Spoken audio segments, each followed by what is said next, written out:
look no further than Zander Auto Parts and Machine Shop in Pierre. Zander's has been servicing the Pierre area for over 40 years. Their professional parts techs can get you the part you need and get you back on the road. Stop by Zander Auto Parts and Machine Shop at 500 West Sioux in Pierre or call 224-9221. Zander's, your source for domestic and foreign auto parts and accessories. Looking for a great new or used John Deere planter? Then look no more. Rosenberg Implement has a great used selection this month. They have a good selection of 2023 and 2022 model years that will make your operation more efficient and productive with low-rate financing of only 1.99% for 60 months for those that qualify. You'll be ready for spring planting. Come in and talk to one of their sales professionals or browse their inventory at rosenberg.com. Looking for a great new or This is what matters. This is beyond X's and O's. This is the difference mutual respect makes. This is what character looks like. This is what defines us in South Dakota. This is sportsmanship. School sports. It's not the outcome that matters most, but the way the games are played. This message presented by the South Dakota High School Activities Association and the South Dakota Interscholastic Athletic Administrators Association. Whether you are pregnant or planning ahead, you and your baby deserve a healthy start. We offer a wide range of services such as advocacy, health screenings and education, hair coordination and car seat safety, participant empowerment, referral services, and fatherhood support. To learn more about Great Plains Healthy Start, visit greatplainstravelhealth.org or call one of our 5 service areas today. Brought to you by Great Plains Healthy Start, so that the people may live. Titan Machinery is actively hiring service technicians to our Case IH team in Highmore, Miller, and Pierre. Whether you are an experienced technician or looking to start your career, Titan has a spot for you. Earn a competitive pay with the potential to make upwards of 6 figures. Titan Machinery offers company HSA and 401k contributions, free single health care, and a generous tool allowance. For more information, log into titanmachinery.com/careers or contact Titan Machinery, your Case IH dealer at 701-356-0130. Do you have a new pair of jeans or a favorite shirt with a small tear or hole? Or your winter coat has a broken zipper? Don't throw them away. Call Lila Briggs Sewing and Embroidery in Fort Pierre to have your items fixed as good as new. They also provide hemming, other sewing services, as well as custom embroidery for a truly professional look and design. Lila Briggs Sewing and Embroidery is a proud supporter of all Stanley County school activities and wishes the student athletes the best of luck in the school year. When you're thinking of a new or used car, motorcycle, pickup, or RV, think of us. We make all sorts of vehicle loans. We can set you up with payments that fit your budget. So if you have getting some new wheels in mind, stop by and see us. We'll get you the right loan. Dakota Plains Federal Credit Union, federally insured by NCUA. We're big on you. We're small enough to know your name, but we're big on you. Being a part of a community means sharing the history and future of the people all around you. For 115 years, First Fidelity Bank has been doing just that, helping you get the most out of life by providing the services and tools you need, the conveniences and technology you want, and the friendly faces you expect. So you get everything you need right here in the place you call home. Now and for many years to come. First Fidelity Bank. For over 130 years, Bank West has earned long-term customer relationships by continually adapting to current customer needs while never losing touch with its South Dakota roots. With all our branches and our corporate offices firmly rooted in South Dakota, you can count on Bank West for solutions and service backed by hometown values. We've been there, and we'll be there. Bank West. Convenient, connected, committed. Learn more at bankwest-sd.bank. Member FDIC. The Corner Station Convenience Store and the Crossing Pub are both conveniently located on Pleasant Drive in Pierre, South Dakota. At the Corner Station, grab your favorite hot and cold beverages and snacks while filling your vehicle up with Cenex brand gasoline. The Corner Station also features a super tunnel car wash to keep your vehicle sparkling clean. At the Crossing, grab a cold beverage and check out their selection of appetizers while watching the Stanley County Buffaloes and Pierre Governors live on their big screen television. Best of luck to all area students from the Corner Station and the Crossing. John Hoffman Electric is your neighborhood electrical service contractor, and so much more. No job is too big or too small for our team of professionals. We pride ourselves on keeping up with new technology, such as Aerial, an augmented reality visual tool used to customize and experience the finished space before breaking ground. So whether you're building new or renovating a home, farm, or commercial space, let John Hoffman Electric light the way. John Hoffman is a proud sponsor of all local activities broadcast on Live Ticket TV. Agriculture is like no other business, which makes Farm Credit Services of America like no other lender. Owned by the farmers and ranchers we serve, our customers have a voice in how we work, a stake in what we do, and share in our success. Discover a lender that works for you at Farm Credit Services of America. WindCircle, operating since 1995. We combine quality customer service and experience with the right technology to meet your needs. Our cybersecurity certified technicians will make sure your systems are secure. Services offered are video and data cabling, service and support contracts, cutting-edge camera systems to door security devices. WindCircle has many hardware options: Dell, HP, Cisco, SonicWall, and Ruckus, to name a few. Our staff has over 30 years of combined network design and cabling experience at your disposal. Call us today, 605-224-1111, and request a free quote. Again, that's 605-224-1111. Explore the 2023 Lincoln Navigator at Capital City Ford in Lincoln. Every time you approach your Lincoln, you'll receive a re-carpet welcome. Twin turbocharged 3.5 V6 engine with auto start and stop technology. You'll travel confidently with technology that meets all your needs. Now you can get the 2023 Navigator for 5.9% at 72 months. Stop in and see the full vehicle lineup at Capital City Ford in Lincoln. Capital City Ford in Pierre, South Dakota. Your first car. It might not have been perfect, but that didn't matter. You loved it because you worked hard for it. You took care of it, and it took care of you, your friends, and maybe that someone special.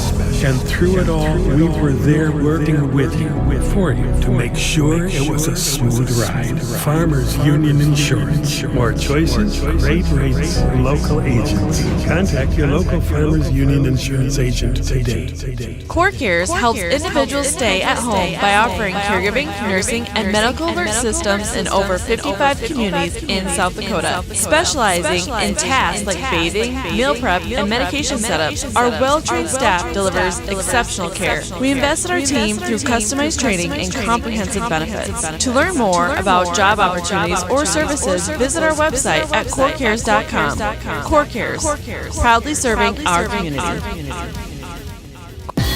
No need to be afraid of all those upcoming holiday expenses. Hawaii Federal Credit Union's holiday loan special is back. Borrow up to $1,500 for 12 months at 7% APR. Apply online or stop in at 221 East Pleasant Drive in Pierre. Hawaii Federal Credit Union, where we treat you like you own the place, because you do.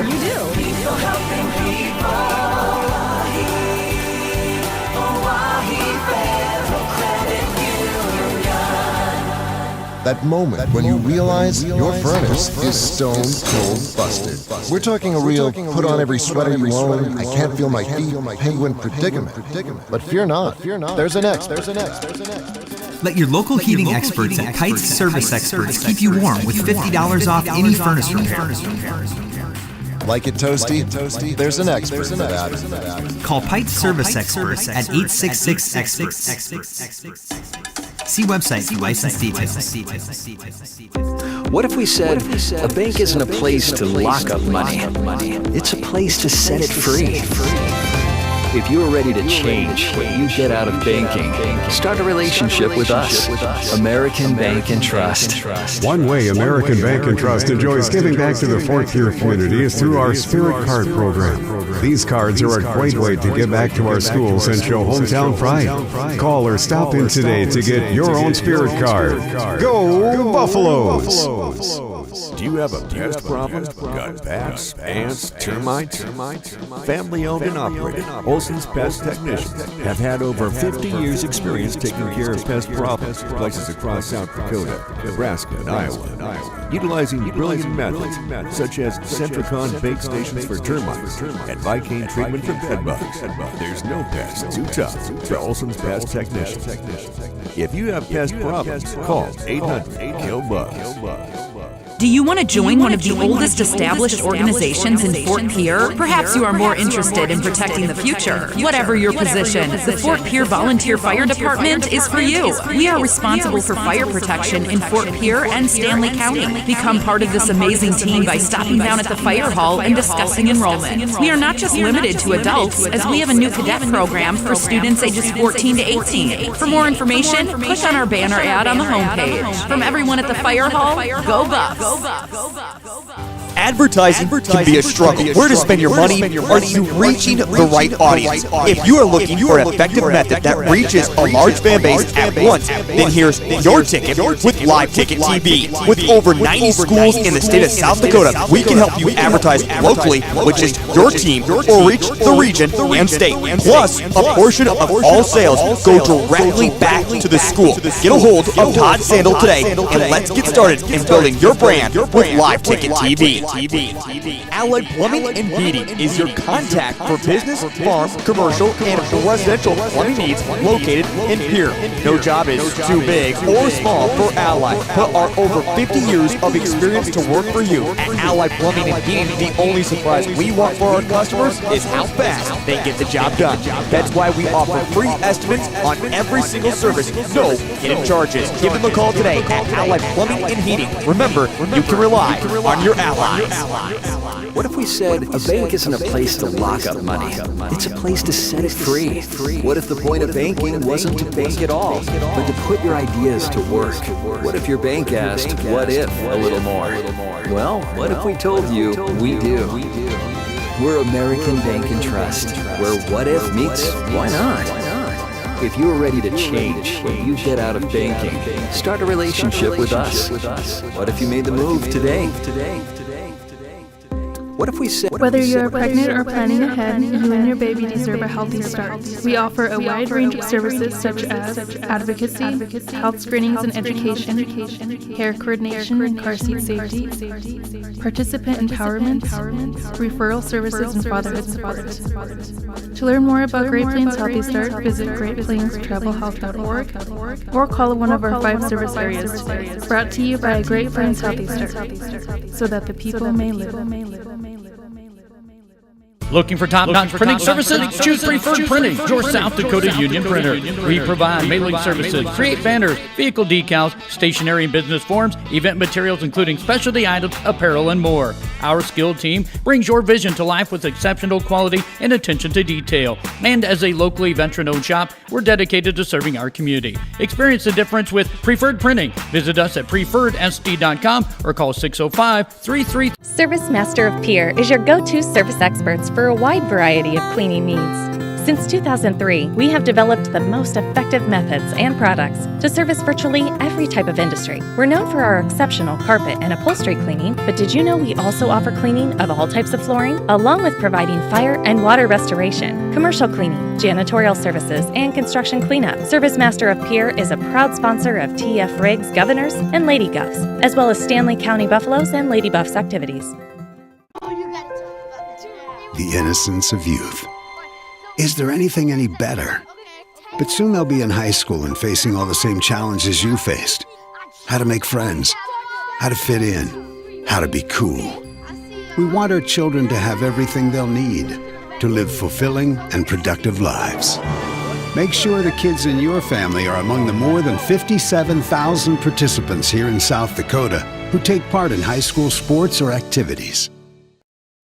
Graham Tire of Pierre is your premier hometown shop, specializing in tires to fit vehicles, from ATVs to large farm equipment and everything in between. At your tire store next door, you can find a plethora of brand name tires that range from 4 to 10 ply and much more. Our highly skilled technicians can handle brakes, heating, and air conditioning. Call us today at 224-8643 or visit us at grahamtire.com. Graham Tire is a proud sponsor of Pierre and surrounding communities' local activities.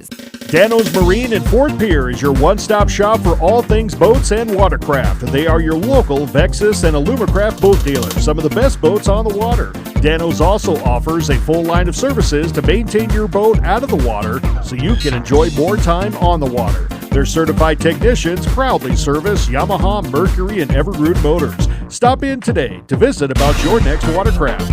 Dano's Marine, proud sponsor of Pierre and Fort Pierre athletics and events. The foundation for how we do business is right in our initials, W-E. We. Everything we do is a partnership. We understand solving the many complex challenges growers face every day takes teamwork. And when we succeed, we do it together. That's the power of we.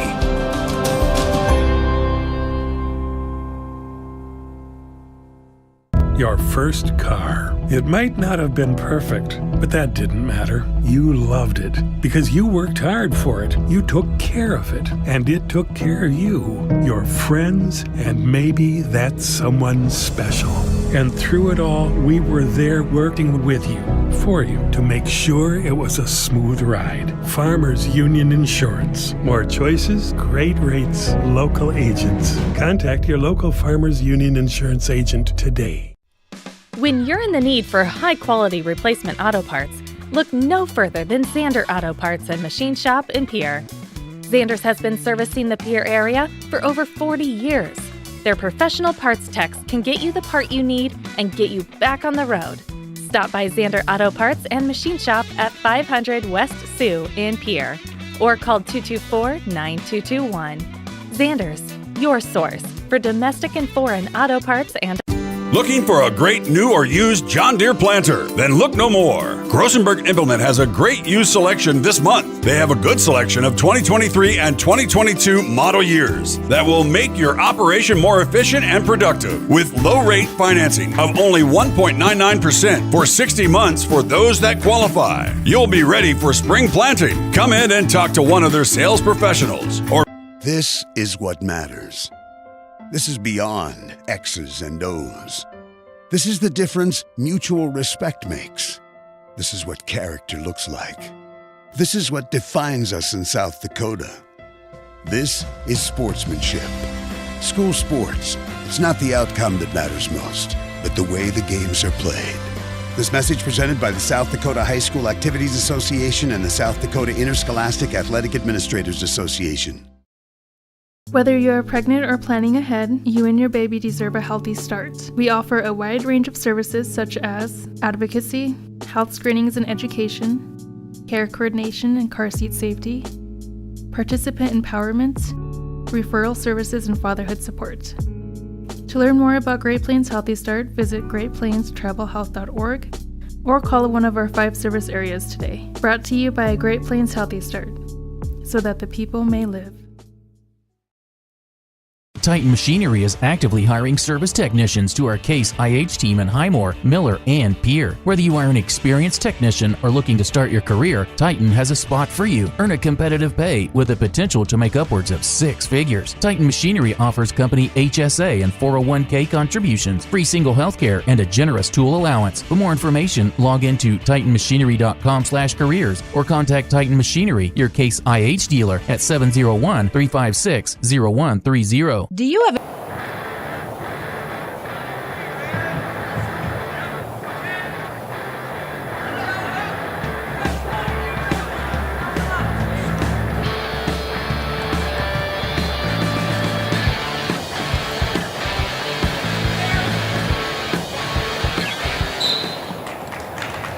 Good morning, everybody. Welcome to Go Buffs Live.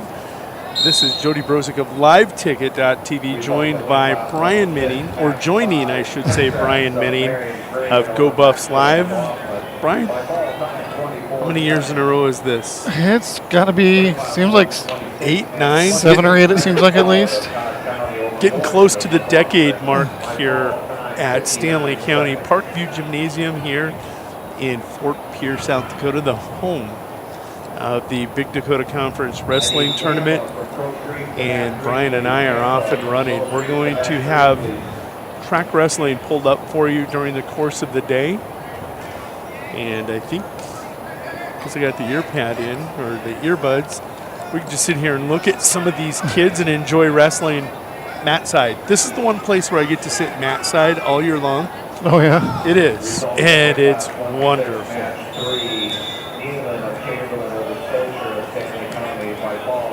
So, I'm going to take off the audio delay real quick. No delay there. It's just me hearing this come through the system later. We're underway and we're rolling. We've got a few in the books already. At 126, Ironclad of Todd County got a fall over Morgan of McLaughlin in 59 seconds. That was at 126. At 106, Pancrats of Marion Freeman got the fall in 24 seconds over Paxton of McLaughlin. And then Nealon of Chamberlain, the 17-9 freshman, picks up a fall over Stosher of Stanley County on mat 1 in a minute 52. Brian, doing due diligence, has got all the rankings and he's got the kids highlighted. I hope I didn't miss anybody, but yeah, doing my best here to keep track of who's all ranked here today at the Big Dakota. A lot of names I have highlighted here. I don't know how many it is officially here, but I'll try to get myself a quick count here. And we'll spin you around the arena. Brian set up, I should say, track wrestling, where you can see recent results, team scores. We can do recent matches, and I might do a little fiddling to blow up the recent matches and move team scores and results up above for you. With the second screen capture, this one is just fine. But catching you up on the kids on the mat right now. Over on mat 1, that's Stanley County Buffalo, Landon Beam. He's a 22-13 sophomore at 126. His opponent is Shea Smith, a freshman of Harding County. Comes in with a respectable 9-16 record out of Region 4. 2 Region 4 wrestlers here on mat 1. Over on mat 2, that's Wyatt Wenches. I think you'll see him in the 26 rankings. He is leading 3-0 over Mario Olivia Gayton of Chamberlain. Wenches 21-10 and currently ranked 4th at 126. He was at 132, ranked like 9 the week before. Made the cut to 26. Picked up a couple nice wins at the Lee Wolf last week. He now ranks number 4. Over on mat 3, championship round match at 126. Crow Creek's Lee Kamba, the senior, taking on Finley McConiel.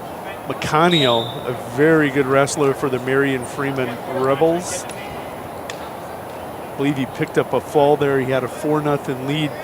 That was at 126. McConiel not in the rankings, but 26 wins, a very nice start to his season.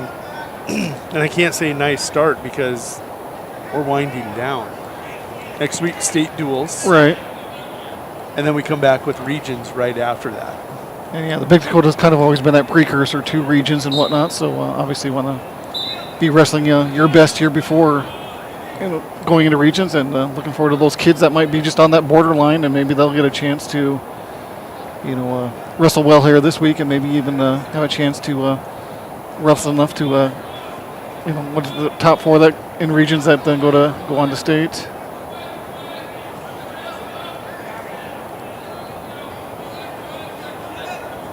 And I remember Landon Beam here wrestling on mat 1 from Stanley County, covering him during that initial Stanley County Invitational. He had a really good meet that weekend as well. So not ranked or anything of that nature at this point, but still a solid wrestler for the Buffaloes. holding on to that 2-0 lead.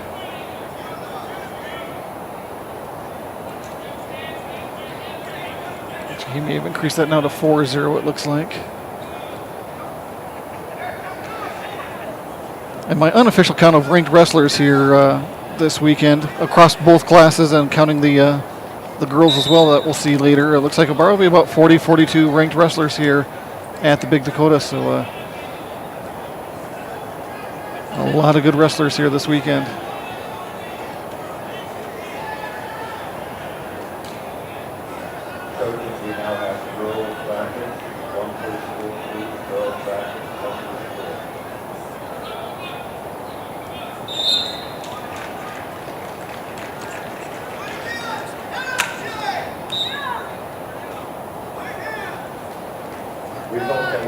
McCauley with a fall over on mat 2.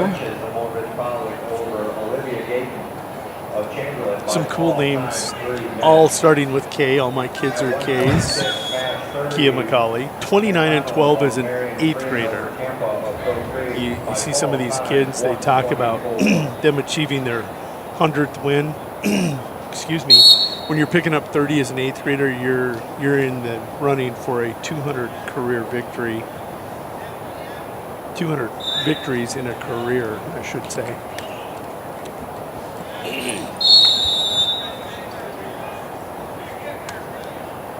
We're going to get this out here, and way too early to be talking about Marion Freeman and Todd County leading the tournament with 14 points apiece as we get rolling. On mat 1, Beam leads 2-0. It's turning out to be a pretty good match between him and Shea Smith. Xavier Donovan and Jace Solik have taken the mat on mat 2. Donovan of Chamberlain, 17-6 in Class A for the Cubs. Not going to be ranked, but pretty respectable season for that young sophomore who's really starting to develop. Jace Solik, a real good wrestler also for Kimball White Lake Platte Gettys, getting some valuable experience here. First round opponent Donovan, he's 9-10.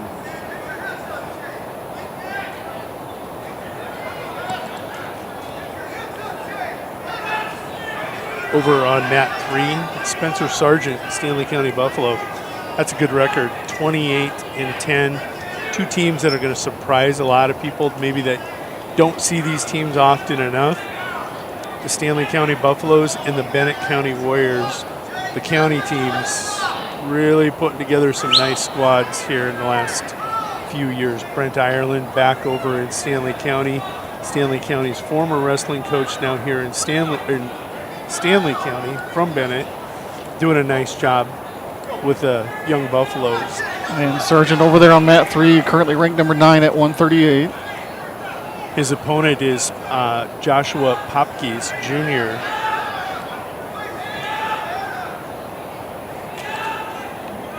Looks like Beam is taking control of his match over there on mat 1, currently leading 7-0.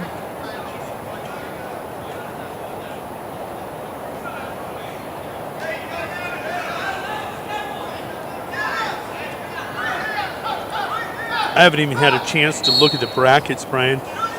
You have no idea how hard it is to do 95 down the interstate in the fog, trying to read track wrestling, waiting for the brackets to come up. Just kidding. Everybody out there, you know I was doing 100. No, I've been on track wrestling since early. I knew the teams had early weigh-ins. I was looking to see when they'd be released, and here they are.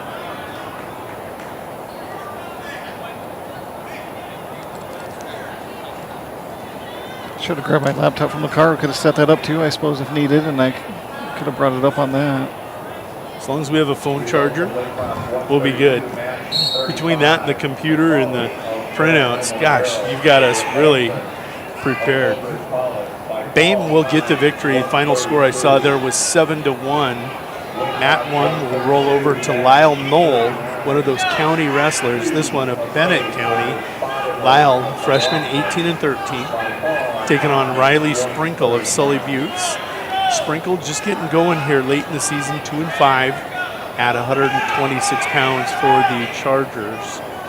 Sargent running a pinning combination over on mat 3 for the Buff fans, leading 4-0, looking for the fall on Popkiz Jr. of Canastota.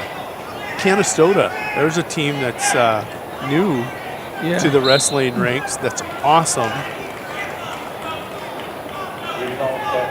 Another one that we were talking about, well, Lyle Knoll goes out and takes care of business quickly. He's going to get a fall in unofficially 27 seconds. Up next will be Keller and Big Crow at 138.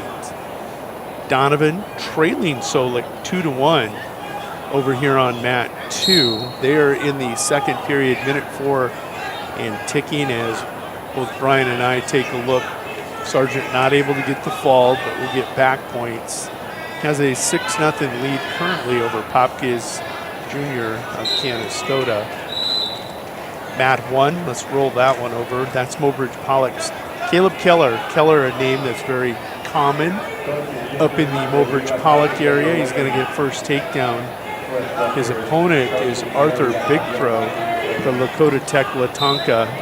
Comes in with a record of 3-19. Keller looking to lock in that cradle early, lost it.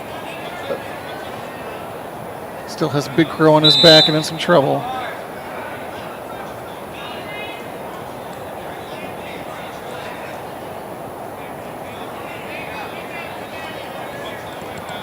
Looks like Sargent has increased his lead over there on mat 3 to 12-0 now as they enter the, I believe that's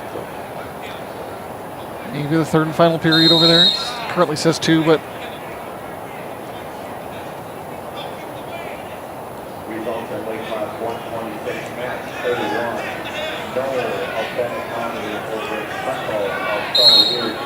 Solik has increased his lead over Donovan to 4-1. And Sargent will pick up a fall over there on mat 3. Had a big lead too, 14-0. Got a lot of valuable points in as he will get the fall. Nice job by Big Crow here on mat 1 as he's going to get a reversal back up on their feet now. Solik now with a comfortable 4-1 lead over Xavier Donovan. 4-3 now maybe. Oh yeah, Donovan with a reversal in the third period. Imagine he's trying to cradle. His father was the master of a cradle.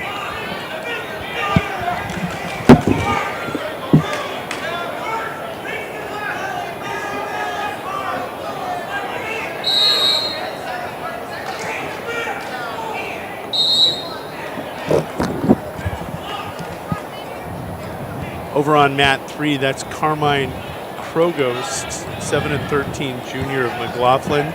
He's wrestling Harding County rancher Cash Hansen, a freshman with a 19-16 record at 138 today. Keller in Heat 4 lead over Big Crow.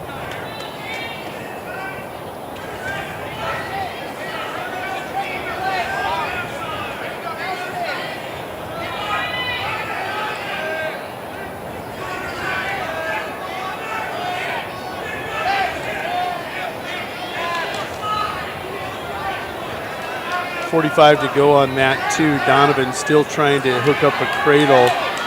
Looks like he has a suicide cradle attempted. Solik with the reversal. 6-3 lead now at 34 seconds and ticking. Big Crow with another takedown here on mat 1. Had Keller on his back for a little bit, but Keller back up to his feet once again. The scoring continues at a good pace over here on mat 1. So Keller now with another takedown.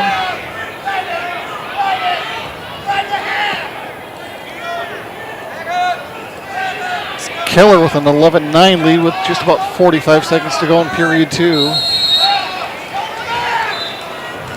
And back comes Big Crow with a reversal. Back and forth they go on mat 1, and Big Crow's going to pick up a fall. Great back and forth opening match there. Schultz and Gruz up next. That was 11-11 when the fall happened. Over on mat 2, it was a victory for Solik. Now up Malachi Broncoville of Todd County taking on Gavin Rissy of Bennett County at 138. Rissy will probably check in, does, in the rankings. It's like number 6 overall at 138. Going to be a quick one here on mat 1. Marion Freeman's Alex Schultz, the 8th grader, 18 and 18. Gets a quick takedown looking for a fall on Tucker Grews of Sully Buttes, the 5 and 13 freshman. Rissy looking for a quick takedown, a couple of them. And as you know, Jody, I always say every time I cover wrestling, it's not my sport. I don't know a lot of these kids or whatnot, but Rissy's one of those names I've learned over the years. And, there's obviously a second one at 113. I'm guessing a younger brother that's ranked as well.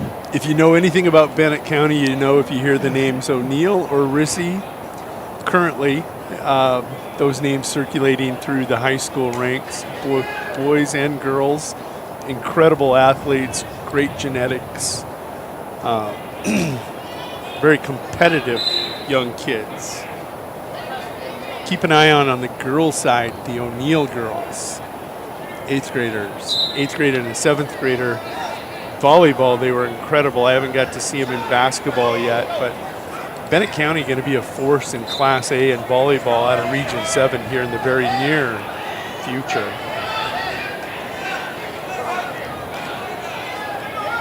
Big hip toss, low scoring over on mat 3, Krogost and Hansen. They are much like Keller was over here on mat 1 the previous match with his opponent. Instead of high scoring, that one's low scoring, and it's going to get wild. Rissy picks up a fall, it looks like, over on mat 2. Ran up 13 points in the first period. Not a bad period there. 13-3. He'll get the fall over Broncoville of Todd County. Provost and Vroman up next. Provost of Dakota Tech, 14 and 9, a junior. Vroman of Harding County, a freshman, 15 and 16.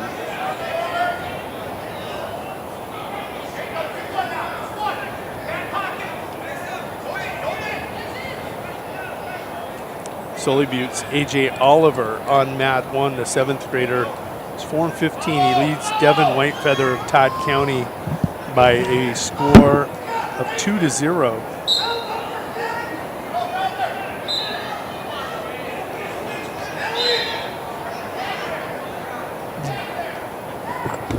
Mashad catching some valuable airtime. Former state champion from Pine Ridge, former MMA fighter that you just ran off the camera there. Now you tell me. Now you tell me. No, absolutely. It's Dave's boy, and he's absolutely a great kid. I had the chance to talk to him. Fought in the MMA, won a state title, maybe 2. I know he was a 2-time finalist for the Thorpes at 189. Fought in the MMA. Interestingly, when he decided to come back home, one of his things that he always had a passion about was cooking food. Bought himself a mobile food truck. Okay. It is actually on the Pine Ridge Reservation. I don't know if he does meals or if he's just running around doing treats, but got to talk to him about it, and he loves what he does.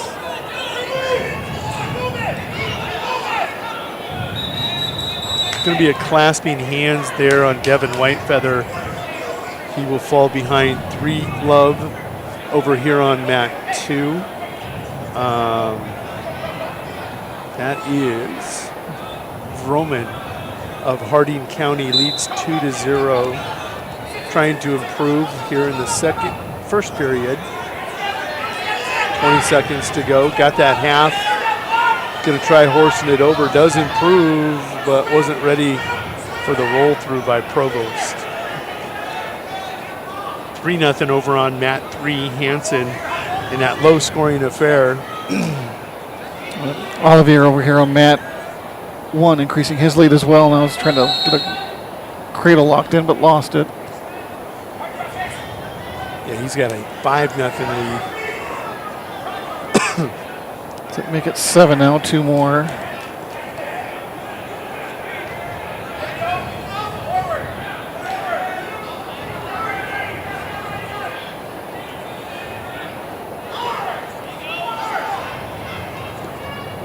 weight class 138, match 42. Fifth row of Dakota Tech over Keller of Holbrook College. By fall, time 3:21. Weight class 138, match 45. Rissy of Benton County over. You talked about the younger Rissy at 113 Maddox. I'm looking forward to a potential matchup between him and Rukin Robbins. Rukin unranked. Those two were back and forth in a match earlier this year at the Mid-Dakota Monster. I'm just taking a look at some of these brackets that I had couldn't look at as I was doing the century mark down the interstate. Krogost over here on mat 2 got Hansen in some trouble here, and he's going to pick up a fall. Trailed 5-0, and he will come from trailed 4-1, and he'll get the victory over Vroman of Harding County. Up next, Shrimp and Knittel on mat 2 at 144.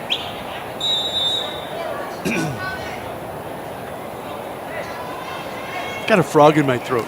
You know why? I haven't had a chance to get back to the coach's room yet. Hospitality room. The hospitality room.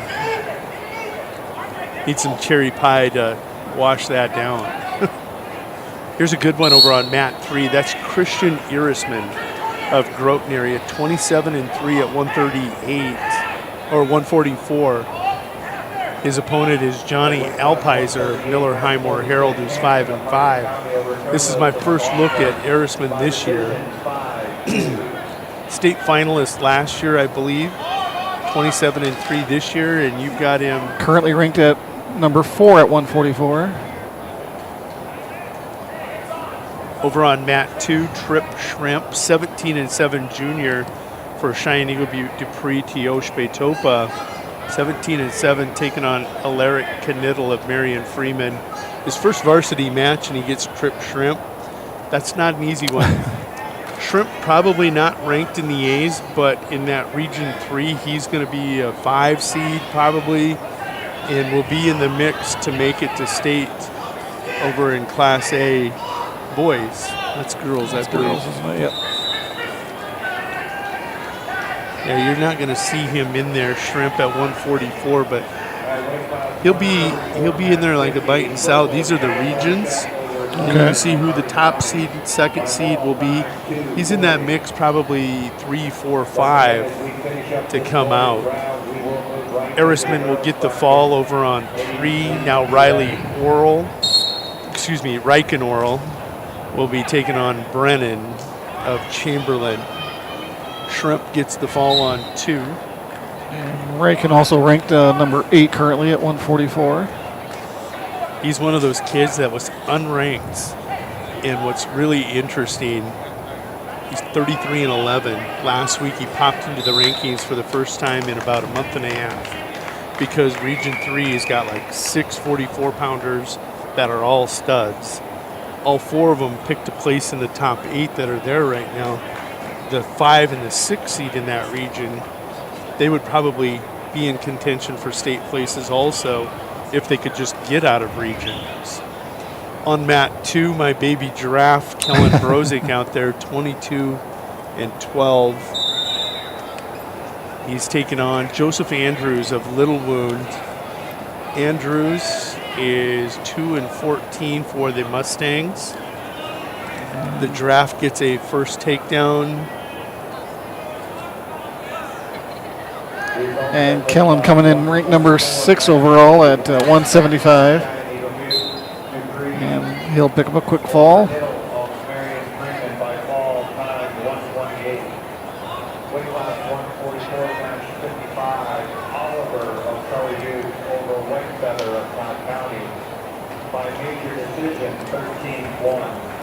Up next over on mat 2 will be Saxon and Harris. Harris, obviously a Bennett County name I'm familiar with. Saxon, a Mobridge Pollock Tiger, comes in with a record of 15-17. Harris, 17-12 at 190. Does he check in anywhere there? No, he does not. probably going to make state. Let's see if he can. Taking a look at Region 4, you got Parker Nome, Quinn Moon. Harris probably looking to fight for that number 3 spot in Region 4 in Class B. Chamberlain Sutton Powers, Class A wrestler for the Cubs, up 11-1, and we'll get the fall over Bradley White of Lakota Tech. Bradley 3-12. Lakota Tech, their girls program, I think if you look at the girls rankings, they are up there pretty decent. Number 6 is a team, right? The Mashads are doing a great job with the girls out there. The boys are following. The boys are going to end up being really good at Lakota Tech. And I've got a lot of highlighting to do because now I just found out what LT stands for on those abbreviations. Yes. Over on mat 1, Hayden Rogo of Stanley County. Been wearing that mask since probably late December. Okay. Got a broken nose, and he's a good one. He's 17-5 at 157 for the Buffs. Rogo checks in. Number 9 overall, it looks like. Just outside the placings at state. They think he'll win a match at state. They just don't think he'll win 2 at state is what those rankings mean. Rogo right on that border. He's one of the guys that they could probably be swayed by a nice performance here. He gets the fall on Groton area's Easton Ecorn, the junior 9-16. Up next on 1, Colt Fox of Lakota Tech and Ryan Farley of Shiny Gugut Dupree Teoshpe Topa. Quite the co-op. They brought in Teoshpe Topa on that also. Over on mat 2, I can't forget one of my guys I really enjoy watching wrestle. Winter area is Parker Mathis. He's 12-16, the sophomore. Taking on Noah Burry of Chamberlain, the senior for the Cubs, who's 3-10. Parker known as Pika, if you remember Pikachu. Okay. He'll pick up a quick fall.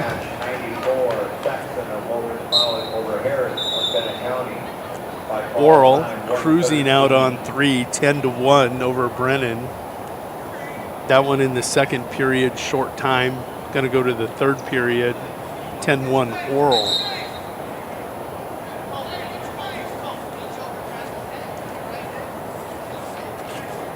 Look at that, Coach Mashad in the corner, still coaching. There, his wrestler, there he's got that. That's an MMA, that spin-off of a traditional over-under. Nice job there by Fox to horse that over, leading 2-0. Now on mat 2 at 285, Riley Kerner of Mobridge. Does he check in anywhere? Nope. He's in Region 4, where you have Niles, Theory, and Maher. Kerner probably like a 4 seed coming out of Region 4. Really good wrestler for the Mobridge Pollock Tigers. Let's see if he can continue to make that push in the rankings. Fox with a fall. Yeah. 20th win for a Lakota Tech wrestler. Coach Mashad's got to be happy with what he's developing there.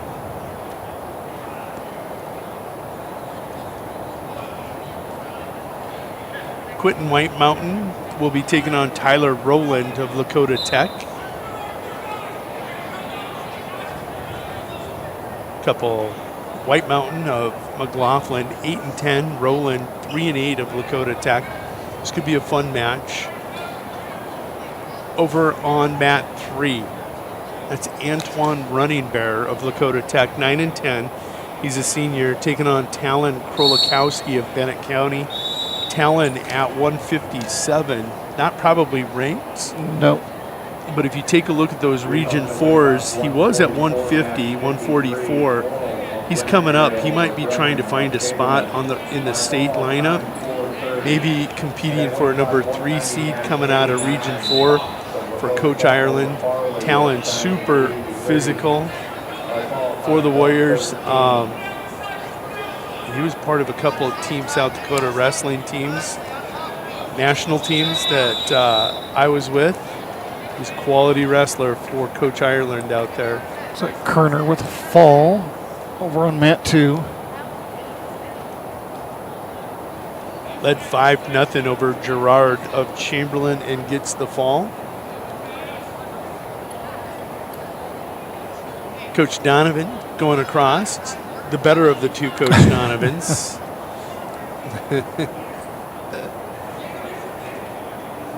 There's some real good Donovan coaching going on out there. Oh, he's got a bleeder here. Oh, okay. He's not going to play with us at this time.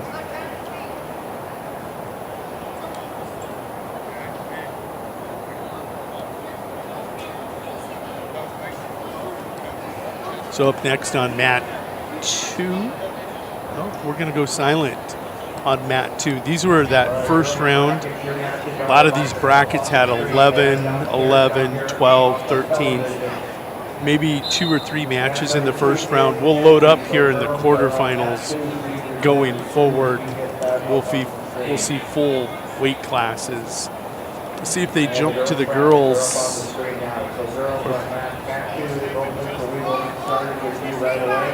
Yep. Still scoreless coming to the end of the first period here on mat 1 between White Mountain and Roland. So I'm going to show you how this works when you have, I went small screen, but when you bounce back and forth between these pages, it will pull up the different classes. I need to go add to this page. No, I don't. I don't need a new screen capture.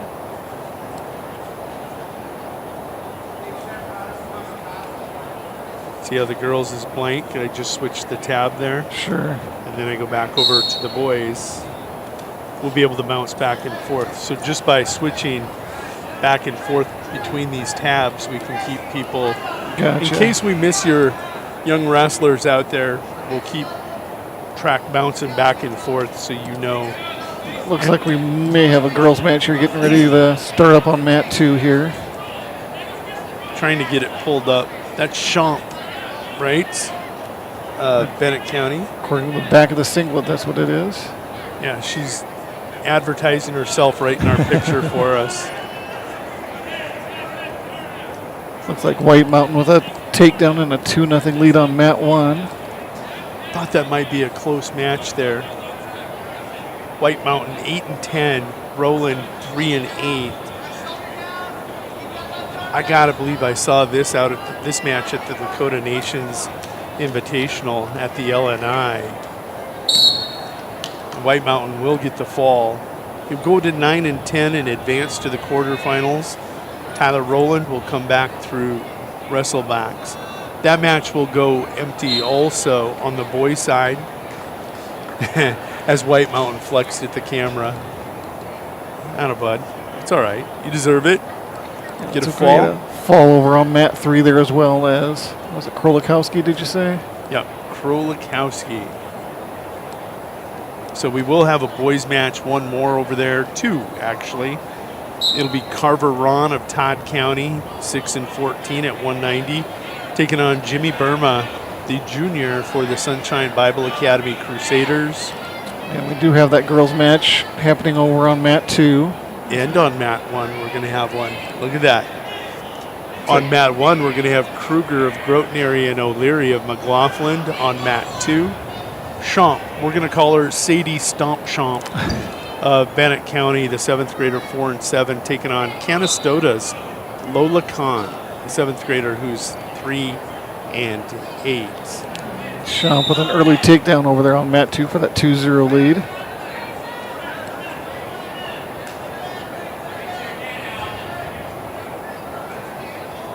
Over on the boys' side, that is Ron and Burma over on mat 3. Kruger with a couple early takedowns over here on mat 1. Let O'Leary up both times, so she'll lead 4-2. Make it 6-2 now, 6-3. Canastota's Lola Khan hit the headlock, trailing 2-1. Hits the headlock and now is trying to get the fall. Leads 3-2. Will lead 6-2 if she doesn't get the pin.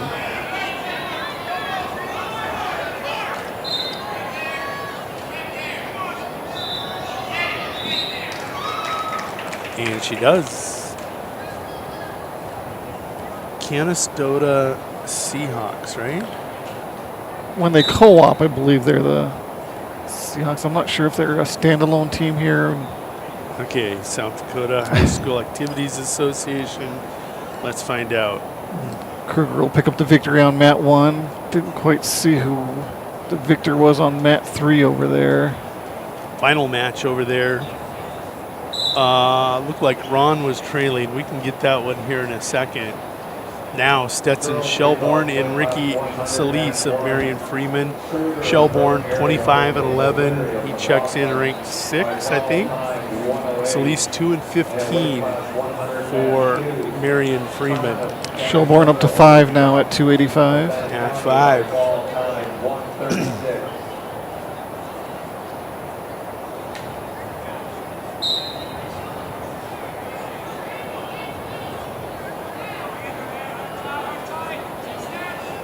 Shelbourne with a quick early takedown over on mat 3.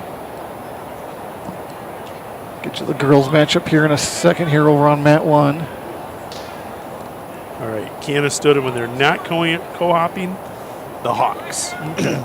Just the Hawks. Just the Hawks. Mat 1, you were looking for a name. Miss Chamberlain's Alexandra Schmeit taking on Payson Wilson of Bennett County. Schmeit with first takedown. Mat 2, Little Wounds. Allison Elk taking on Wessington Spring Woonsocket Woolsey Wessington's Bailey Yost. Yost with first takedown.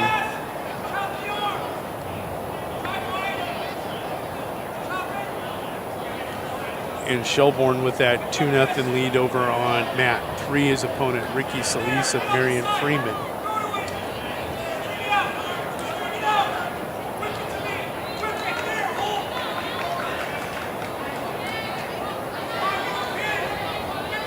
Marion Freeman, for you folks out there, they are the Rebels, the Marion Bearcats. And you're looking at the Freeman Flyers. They co-op to become the Marion Freeman Runnin' Rebels. Not the Runnin' Rebels of UNLV, but Shelbourne with a fall over on mat 3. You get a fall here over on mat 2 as well.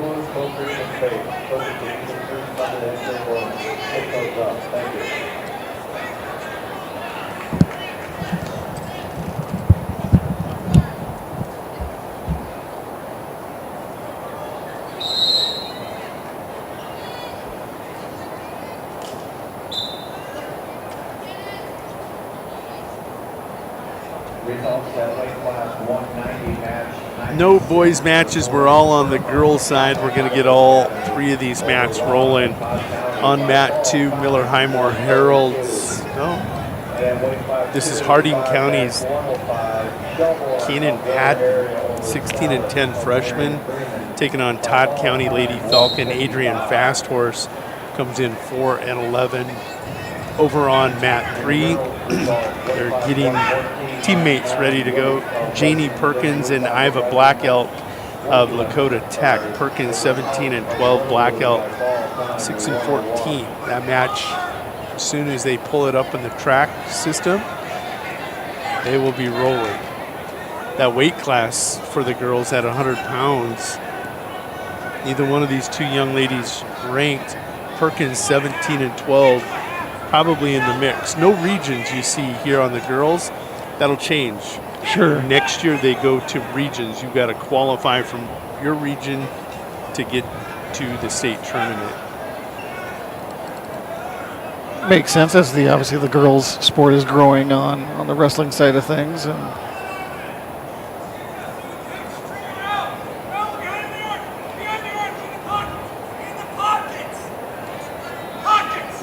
on mat 1, Schmeit holding on to a 5-1 lead currently.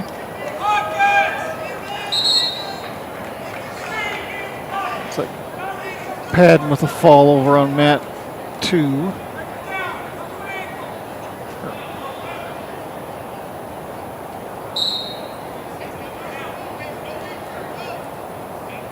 Must be having some technical difficulties over on mat 3 there as the wrestlers are still awaiting to check in.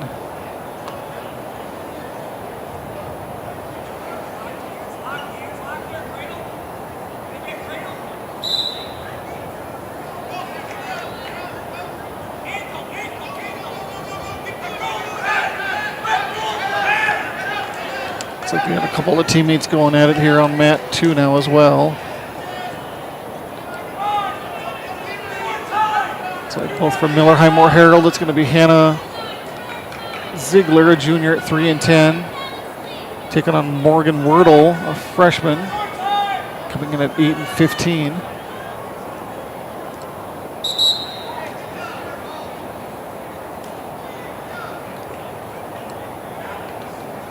Nice job by Payson Wilson here over on mat 1 as she's able to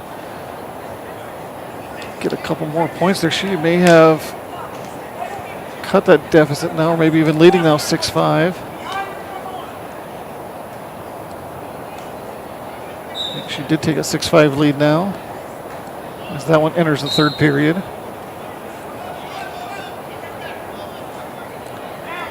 And that was quick over on mat 3. I missed it between the two Lakota Tech teammates.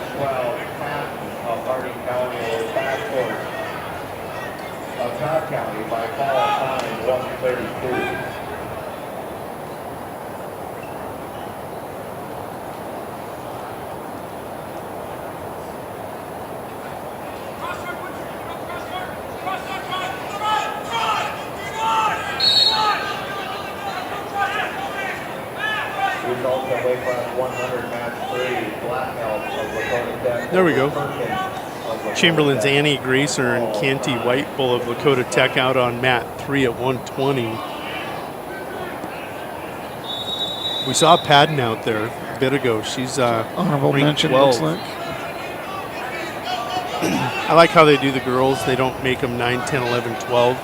Those girls all win that 9 to 12 range. They think they win a match, but will lose 2. Everybody that's top 8, they think will win 2 matches. You win 2 matches at a state tournament, you place. It's that simple, whether it's boys, girls, A, B, doesn't matter. And then that's kind of how they get to these rankings. Okay. They figure out who's going to win a couple, in their opinion, depending on the draw.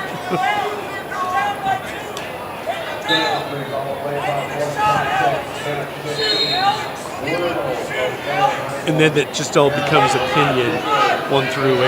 I think this person will win in the semis. They'll be in the finals. This person won't make the finals, but they'll get to 3rd and 4th. And then 5 through 8, it's a crapshoot. Roll the dice.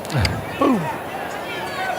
You tend to watch to see who's really starting to rise late in the season. Ooh, right here, Schmidt on the attack.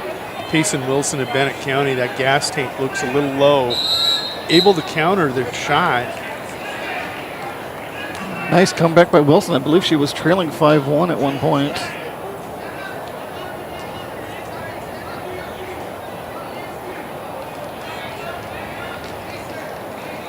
So give the victory to Wilson. Next up, Fawcett and Gutierrez. Get him off me. Get him off. He is here. I figured it was him. Here.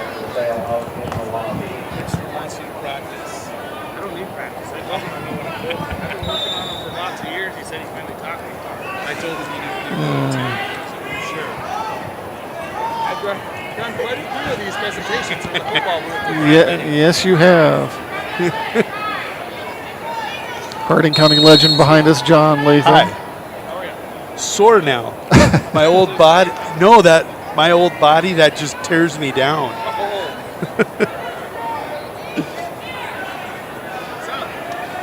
I'll come and harass you guys later. We're going to put you on the mic. All right. John Latham, former Stanley County Buffalo head wrestling coach, now a egg banker out in Buffalo, and rancher, and official, probably one of the, honestly, better officials, and I think he's one of the lead officials here in western South Dakota. over here roughing me up. Oh my goodness, he's trying to loosen me up. Gracer on 3, leading 5-1 in the second period, looking for the fall.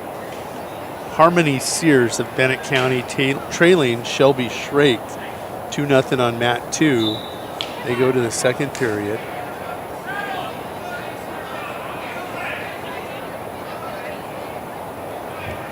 In mat 1, it's going to be a forfeit. That is Katari Yellowhawk at 126. You'll see her in the rankings. Yes, at number 3 currently. Both Yellowhawks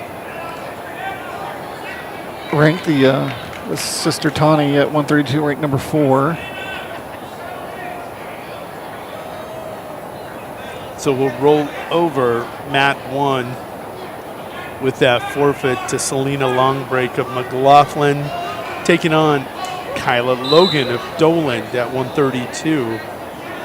Neither one of these two ranked, but Doland, if you remember the Madsen brothers from years past, they had quite the wrestling program. It's good to see Doland represented here on the girls wrestling side.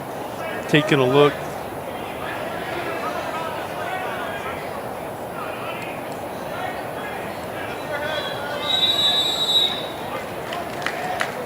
Logan will pick up the fall.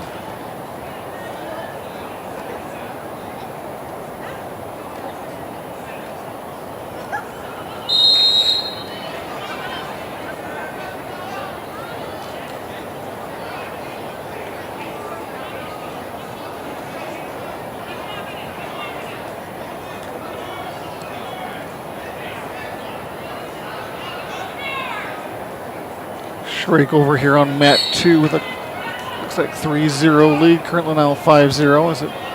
She's got another takedown looking for a fall. Looks like it's gonna be. And there's the slap of the mat. So Shelby Shrake with a fall over on mat 2.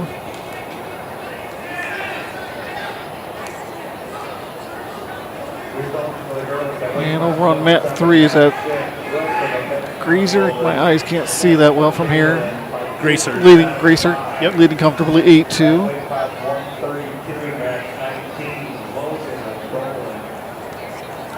So make that 10-2 now over on mat 3.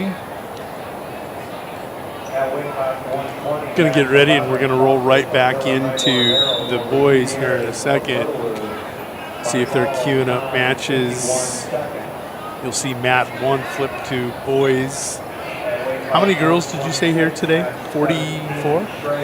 As far as ranked wrestlers, I missed a bunch of Lakota Tech wrestlers, but so we're probably looking at 50-plus ranked wrestlers here today, I bet. I'm going to mess around with your screen, folks. I'm going to just take a look here. These are all your girl wrestlers listed today. 5, 10.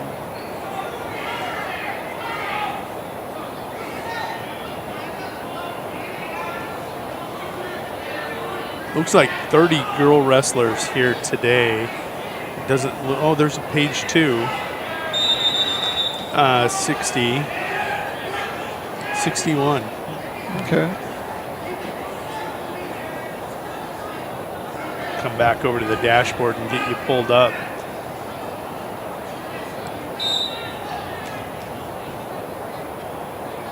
White Bull not giving up over there on mat 3. She's got Greaser in a little bit of trouble.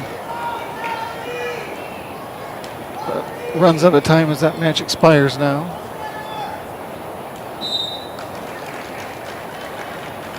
Officially, I believe it was, 13-4, I think it was.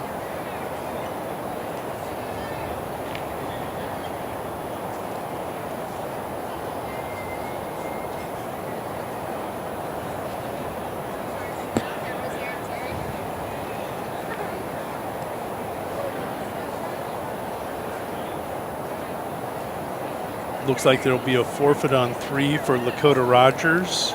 So she'll Also pick up her 23rd win. Forfeit on 1 as well.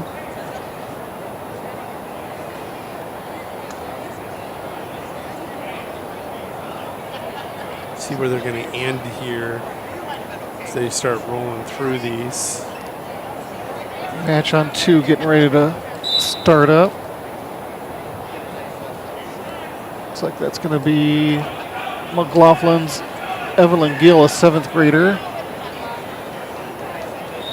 taking on Lucini Homer of Todd County, a freshman.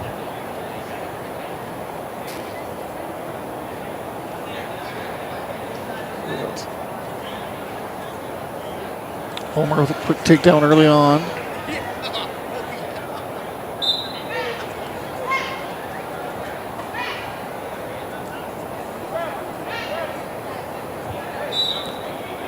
So the boys match started up over on mat 3. Nope. All right, is that okay? Never mind. I recognized a ponytail out there.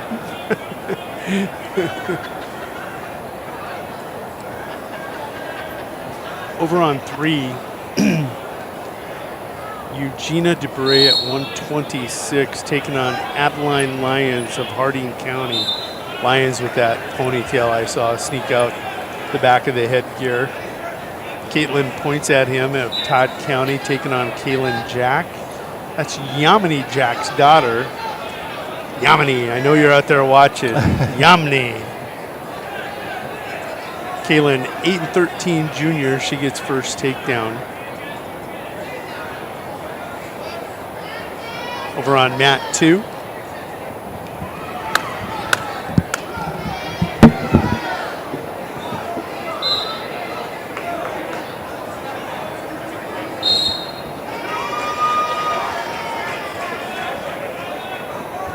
Just going to have to put down a blue tape line, do not cross. Exactly. It's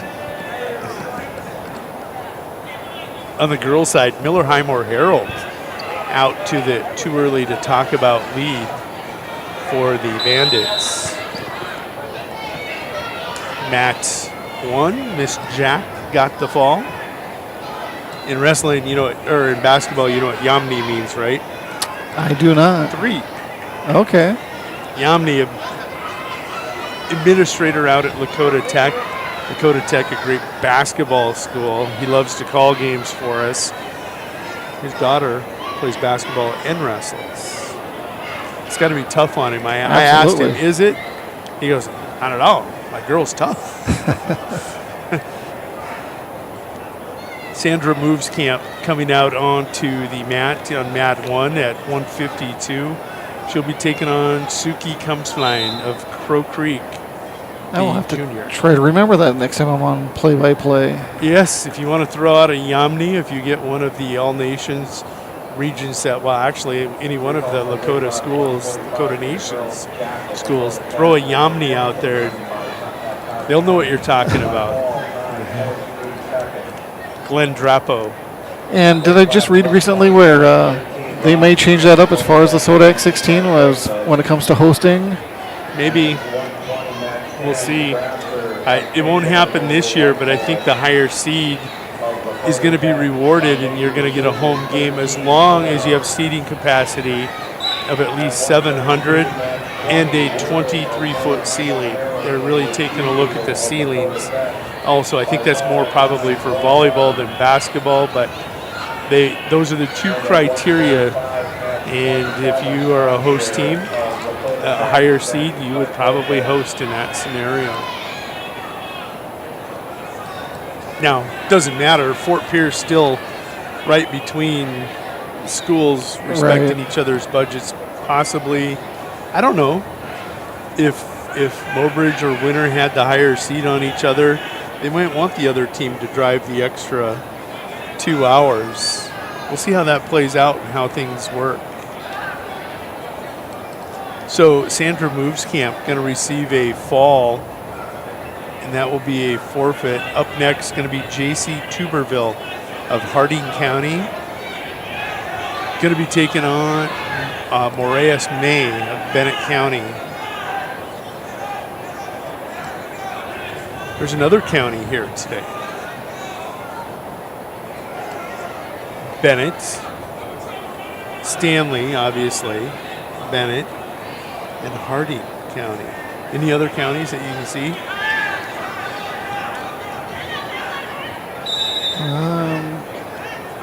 Check the teams. Nope. Potter County's not here. Only 3 counties. Yeah. Bennett, Stanley, and Harding. Potter. And Todd, right? Did you say Todd? I guess Todd is the A school. Todd is here. 4 counties here today represented. Potter choosing to bow out of this county battle. And they used to be here. Potter. Did they? Yeah, I remember I wonder where they're at this weekend. They will be here next Tuesday for a triangular. I do know that. I believe it's Bennett County and Potter County here on Tuesday afternoon, early evening for a triangular.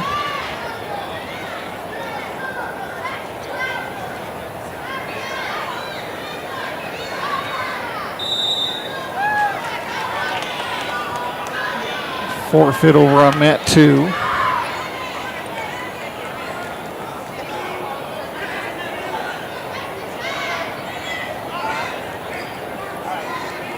Big headlock.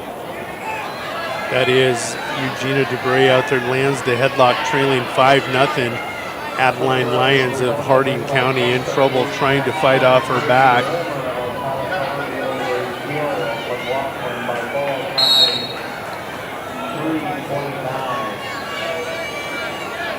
Lyons doing a nice job so far, keeping at least one shoulder off the mat, but it's getting close over there, it looks like, for a fall. Official taking a good look at it over there. On mat 2, that's LaRae Severson, the 6'6" junior from Kimball White Lake Platte Geddes, taking on Lily Montgomery of Canastota, the Hawk 7-10 on the season.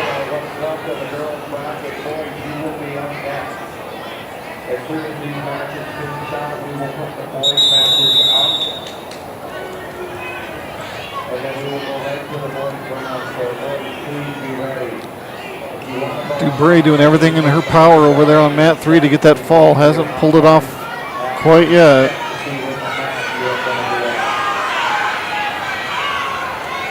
Running out of time.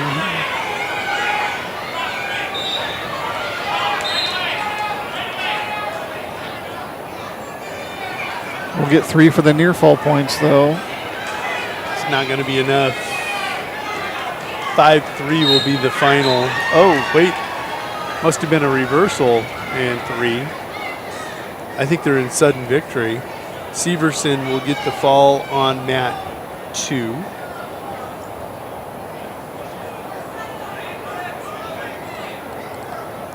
Let's see, it must be overtime there over on mat 3, it looks like, as they tied up at 3 apiece. They had it at 5-0. So they must have taken 2 away from Lyons. And Dubray going for a headlock. Lions were back out of bounds. Yep, so start back at neutral.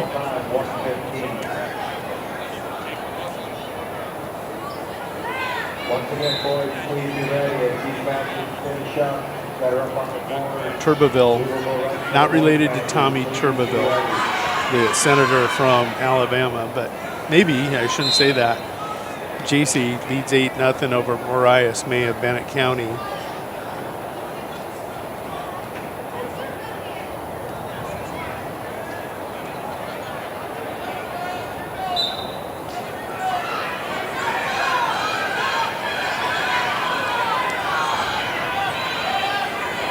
Lyons shoots. Can't quite tell if she's got a hold of a single leg or not over there. She lost it, and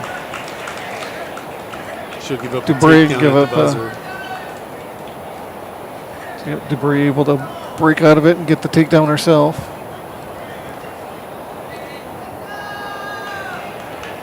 Good match over on 3. Fuller and Jonas up next over on mat 3. I think teammates. Yeah. Turbeville will increase her lead with 3 more points to 11-0 now as they enter period 3. On mat 3, Cheyenne Fuller, 13-13 of the Chargers, will take on her teammate Paige Jonas.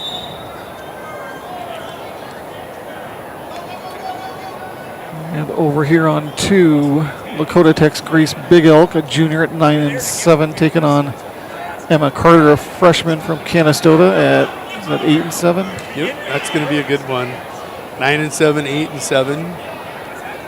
It's like Eagle Elk with a takedown.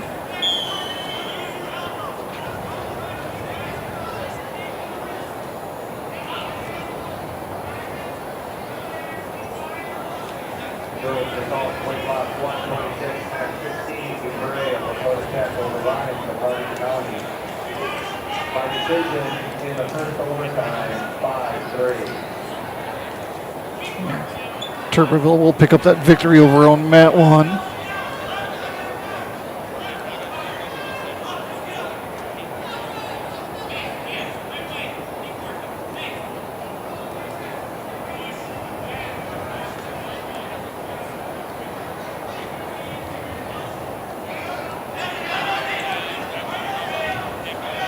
Now back to boys action on mat 1 here.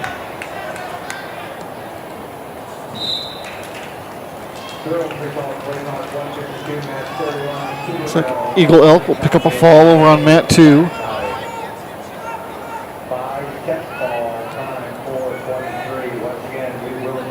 Over on the boys' side, we're rolling.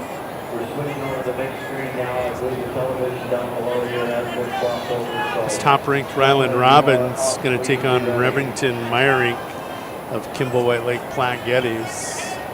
Robbins 30-4, coming off a victory over last week. Carter Kendricks, who was ranked number 1, ended up with a 5-3 victory. Those two 1-1 on the season.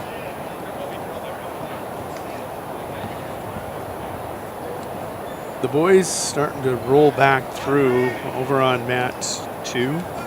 Chamberlain's Brody Nealon. He's 17-9 for the Class A Chamberlain Cubs, taking on Wyatt Hagan of Groton area, 23-12. Hagan not ranked of Groton area, 23-12. Wow. He's up there in that Region 1, taking a look at Region 1.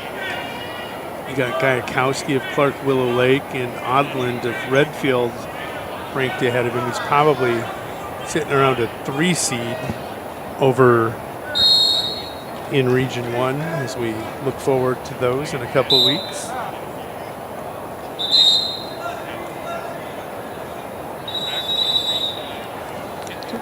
Blood timeout here on mat 1.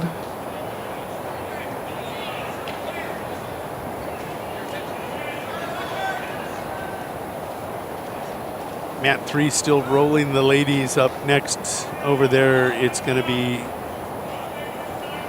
Tatum Silbernagel of Mobridge Pollock taking on Lily Veet of McLaughlin.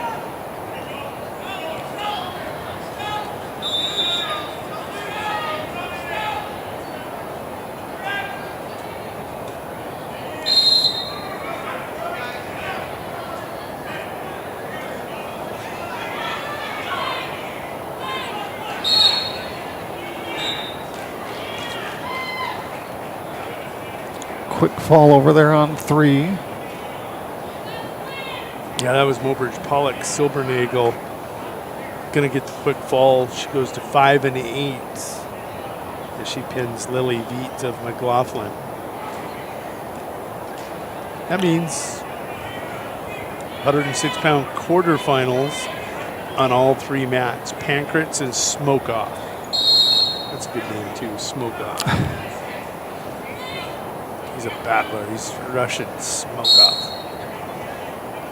Logan comes in 29-9 for the Marion Freeman Rebels at 106. You do see him in the rankings? No. He's a Region 2 wrestler. Pancratz 29-9. Ruger Smokeoff 10-8 of Bennett County.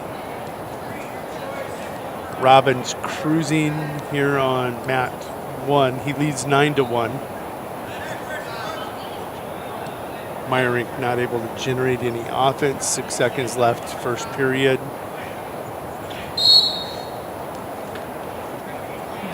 Again, not sure what the delay is on mat 3. Again, looks like maybe some technical difficulties. The wrestlers are attempting to check in.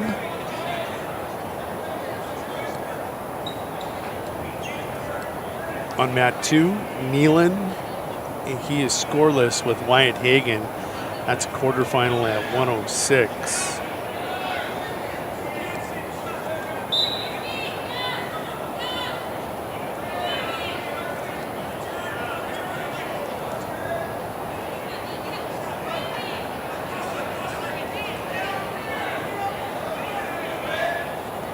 Going to jump across and take a look at the brackets. Robbins, the number 1 seed, I do know that, at 106. The number 4 seed is Hagan. Nealon, the 5 seed. So you got a 4-5 matchup in seeds out on mat 2. Those tend to be a very close match. This one holding true to history. That one's scoreless, 0-0. Pankratz, the number 3 seed, will take on Smokov, the number 6 seed.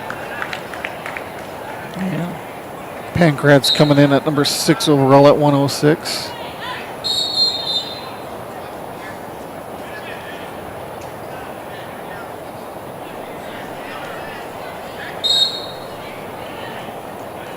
And Robbins will pick up that victory on mat 1.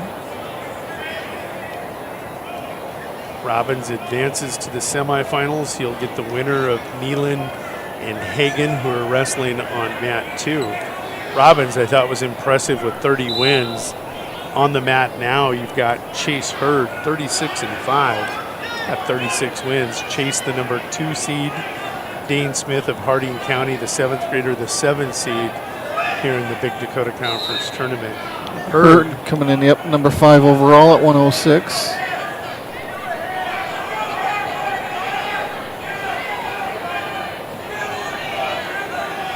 Still no score, end of 2. Nealon not able to get that takedown on Smokov. Or excuse me, Nealon wrestling Hagan. Hagan 23-12, Nealon 17-9, the 4 and 5 seeds over on mat 2. Kellen Hurd gonna rack up a lot of points here. On mat 1, leads 5-0 over Dane Smith. Nealon trying to lock up a cradle here on mat 2.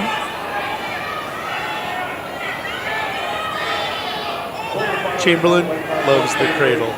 Chamberlain loves the cradle. And this is why. He's got a 3-0 lead. He'll hook it up again, just write it out now. Or tip it for more points. Nealon in command. The number 5 seed leads the number 4 seed by a score of 3-0. Not to be counted out yet. Hagan with the reversal on 2.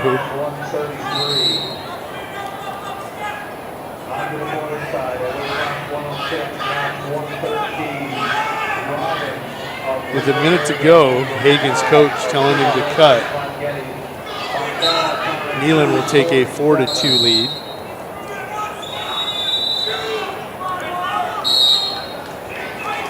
It's a good little match going on 2. Pankratz will take a 5-0 lead, it looks like, over on mat 3 going into period 2. Hurd will get the fall, leading 11-0. Up next, Rukin Robbins taking on Jackson Turbeville of Harding County.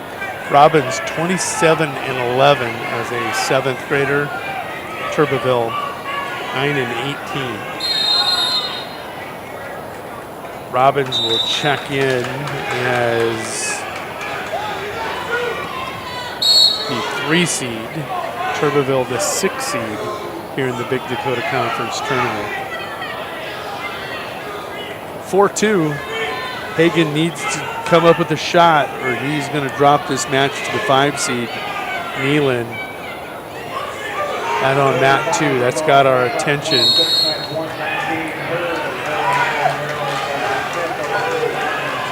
Nealon surrenders a stalling point.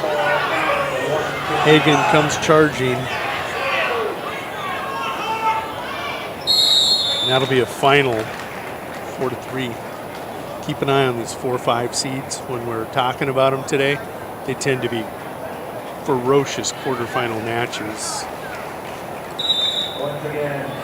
Up next on to quarterfinal, it's going to be Brody Gosson of Marion Freeman, 31-2. Guarantee you'll see him in the rankings, taking on Avery Williams, freshman out of Sully Buttes. That at 113. Gosson it was. Yep. Number 4 at 113. In this tournament, Gosson is the number 1 seed. Williams, the number 8 seed. Williams of Sully Buttes, the freshman. Pancrat's cruising over Smokov out on 6. Or on mat 3. Does have a board, a Super Bowl board, where you line it square, and then they draw the numbers later for this board. For next week's Super Bowl, it's $20 a square payout for the whole game is $1,000. They offer so much in each quarter, and everyone for the champion. Total payout $1,000, $20 per square. That's being done over in the southwest corner on the upper balcony. There's 2 ladies up there. Once again, they're selling the Super Bowl board. They'll draw the numbers later. Need not be present to win. You don't have to be from Stanley County. Robbins increasing his lead to 8-3 now here towards the end of period 1.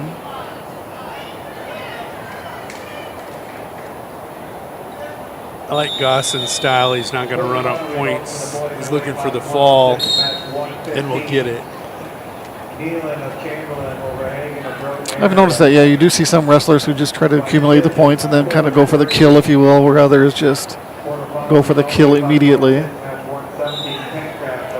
At 113 over on mat 3, Jamin Vanderwerf of Miller Highmore Herald, 28-15, taking on Groton Area's Lincoln Kraus, 18-8. Kraus the 5 seed, Vanderwerf the 4. Mat 3 could get very competitive. We'll keep an eye on that one. At 2, we're going to get a look at Rissy. Talked about him earlier. Maddox, the lighter, maybe the tougher. Just to create a little fun there. 8th grader, 25-9 for the Warriors of Bennett County, taking on Canastota Dakota Popkes, the 8th grader. And Rissy coming in at number 10 at 113 with a nice ankle pick to get the takedown. What's he ranked? Rissy. Number 10 at 113. 10. I didn't hear that. Well, mat 3 was not a close match. That was a quick fall between the 4 and the 5. Up next, top seed Kaysen Constance at 120, 30-2 for the Kimball White Lake Platte Geddes Wildcats, taking on Bryson LaRush, the 8 seed of Sully Buttes. LaRush 4-14. And Constance, the number 1 ranked wrestler at 120. Rissy picks up a fall over there on mat 2. Quickly moving into the 20 quarterfinals over on mat 2. Hudson Peters, Huddy of Winter, 19-17. He's the 8th grader, taking on Owen Engel of the Chamberlain Cubs. Huddy, the 3 seed in the Big Dakota Conference tournament.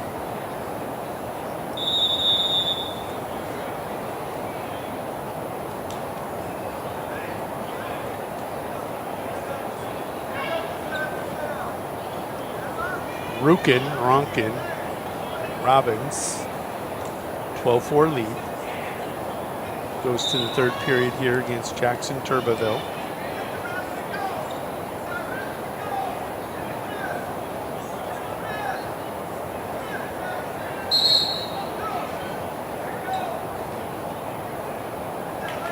And as expected, Constance out with a quick 6-1 lead over on mat 3.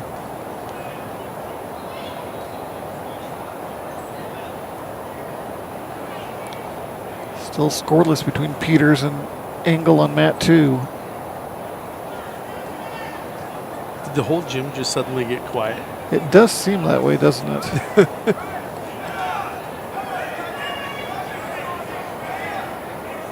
Oh, nice throw there by Rukin.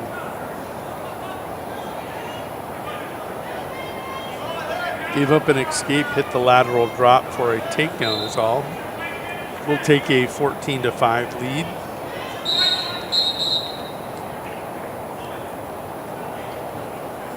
Constance will take a 9-1 lead into period 2.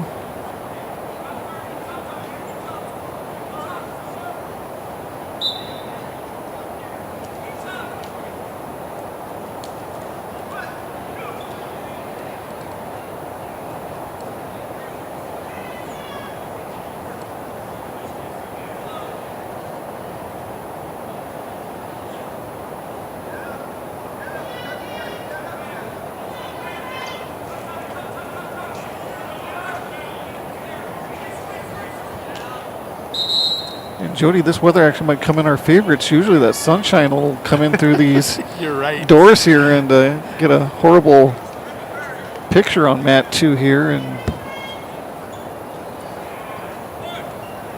they said that fog was going to lift at 11 o'clock yesterday morning. Then they changed it. Extended it another day, it sounded like, yeah. Supposed to burn off at 11 a.m. this morning. We're past that, and it still hasn't. So Robbins gets the victory, 17-5. He'll advance as the number 3 seed. Hurdle and Block up next. Evan Hurdle of McLaughlin, the senior, at 120, 9-12, taking on Block. Donovan Peters with the first takedown. He'll lead 3-0 now.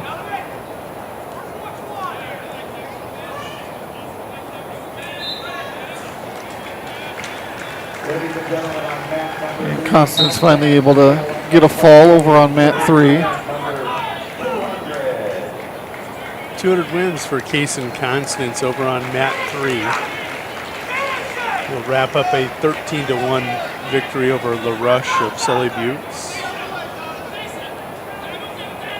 Up next on 3, Sam Crago and Easton Cheddar. Crago, the 8th grader of Miller Highmore Herald, the band at 9-17. Cheddar at 120, 32-2 at 120 on mat 3. Cheddar coming in at number 7 overall at 120. Over here on mat 1, it's McLaughlin's Evan Hurdle, a senior at 9-12, taking on Donovan Block, a 7th grader from Groton area. That's a 4-5 matchup between those young men.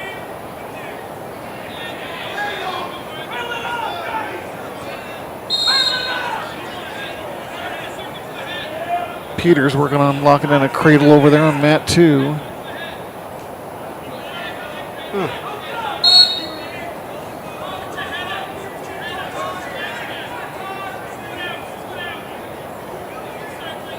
10 seconds to go on 2 for Peters, not able to keep that hook.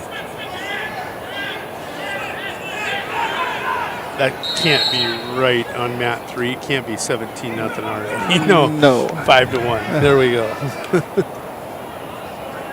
I was like 17 points in 45 seconds. Wow. Cheddar is good, just not crazy good like that was indicating. Leads 9-1 on Crago of Miller Highmore Herald.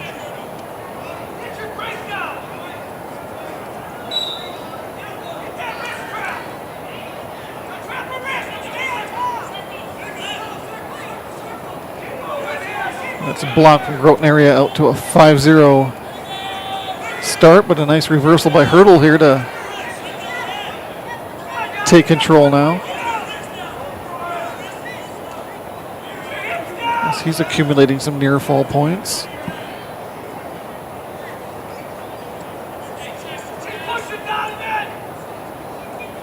All of these are 120-pound quarterfinals.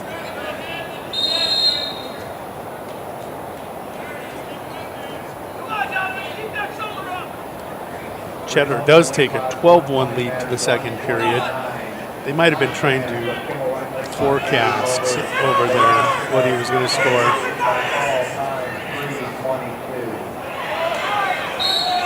Nice reversal by Block now, and he's back on top and in control once again.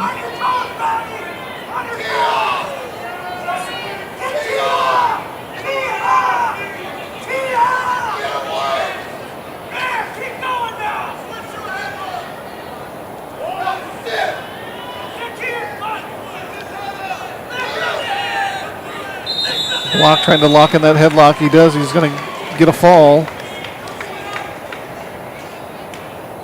Good battle between those two on mat 1. That was a 4-5 matchup, as predicted. See, in the semis, the 2-3 becomes the fun one.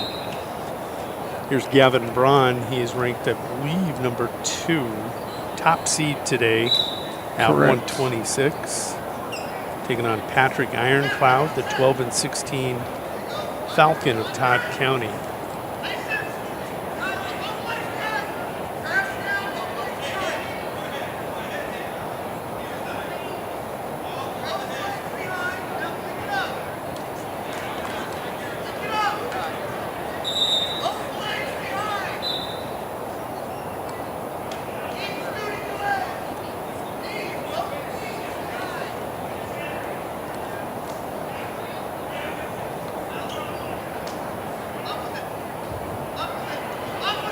Starting on mat 2, I believe that's Mobridge Pollock's 4th rated Wyatt Wenches over there.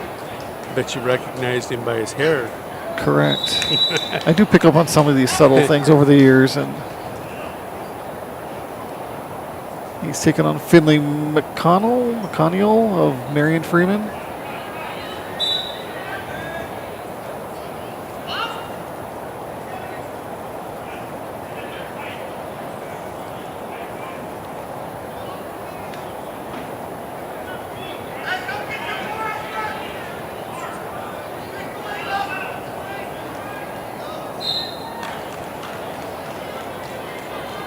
Going to be a fallout on 3. Mario Olivia Gayton in a wrestle back will pin Lee Samba of Crow Creek.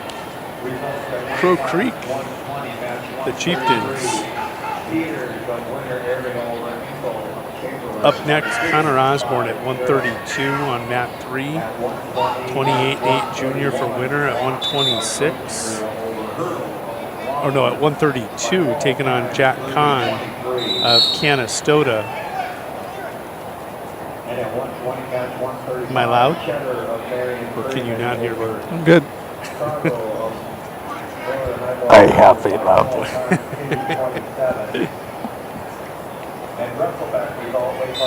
Constance, a 4-2.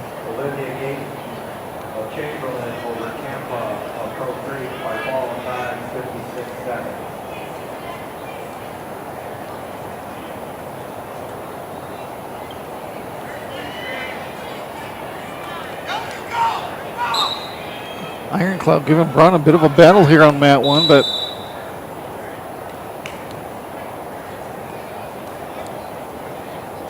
Braun able to take a 6-2 lead heading into period 2.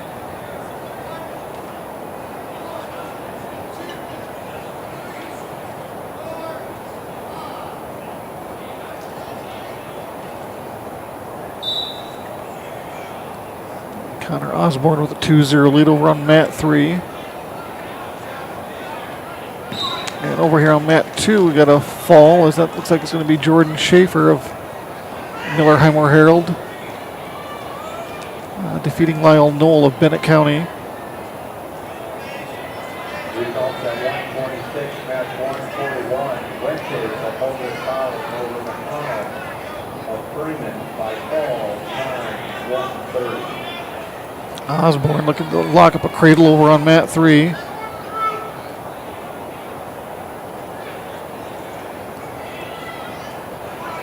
And Braun will pick up a fall on mat 1. Top seed. Rolling on to the semis, taking a look at 132 now as we're rolling through these. Osborne is the number 1 seed today. Anderson of Chamberlain, Devin, 22-10. He's the number 4 seed. He may be ranked in Class A at 132 for Chamberlain. He is not. 22-10, not getting a sniff in the ace. Pretty good wrestler there for Donovan. He's got Kaya McCauley of Miller Highmore Herald. Failed to mention, looks like Olson over there on mat 3. 4th ranked wrestler at 132. Osborne. Yep. Yeah, he came out of nowhere. Wasn't in there and then all of a sudden popped in. Landon Boehm. Boehm, yep. 23-13, taking on Zollner of Groton area, the Tiger, 25-10. That is a 126-pound match.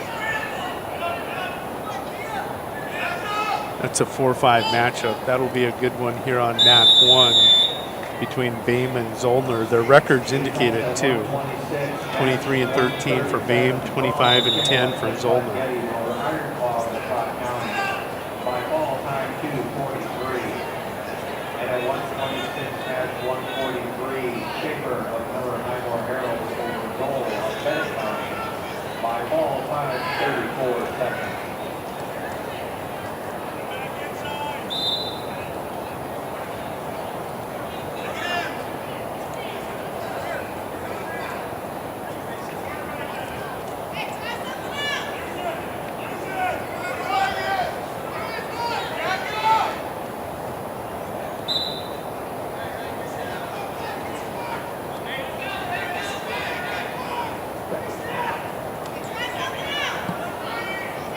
What is seating capacity here at Parkview? I guess I honestly don't know if I know that. With the bleachers down on the bottom, it's obviously more for, we were talking about the Sodak 16s. I'm sure it's 1,000. They would meet that qualification of 700 and the ceiling plenty high. I don't know how those Sodak 16s, you saw they're trying to make it Sodak 32s. Oh, I have not seen that. Yeah, no region play, just top 32. We'll see if that one is going to make it through or not.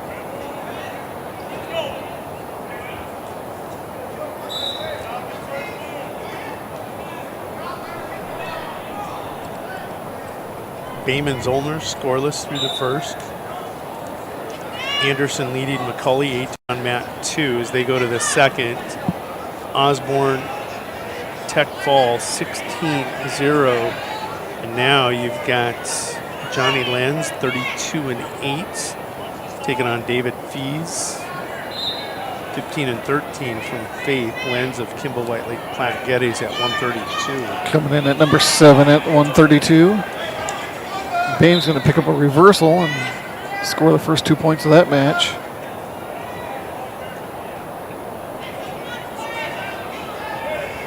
I guess Johnny Lenz over there on mat 3 is the 2 seed today. Osborne wins. Yep, Johnny going to be the 2 seed. Fees the 7.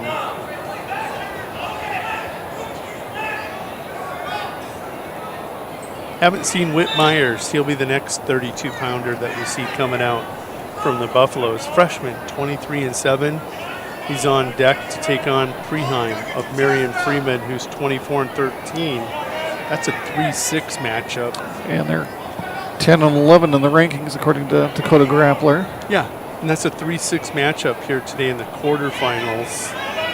That one, let's see where they have them on deck. That'll be on next match on 1. That 32-pound weight class loaded today.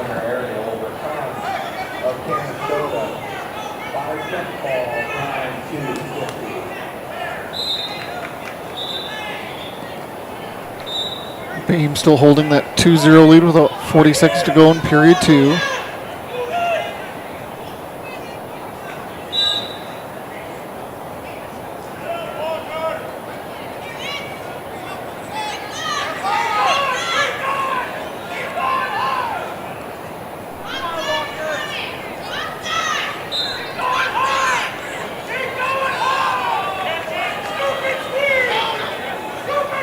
is going to give the reversal up and back points.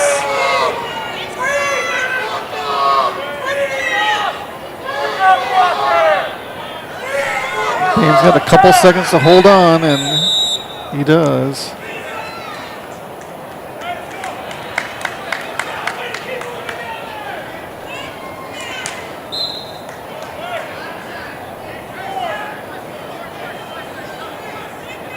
Anderson 12-3, minute 31 to go in the third. And Johnny Lenz 9-0 second period, and he'll get the fall. Official time is going to be 2 minutes and 42 seconds. 33 seconds. 2 minutes, 33 seconds for Johnny Lenz. At 138, you're going to see Sargent and Solik on mat 3.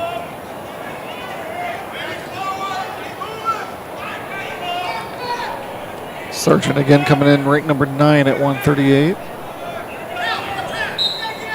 He's the 4 seed, Solik the 5 seed over there on mat 3. That should be a good one. Zollner with an escape, so he'll increase his lead to 6-2 on mat 1. Just over a minute to go.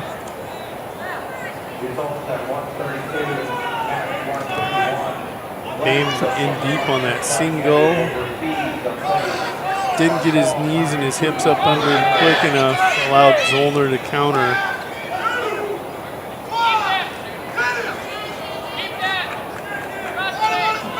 Sargent with the first takedown over on mat 3 for a 2-0 lead.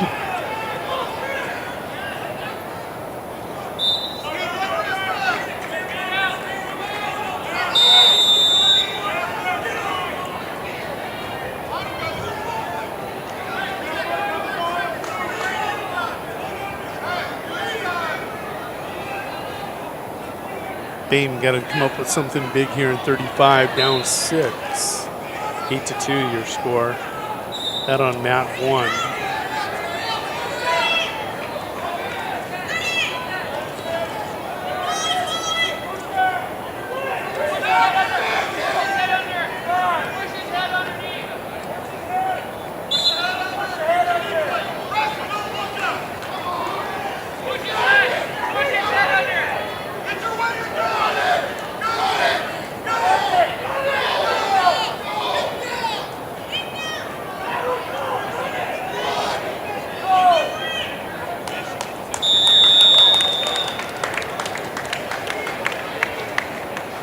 Zollner's going to come from behind.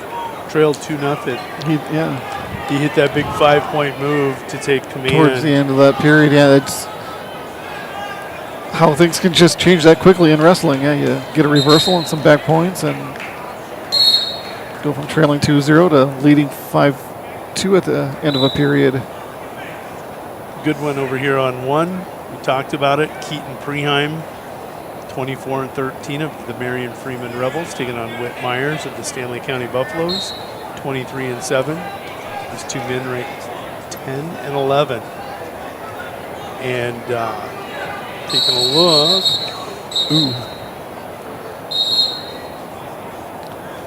Sargent okay over there. I know. Heard the big thud. I didn't see it, but he.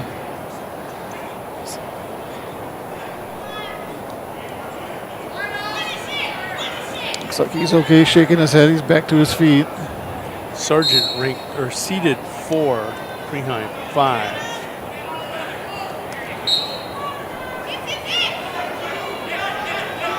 (38-32), both loaded weight classes. You're going to see Kellen Hurd ranked number 2 or 1.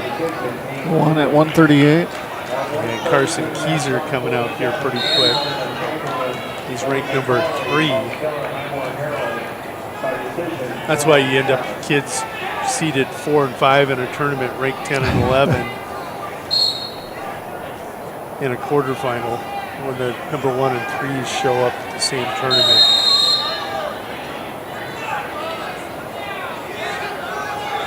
It's 2-2 over on mat 2. Xavier Donovan in a wrestle back. Him and Joshua Popkis of Canastota. 2-2. They go second period. Myers will pick up a reversal on mat 1 and tie that matchup at 2 apiece.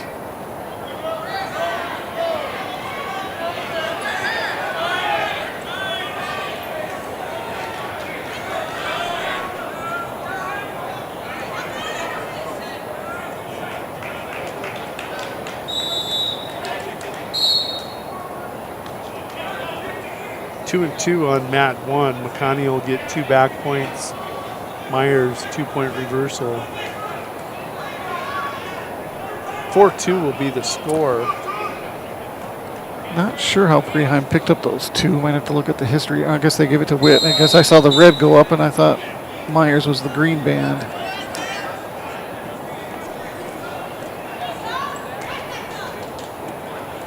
So wrestle back on 2. That one 2-2. Sargent leading for the Buffs over on 3. Myers leading on 1. 4-2.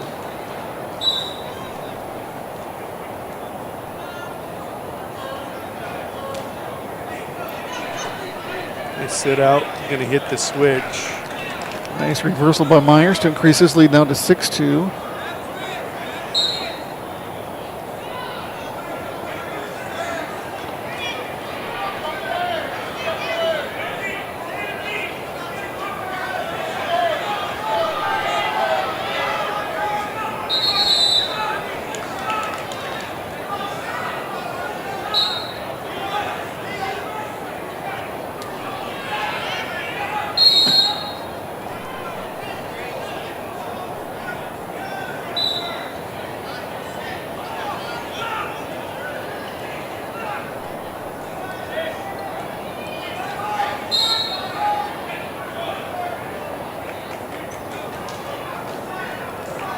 Sargent with another takedown over on 3. He'll increase his lead now to 8-1.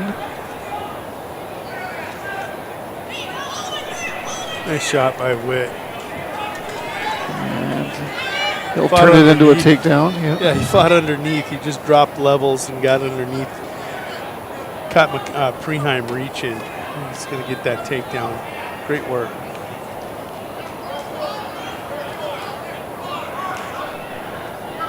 Buffs in command on 1 and 3. Whit Myers 8-3. Spencer Sargent 8-1. With the wrestle back on 2. It's 2-2. About 30 seconds to go in period 2. A lot of 2s there.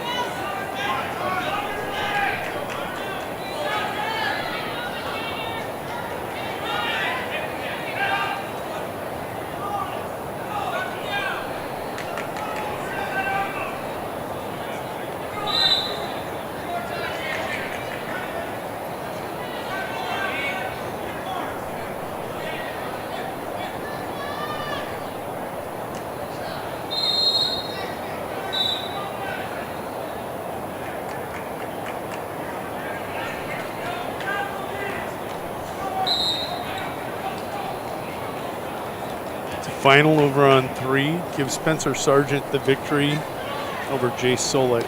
Gavin Rissy and Hansen up next on mat 3.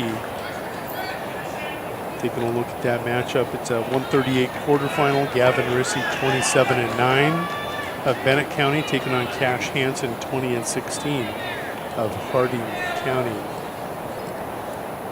Again, Gavin coming in at number 6th ranked overall at 138. He is the 3 seed in this tournament. Hansen the 6.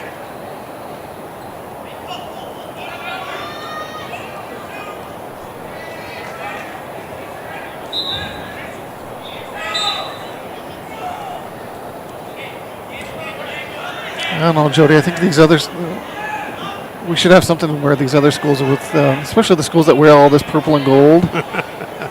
We need to decide how to who wears purple and gold, and the other teams have to pick some alternate colors to. Basketball season, your home team wears white, visitors wear gold. Then one team should be white, one should be gold, and if there's a third purple and gold, they should have to wear purple or some combination of that.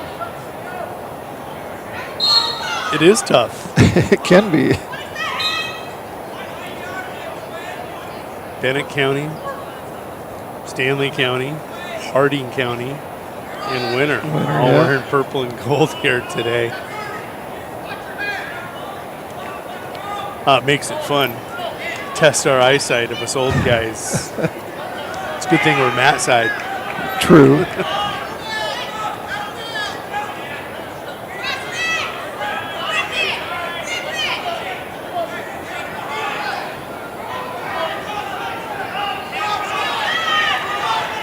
like Whit Myers will hang on and win his matchup 10-4.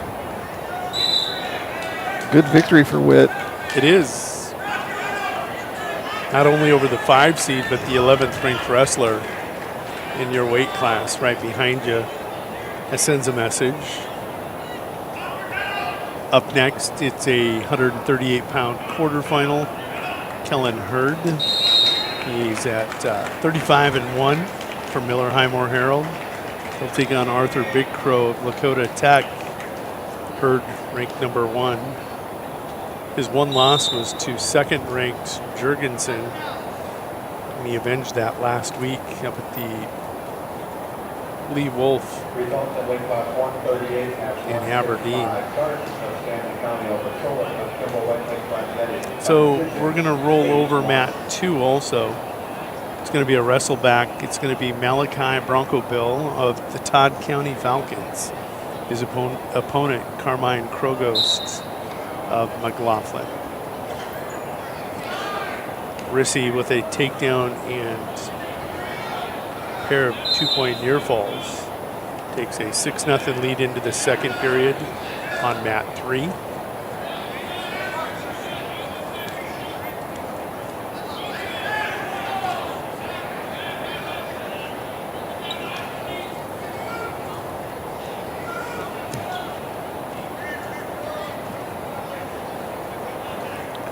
Hurd with a series of takedowns will lead 8-3 currently.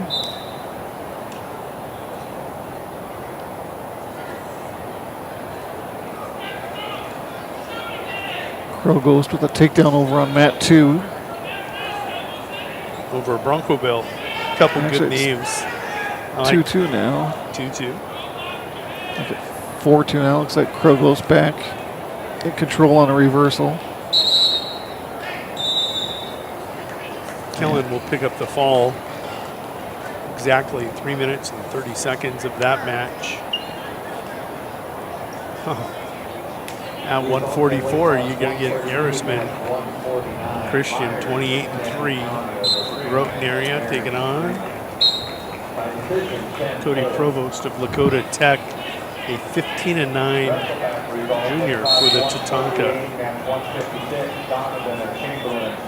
Rissy victorious over on mat 3. Quarterfinal, weight class 138, match 153. Hurd of Miller Highmore Herald over Big Crow of Dakota Tech by fall time. Still trying to get that loaded onto track. Over on mat 1, there it comes up. Christian, he is the number 1 seed. Oh, that's an illegal slam. It's number 1 seed here at 144. Provost, the number 8 seed. Christian at 144. Number 4 overall at 144. Who's ranked ahead of him? Iden Myers of Kimball White Lake Platte Geddes. Yeah, I don't see Iden. Oh, he is the 2 seed. Number 3 ranked wrestler is the 2 seed behind the number 4 ranked wrestler. That must have been an interesting criteria. Right.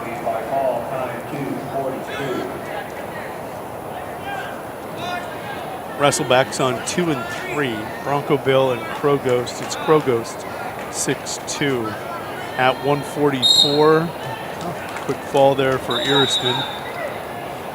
Out on mat 3, Johnny Alpazar of Miller Highmore Herald, trailing Jace Roman of Harding County 2-0, then a wrestleback at 144. Quarterfinal on mat 2, that's Carson Keyser, 35-5 from winner. He is the 2 seed, taking on the 7th seed Axel Schultz, an 8th grader who's 19-18, excuse me. Keyser ranked 3rd overall at 138. Yeah, that would be him and Hurd, possibly in the finals. Kellen has owned the 2 previous matchups. Like to see a 3rd one.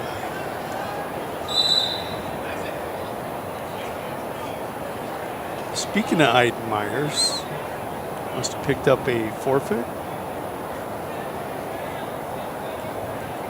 He's Speaking of purple and gold, I think we forgot to include the Sully Beach Chargers in there too. Oh yeah, that's the fifth team. That's right. They're Vegas gold. They're like winter, the Vegas gold. That kind of sets Sully Buttes and winter maybe a little bit apart if you check the waistband there. That's Eli Hertz of Sully Buttes at 150 in a quarterfinal. Hey, Jordan Rissy of Bennett County over on mat 1, a third Rissy.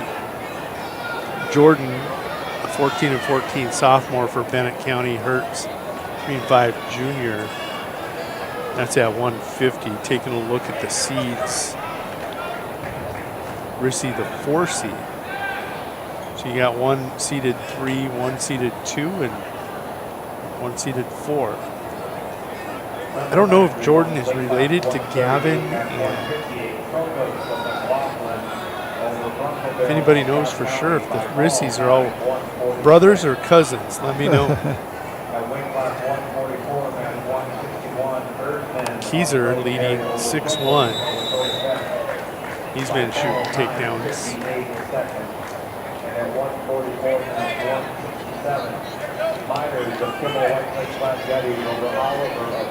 Roman of Harding County led 4-0 and gets the victory over Alpazar of Miller Highmore Herald. Up next, Trip Shrimp, and that would be Tel Groper. Shrimp of Shining View, Dupree, Tioche, Betopa. Groper, Bennett County. Shrimp 18 and 7. Groper 21 and 14. That could be, what's that, 144? At 3, falling a little behind. Groper, the 4 seed, Shrimp, the 5.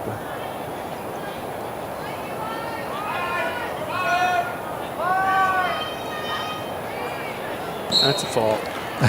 You notice the officials, when you're wrapped up in both your arms and you're stacked like that, they don't leave you there very long. They take care of you and they don't let you get hurt. Sure. So a Rissy advances. All 3 Rissies advance to the semis for Bennett County.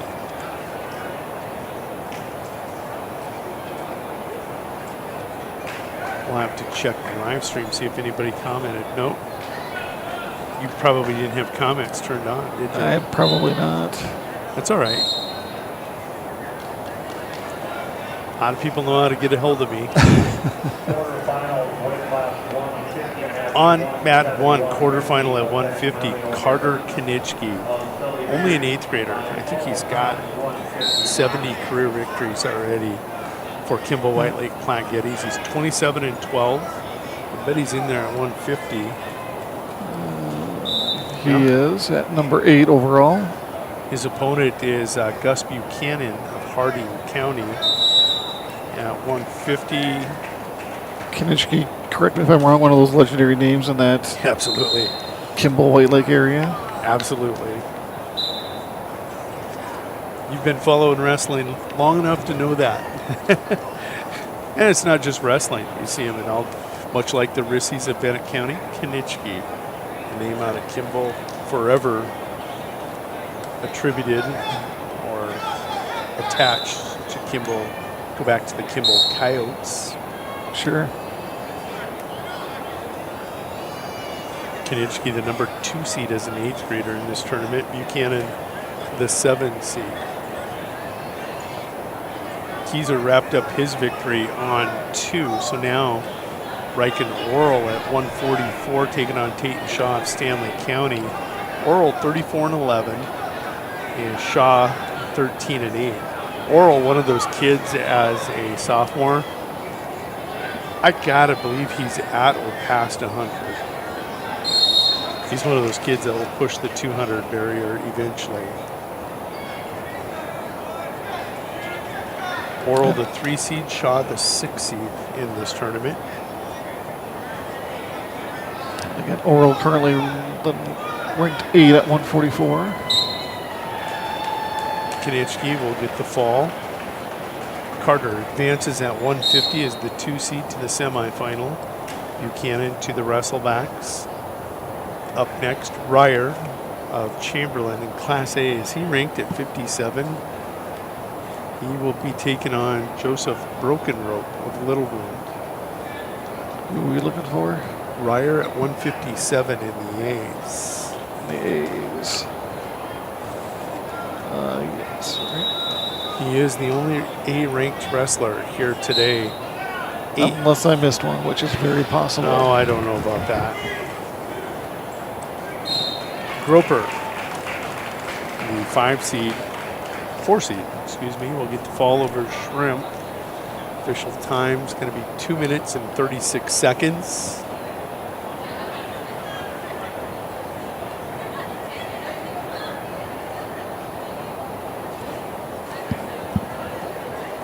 Oral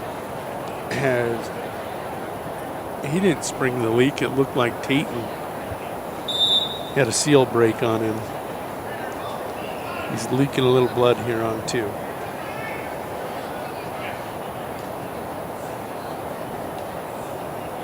Really cool. Kevin Penny, he was over here visiting. He mentioned the Yellowstone series, and you remember Mo, who's this Ryer will get the fall here on 1. His best man in his wedding was Mo from Yellowstone. Right. I was like, what? That was small world, huh? Yeah, he showed me his wedding picture with him in it. I was like, what the heck? Up next, Brevin Bolander of winner 15 and 17 will take on Hayden Rogo of Stanley County. Rogo 18 and 5. Rogo, is he ranked? He is number 9 at 157. Track taking its time to pull up there at 157, checking that bracket. Rogo, the 2 seed. Bolander, the 7 seed. Over on 3, looks like Sandquist trying to wrap up a cradle over on against Powers of Chamberlain.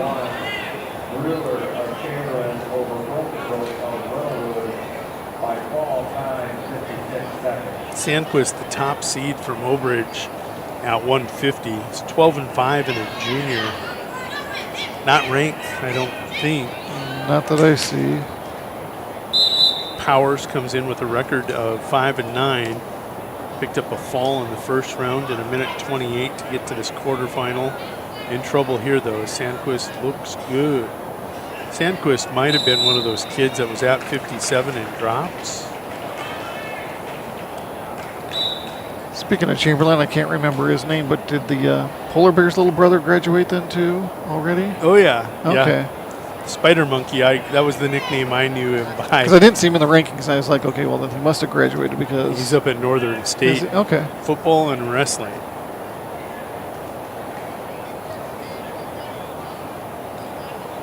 Over on 3 now after the Sandquist fall. It'll be Roland and Ramirez at 157. Ryder 29 and 11 for Miller Highmore Herald at 157. A senior taking on Isaac Ramirez of Sully Buttes, the junior. And Roland coming in at number 7 overall at 157.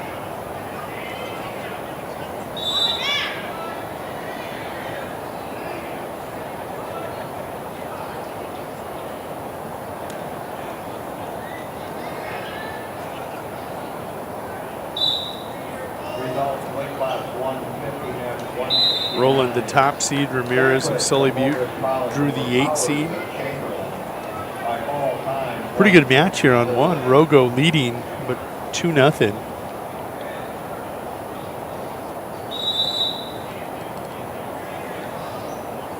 Oral commanding 10-0 lead here on mat 2. That in the second period. Only in the, actually, it's still in the first period. No, it's in the second period. I'm looking at the wrong scoreboard. Just under a minute to go. Roland gets the fall on Ramirez. The number 1 seed at 57 will advance. Lucas Lenz, 30 and 3, ranked number 2 at 157. Will take on Caleb Sarchett of Miller Highmore Herald. Sarchett 10 and 23.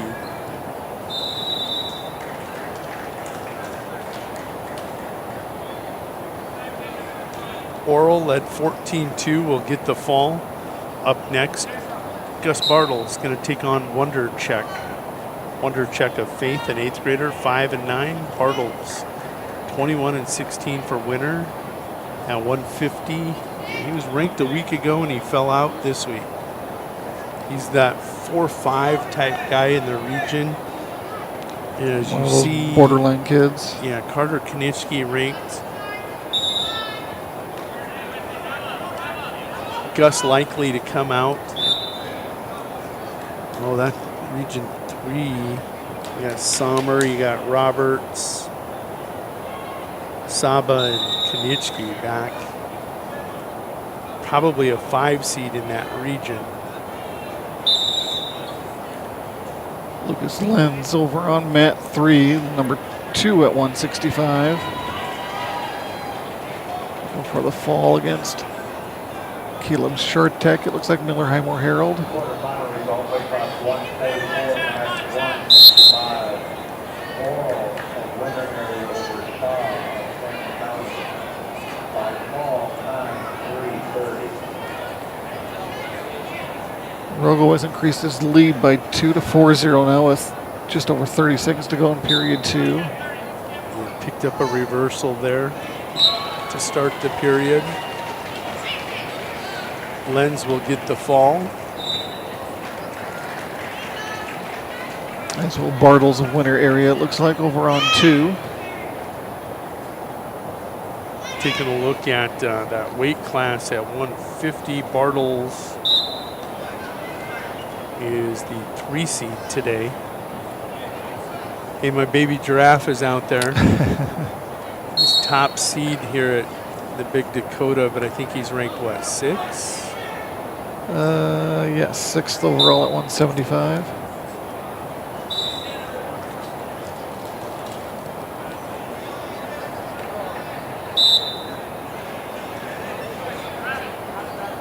Over on 2, Kenyon Kuiper of Kimball White Lake Platte Gettys, taking on Talon Krolikowski at 57. That one probably a 4-5 matchup.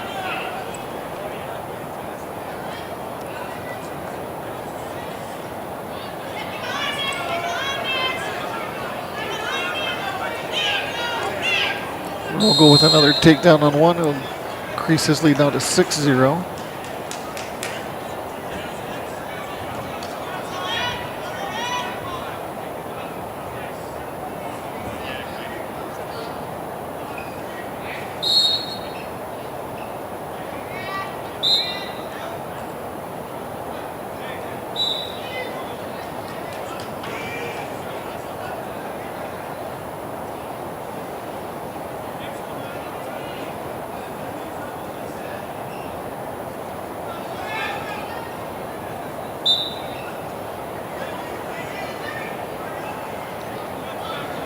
Krolikowski on mat 2, still leading 2-0 with just over a minute to go in period 1. The baby giraffe will get a fall in a minute 18.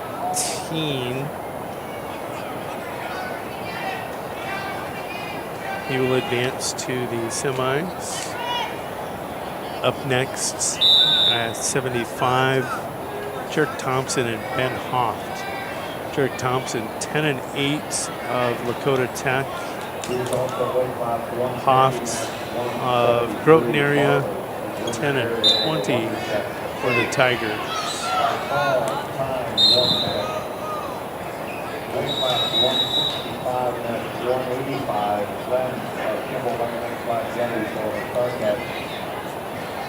It's a grinder here on 1. Yeah, Rogo still in control with 45 seconds to go, still leading 6-0.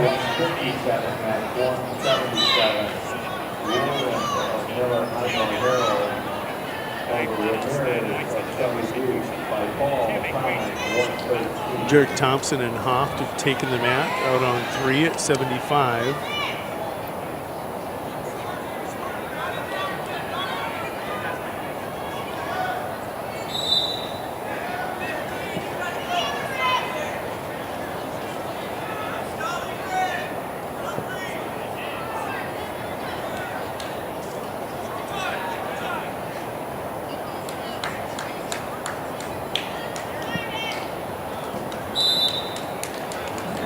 Vogel will finish off his match, winning it officially 7-0.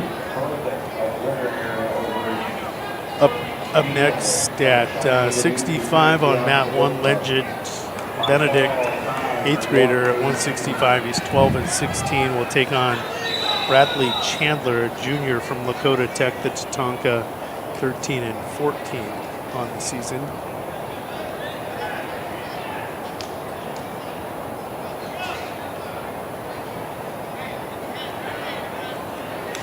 Three nothing lead for Krolikowski on Kuiper on mat 2. And Hoft and Thompson still scoreless.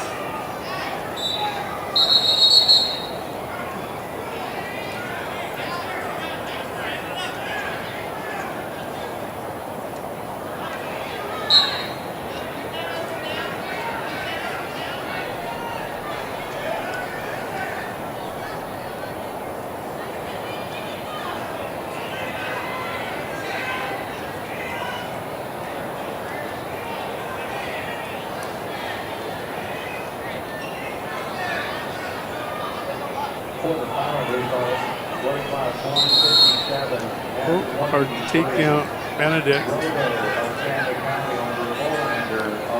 Jarek Thompson increases his lead over on mat 3 to 3-0.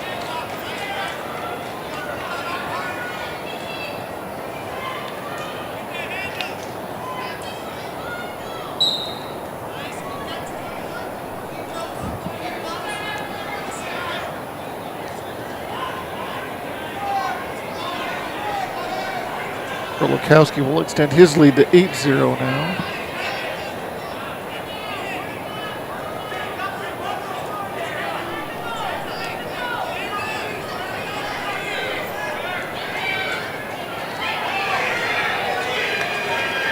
Krolikowski got reversed here. He's in a little bit of trouble here on mat 2. Kuiper had a smile as he hit that reversal too. And gets the fall. Wow. That is at 57, I think, an upset. It is. Krolikowski the 4, Kuiper the 5. Krolikowski had that 8-0 lead.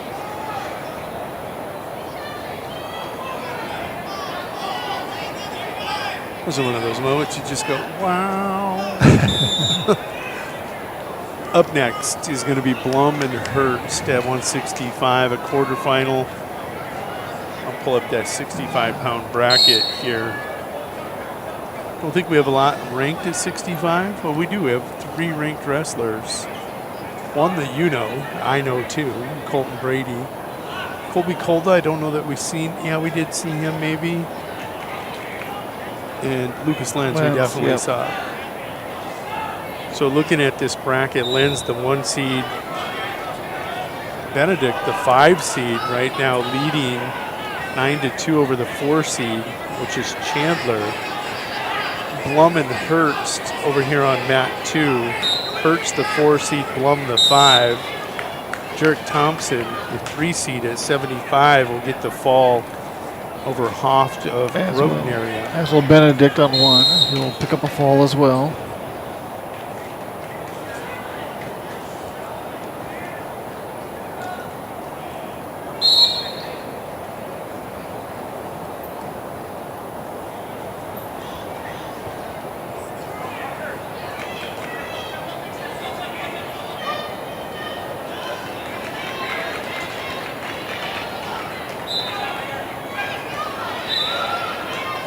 Over on mat 2, Chamberlain's Chisholm Blum. He just picked up a fall over Bryson Hertz of Stella Buttes. That's a 5 seed over a 4 seed. I think if you look at those, the 5 seeds have won more than the 4 seeds today. The rewards, they get the number 1 seed usually.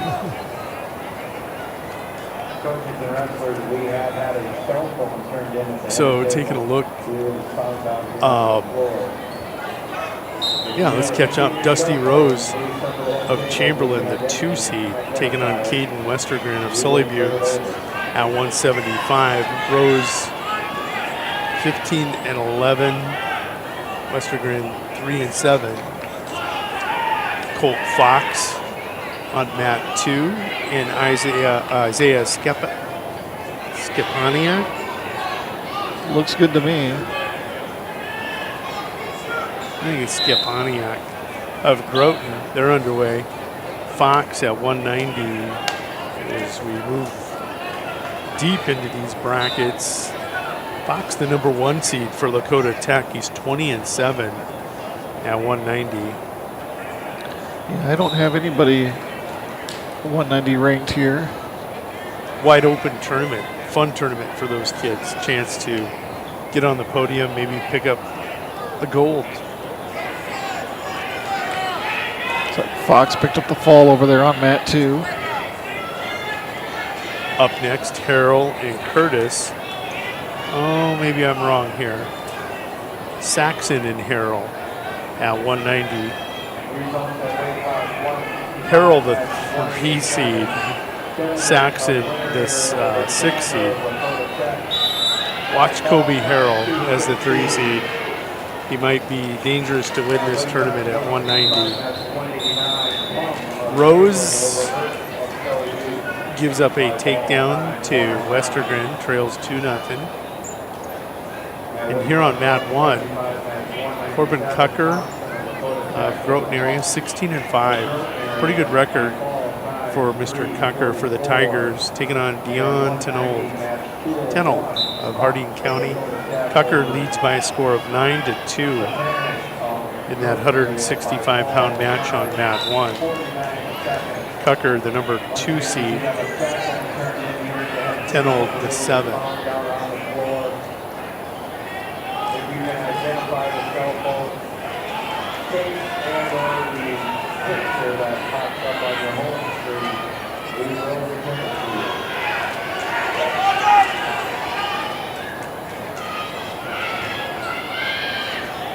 Westergren with a reversal.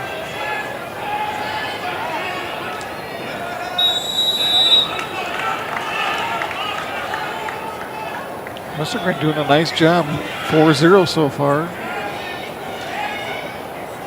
Just over a minute to go in period 2 over on mat 3. As Cucker will pick up a victory on mat 1.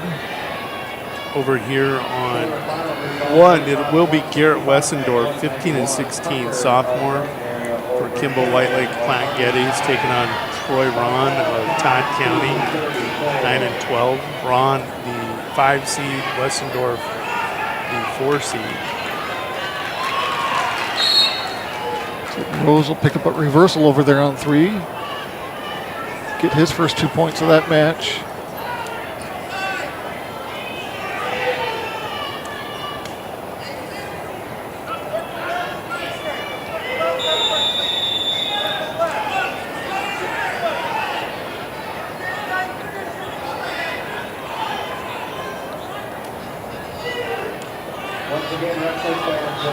Max Saxon will take a 2-1 lead over Colby Harrell over on mat 2.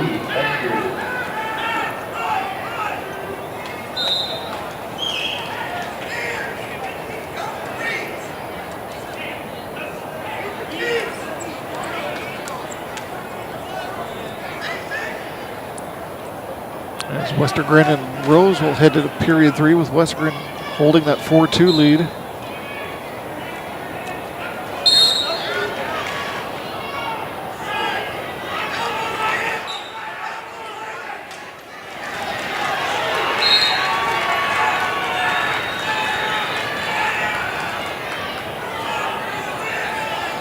Rose has tied it up over there on, actually takes the lead now, 6-4.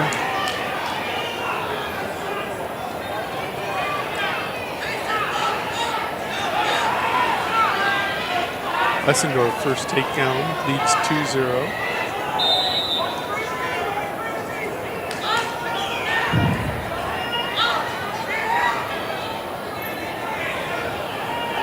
It's a good match here, 3-3, Harrell and Saxon. Saxon the 6 seed, Harrell the 3. Westergren the 7 seed. Dusty Rose the 2 seed at 75. And here you have the 4 and 5 seed. Wessendorf advances to take on the baby giraffe.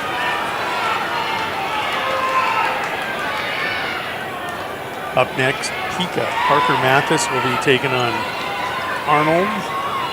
Parker comes in. Westergren with a reversal. That thing's tied up at 6-6 with 50 seconds to go. So that was a 2-7 matchup over there? Yeah. 3-6. Rose the 2.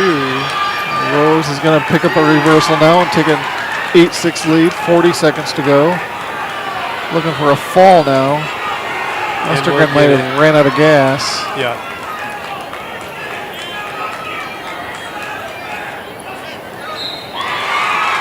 And Rose will pick up a fall.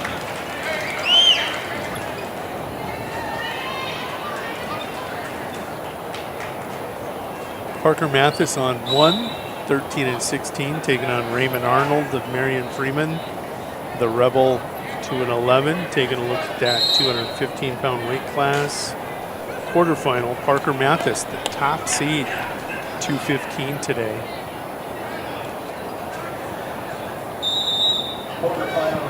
Santiago, the 4 seed at 190, taking on Mason Curtis over on mat 3, the 5 seed. Curtis 24-19 as a freshman. Santiago 10-12 for the Cubs.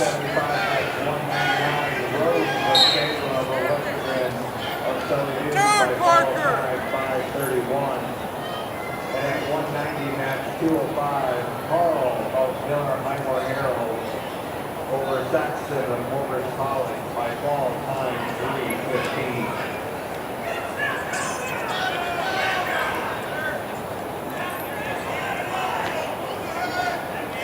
The big boy, Parker Mathis, number 1 seed here at 215. Pikachu. See that throw? We looked away for a second, and that's what he does. Pico with the pin.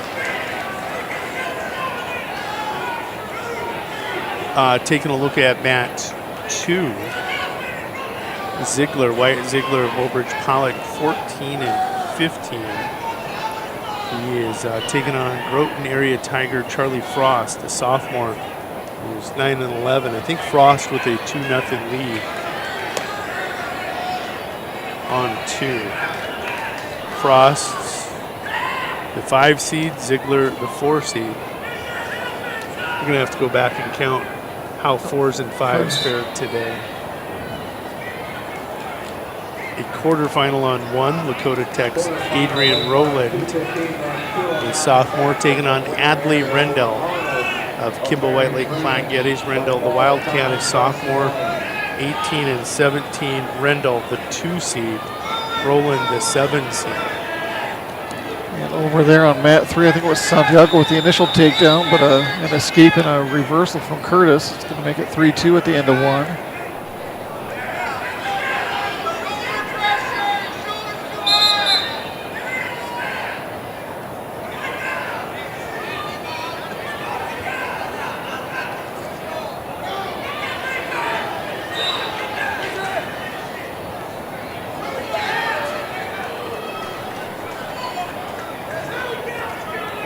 This thing's moving along nicely. 12 o'clock, we're almost to the semis. I'll take that. Right. Would you mind an early Saturday home? Absolutely not. Neither would I.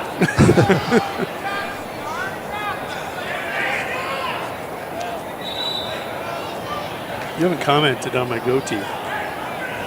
Well, because it's not as good as yours. Is that what you're thinking? No, mine's getting that color too. So. Oh, you're going to comment on the color. Oh. I never wear facial hair. This got to be the first time you've ever seen me with a goater. See, I just don't pay enough attention to that stuff. So.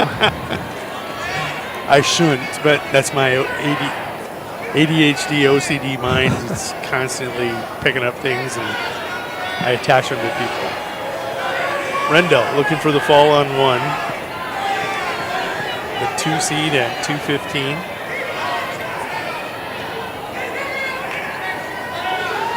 Curtis 3-2. He leads Santiago. Santiago with an escape. Actually, he led 5-3. It's now 5-4.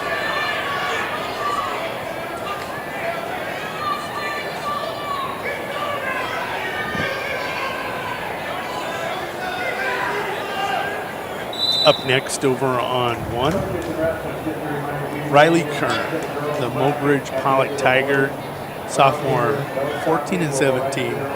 Going to take on Carter Brave. I like Carter Brave, freshman, 17 and 15. At 215, this could be, or 285, this could be a wild match, knowing these two wrestlers. Shelbourne, the 1 seed, Kerner, the 3 seed, Brave, the 6th. A little low for him, I think. We'll see.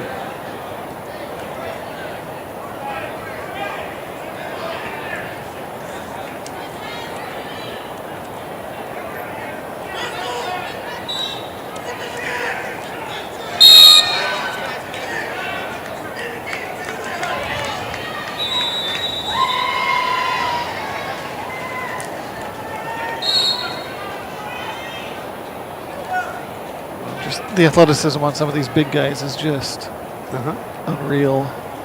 I would agree. Curtis takes a 5-4 lead into the 3rd period. And Ziegler going to get the victory, I think, over here on 2. Nathan Bluecoat of Shining Butte, Dupree, Teoshpe, Topa will take on Stetson Shelbourne. Shelbourne, the 1 seed.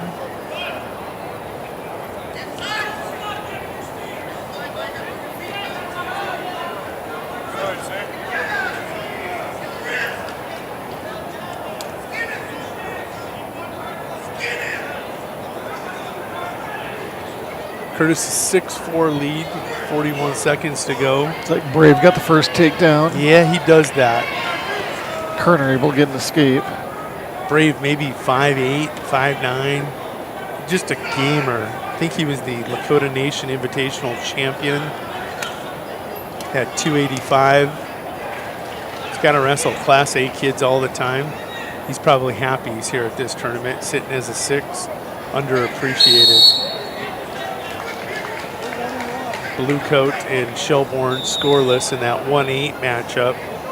Curtis, the 5 seed, now an 8-4 lead over Santiago. Another 5 seed looking to advance to the semis. Shelbourne going to get the takedown in the fall. 5th ranked heavyweight. Number 1 seed advancing.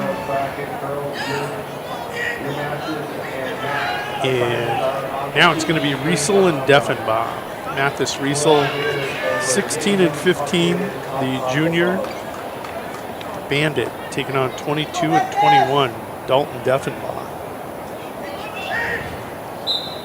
He left me hanging. He did. I don't know, Jody, if you're calling Kellen that 175 baby giraffe, who is over here on mat 3? That's Jimmy Burma. Got He's some probably got link him to at himself. 6'7". See, he is the giraffe. Kellen's the baby Gotcha. giraffe. Jimmy unranked, but 12 and 9 on the season for the Crusaders. His opponent's Tavian Rooks, the senior from Little Moon. Rooks, the Mustang, in on that single. This is so tough with these tall guys. They get real long on you. They start leaning down. Next thing you know, you're sitting in a cradle.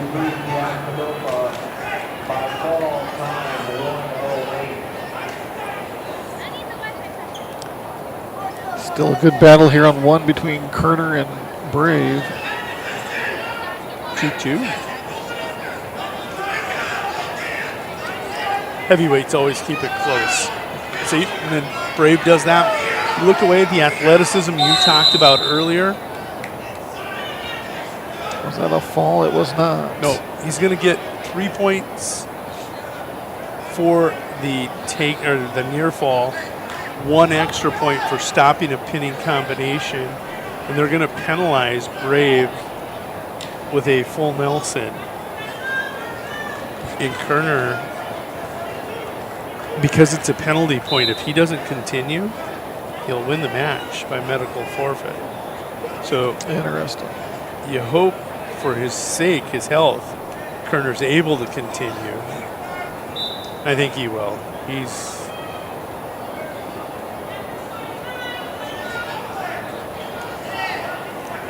Kerner has worked his body over in this last year, really changed his composition. Nice looking heavyweight for the Tigers. I believe he'll continue. Got a reversal over there on mat 3 to tie that up at 2 apiece as the end of period 1 expires. So Curtis did win 8-4 over there over Santiago in that 5 versus 4. This is a 5-4 between Riesel and Deffenbaugh to close out the 5-4s, and I'm going to go tally them to tell you. Did you want to be a 5 seed or a 4 seed today? Kerner out immediately, but he is not feeling well at all. Our camera got bumped a little bit there. Okay. Kids just walking by, getting warmed up.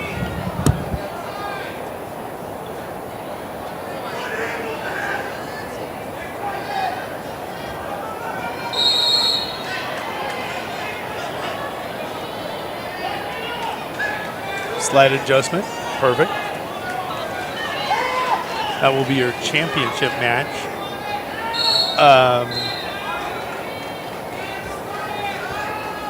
The Giraffe just picked up a pin. Jimmy Burma on to the semifinals at 195, or excuse me, 215. No, that was 190. Still learning my weight classes. Burma, the 2 seed, defeats Rooks, Tavian Rooks, the 7 seed. And jump across, refresher, track wrestling at 285. 215, the 4-5 seed was Ziegler. He got the win as the 4, kind of ruined the streak there. Riesel and Deffenbaugh. 2-1. Deffenbaugh with the lead on Riesel. That's a 4-5 matchup. Deffenbaugh to 5. Over on 3. Quarterfinal at 2:15. Leland Long Wolf of Littlewood will take on Stanley County senior Tayton Walkers. Walker with the first takedown, now looking for the fall. And Walker will pick up the fall. Walker, the 3 seed. Carter Brave trying to be the lowest seed to advance to the semis here as a 6. He's got under a minute, leading 8-3. That's over on mat 1, folks. Keep an eye on that one. Brave of Todd County. You had Westergren at 175 push the 2 seed. He was the 7 seed. He didn't get it done. Ziegler in deep here. Brave able to get those hips back and heavy on the head. He'll come around and score. That will 10-3 lead with 25 seconds to go. Probably too much for young Kerner to overcome. Yeah, nice job by Brave there. I thought he was in pretty deep there on that double leg and able to get out of it. Riesel has taken a 3-2 lead as the 4 seed on mat 2. Mat 3, they're going to shift over to the ladies. Carter Brave, the 6 seed, puts his hands up and advances. 18-15. Up next, England and White Mountain. White Mountain of McLaughlin, the sophomore, 9-10. Gavin England of Groton area at 285, a sophomore, 23-12, unranked. That on mat 1. Deffenbaugh tied 3-3 with Riesel.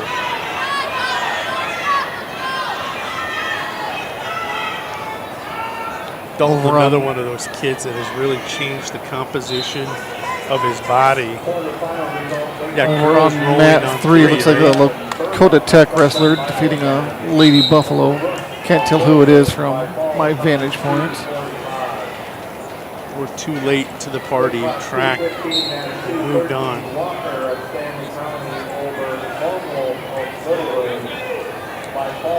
Zoe Donovan, my adopted daughter of the Chamberlain Cubs, 8th grader, will take on Bailey Yost of Wessington Springs Woonsocket, Woolsey, Washington. You do that. I know you do that. I do it. I know you do. You adopt kids. That's my guy. I'm going to cheer for him. Gets crazy. Zoe, I don't have a daughter that wrestles. I have a daughter that plays basketball. So Zoe, my adopted daughter. We got a good one going here on mat 2, tied up at 3 apiece with under 50 seconds to go. Actually, are they in overtime? It looks like they're maybe. in sudden victory. Okay.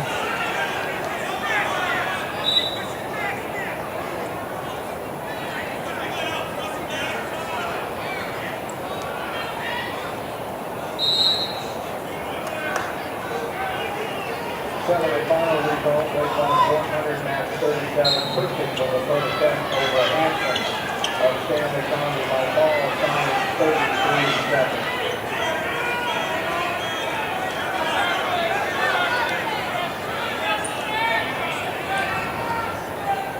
Zoe trailing 2-1 to Bailey Yost over on 3.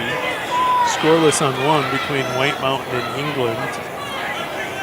England the 2 seed, White Mountain the 7 seed. Oh, so we got through sudden victory with no takedown. Now you get 2 30-second periods. The only way the match would stop in these next 2 periods if there's a fall in overtime period 1 or 2. If we're still tied, and it's regular scoring, but if you're tied at the end of overtime period 2, it would go to ultimate tiebreaker. And whoever scored first, which was Deffenbaugh, would have a choice to go up or down. If you go down, you have 30 seconds to escape. If you choose to go up, you have 30 seconds just to ride the guy out. This year I've seen 2 matches end 2-2, 3-3, with one person winning because they rode out an ultimate tiebreaker. I love overtime. I love ultimate tiebreaker.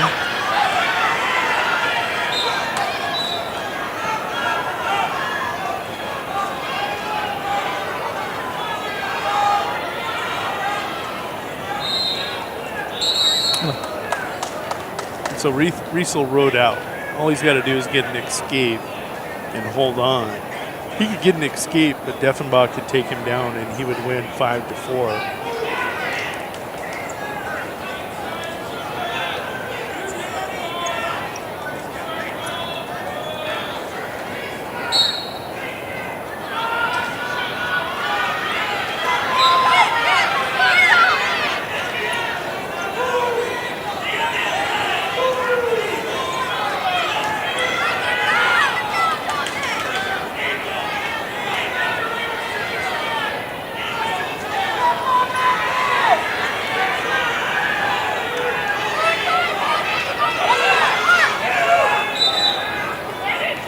That's the way a 4-5 matchup's supposed to go. Sure. To the ultimate tiebreaker.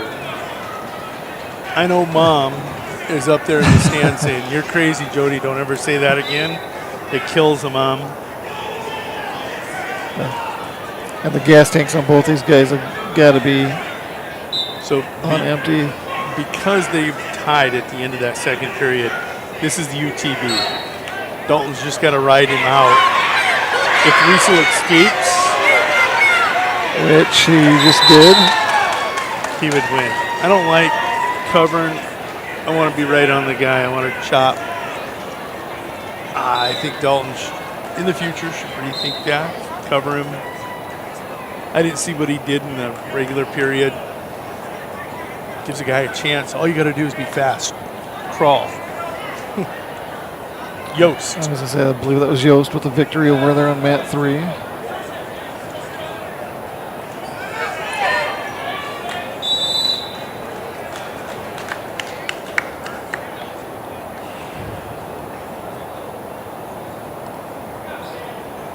here on 1. Final boys match. Looks no. I think they're going to roll the boys on 1 in wrestlebacks, the girls on mats 2 and 3.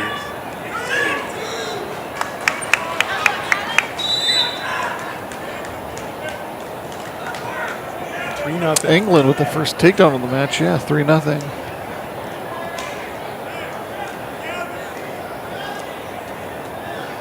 Girls result play class 114, match 43. Yost of Washington, Blue off the Wolver Washington. Over Donovan of Chamberlain by Paul Fine. So on mat 2, that's Sadie Stomp. Got to go with the Chris Bermanisms of Bennett County, taking on Claire O'Leary of McLaughlin. Got a 100-pound wrestleback at 100 pounds on mat 2.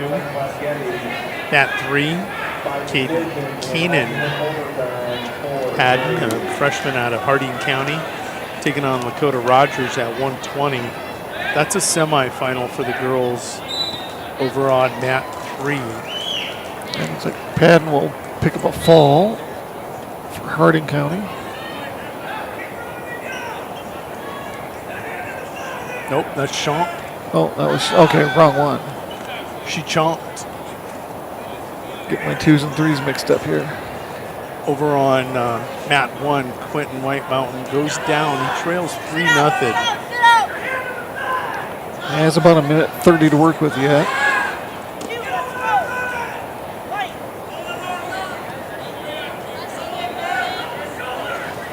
So this next round will be boys wrestlebacks here on mat 1, girls wrestlebacks on mat 2, girls semifinals over on mat 3 is how this will work. Based on how it's pulling up in track right now. I like it, they're going to keep them going.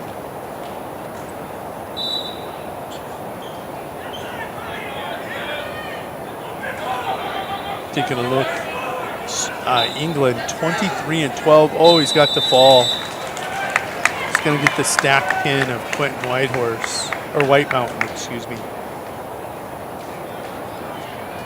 England goes to 24-12. Girls result at weight class 100. Wrestleback result at 36. Taking a look at the girls on mat 2 and 3, semifinal on mat 2. Actually, they're going to roll all ladies here. Yep, boys are going to slow down, girls are going to roll through this round. Kruger and Kahn going to be taking the mat on 1. Maddie Little of Groton area, the Lady Tiger, taking on Brandy Marshall of Lakota Tech. Marshall leading 3-0 on mat 2. And Lakota Rogers of Lakota Tech leading 4-1 over Keenan Padden of Harding County over on mat 3. That at 120. 100 on 1, 107 on 2, and 120 over on mat 3.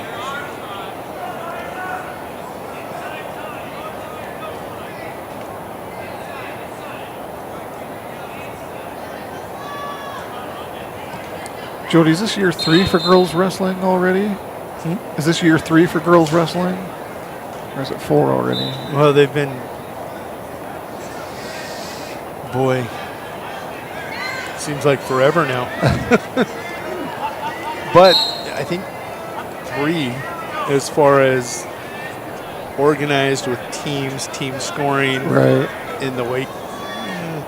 4 years ago, yeah, there was a state tournament, but it was kind of like an open tournament. Still is.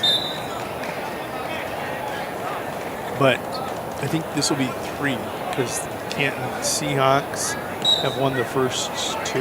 Marshall with the fall over on mat 2. I heard a slap of the mat on mat 1 here as well.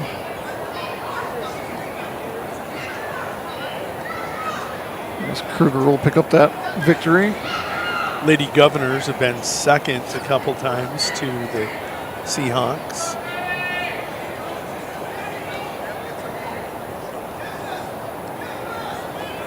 Former state champion Akani Metcalf of Kimball White Lake Platte Geddes takes the mat against Payson Wilson of Bennett County. She's ranked 4th at 107. I think a state runner-up last year. But, so yeah, this would be year 3. Got that title in that first year. Yeah, that's what she does. Watch out.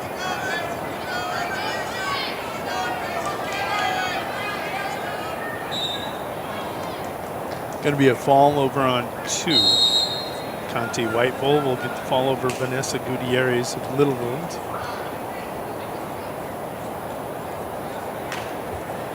Now to bring to the mat Qatari Yellowhawk of Sully Buttes. She's ranked 3. Correct. She's 22-6. She'll be taking on Morgan Wordle of Miller Highmore Herald.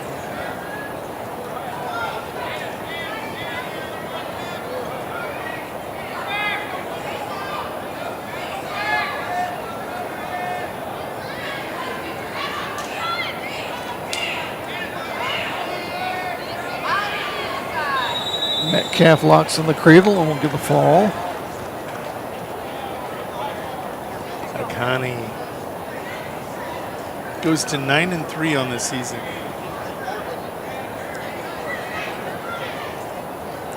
Annie Gracer and Corin Fawcett. Gracer 18-13 of the Chamberlain Lady Cubs take on Corin Fawcett of Miller Highmore Herald.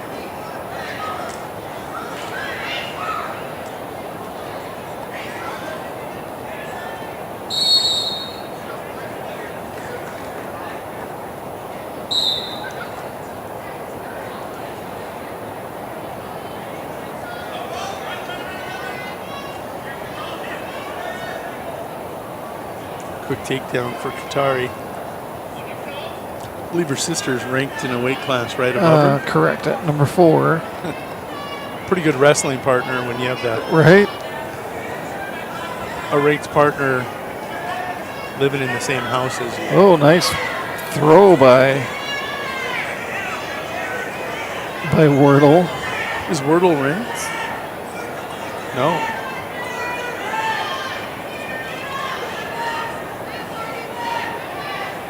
Yellowhawk in a little bit of trouble here.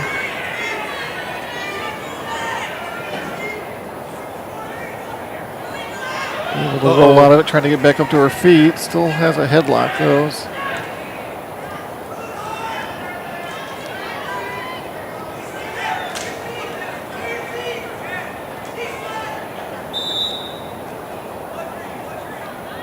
Got a blood timeout. Wordle. That's a wrestling name out of the Miller area. Patton, a wrestling name out of the Stanley County area. Keenan trails 4-1 to Dakota Rogers of Dakota Tech.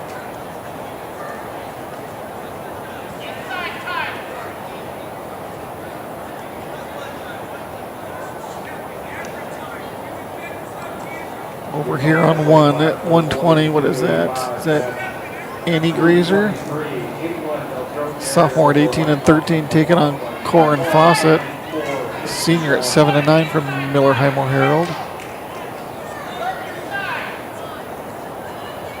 Looks like they will be scoreless after 1. 107 at 39, Metcalf of Kimball over Wilson of Bennett County by ball time 114. 107 at 41, Marshall of Dakota Tech over Miller of Great Area by ball time 111. Semifinals at weight class 100 at 35, Taylor of Great Area over time of Candace Miller by ball time 110. And then for that result, weight class 120 match 45, White Bull of Dakota Tech over Gutierrez of Little by ball. Yellowhawk with a takedown. She'll increase her lead now to, is that going to be 8-6? After nearly being tossed for a pin. It's a nice recovery. High scoring first period between those two girls.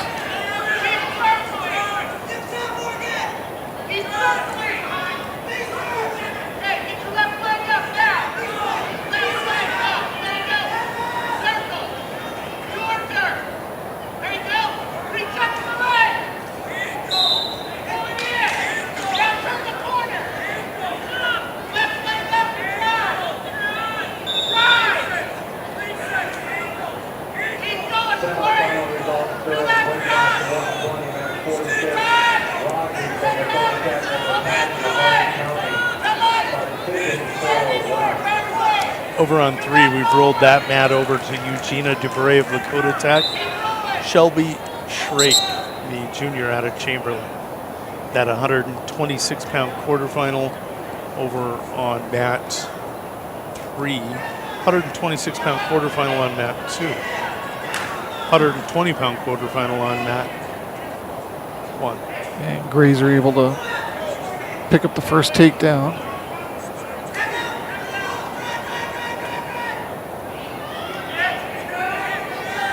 Yellow Hawk with 2 more and another takedown.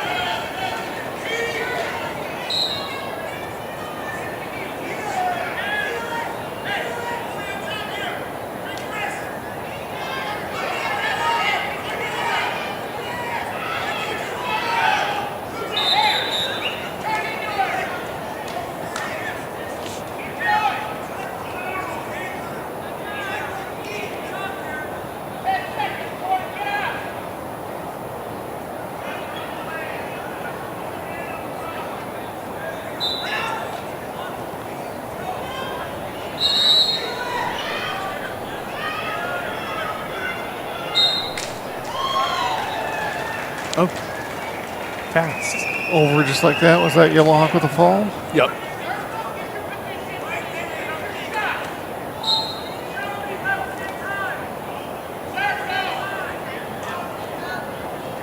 Gotta have a short-term memory.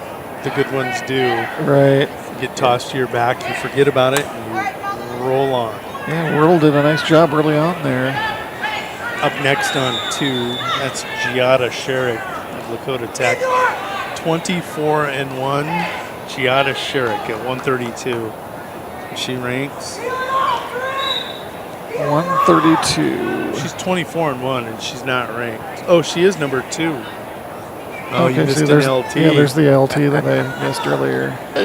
Taking on Kyla Logan, a junior out of Dolan. Logan of Dolan, 16-12. But 24-1. Pretty good record.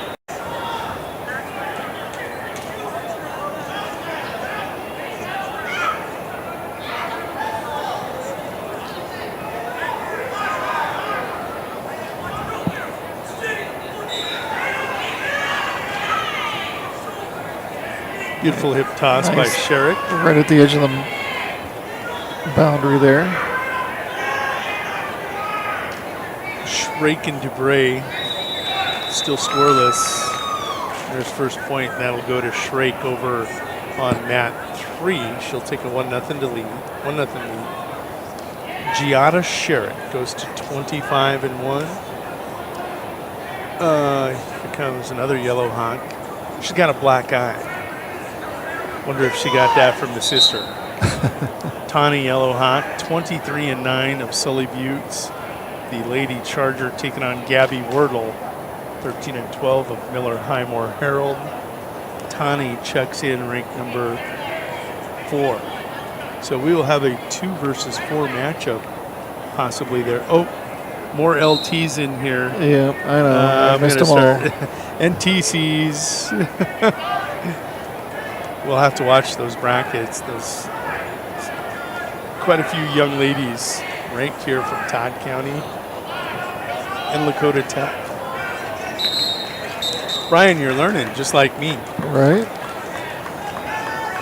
It will be a victory for Annie Gracer. She'll get the fall. Up next, Adrian Fasthorse of Todd County taking on, she'll get a forfeit.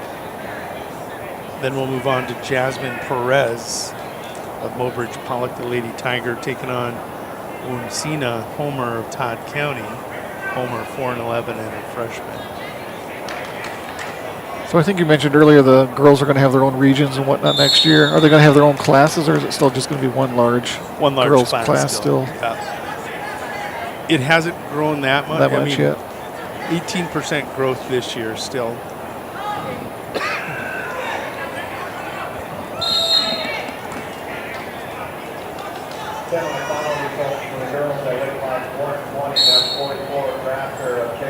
But that'll be interesting. That means there'll be 12 regions happening that weekend. They'll have to find locations. You may see a pier, a Huron, Aberdeen, maybe even a Spearfish, maybe a Stanley County become region host sites for some of these regions.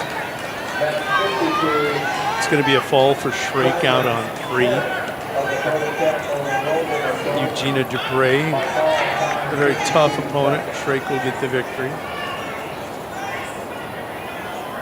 Jasmine Perez and Mobridge Pollock here on 1 with a takedown. Out on 3, going to roll that over to Adeline Lyons of Harding County, taking on Harmony Sears of Bennett County.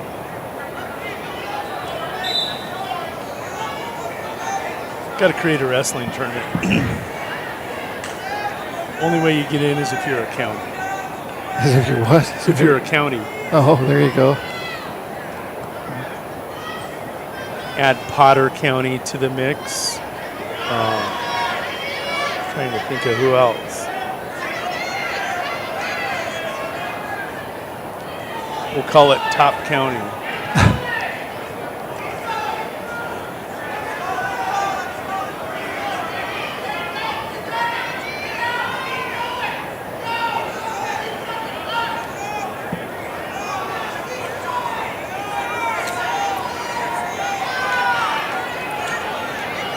Oop. Encina got caught trying to reach the wrong direction. Perez will end the match on mat 1.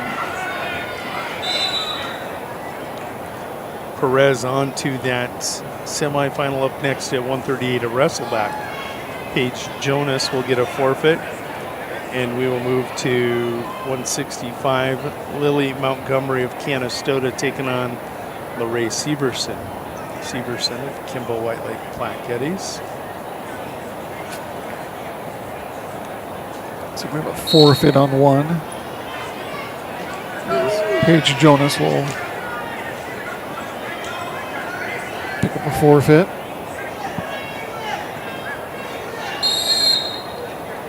Five nothing.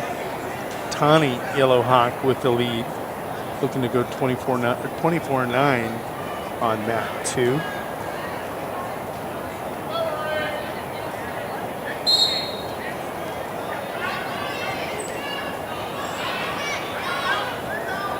There's Montgomery and Severson.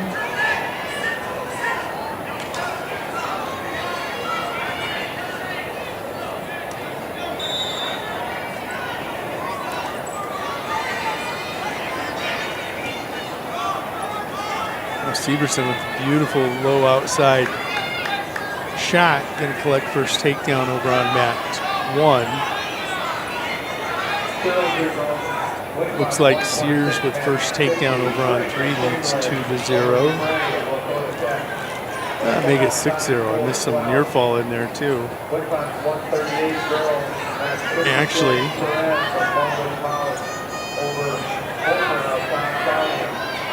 that one's scoreless over there on 3. I get these two scoreboards mixed up. Yellow Hawk leading 6-0. I'm going to shut up. Because the triangle scoreboard used to be on the other side, and that was always mat 3. Yeah. Not sure why they've switched things up on us over the years, but somebody knows better.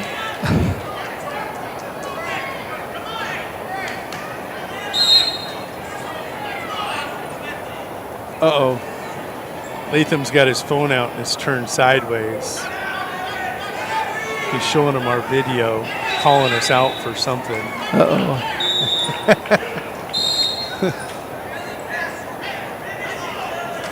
Actually, that reminds me, I can't remember what tournament it was, but it must have been, could have been the Stanley County Invite, I suppose, at the beginning of the year. One of the officials came up and asked if I could run something back. Yeah. And so I pulled up YouTube, and I think he was wondering if it was something possibly he missed, maybe like an illegal throw or something of that nature that he possibly had. I know officials do go back and watch some of their calls just to see if we have an angle. We don't always have the perfect angle, but we can give them a pretty good idea. I know basketball officials all the time are jumping back in. Football, not so much. I don't think too cluttered. Maybe some. Who would have thought 12 years ago that could you have ever envisioned where this is? What was that? 12 years ago, could you have envisioned? Exactly.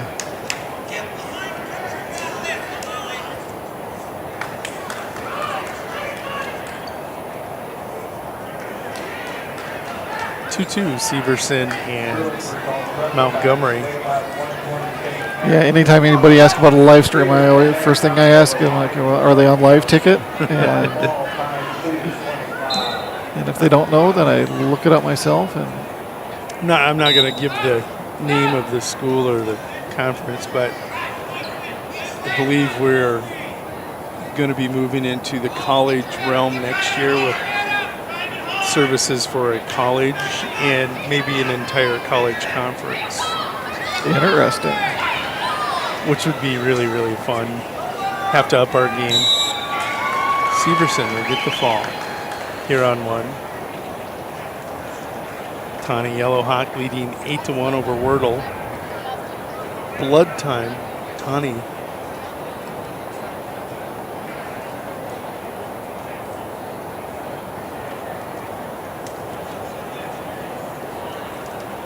I got poked in the mouth, nose area.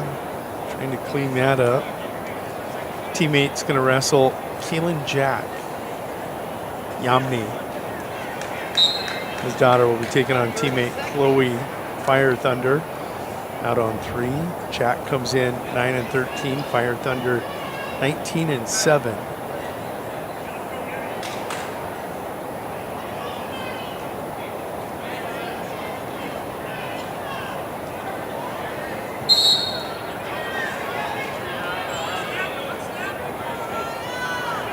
Resuming action on 2, Yellowhawk, 6-1 lead. Her and Wordle both on their feet, neutral. New match on 1. Turboville picked up a forfeit, and it looks like this is going to be.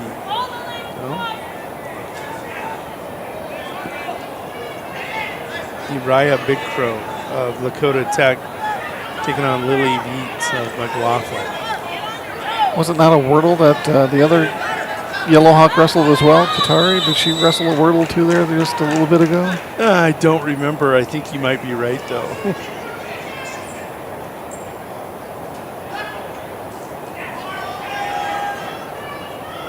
So not only is it kind of like a duel between teams, it's a duel between homes.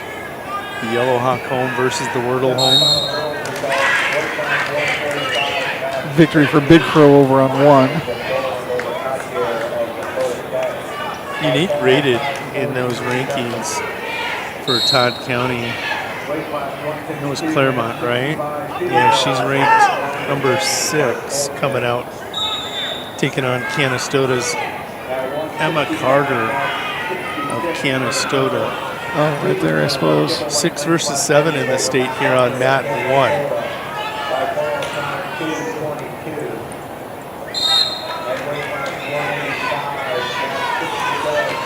Jack trying to pin her teammate over on 3.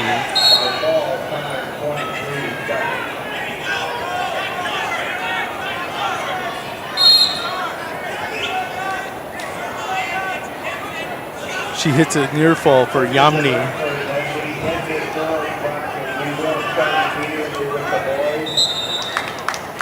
Takes a 6-2 lead.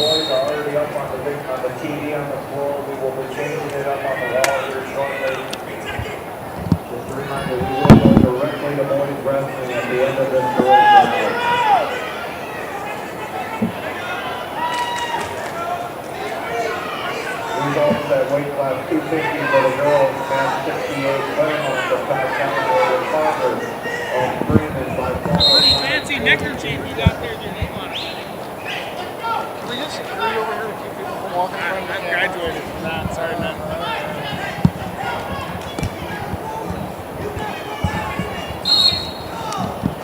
You're all right. No, we're taking shifts. You're gonna duck this out. Oh, thanks.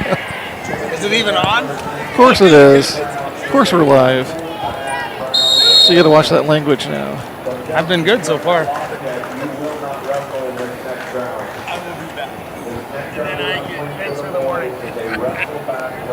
Mr. John Latham joining us now, Harding County legend.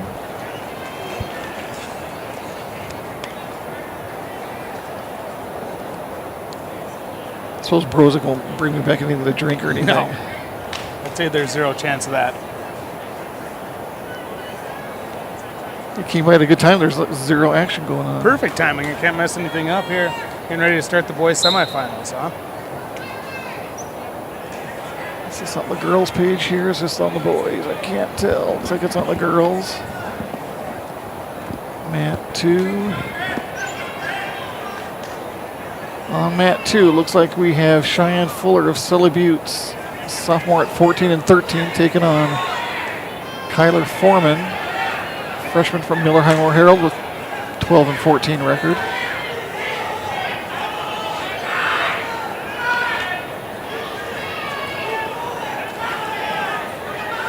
Foreman with the takedown on the first 2 points.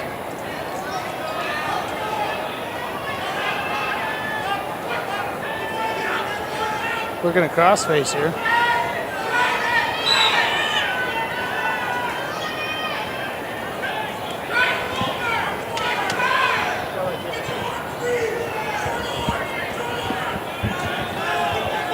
So we've got some boys action here over on mat 3 as well. Let's switch tabs here. Bennett County with an early takedown.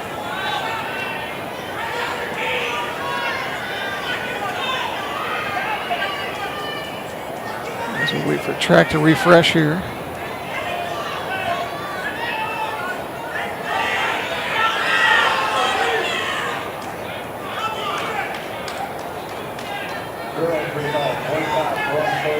And over on mat 3, that's going to be Bennett County's Lyle Knoll, a freshman at 19 and 14, taking on Sydney Morgan of McLaughlin. Starting on mat 1 is Ruger Smokoff of Bennett County, 10 and 9 8th grader against Mason Stosher, sophomore at 5 and 8 from Stanley County.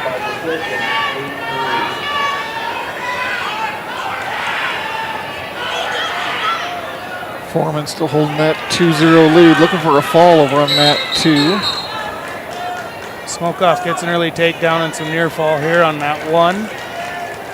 Up 5-0. So Foreman will take a 4-0 lead heading into period 2 on mat 2.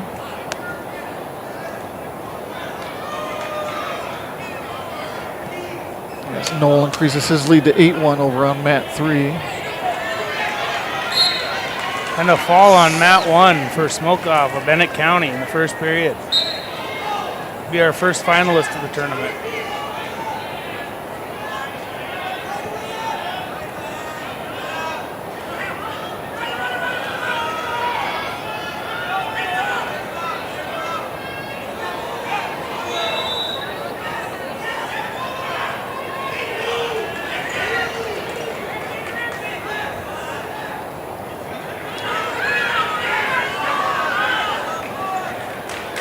Foreman scores a reversal to go up 6-0 in the second. You're going to go to work on top with the half Nelson. Getting ready on mat 1, Marion Freeman's Finley McConnell, junior, 25 and 16, taking on Shea Smith, a freshman from Harding County at 9 and 17. Wrestle back match here.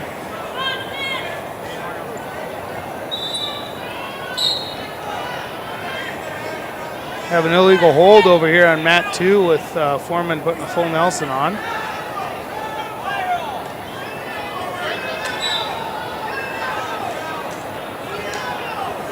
Official Dozart counting some near fall here. And a fall for Foreman.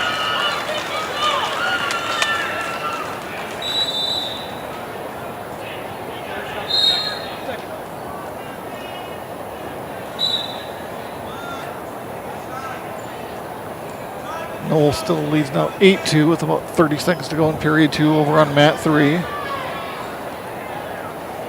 Scoreless on mat 1 with just under 10 seconds to go, period 1. Got some near fall coming on mat 3 for Knoll.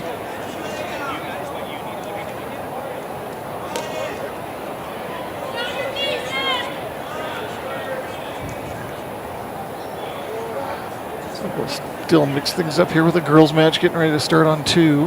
Mat 1 scoreless going into the second, 0-0.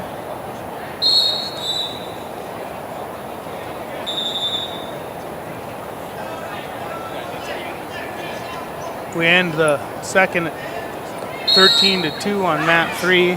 Score obviously isn't right. I don't know if the competitors are, but it looks like it's Lakota Tech's Sandra Movescamp is going to pick up a quick fall over May from Bennett County.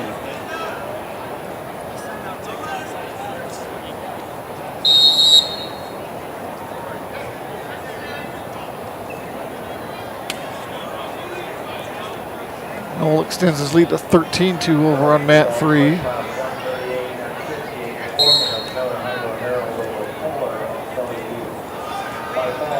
Still scoreless on Mat 1.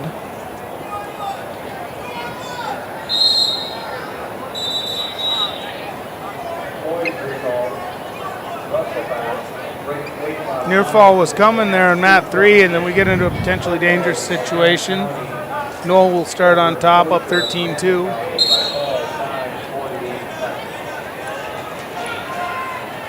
Looks like the girls' matches have cycled through, so we'll have all boys' matches going once again on all 3 mats.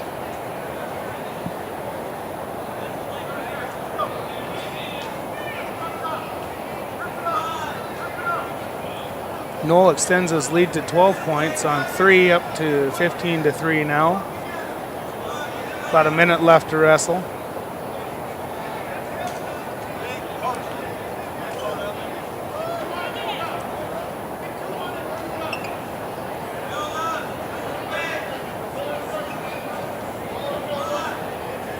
They're just about ready to go on 2 as the wrestlers are checking in now, it looks like. Took us till almost halfway through the second period on Mat 1 to get a score, but it's still tied up. It's 2-0, and immediately another reversal to tie it back up at 2s for Smith and McConnell.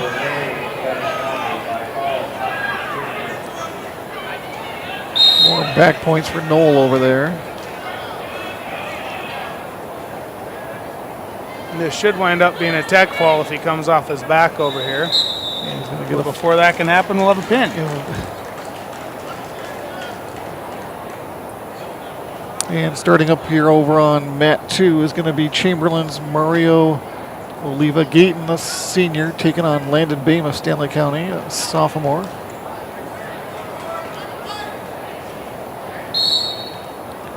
Checking in on Mat 3, we have Todd County Falcon, Patrick Ironcloud, a freshman, wrestling Riley Sprinkle, a freshman from Sully Buttes. Bame with an early takedown over on Mat 2 to take a 2-0 lead.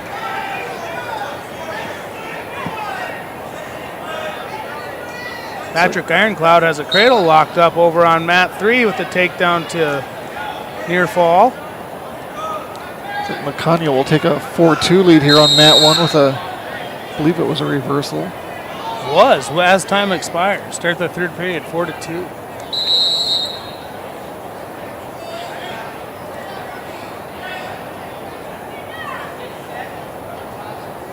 Ironcloud still working on that cradle. It looks like it's pretty tight over there. Time is, and there's the we're fall. going to have a fall with 14 seconds left.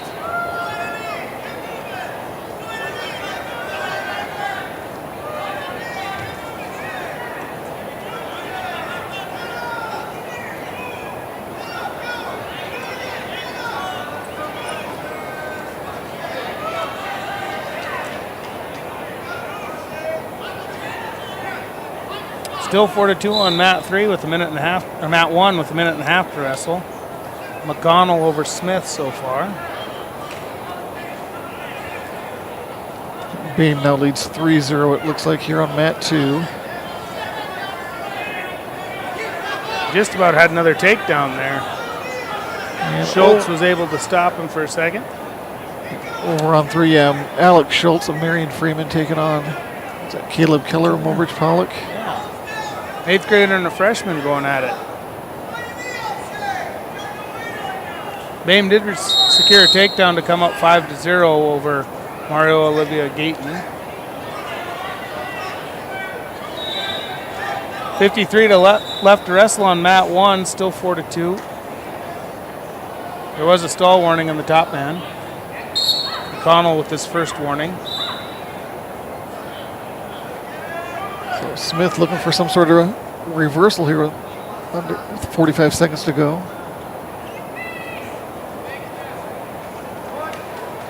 Ooh. And instead we're in near fall here. McConnell has a chicken wing in, trying to settle in and get a fall. 30 seconds to wrestle.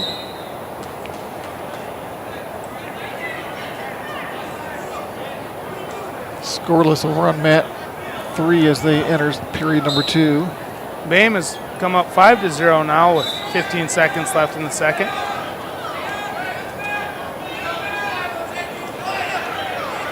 An escape with 9 seconds left. Bame now leading 5-1. Kanye will pick up that fall with just 6 seconds to go.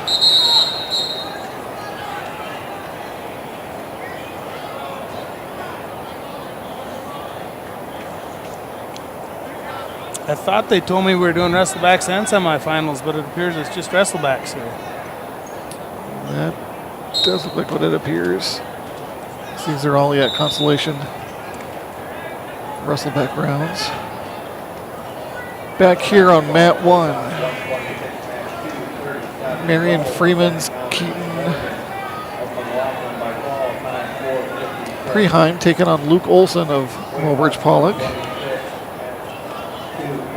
And Preheim with a takedown right away in near fall early in the match. Preheim ranked number 10 at 132 according to the Dakota Grappler rankings.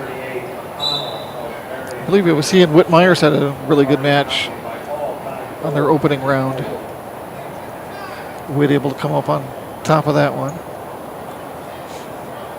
Bame still wrestling a solid match over here, 6-1.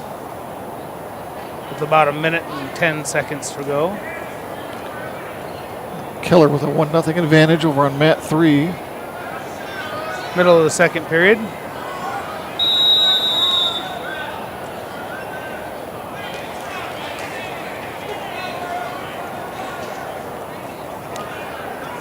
Olsen will have choice at the end of the first and take bottom.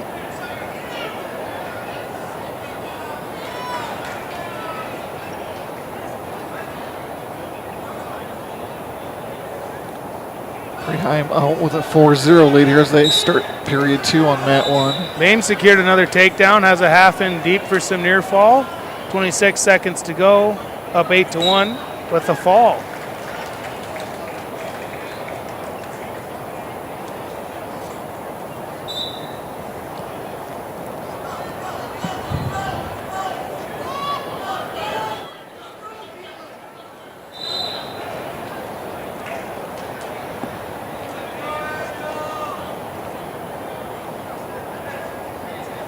Still 4-0 here on mat 1 in the second period.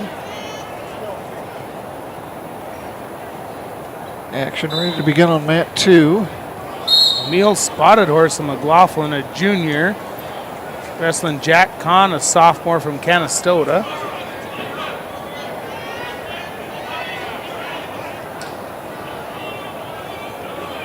Kahn with an early takedown.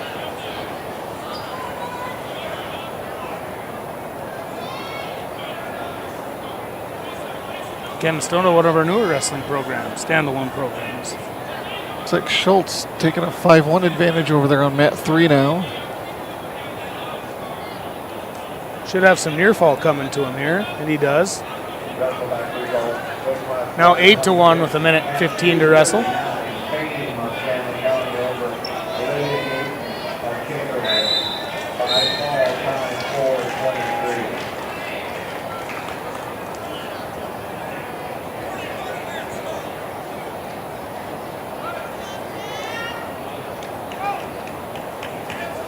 Oh. 10 seconds left here. Ooh. Ooh. He's out. I was going to say, I think we have an injury here. Yeah, I thought so too. There wasn't much movement Not there a lot at all. of movement there when he hit his head.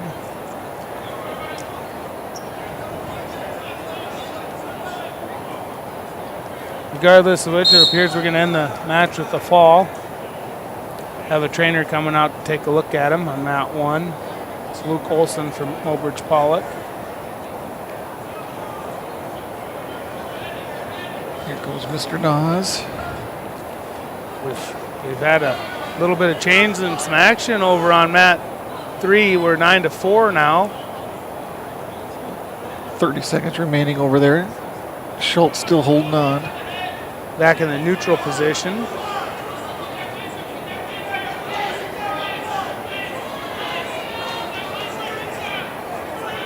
Over here on 2. Looks like McLaughlin's Carmine Krogos taking on Jace Solik of Kimball White Lake, Platte Geddes. Early 2-0 lead for Solik.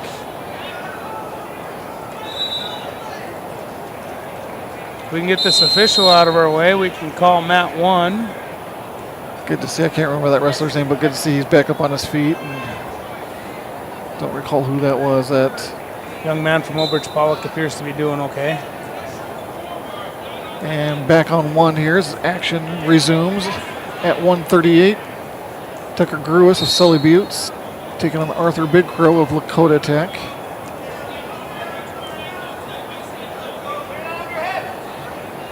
Looks like Schultz won his matchup there over on mat 3. Starting on mat 3, it looks like we have Xavier Donovan of Chamberlain facing off against Cash Hansen of Harding County. Hansen a freshman, Donovan a sophomore.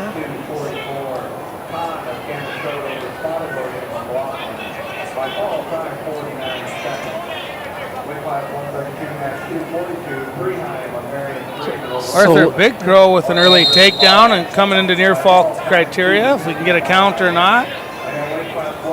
Like Time expires. Solik leads 3-0 here on mat 2.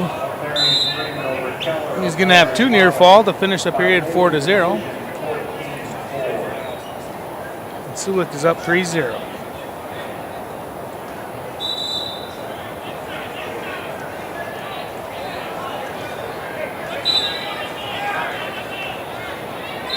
Donovan and Hansen are scoreless with 15 seconds to wrestle in the first period. Solik with another takedown, and he's going to convert it to a fall. 53 seconds to go in the second period. He secures a fall. 2 more near fall for Arthur Big Crow on mat 1. And he has a cradle locked up. Was not able to hold it. Now 6-1.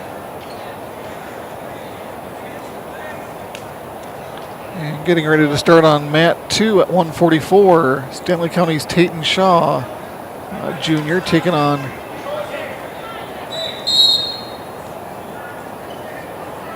I can't quite see that. Alaric Niddle from Marion Freeman. If it's wrong, we apologize. We're doing the best we can.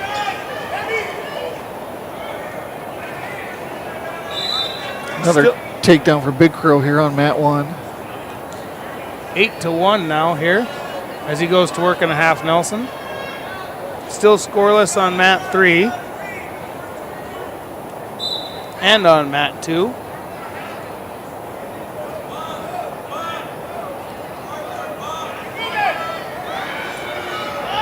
Big Crow looking for a fall. Official holding 3 near fall here, so regardless of which, it'll be no worse than 11-1. And there's the fall. First 2 points awarded over on mat 3. Looks like maybe some near fall over there, huh? 2-0 as Donovan is still on top. Hansen's trying to secure a reversal.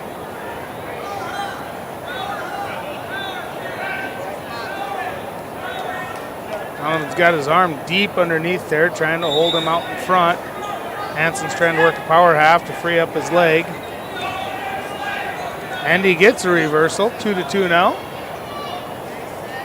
Action on mat 1 at 1:44. Sully Buttes' AJ Oliver taking on Jace Froman, a freshman from Harding County.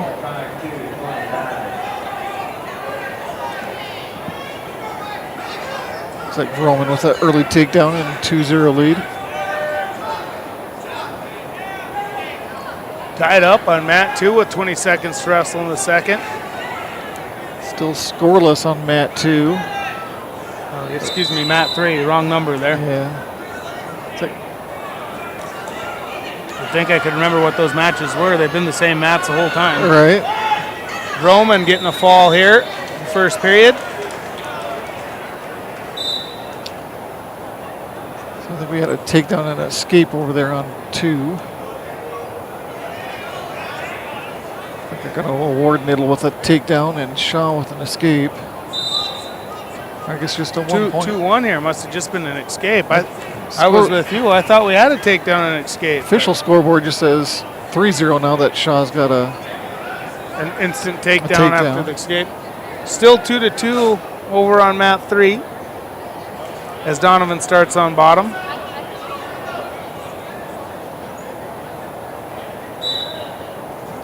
Action back on mat 1 when it resumes. Looks like it's going to be Harding County's Gus Buchanan. Gus Buchanan, a junior, taking on Bradley White, a freshman from Lakota Tech.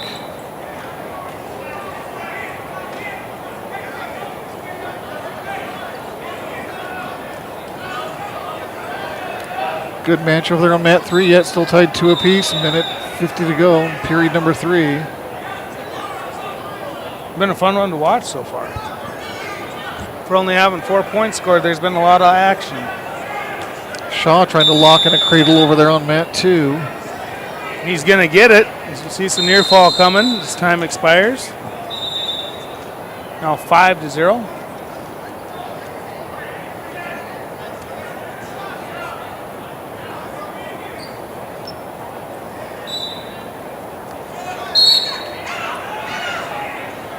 Buchanan with the takedown. With first takedown, exactly.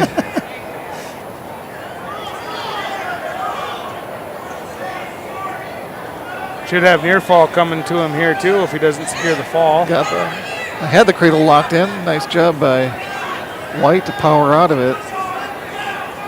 Well, 3-2 over on mat 3 now. As Donovan gets an escape. About a minute left to wrestle.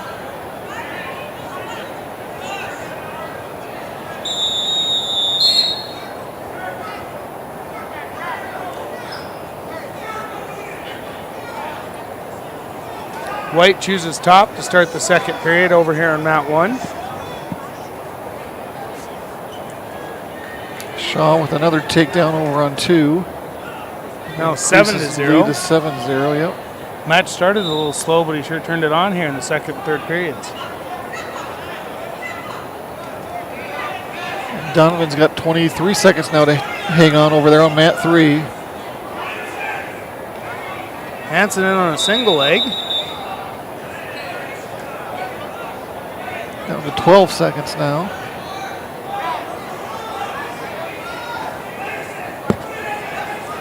Five seconds to go, still in a single leg position. Donovan fighting out of it. Donovan's going to hang on for a 3-2 victory. Now 6-0 after the locked hands call on mat 1, followed by a reversal for Buchanan to 8-0. Shaw with a comfortable 10-0 lead now with just about 20 seconds to go in that match. Getting ready to start on mat 3. It looks like Cheyenne Buttes, Treg Schremp wrestling Chamberlain's. I have no idea what his name is yet until this computer updates. Exactly.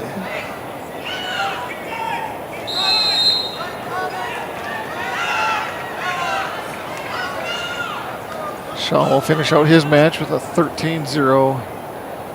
Very victory. solid performance over there by Shaw. And that Chamberlain wrestler is going to be Cruz Brennan. Once they get the blood cleaned up.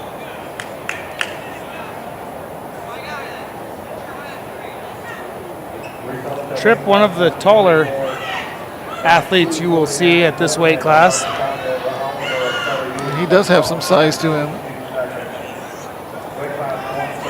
And that's at what weight class is that? That's 144? 144, I believe. And at WrestleMatch weight class 144, match 250 Shaw of Tarrant County over Gill of Marion Freeman. Looks like Buchanan will pick up the victory here on mat 1.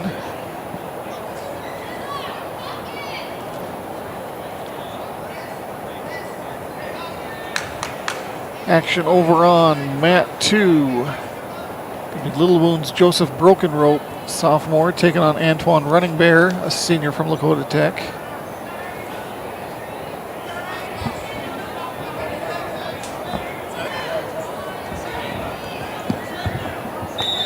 And action on mat 1, Sully Buttes' Caden Westergren.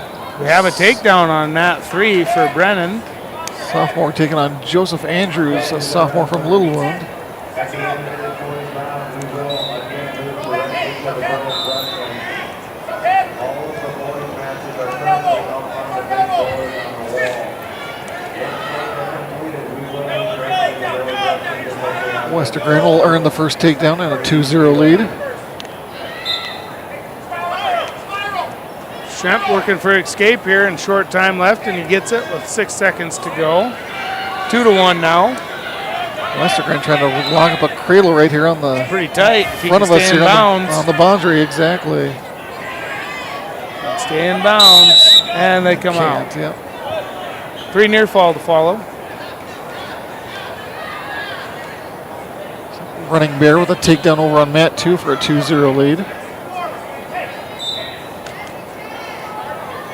After one period, we are 2-1 on mat 3.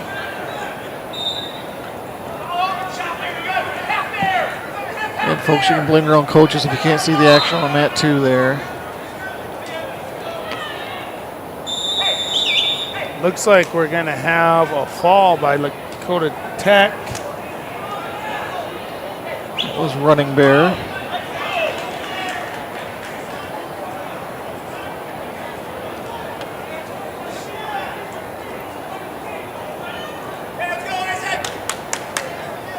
Westergren will take a 5-0 lead heading into period 2 as he'll start down.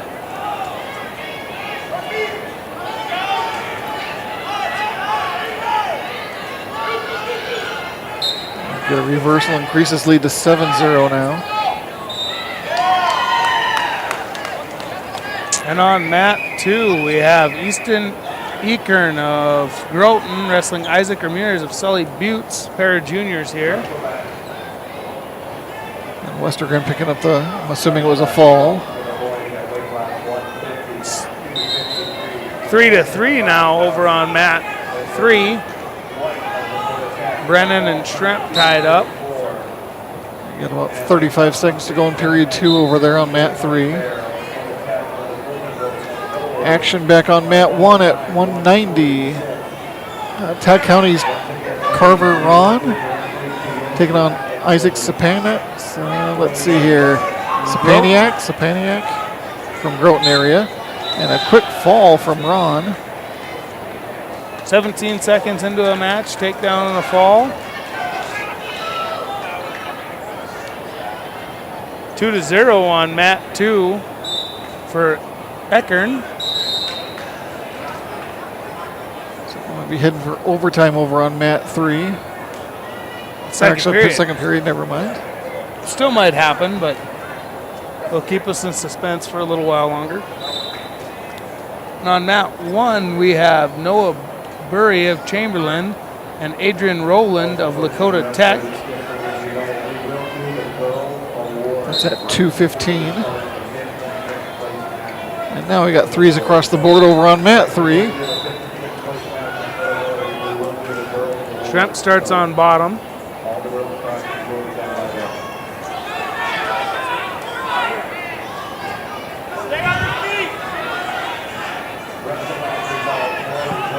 Brennan really trying to hold on to that single leg, force a stalemate, stop Shrimp from getting his reversal. Shrimp still working on that escape, but Brennan doing a nice job of keeping hold of the leg. And he's able to hold on for a stalemate. We'll start again in top bottom.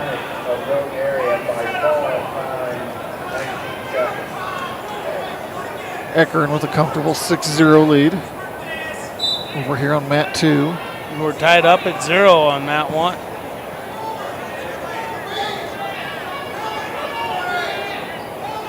Shrimp just not able to quite break his hands there on when he gets to his feet. He's able to hold on to that single leg and keep his hands locked.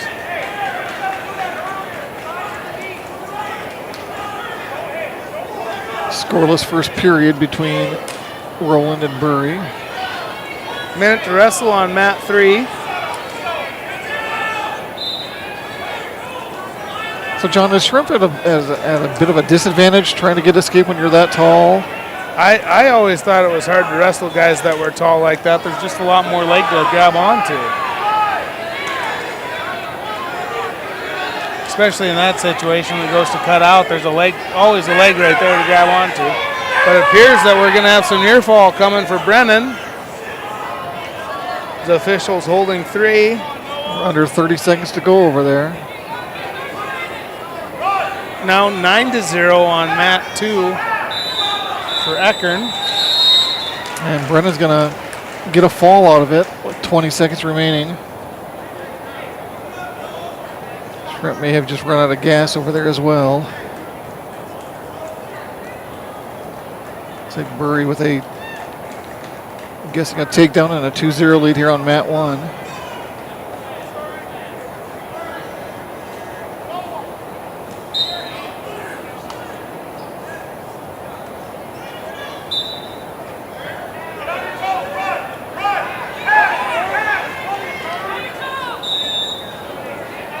Ooh, a quick takedown on mat 3 for Dakota Tech.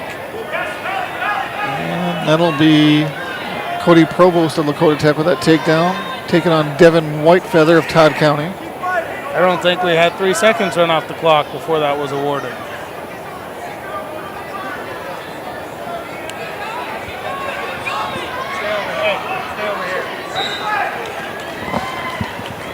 And there's a fall on mat 2 for Eckern.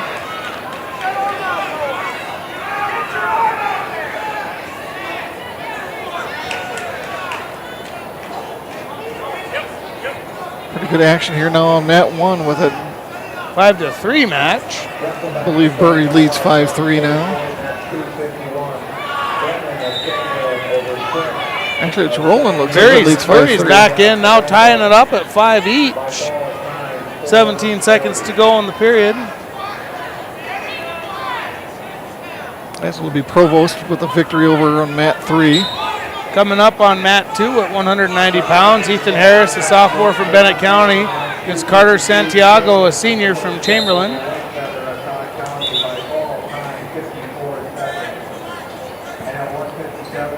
Going to the third period, we're at 5 apiece on mat 1. As Burry of Chamberlain takes bottom. Mat 3 at 190, going to have little wounds. What's that? Tavion Rooks, a senior, taking on Ryan Farley, just an 8th grader from Cheyenne Eagle Butte Dupree.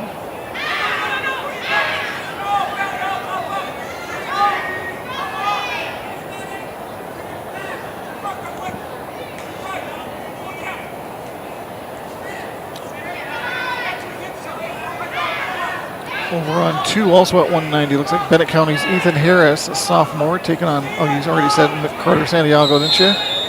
See, I don't listen to you. They're still going, though. Listen to you. Yeah, they are.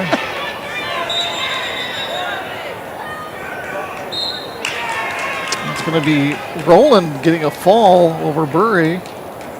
On mat 2, we're still tied at the end of the first, 0-0. Santiago will start the second period on top.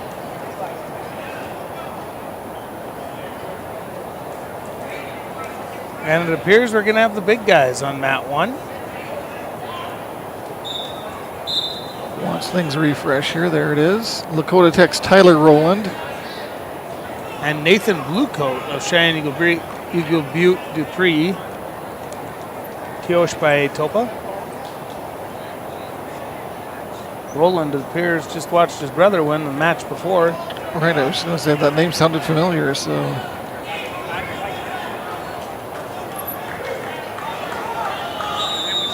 Still 0-0 on mat 2. As Santiago's trying to hold on to the single leg and stop an escape. over on 3. It's Rooks with a early 4-0 now, it looks like. As they enter period 2, I believe, over there. Santiago's fighting to stop a reversal here on mat 2 as Harris has stepped over the hip. He just needs to swim his arm through on the bottom and we'll have a reversal. Santiago's trying to hold on. Yeah, Blue Coat with the takedown here on 1. Ran out of time though. Almost had a fall, but it's like he's going to lead 4-0. Dozark's holding on here. Going to have to call a stalemate here soon, as he does. Santiago will be back on top. Must have got some near fall as the period expired on mat 1, huh? I'm assuming so. 4-0 now.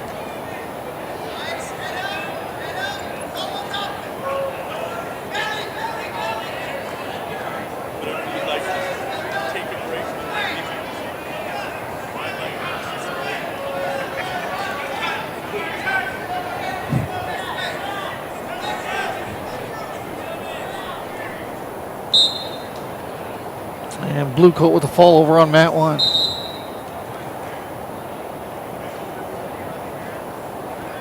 And with that, I've been told I can be relieved of my duties temporarily. So, we'll talk to you later, Brian. I think we'll have Jody Brozick back here on the call, and I'm going to go check out that lovely hospitality room that we always have here at the.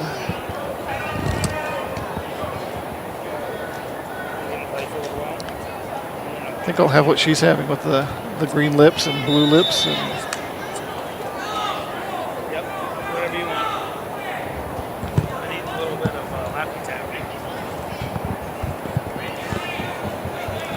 So we're going to have girls action here starting up again here on mat 1. Looks like we have Timber Hansen of Stanley County facing off against Bennett County's Champ.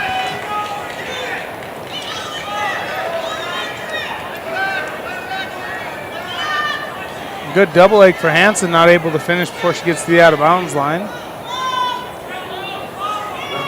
Near fall over on mat 3 for Quentin White Mountain at heavyweight as he secures the fall. Harris and Santiago tied up at 2 apiece with just about 45 seconds to go in the third and final period there. Santiago on top. I missed the outcome over on 3. Fall for Quentin. Another girls match starting on mat 3. And there's the girls matchup, Sadie Champ, I should say. Say that fast 5 times. 7th grader from Bennett County.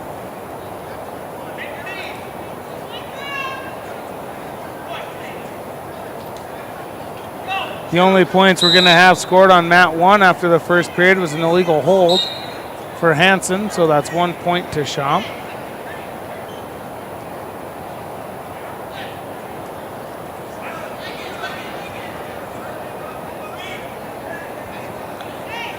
Harris and Santiago still 2 apiece, under 10 seconds to go now. We're going to have an overtime match over here.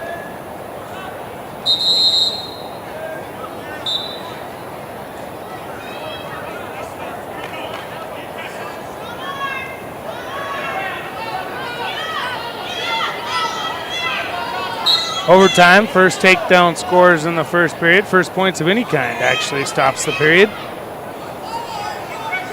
Hansen on bottom, start the second.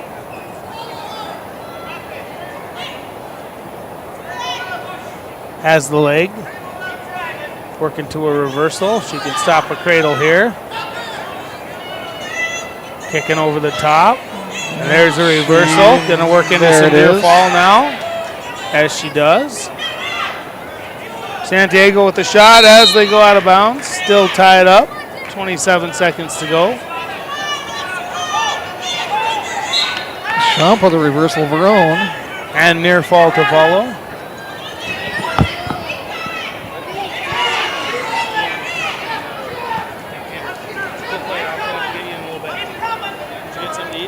Harris and Santiago still scoreless here in overtime. Didn't see what happened, but it looks like maybe Hansen back on top now once again.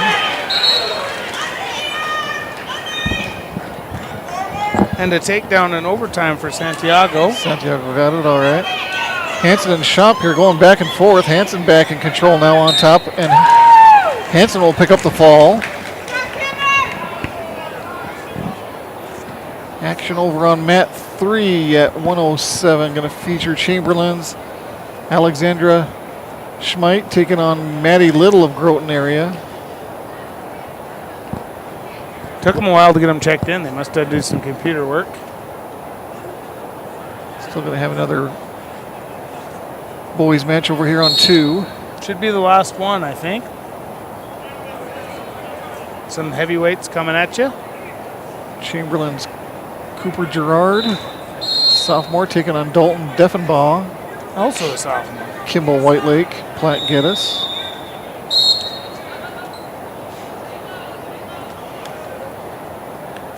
Action resuming on 1 is going to feature Chamberlain's Zoe Donovan, an 8th grader, taking on Allison Elk. Allison Elk, a white Little Wound. Jeez, my eyes deceive me.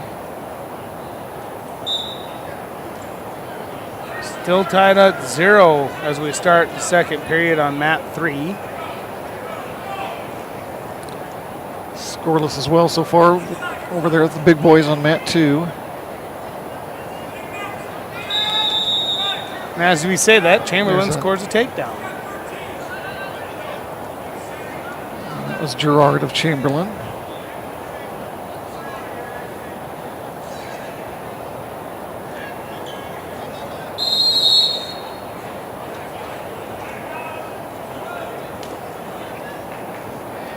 These girls' matches should be semifinal matches, I believe.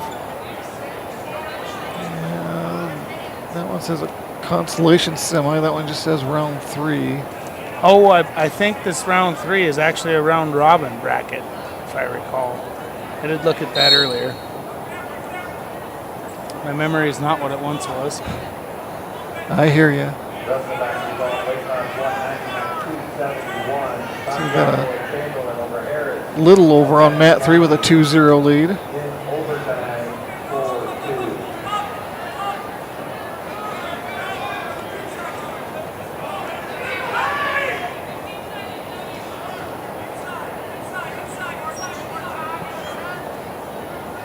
Two to 0 for Little on mat 3.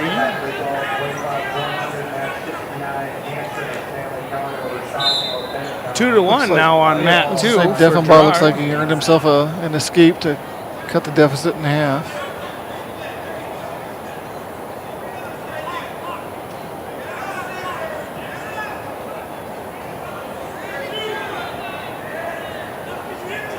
Scoreless after 1 on mat 1 here as Donovan will start down.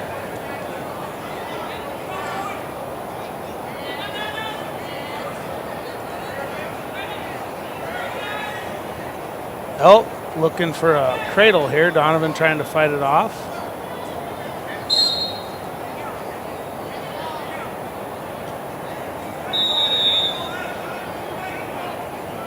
Four to 1 now on mat 2.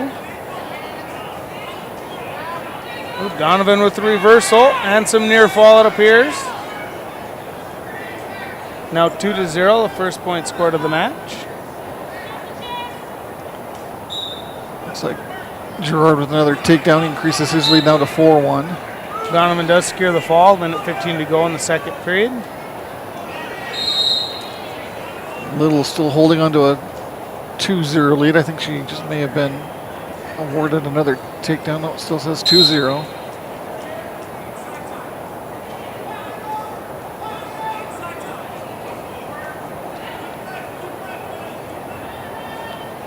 Gerard leading 4-2 now with under 15 seconds to go in period 2 if the scoreboard is correct there. Gonna have some near fall over on mat 3. For Little.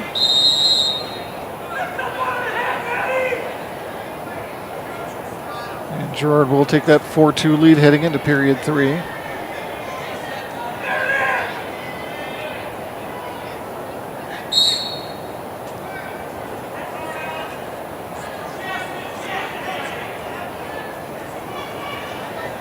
Little trying to turn it into a fall over there on mat 3. That looks awfully close. Got to give some credit to Schmeit. She's been fighting off her back for about 45 seconds now. And there's the slap of the mat. So a fall for Little. As Deffenbaugh's cut the his deficit to 1 again. Coming up on mat 1, we have Hannah Ziegler, Miller Highmore Herald, wrestling Eugenia Dubray of Lakota Tech. Pair of juniors here. Dubray with a quick early takedown.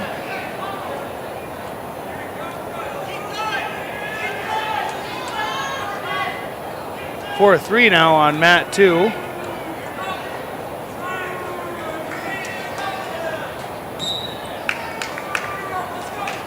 And Dubray will pick up a fall. Starting on mat 3, it appears to be Corin Fawcett of Miller Highmore Herald and Adrian Fasthorst of Todd County. 4-4 now here over on mat 2 between the big boys. Deffenbaugh's tied it up. There apparently, huh?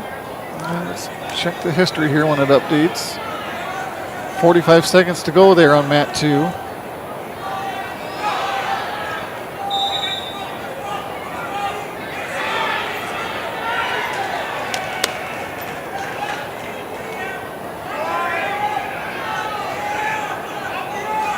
Action back here on mat 1 is going to feature Dolan's Kyla Logan, a junior, taking on, is that Sharon Chief Eagle from Lakota Tech?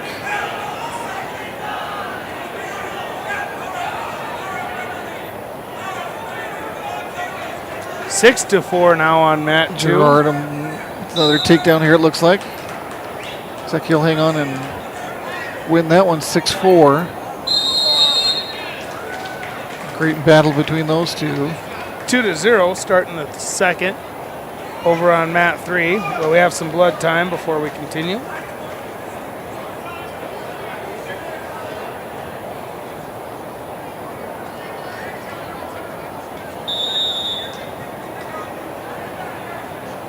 Looks like we'll have all girls matches again here on all 3 mats.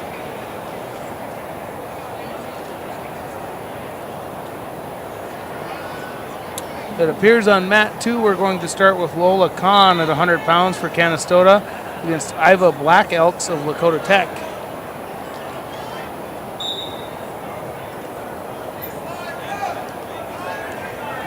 Logan now takes a 3-0 lead after the escape.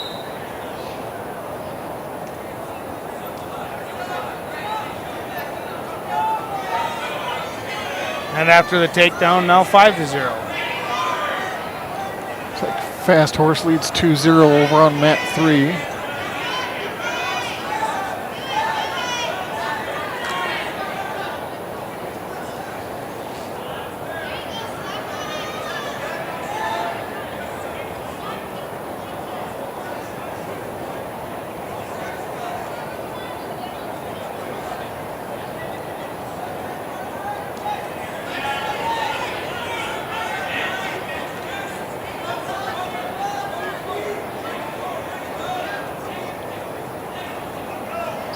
Fast Horse with another 2. She'll increase her lead now to 4-0 over there on mat 3.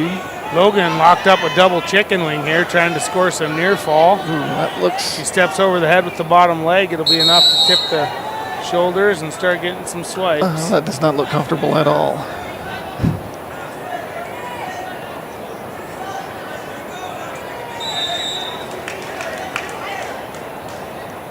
Looks like Logan will pick up the fall.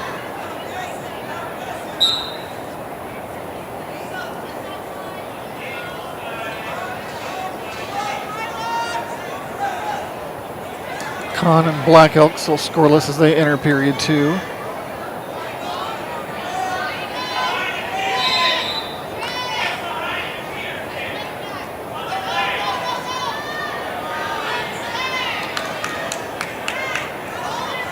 first 2 points are going to be awarded to Black Elk over on mat 2.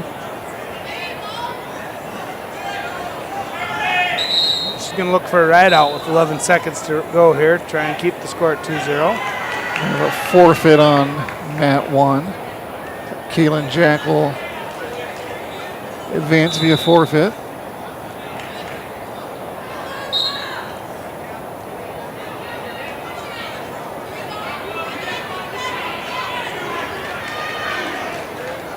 Start of the third. It'll be 4-2. Escape for Kahn over on mat 2 to cut the deficit in half to 2-1. I think Kahn may have just got another takedown, so she may take a 3-2 lead now.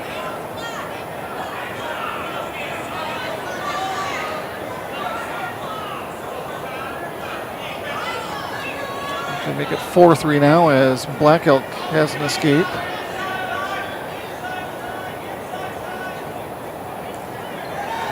Getting ready on 1. It looks like at 1:45, Lakota Tech's Mackenzie Cottier taking on Caitlin Points at him from Todd County.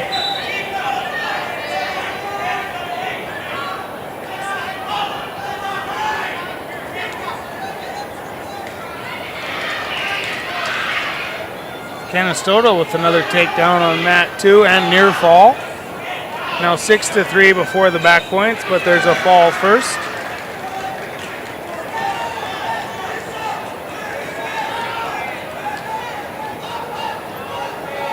Fawcett looking for a takedown over there on mat 3 to tie it up at 2 apiece. Not quite there yet. There it is.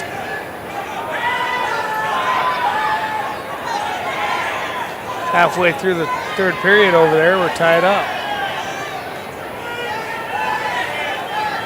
Yeah, about 40 seconds to go over there on mat 3. First points on mat 1 for Mackenzie. And some near fall to follow. Short time. And she picks up the fall in the first period with 1 second to go. I think we have a fall over there on 3 as well. And it looks like Fawcett, I believe, is going to pick up the pinfall.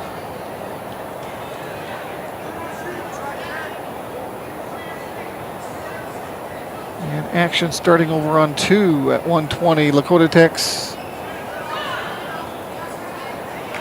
Canty White Bull taking on Cannon Padden of Harding County. Harding County.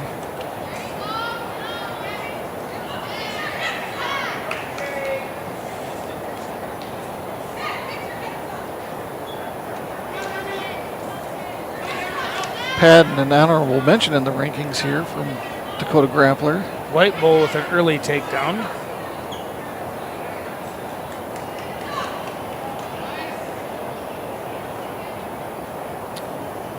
Getting us started on mat 3 is Selena Longbreak of McLaughlin and Gabby Wordle of Miller Highmore Herald, 132 pounds.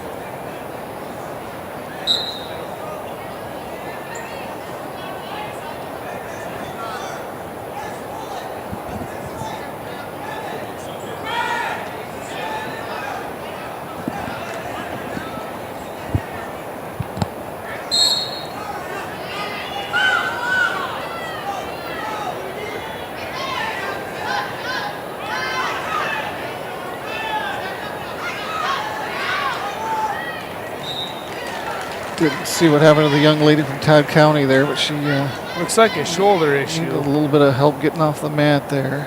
Maybe a knee. Maybe it's hard to tell if she's holding the shoulder and a knee. I'm not sure. One thing's for sure, it's the left side.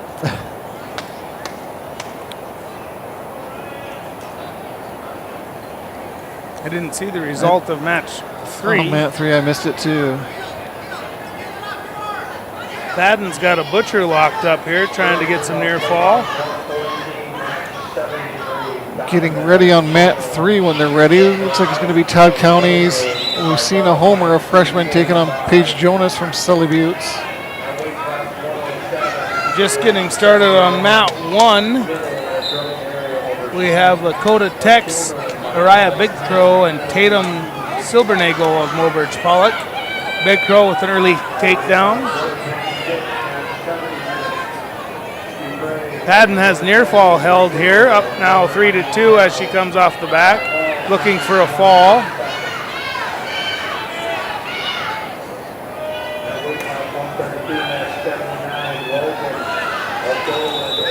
And it is 3-2 in the second period.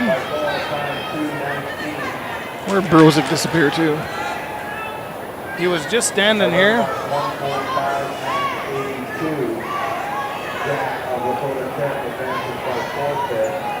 Another set of near fall coming for Padden as time runs down in the second period. 10 seconds to remain as she looks for a fall.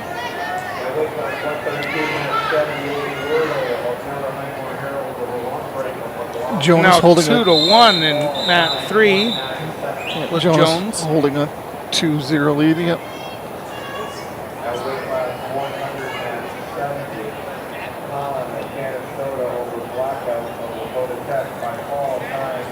Getting ready on mat 1.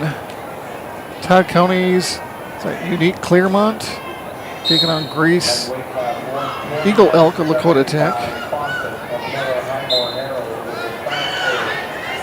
6-2 going into the 3.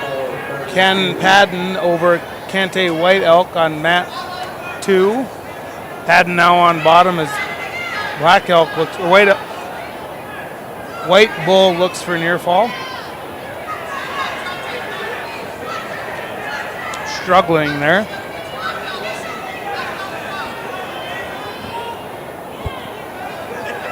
Kente White Bull not able to hold on top. Padden with a near reversal. Now 8-2.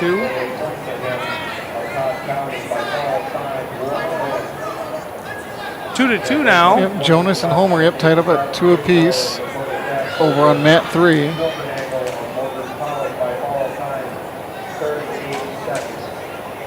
Back on their feet after Homer's escape.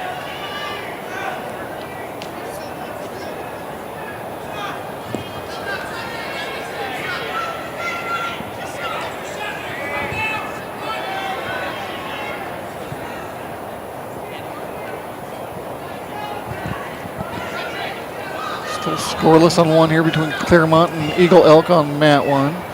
More near fall to come on mat 2. Nice throw over on mat 3. Good headlock.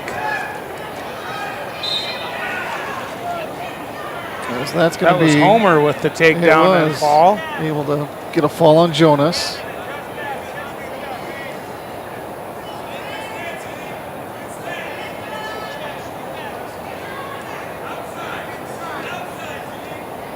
Padden still in control over on mat 2. Now 11-2.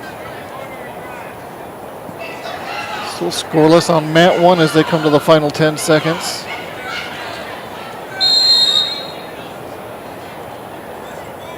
White Bull with a late escape there at the end, almost a reversal as time expired. 11-2. And Claremont and Eagle Elk will go scoreless into period 2 here on mat 1. Next match coming on mat 3. Or mat 2. I guess both of them. Mat 3, we have Sandra Movescamp, a sophomore from Dakota Tech at 152 pounds. And JC Turbo, a freshman from Harding County. And action on mat 2 featuring Miller Highmore Herald's Morgan Wordle, right? W-E-R-D-E-L. Taking on Harmony Sires of Bennett County. Still tied up 0-0. 30 seconds into the second period on mat 1 with Claremont and Eagle Elk.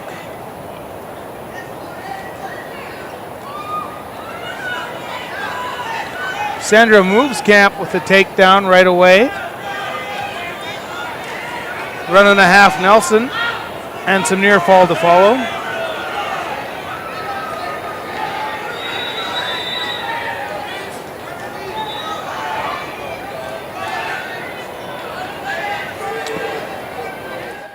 Wordle has a headlock on here and is able to secure the fall as 3 seconds remains in the second period.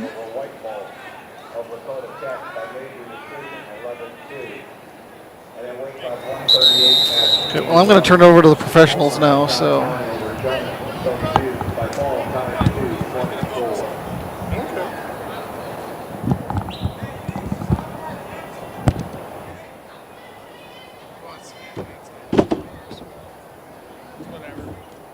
Won't be the first time, Eddie. I'm supposed to tell you Stover broke nothing. You're full of shit.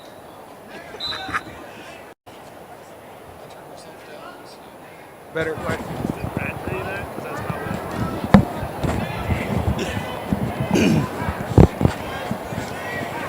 See, I'm going to take a take a quick look in here and see how my mic is set. I don't want to be too loud. And That'd be a first. And I got to adjust you because we know you're going to be too loud. And they were making comments back there about you also, that we were really brave putting you on the mic. Hey, this is my first barbecue. You got a lot of friends. We use that term pretty loose around here. We do. See, if I drop these, I don't need to hear myself. I want to hear you. Are you sure? I am. That's another bold strategy.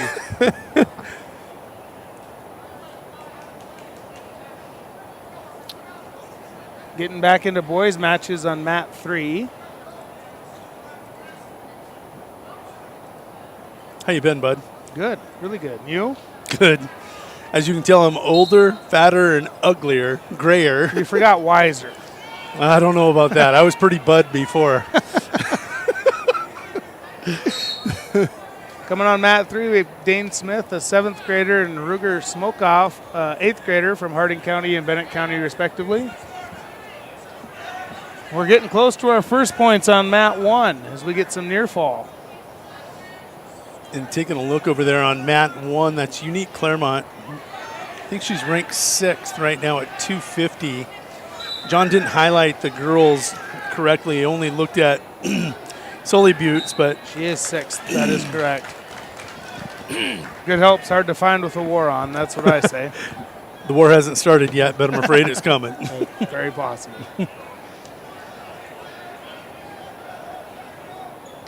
I miss you so much. You say that now. I do. It's early in this conversation. Hey, it's been a long time. I saw you this year out at the Rapid City Invite. The only time you acknowledged me is you were leaving for the tournament. And you said, hey, talk to him. And then I never saw you again. I went. Yes. Busy man at that place. I talked to people earlier about your resume. Former head wrestling coach. Now you're in commercial ag banking. But you're also head of the referees in Western South Dakota. I will be. I take over that deal here in about 30 days, I guess, for at least a 2-year term. Yeah, busy guy. Just go. That's what happens to people that are ADHD, OCD, me all and of you. The above, yeah, we fit ABCD. Just pick letters, that's us. We're XYZs, we probably. 100% true. Getting ready next week for the long drive across the state for the state duels.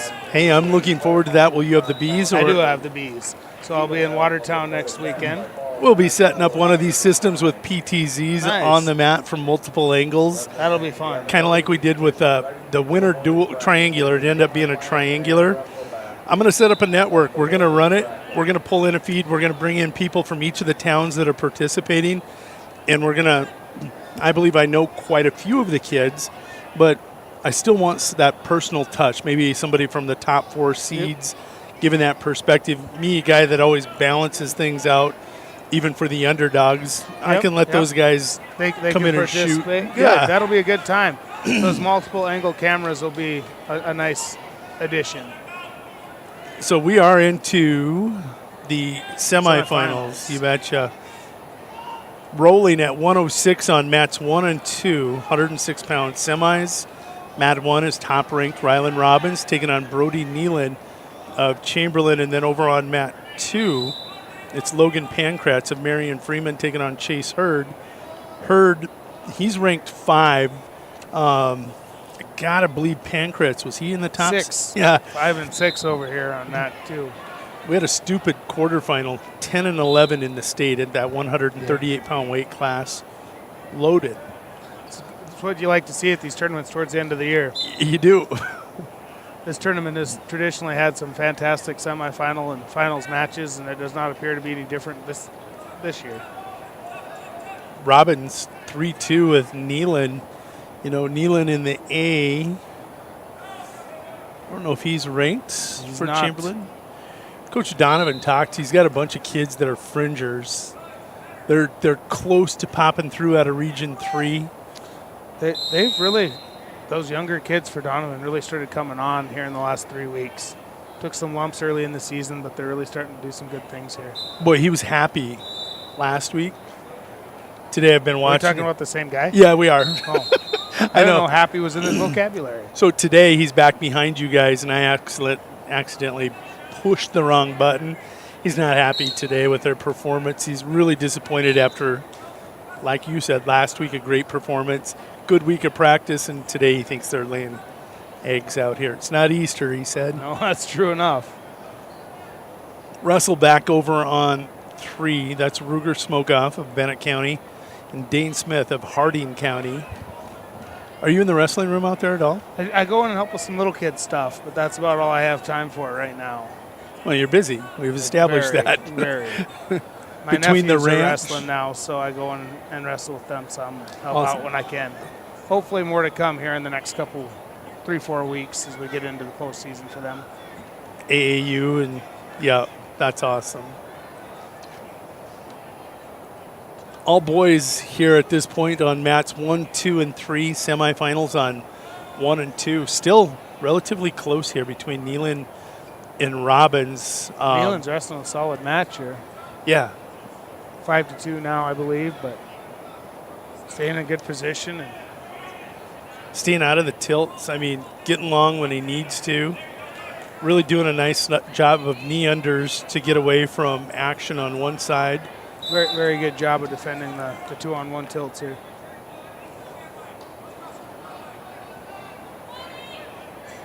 On 2, Hurd, 5 and 6 in the state. You would expect that score. Fort Love. We'll focus on the semis. I've done this the last couple of weeks.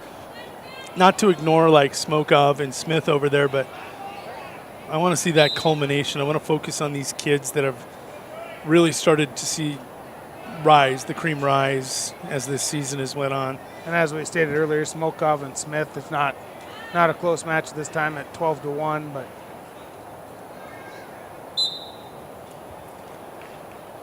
it'll be 5-2 going into the third here on mat 1 with Robbins going on bottom. He's wrestled a great match. Sometimes you see kids get to that third period, they've wrestled a great match, and all of a sudden they're happy with their performance, and they forget it's only 2/3 done. And you see that a lot, especially with younger kids. They forget we have to wrestle 6 minutes and not 4. Right. Coach Donovan just wants Neyland to finish here. Over here on mat 2, Hurd is very aggressive on top, a lot of top pressure. Working the monkey tail tilts and 2-on-1 tilts. Putting a lot of pressure on Pancrats on the bottom here. Some really nice records. You were talking about Pancrats and Hurd. Pancrats 30 wins, 30-9. Hurd 37-5. Robbins 31-4. I mean, there's a lot of wins on this first weight class here on the 2 mats. Neyland, the oddball. Still 18-9. I know he's winning. Still at 66%. Yeah. And we're not even talking about it. Right. No disrespect at all, Brody, because I know you're going to go back and watch. Just remember, it's the old guy, not the good-looking guy that wasn't paying attention to you. I was just going to say nothing about that. I was just like, Brody, you're swimming with sharks. Yeah. Or whales. And performing. And performing. I would go out on a limb and guess that most of these 9 losses were before the Christmas break. He's sure been wrestling well after the break. He's also in A school. Yeah. So he ends up wrestling against the Brandon Valleys and Watertowns and Sturgis's all the time. Really, there is no such thing as not much of an off a weekend. bad loss. No, there's not. You get Rapid City Stevens and Central. They're out there before the Rapid City invite. They wrestled. So the night before, when I was officiating out there, there was a quad on one mat and a try on the other side. Yeah. So, I mean, we had 5-6 matches going all the time at the monument before the tournament. Loved it. It was a great time. And sitting up in the balcony up there is Jody with his cameras. I got late. I was there late, and I won't say a certain individual is mad because the school districts had rented data for the invite the next day, and we might have tapped into it for the quad and the tri the night before, and they thought we owed them for that. And I'm like, are you kidding? We're promoting your facility. All drawing data here. is good data. Let's get them out on the mat and get matches recorded and go forward. I agree. Now on mat 2, another semifinal, we have Brody Gosson of Marion Freeman and Jamin Vanderwerf of Miller Highmore Herald. Freshman 29 and 15 for Vanderwerf, and Grossen a freshman at 32 and 2. Taking a look at 113. No, there's going to be a wrestle back on 1. I thought. We do have a semifinal over on 3, though, I believe. Yeah, and that's kind of a surpriser to me. Ruken Robbins, 28 and 11, Ryland's younger brother. You know who their older brother is? Yeah. State champion, Yep. Braden Robbins. Braden. Yeah. So these kids have been learning, but Maddox Rissy took it to him in a close match, which I considered an upset, and the ratings did at that time. But Rissy's gotten better and better as the year went on. This one has separated a little bit. Yeah, Rissy's currently, the number 10 ranked guy according to Dakota Grappler. Second period, just barely starting, we're 9-0. Ruken, one of those kids that just keeps coming. This is a bad style matchup for him because Rissy is also. Maddox just going to keep coming at you. There's not a lot of whoa in either of these two kids. They're just wide open. What happens, happens. There's a takedown for Maddox. 11-0. Minute to go in the second period. That shocks me. I've seen Ruken 3-2 against, is it Weiss? Yeah.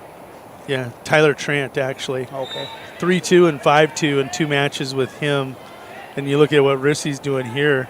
Those styles match up a little better, though. We talk about talk about styles. Trant's a little more laid back. He'll wait and wait.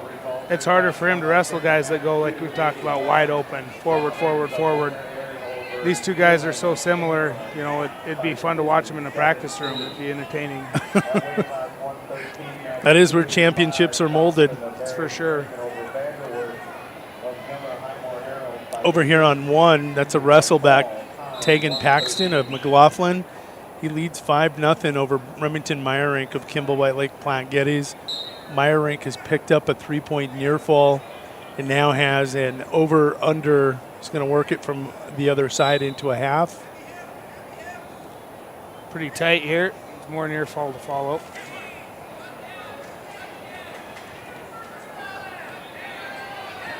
Just so you know, this is non-stop action from whistle to whistle, from first whistle to the final whistle.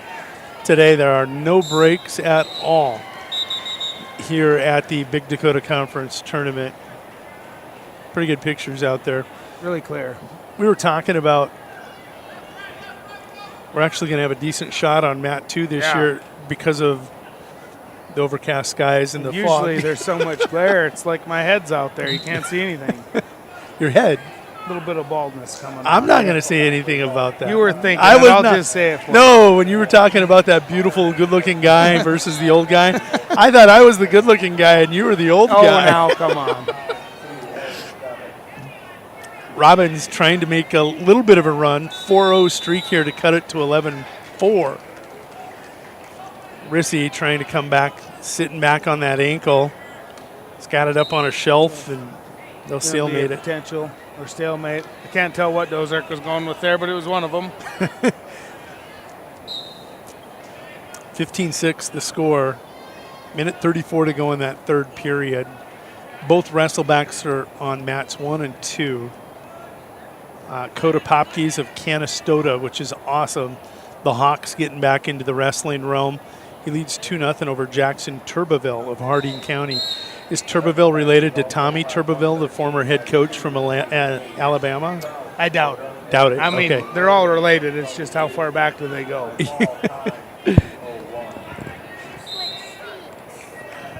has to sit over there because he's older. You want to sit down? Name. That's my daughter, Joy. 2nd grade. Hi, Joy.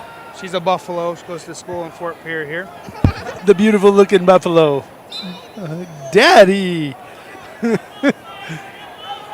Oh, we've got a scramble going on over there on mat 3. Uh-oh, that's not where you want to end up.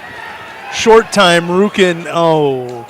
Almost had a takedown and near fall there. I don't know how he was able to sneak out of it, but he had that Rissy reverse half somehow buried. snuck out of there. It was awful tight. What started as 11-0 is now 14-8 as we have a stalemate and 20 seconds remains. This is what we talked about earlier. You have to wrestle a full 6 minutes. And Rissy says, I'll show you. I can do that too. Let's see where we end up here. We are going to have some near fall here as time expires. Rukin went for it, still down, still within distance. Yeah. I mean, 14-8 at that point. One last gasp. Rissy will win the final battle in the war. Should be a good finals match at that weight. I'm going to pull up my phone so I can follow these on track.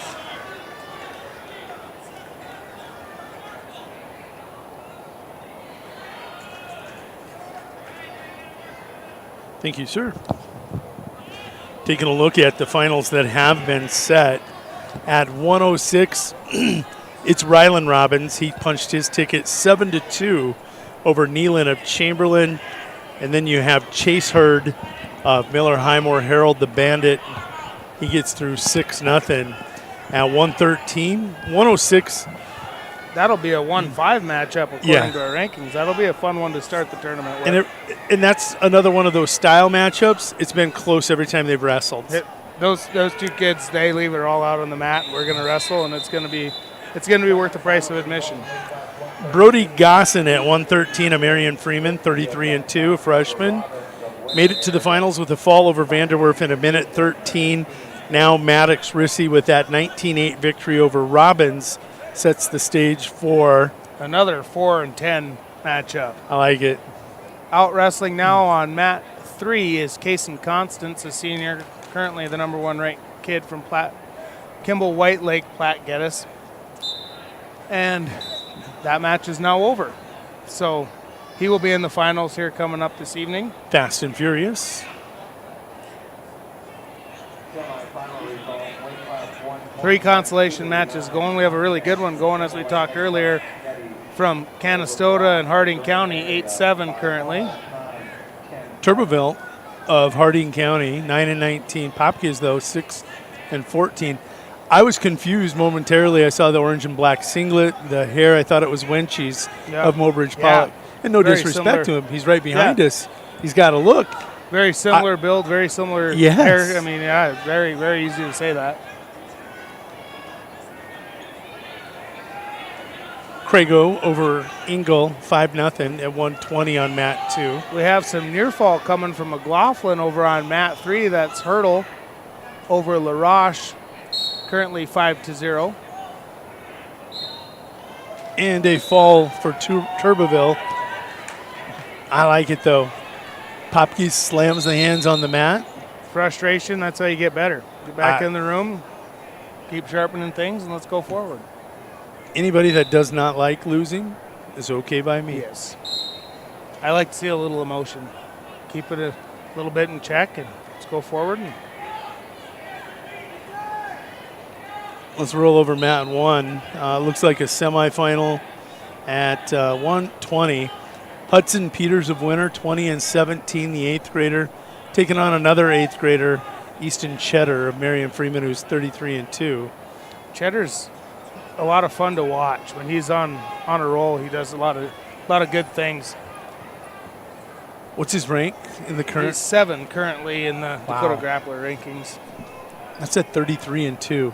And coming out of Region 2, that's usually a grinder, as you're well aware. Yeah, you got to believe that those 2 losses at some point, is it Walker or Shrimp that's for Canton at 113?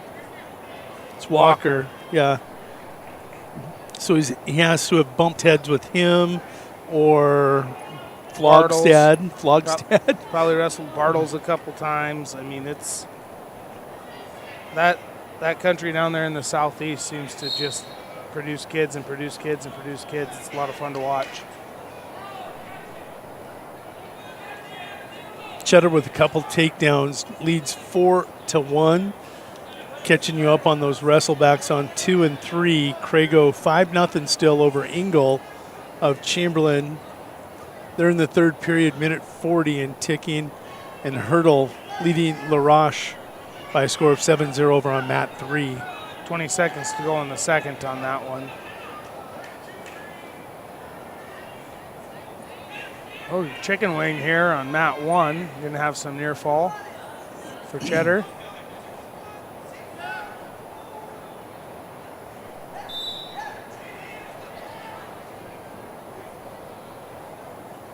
Now 7-1. Pretty smooth. Talking about Huddy being at 120 last year, he was at 113, and he was a light 113. He filled in the lineup. They were rotating guys through, and he picked up some good experience last year. He's one of those kids. He's at 20 wins for Coach Vaught and Schuyler. People said Winter was going to be dead after they lost Kruger and Oral. 52 points plus in bonus in state champion or in the state tournament. These guys, what I like about their young kids is they stay in good position, they wrestle a full match, and when you do that, good things happen. And you're able to come off of a part-time fill-in position and pick up 20 wins the next year. And it looks to be more full size now. You know, that's a big thing. When you're wrestling undersized, it's tough to compete against the upper echelon people.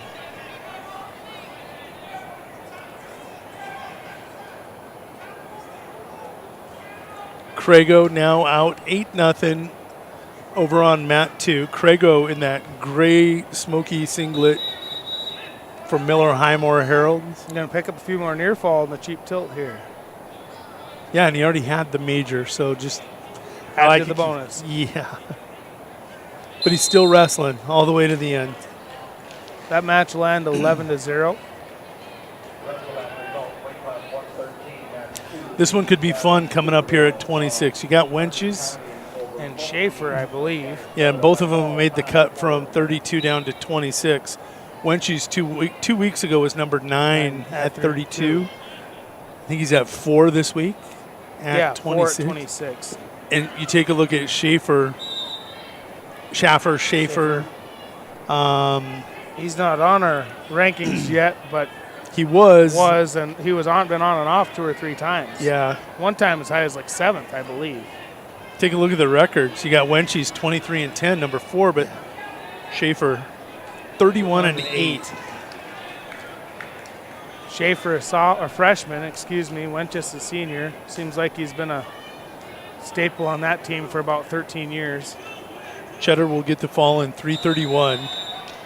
Coach Seiler got a nice group of young kids. He does, and they are aggressive and they want to be here. It's been fun to watch them. They want to make a name for themselves. They do. They really do. At 126 in a wrestle back here on mat 1, it's going to be Lyle Knoll of Bennett County. He's a 20-win wrestler, 20-14, taking on 26-16 Finley McConnell. This is a wrestleback. They got 46 wins. Another Marion Freeman kid, as we just talked about. 46 wins between 2 guys in the wrestlebacks. That kind of shows you the level of the tournament. When did you really see your Stanley County Buffalo team take off? It was about the 3rd year I was here. And that's when you started developing kids at the same weight or close weights? That was our big thing, is the practice room. We had to have guys that we could practice with. At one point we had 5 or 6 guys that were volunteer coaches because they were the right size for kids. We didn't have enough practice partners in their room, so we found people in the community come in, and that's when you really started to see the change, the shift. My point being, Marion Freeman. They've got guys in the room. Look, we've got 3 guys back to back. That's a pretty good 3-man group right there. It is. And they are pushing each other. You take a look, he's got 26 wins. We saw 32 out of Cheddar, down at 6. Our first 4 weights, they've got 3 guys ranked, and then this gentleman here with a 26-win season so far. You know, that's pretty tough to compete with. It's very good rotation. Taking a look, another semi out on mat 3. That's Gavin Braun of Kimball White Lake Platte Geddes. He's ranked number 2, and he's the number 1 seed today as Max Brozik is not in the lineup. Braun 34-2, taking on Walker Zollner of Groton area, the Tiger. He's a freshman, but he's 26-10. And you start taking a look, Zollner not ranked, but 26 wins, as John and I have been talking about. Pretty tough. Schaefer of Miller Highmore Herald has first takedown, 31-8. Talking about Braun, ranked number 2, number 1 seed today as Brozik's not in the lineup. 4-1 lead, 34-2 on the season. Walker Zollner, though, 26-10. You don't find even a drip of him in the rankings with 26 wins. That kind of tells you the level of that weight class. Quality of wrestling across the state is fantastic. Yeah, it is. Our kids go and we go to compete. You see it down at the National Duels. You in charge of the Disney Duels? I've been going to Disney Duels for the last several years. You know, Seiler kind of organizes it. We'll go down with him, and you can tell the kids that are there as you're walking around here in the semifinals rounds. You know, it's been a lot of fun. It does make a difference. Talking about Maxton, what's he out today? Banged up a little bit, or just taking a hiatus? You know, last week he did not compete in the Lee Wolf. You know, that one understandable to me. You got Johansson and Zenz and the A's there. I don't know. I haven't no scouting report, nothing. My brother has not talked to me. My son doesn't talk about it. I figured I'm really surprised he's not in the lineup.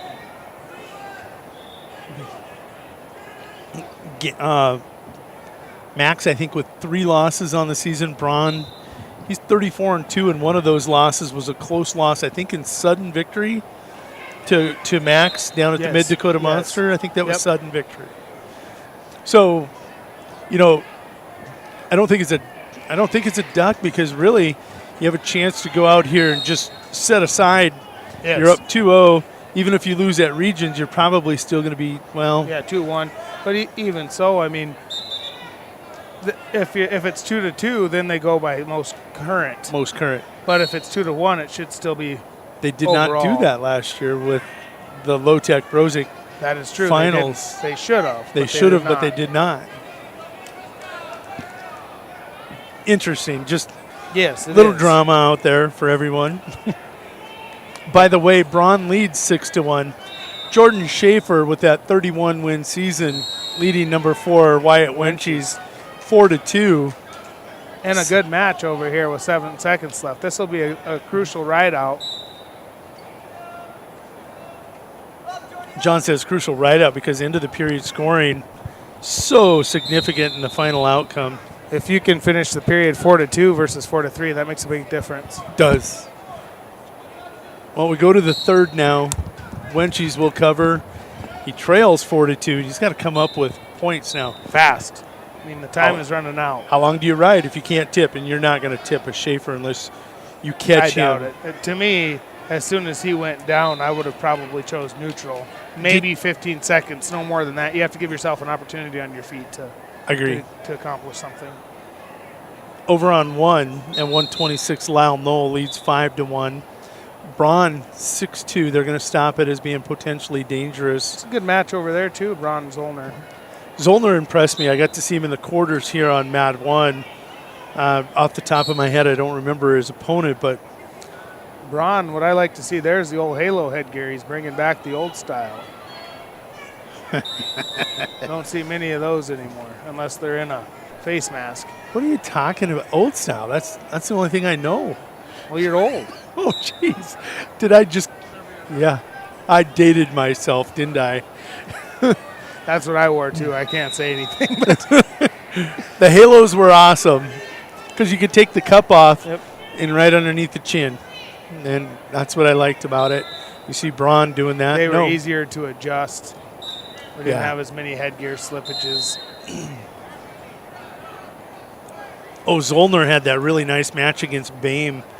8-2, but it started out really tight, 2-2, 4-2, and then he kind of separated in that third period. He finishes with a full 6-minute match. And again, the Zollner out of the Groton Tiger Wrestling Room. You're seeing a lot of nice kids come out of that. They've really started to come on here in the last 2 years. They've got quite a few girls coming out. Their boys teams, you're starting to see more and more kids deeper into rounds. It's been enjoyable to watch up there. Well, 28 seconds to go, and he's still trying. Now you got to turn. Yeah, you don't have a choice. Now you have to ride out. We've waited to the point waited too long at this point to cut and go for a takedown. In a style matchup, when she's long, lean, quick, Schaefer just that very stout bull. 15 seconds to go. Schaefer going to be cautioned for stalling. There he comes out. That one's free. You just use it. Well, got to come to the front. Side cradle, front headlock, something. Quick escape there, though. Oh, no, he's going to make him start top-bottom again. I don't know if I agree with that one, but...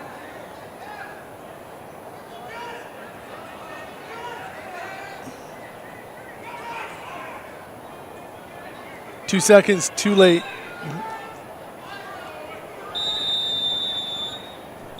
Everything a little slow in the decision if process. Started that 30 seconds ago, we'd maybe had an opportunity, Over on one in a wrestle back, it's Landon Bame, who we talked about. Bame, one of those 24 and 14, a lot of buffs with 20 wins, mid-20s. And Iron Cloud of Todd County. Started the season pretty rough, but has really come on pretty strong here since the Chamberlain tournament, the same week as winter. Over on mat 2, a semifinal at 132. Connor Osborne of Winter and Devin Anderson of Chamberlain. Start talking, get another 20-plus win pair of kids here. And they've wrestled each other in style matchup. Really a tough matchup for Connor. Devin, long, lanky, likes to cradle. Connor wants to throw in the boots, hook some claws in there, and stretch you out. Well, Devin's so long to stretch out. Pretty tough to get him broke down to start working with the boots. Here recently, this has been a close match a couple times. For sure once, I believe a couple times. And Braun just doing Braun stuff. Braun being strong out on three. Strong. Really controlling that match 9-2, but Braun is also given up 2 points and stayed in really good position is the big take there. He has not gotten out of position and able to control positions to where he could finish 9-0, 9-2, I should say. Good win there. Up next, Fees and Preheim out on 3. Let's see if that's a semifinal. It's a wrestleback. David Fees of Faith still hanging around as a freshman. And Faith, 2 or 3 years ago, they were struggling to find coaches and kids, and now they've got 5 or 6 boys and a couple girls. Look at that. The 5th weight class, Marion Freeman. Still going. 25-win wrestler in Preheim, 25-14. And he's also back on our ranking sheet down at number 10. So in the wrestlebacks. And he's in the wrestlebacks. At 32. That's how tough that weight class is. I think he suffered a loss to Whit Myers. It was a very good match. It was the first match I got to watch when I got here. And then he came back in the wrestlebacks last round and put the absolute what, where, and why on a guy. He had something to prove. Bet he's still thinking about it. Yeah. And that match is already over, and we didn't even get done talking about him. Well, that's perfect. They were watching him as we were talking about it. Over on mat 3, let's take a look out there. Kaya McCauley, Miller Highmore Herald, 8th grader in the wrestlebacks. 30-13. Wrestlebacks at 132 with 30 wins. Not in the rankings probably either. No, but still, we do have 4 ranked guys out of Region here. 3. I always look at the regions. When I see a 30-win winner, I start going, okay, there's Low Tech, there's Osborne. The 7th ranked guy at this region. Ridiculous. He'll be a 5 or a 6 seed. Yeah. talking about stacked weight classes, you'll see it in Region 4, 138. Oh, yeah. There are, out of the 8, I think 8 schools out there, 6 returning state placers. It's fantastic. At 138. It's been a lot of fun to watch at our smaller everyday tournaments. Macaulay's opponent just is Canastota's Jack Kahn. Canastota fans, he's coming. It's a start to a program. It's really nice to see him on the mat. That's been the big thing. I really enjoyed watching Canastota back being on their own. We talked about fees, and he didn't stay out there long because of who he was wrestling, but he's a 500 wrestler, 16-16 on the year for a program that just rejuvenated 2 or 3 years ago. That'll be you, Canastota, in a couple of years. Stick with it. You got a lot of kids out. They look good. We're doing good things. It'll come. 7-3 over on mat 1. Bame with the lead. Osborne 4-0. Taking a look at the scoring here. He had a takedown in the first, deferred, and he chose down and has a reversal. Really, really wrestling hard on top. A lot of top pressure. Not trying to throw in the boots. Working the double, 2-on-1s, double unders. Rolling wrist unders, trying to little spiral ride here. Keeping his head in the mat. And finally out on 3, Macaulay 9-2 lead. Working hard. Get that 31st win. Macaulay will get the fall over Jack Kahn, but Jack, keep your head up, keep wrestling. Made her to the consolation semifinals here. And a heck of a good tournament. Next year, have a teammate with you. Bring him along, make him a wrestling partner in the wrestling room. That's where it pays dividends. Huge gains. Yeah. Over here on 1, Bame 7-3 over Iron Cloud with 30-ish to go. Jay Solik in a wrestle back out on mat 3 for Kimball White Lake Platte Geddes. Sophomore, he's a 500 wrestler at 11-11 at 138. Taking on Arthur Big Crow, Lakota Tech. Now, let's have the Lakota Tech conversation. They're girls, and you take a look at the rankings, ranked 6th. Mashad doing an absolute phenomenal job on the girl side from the get-go, from jump. And their boys have really come along. That's where I was going to go. The thing with Lakota Tech is, I was talking to Dave here a week or so ago. He said our motto is every kid, every day, no matter what. And he said we're putting that in on the wrestling mat, we're putting that in the classroom, and we're starting to see it pay dividends. And they sure are. You know, those girls, I've watched them drive up to Wishick to a tournament, and the next day they're in Canton. I mean, they're not afraid to put the miles on to get the competition, and you can tell they're doing good things. That's outstanding. Bame going to get the victory, 7-3. Now, hey, I don't know if I missed it earlier. This is Whit Myers. This is going to be a phenomenal match at a semi on 132 on mat 1. Whit Myers, 24-7, ranked 10? Going to take on Johnny Lenz, sophomore out of Kimball White Lake Platte Geddes, 33-8. 11 for Myers. Lenz comes in at 7. 7-11. Should be a good match. So he wrestled the number 10 kid last match. Yes, Myers beat. We just talked about him pre-am over there in the quarters. And now he gets a chance to come out here and send another message. Maybe not to us and everybody else, but himself. Again, 24-7, you know, and he's the 11th ranked guy in the state. That shows you the depth we have across the. Huge headlock. Nice roll through out on 3. That's Vroman, Jace Vroman of Harding County, taking on Tate and Shaw of Stanley County. Vroman tried the headlock and missed, so now down 2-0. It's a nice roll through for Shaw. I think they're going to give him 3-2 for Shaw. Yep, 5-0 now. I don't know if I'd let a guy up that just threw a headlock like not like that. Maybe one of them soft ones, but not one that looked like that. Connor Osborne got the victory, 6-0. He's on to the finals at 132. Spencer Sargent. And Kellen Hurd now up. This is 36-1, ranked number 1. But Spencer Sargent, 30-10. And is 9 on these rankings. Yeah. This is the depth of 138. Herd so strong.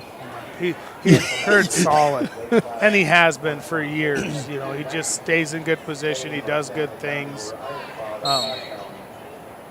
Sargent, you know, like we said, 30-10. Only a junior. Only a junior in a really, really tough weight class. And 30 wins. We look at this. There's 5 ranked guys in this weight class here today. You know, and he's one of the 4 that made the semis. So.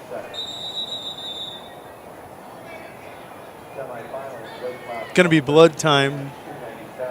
Sargent's like, thank God. Yeah, I think I'll catch my breath and try and start fresh again and top bottom.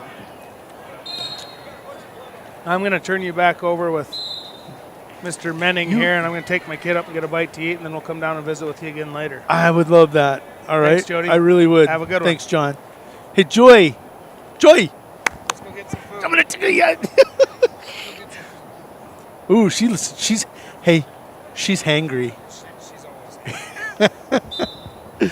Thanks, guys. Thanks, John. John Latham. Folks, that was Johnny Boy Latham of Buffalo, South Dakota, Harding County. He's a commercial ag lender out at Pioneer Bank and Trust in Harding County, former wrestling coach here in Stanley County, rejuvenated the program, and then went west to take on the family farm. He's a rancher out there, too. I'm still up rolling. Oh, you're good to go whenever you come on. And he will be, in 30 days, the head official for wrestling officials here in western South Dakota. I'm going to dial you in here.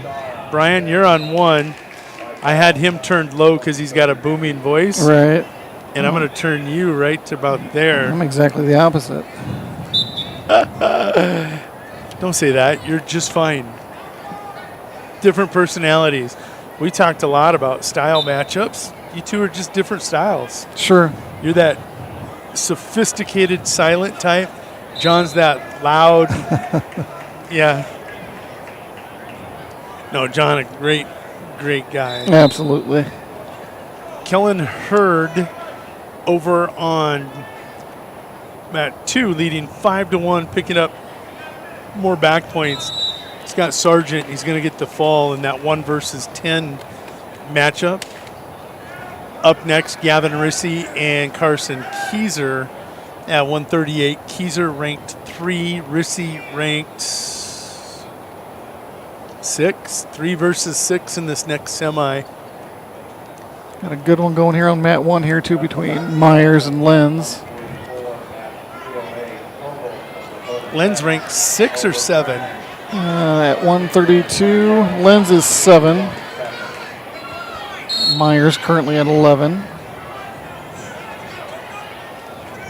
He's going to give himself a chance by fighting off his back here on mat 1. He'll fall behind by a score of 6-2, but doesn't give up the fall. Rissy and Keyser underway, only a 2-point near fall, so 5-2. In a 150-pound semifinal, top seed Mark Sandquist and Jordan Rissy. We have 2 Rissys on the mat. We already saw out there Maddox earlier get his way. 19-8 victory to punch his ticket to the finals. Do we see a second and a third Rissy in the finals? Sandquist and Rissy 2-2 over on 3.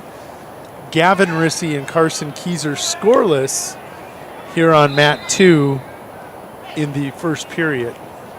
Sandquist with a takedown over there on 3 to take a 5-2 lead now, it looks like. Sandquist, that number 1 seed at 150. Boy, they jump fast here. Last time I looked at the brackets with John was 126, and that seems like a blink of an eye a moment ago. Lenz will increase his lead over Myers to 7-2 now. Carson Keyser takes a 4-1 lead. A takedown and escape for Rissy, and now another takedown on mat 2. The winner of that one in that 3-6 matchup will get number 1 Kellen Hurd in the final. Kellen looked strong against number 10 Sargent in the previous match.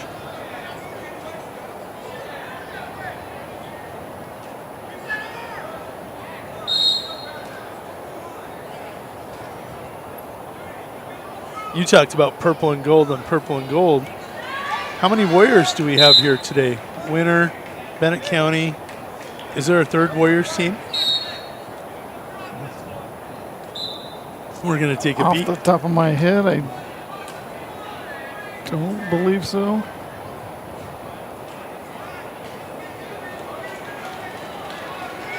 Nope, those are the only 2 as I come back into the tournament. Don't forget, you can always go track wrestling, browse, search South Dakota, search for tournaments, then scroll down to the Big Dakota. Once you get in there, click on Hub and go to the dashboard. It will give you recent results, team scores, and current matches out on the mats. Speaking of team scores, winner 132.5, Kimball White Lake Platte Geddes 123. Miller Highmore Herald with 99.5. Marion Freeman sitting in 4th with 76.5. Bennett County just outside that, rounding out your top 5 at 73. Well, I guess that's really no surprise. Team point wise, it looks like, again, Dakota Grappler has winner coming in at 3, and again, Kimball White Lake at 5, and Miller Highmore Herald at 6. So it's no surprise that those 3 teams are making their way towards the top. Where do they have Stanley County in that? They do not. Bennett County? No, just those 3 teams here for Class B. Look for those 2 teams next year to start rolling up into the rankings. You can see them coming, and you can kind of see them going at different times. Canton, Phillip area, Custer, also part of that top 6. Just Custer a little banged up, or else I think they'd be a little bit higher. In a wrestle back on 1, that's Xavier Donovan, the 19-win sophomore for the Cubs. John's boy taking on Marion Freeman's Axel Schultz, an 8th grader with 20 wins. Marion Freeman from 106 through 138 have 3 ranked kids. Every one of those kids have 20-plus wins. Marion Freeman, you don't see them in the rankings either. No. That is another team you will see coming. I'm telling you, I can see this. Especially if you have 3 ranked kids already at those lower weights. Yeah, I mean, obviously there's... And 6 20-win kids that get to wrestle with each other in practice every day. Good for Coach Seiler. Worked hard to build that program. Axel scoreless. Him and Donovan go to the 2nd. Donovan looking for his 20th win. Schultz with 20. He's above 500 at 20 and 19. Keyser, with 20 seconds to go in the 2nd period, leads 7-2. Pace is slowed a little bit, and then over on 3, a wrestle back at 150. That's Gus Buchanan of Harding County, leading 2-0 over Quirt Wondercheck of Faith, another Faith wrestler. So now we saw Fees earlier. We're seeing Wondercheck. What used to be 1 kid in a wrestling program is now developed to 2. Just like Coach Seiler did, make that 2-4. Next thing you know, 4 is 8. 8 becomes 16, and then all of a sudden you got 6 kids with 20 wins, 3 ranked. Takes time. But Custer, Coach Jared Webster went through that out at Custer, building that program back up. It took him a long time. Same thing, that same process. You see them, but once you get that, the proof's in the pudding. You see it in the rankings. Sure. Minute 38 to go. Keyser leads 7-3. They're on their feet neutral. Rissy ranked 6th. Carson, Keyser ranked 3rd. Both Warriors, both in purple and gold. Rissy wearing the pink headgear, I guess is how you'd separate them. If you were looking at the screen and didn't know the singlets, That's how I would have to explain it.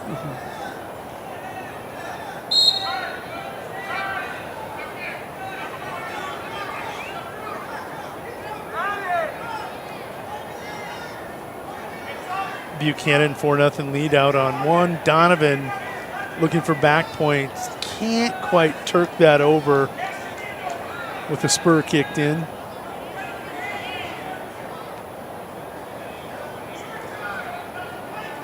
There's Donovan in that cradle that we saw in the first round. Just next thing you know, if you see one of these kids against a longer, lankier wrestler, especially from a program that likes to cradle, once that head goes down on the mat, whoever's head is on the mat, on bottom, they're going to get cradled. You got to get that head up off the mat.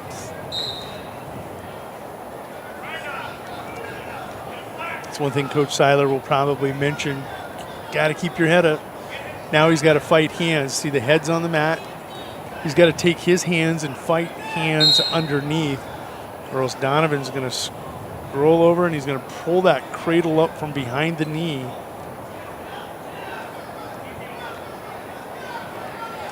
Now again, is Donovan able to clasp his own hands at this position or not? Yes, because it's not a lock around the core of the body. He's got a head and an arm and a leg in there, which allows him to do that. Okay. He's trying for a cheap cradle here, getting himself into a little bit of a bad situation. Any top wrestler you ever see on their hip, I'm not saying on their buttocks. On your buttocks, you're all right, but if you're on your side hip, you're in trouble. Keyser with another 2. He'll wrap up a 10-5 victory. Number 1 and 3 in the state, our marquee matchup tonight in the finals at 138 in Kellen Hurd and Carson Keyser. Hurd's got 2 victories, I think, over Keyser this year. Okay. Keyser looking to try and make a splash. He's close. Right. Got nothing to lose against Kellen Hurd.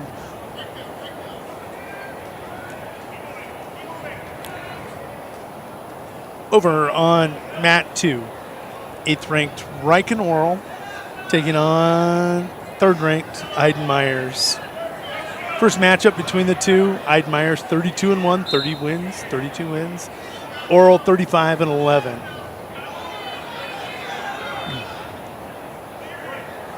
I don't think they've seen each other this year in a previous matchup. I could be wrong. I'm guessing Grandpa here not listening in Florida like he was the last duel. Wants to be here to watch his boy wrestle.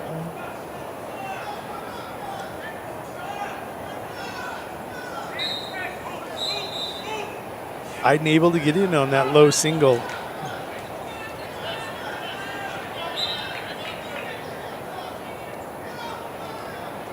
Out on 3.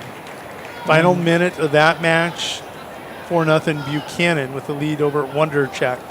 And with that kind of late reversal there, Schultz will win that matchup 2-0 over Donovan.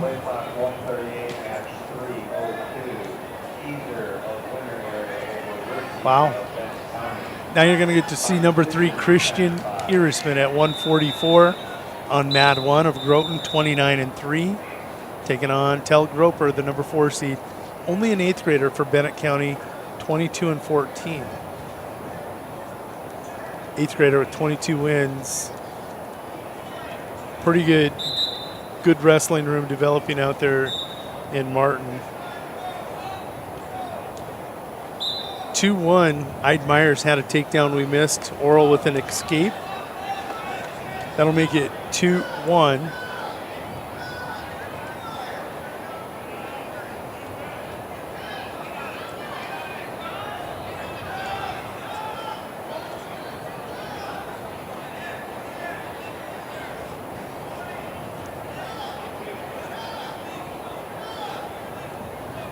The 144-pound semifinals, their combined wins. You got 64, make that 88 and 32. It's 120 wins between the 4 kids. Pretty darn good. Gus Buchanan again get the victory. Yeah. As does Erisman. Christian will advance to the finals at 144.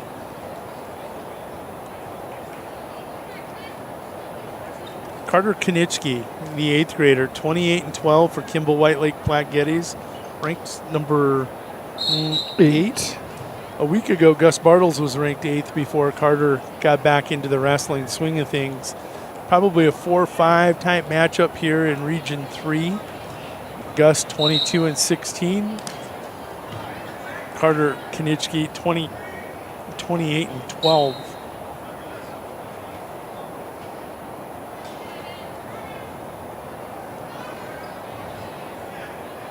Semifinal out on mat 3. That's Miller Highmore Herald's Ryder Rowland, 30-11 at 157, taking on Kenyon Kuiper of Kimball White Lake Platte Geddes. The sophomore, 21-17. Rowland having a pretty good season, isn't he? Yep, coming in at number 7 at 157. Yeah. Coach Riesel got a nice group of kids in those middle to heavy late weight classes. You know, Miller, you mentioned Miller Highmore Herald ranked 6th as a team. Correct. Coach Riesel did a lot of this work over the last decade to put the Bandits in this position. Although I didn't like he was whining about his hip. I'm kidding. Coach Riesel and I were visiting about what age does to a wrestling coach, and he's got a little hip that's a little gimpy, but he's going out there with his kids. Konitsky working a double chicken wing, looking for the fall here on Gus Bartles. Gus not going to give it to him easily. Double chicken wing. I had one earlier with Latham when John was on, and that just cannot be comfortable. Does not look comfortable at all. No. One of the most excruciating moves. That and a guillotine. Kudos to Gus for not giving up the fall there. You can see he's like, wow. That'll make the score 5-0 Konitsky with the lead, but Gus gives himself a chance. Let's see if that pays dividends here later in the match for not giving up the fall. Towards the end of period 2, it's Myers 5-2 over Oral.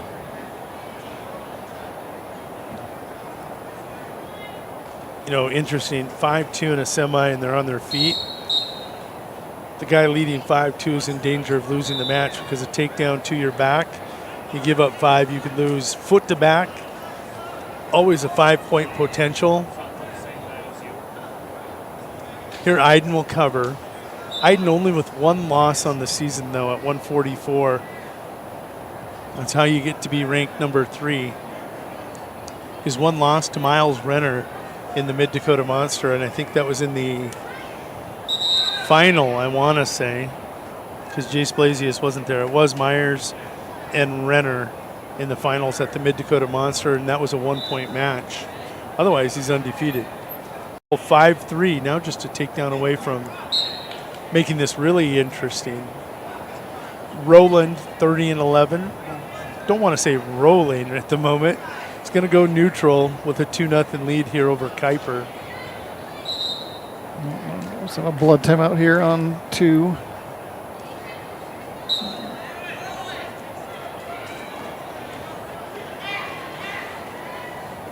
Konitsky relentless in his attack. Gus countered about as well as anybody can, and it still results in a Konitsky takedown.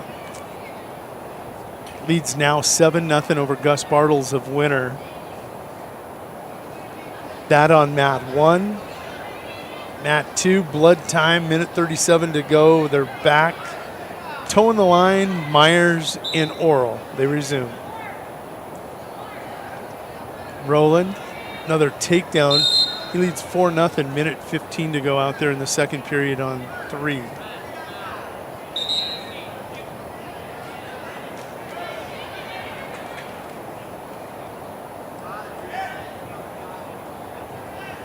If you look there at the head position, Oral with his head position right here, the head becomes part of your defense on Iden's attack. Good head position. Your hands are your first line of defense. Once that breaks down, boom, headbutt him, get that head in the way, and then get your legs back. And I'm sure it's not in his DNA, but I like how Myers is still attacking versus... He's looking for the closeout takedown. Right. And it isn't in his DNA. You nailed him.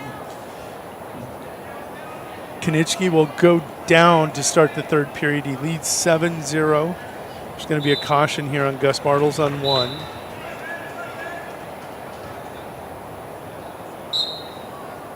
Another blood stoppage, it looks like, on 2.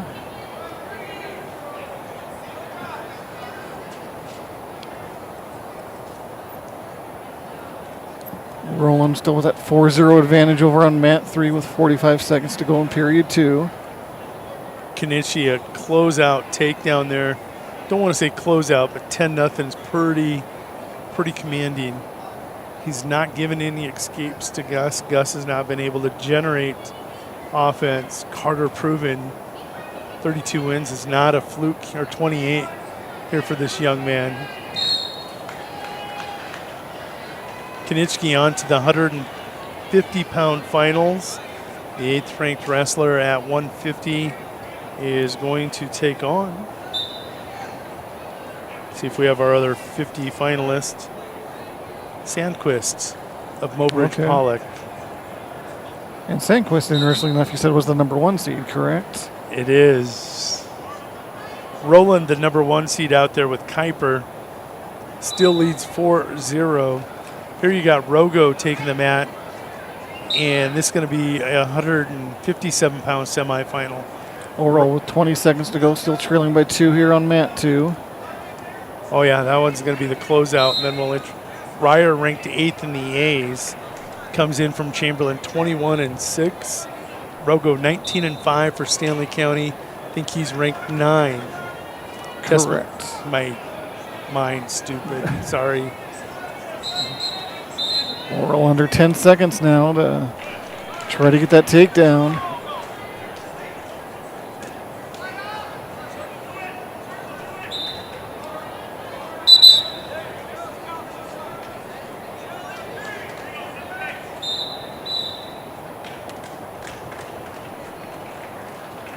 .54 going to be the final. Iden Myers, the number 3 ranked 44-pounder over 8th ranked Reich and Oral in a great match. Now up on 2, it's going to be Eli Hurst and Sutton Powers. Eli 3-6 for the Sully Butte Chargers. Powers 5-10 for the Cubs. Rogo, the 2 seed versus the 3 seed here at 157. The winner will get Roland. Okay. Roland ranked, you said 6? 7, it looks like, on at 157. Ryer 8 in the A. Rogo is correct. Yeah, we got basically 7, 8, and 9. Or yeah, I guess it 7 would be and 9. 7, 8, and 9. 7, 8, and 9. You can't say that. Roland leading 6-0. He's just grinding out a 6-0 victory out there on mat 3 over Kenyon Kuiper. Kuiper, one of those 5 seeds that punched through on Krolikowski in the 4-5 quarterfinal.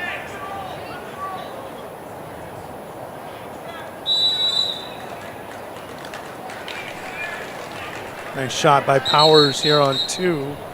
He'll take a 2-0 lead.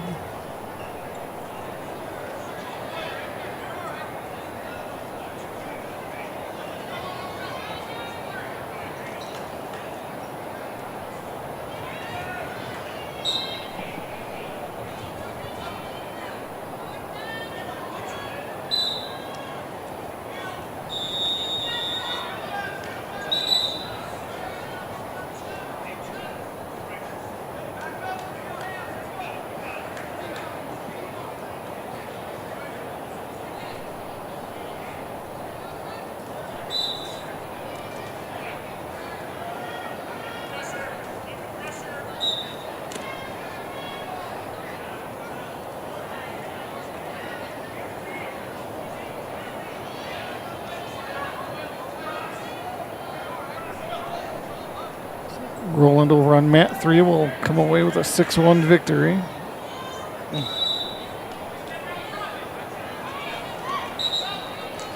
Ryer, I didn't realize, had scored 5 in the first. 5-0. Out on mat 3,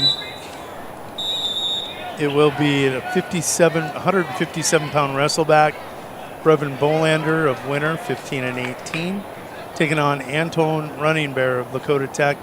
The senior comes in 10-11. Rogo able to get a reversal and get on the board on mat 1 here. His engine's been going nonstop. So far, Ryard had every defense there. Rogo punches one through.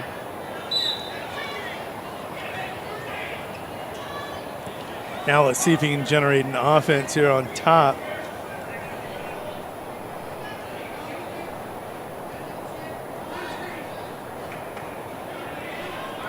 So kicking off over on mat 3. So where areas Brevin Bolander taking on Antoine Running Bear from Dakota Tech.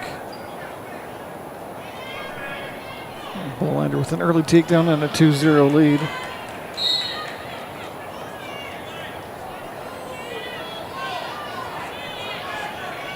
Two match on 2.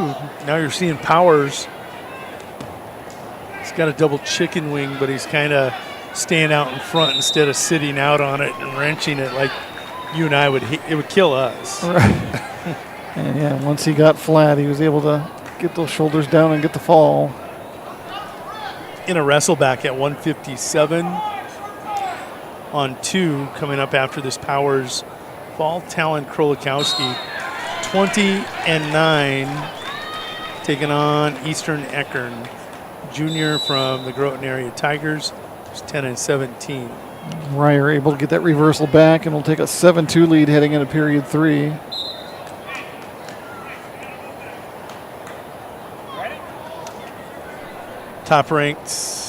Top-seeded, second-ranked, Lucas Lenz taking the match on 3. Lucas 31-3 from Kimball White Lake Platte Getty is going to take on Legend Benedict, an 8th grader at 165. It's 13-16.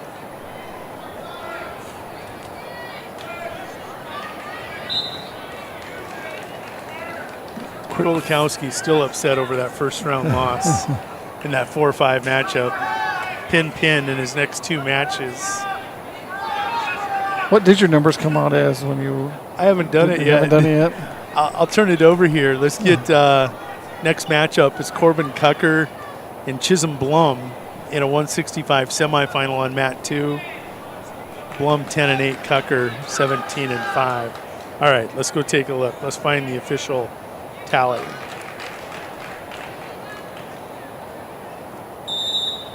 Ryer will extend his lead by 2 more and lead 9-2 now here on mat 1. Action starting on mat 2 at 165 semifinal. I think you already mentioned it. Blum and Cucker.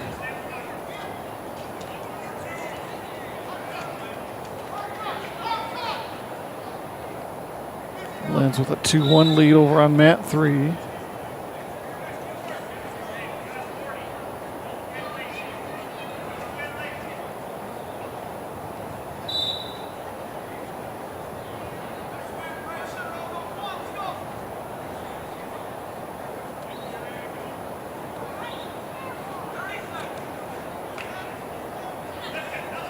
Lands with some near fall points. He'll increase his lead now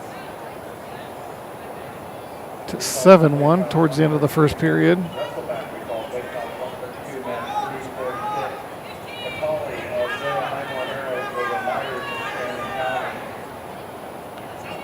Ryer leads now 10-4 as we approach the final 5 seconds of that match on mat 1. Ryer will pick up 2 more to make it official, so it looks like that'll end up 12-4.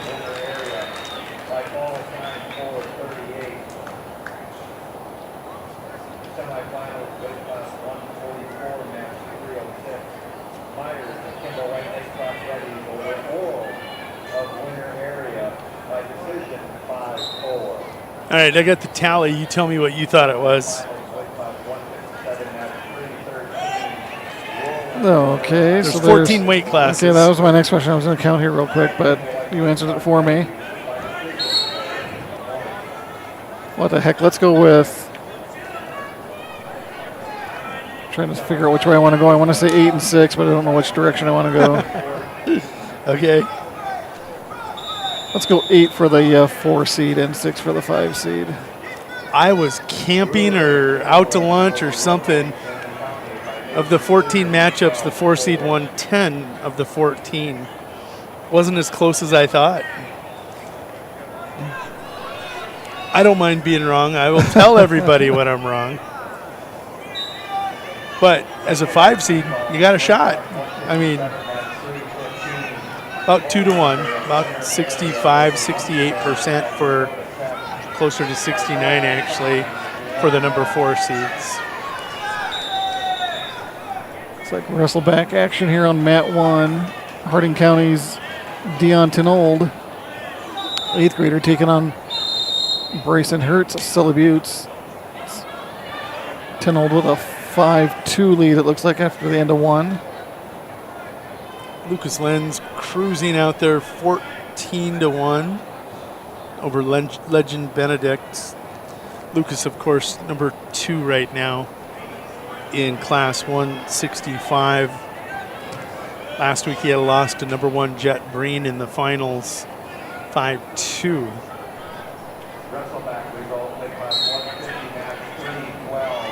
Looks like Cucker has extended, taking control a little bit of his match. They're on mat 2, leading 5-0. I believe that was scoreless after the first. Over on 3. Coming up, Bradley Chandler in the wrestleback of Lakota Tech. Nice little season going, 13 and 15 for the Tatanka. Chandler's opponent is going to be Caleb Sarchet. Sarchet 10 and 24 for Miller Highmore Herald. Was wrestling at 75 last week, is cut down here to 65 this week.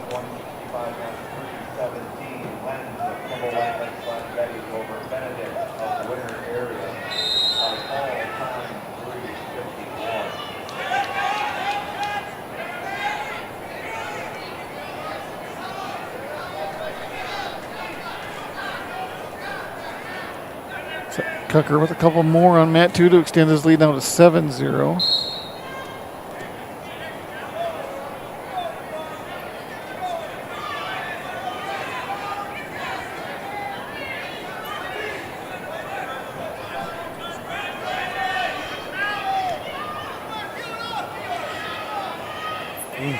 Gonna run out of real estate here on 1.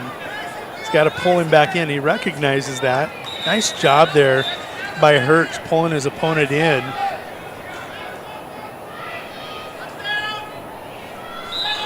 Oh, he's going to get a fall possibly.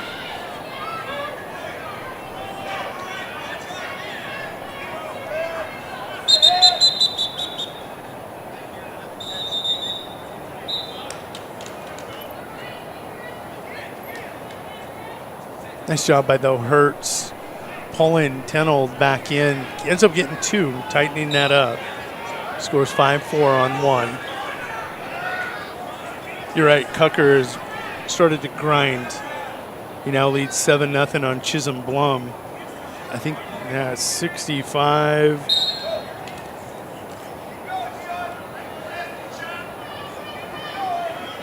That's a 2-3 matchup. Cucker, the 2 seed. Should we do the 2 threes after this round to see? It's like Charchet over there on mat 3, able to tie things up at 2 apiece.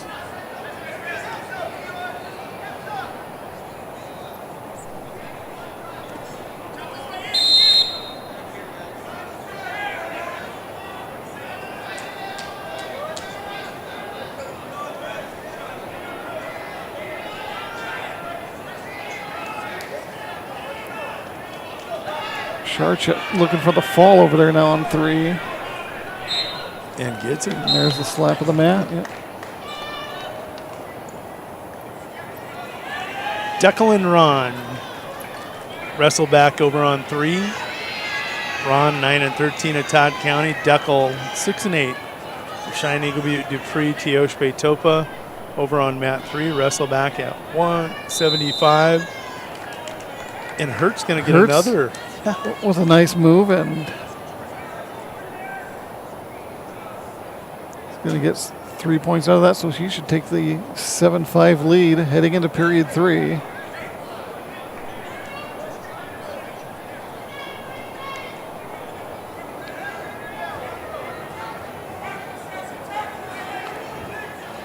Going to be a caution there. Jumped. He expected an immediate whistle. You got to learn your referees. That's part of wrestling. Some referees have a slow whistle. Some have a super fast. There's almost a scouting report that you can pay for on fast whistles or slow whistles on officials. It's available at liveticket.tv. No, I'm kidding. I'm kidding. Hurst with a nice comeback. Trailed, 5-2? Rattled off a 2-point near fall, a 3-point near fall, and now gets a win. Kellen Brozick, the baby giraffe, going to take on Garrett Wessendorf of Kimball White Lake Platte Geddes.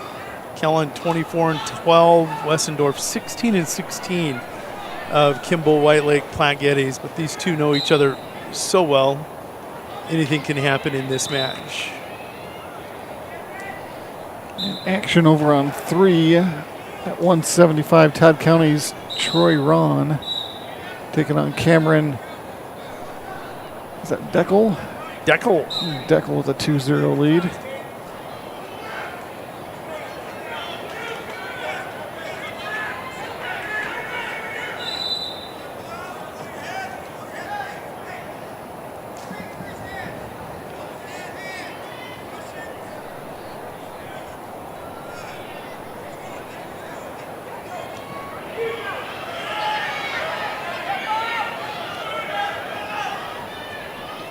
Action over on mat 2 at 175 as well, featuring Sully Buttes as Caden Westergren taking on Ben Hoft of Groton area.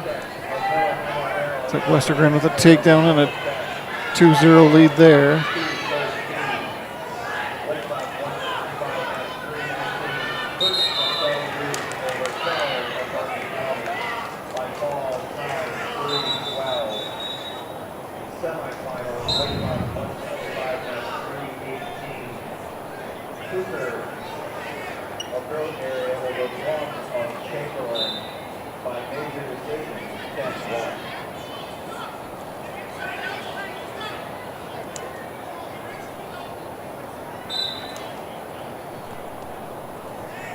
Ron of Todd County able to tie things up there over on mat 3, tied up at 2 apiece.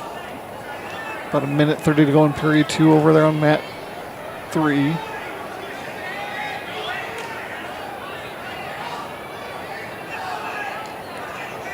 Westergren holding a 2-0 lead on mat 2.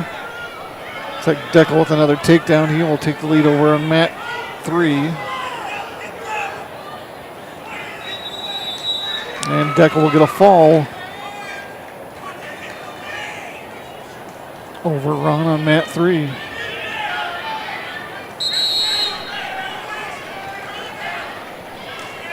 Westergren with another takedown. He'll increase his lead now to 4-0 with about just over a minute to go in period 2. Scoreless between Brozick and Westerndorf as they enter period 2.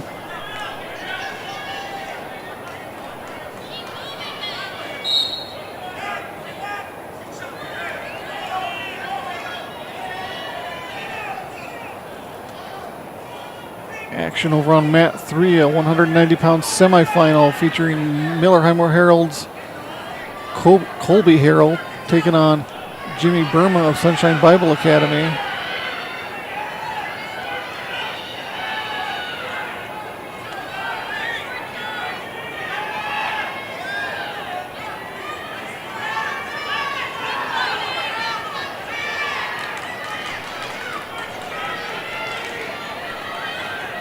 Westergren going to get at least 3 more points when the period expires here in about 3 seconds.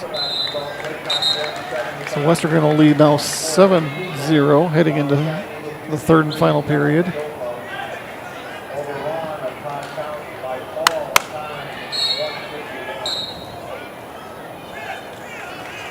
Still scoreless on mat 1 here. Just over a minute to go in period 2.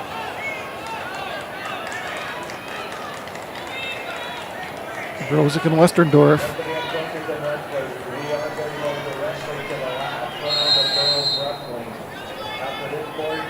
Over on mat 3, it looks like it's Burma with a 6-0 lead now.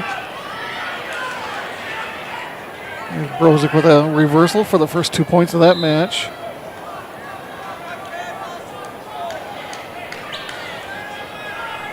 Appears to be trying to lock in a cradle.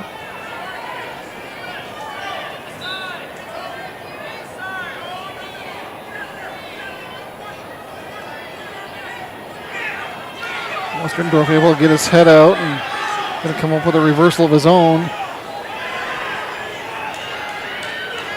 It's 3 for Brozick, 2 on the reversal to make it 5-2 as we come to the end of period 2.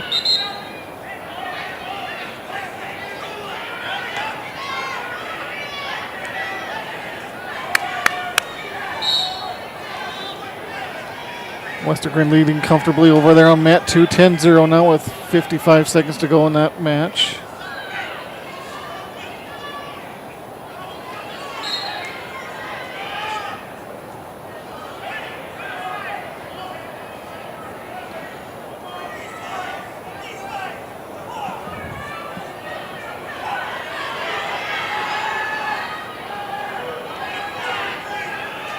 Reversal over on mat 2 by Hoff to get on the board.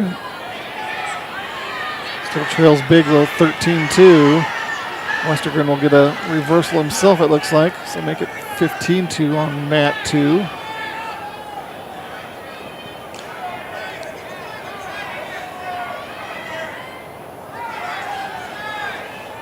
Burma still leading his match 6-1 over on mat 3.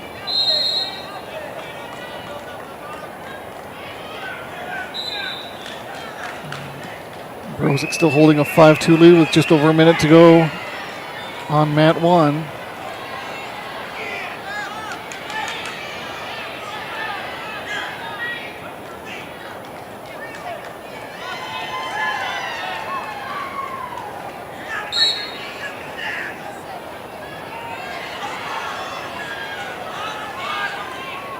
Brozick's got another cradle locked in. Let go of it.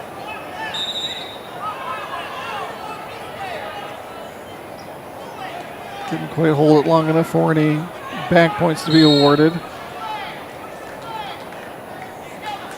New action on mat 2 at 190-pound semifinal. Dakota Tech's Colt Fox, a junior at 21-7, taking on Mason Curtis, a freshman from Winter. Looks like Fox with an early takedown and a 2-0 lead. Maybe Brozick did get a couple points there as he leads now 7-2 with 21 seconds remaining.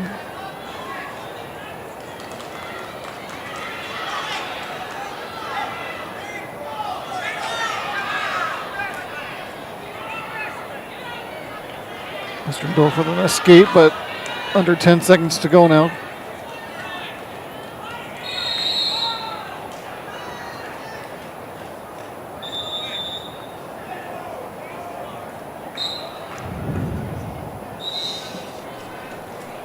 Looks like we have an injury timeout over on mat 3. Burma still leads that one 6-1. Brozick does win his match over on mat 1, 7-3. Fox still with a 2-0 lead here on mat 2.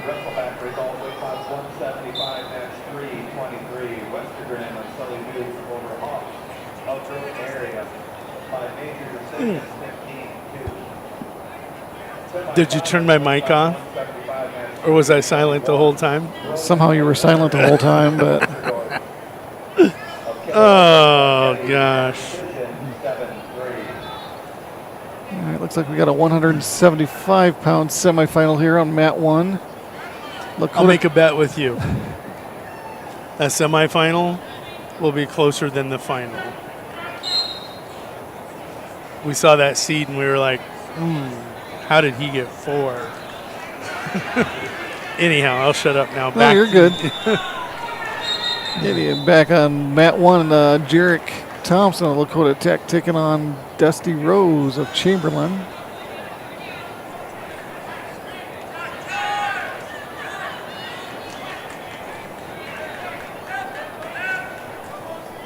So the Giraffe will get the winner of this matchup on mat 1. Yeah. He's wrestled Thompson before, and tall, tough matchup, tall kid. But Rose is the 2 seed, and in the duel, he led Rose 14-4 with under 5 seconds to go and pinned himself. Really? Defensive pin. That is what it's called.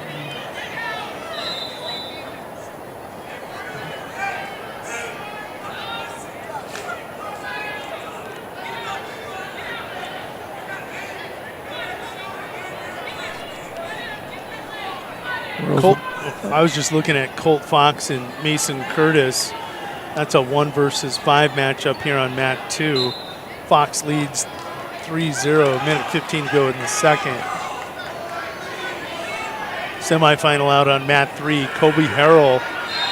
Harrell trailing Jimmy Burma at 190 in a semifinal by a score of 9-3. Harrell looks like he's down again in some pain for the second time during that match. Burma is the 2 seed though. Harrell the 3 seed. Burma 13-9, Harrell 19-15.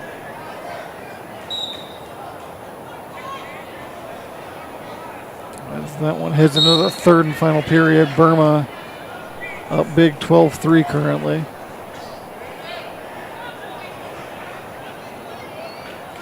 Rose and Thompson tied up at 2 apiece heading into period 2.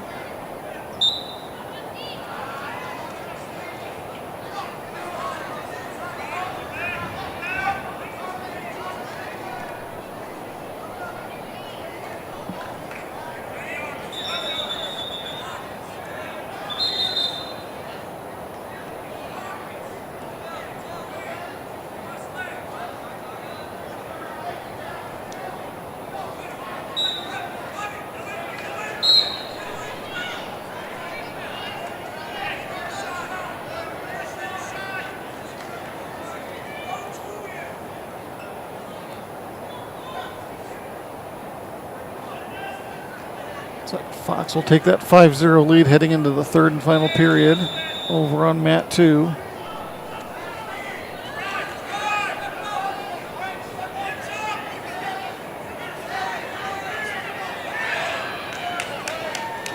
Nice little spin by Thompson. Looked like he was in trouble on the Fox or the Rose shot.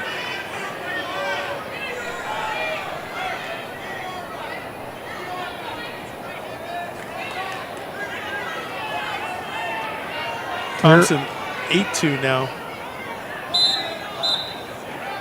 Harrell able to cut into his deficit a bit, now trails 12-5.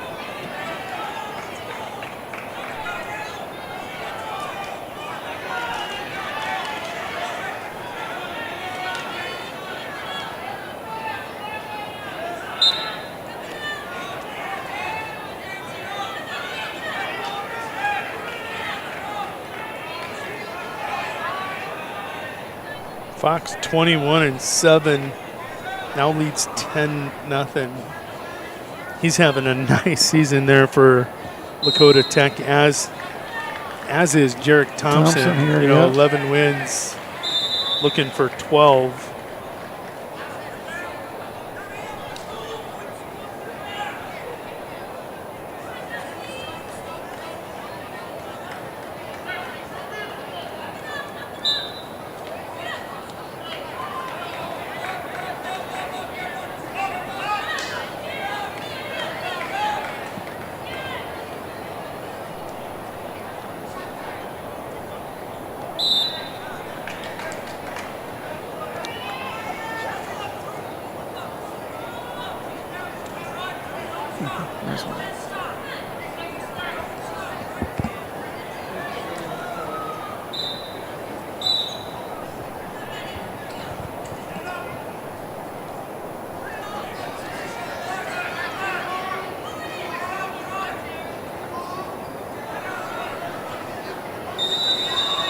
Looks like Fox will win that matchup over there, 10-0. Here comes Pikachu taking on Wyatt Ziegler. Parker, the number 1 seed, taking on Ziegler, the number 4 seed. Final result, weight class 190 match 326. Perma, Sunshine Bible Academy over Harold Well, it was a close match early on. Thompson really taking over now and leads 10-2. Just over a minute to go.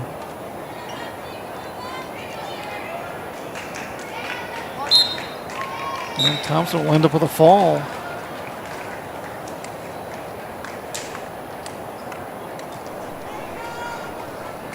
Up next at 190 in a wrestleback on mat 1, Carter Santiago, an 11-13 senior for the Chamberlain Cubs, going to take on Carver Ron.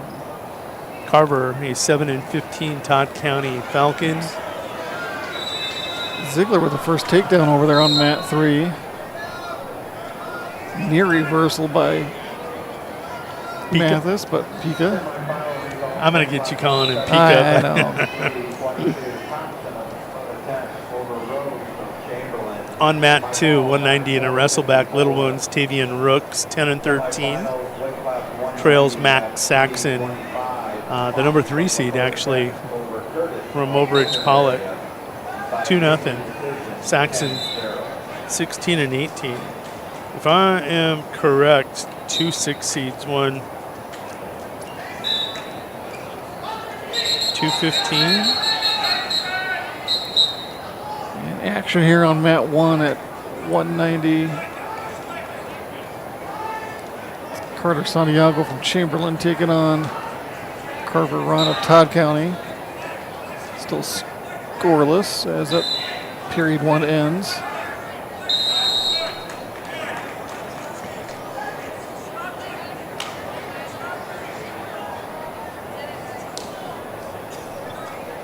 Is it muted? Did somebody open a door? I feel a breeze. Doors open over there, in and back. They've got them all open. And no sun. Right. You're all welcome. We put in an order or a request to the Lord, overcast skies, so you can see mat 2 today, and you can. We will be putting them up on the big board here as soon as we get a little further along in the boys. Put the girls' mat assignment card up on the television down on the floor. Taking a look at mat 1, we're going to clean out some of the young folks.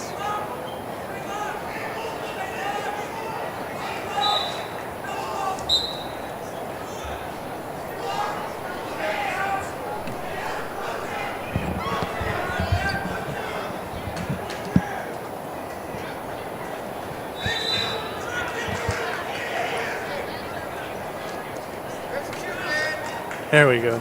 Now we got them cleaned out. Santiago still leading Ron by a score of 1-0. Saxon over Rooks in the second period, 2-1. Ziegler now with a 5-1 lead in that 1 versus 4 matchup over on mat 3. It's a little too cold maybe, but that breeze. Whew. Got a fall over on mat 2. Saxon.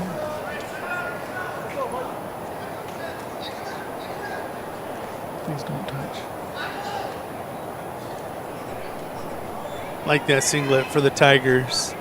Up next, number 1 versus number 4 seed, Stetson Shelbourne, 27-11, the senior, taking on Mathis Riesel, the junior, who's 17-15 for Miller Highmore Harrell. Didn't see it, but there's Pika on top over there on mat 3 now.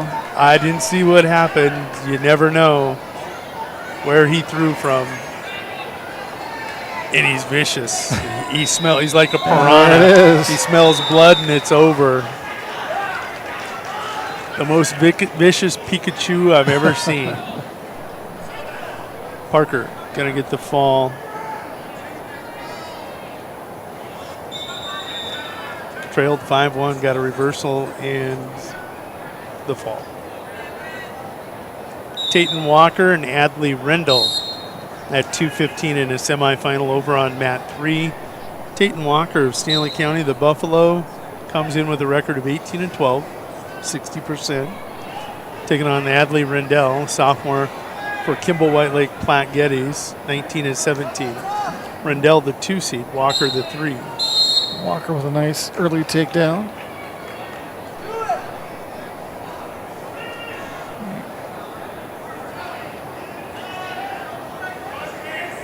Did you announce the action on mat 2 already? I don't believe. Yeah, I did. Did you? All right. Stetson still scoreless. First period, minute 4 to go. Remember, Riesel survived in that UTV match, 1-0. That went through double overtime. That's right. See what his gas tank has here in this match. And maybe not so much this match, but maybe the late match, whether it's in the championship or other consolation championship.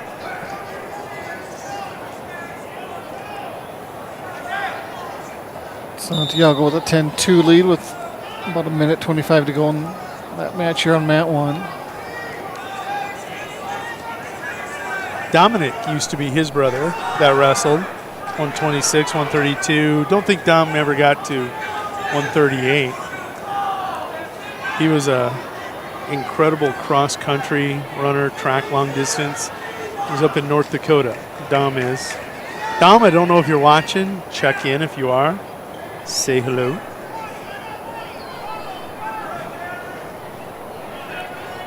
Being in North Dakota, he's got to rely on live ticket to watch his brother wrestle. Carter, one of those kids, I think he gave up wrestling for maybe even a year, for sure a year, maybe 2, and then came back, and he has really started, again, I talked about it earlier, whether for wrestling he changed his body composition or his body composition changed because of wrestling. Carter, completely different kid than the kid that first came back out for wrestling. Looking for a fall here on Ron.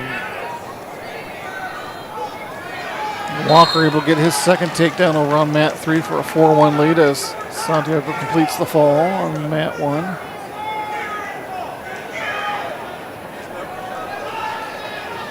Frost and Arnold up next on mat 1.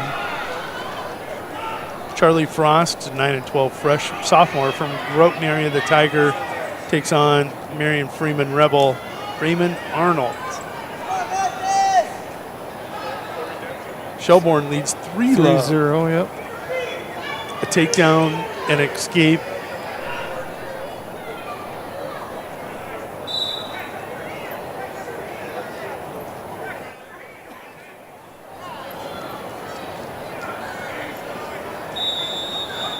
Have you had anybody end up in your lap yet over the years? No, and I.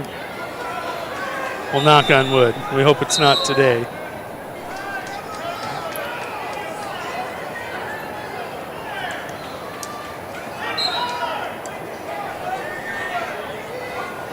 If it does, then I'm heading upstairs from now on. And we need to just get the PTZs in here.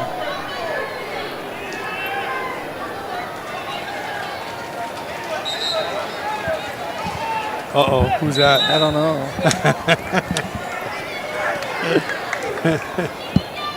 When we do this girls round,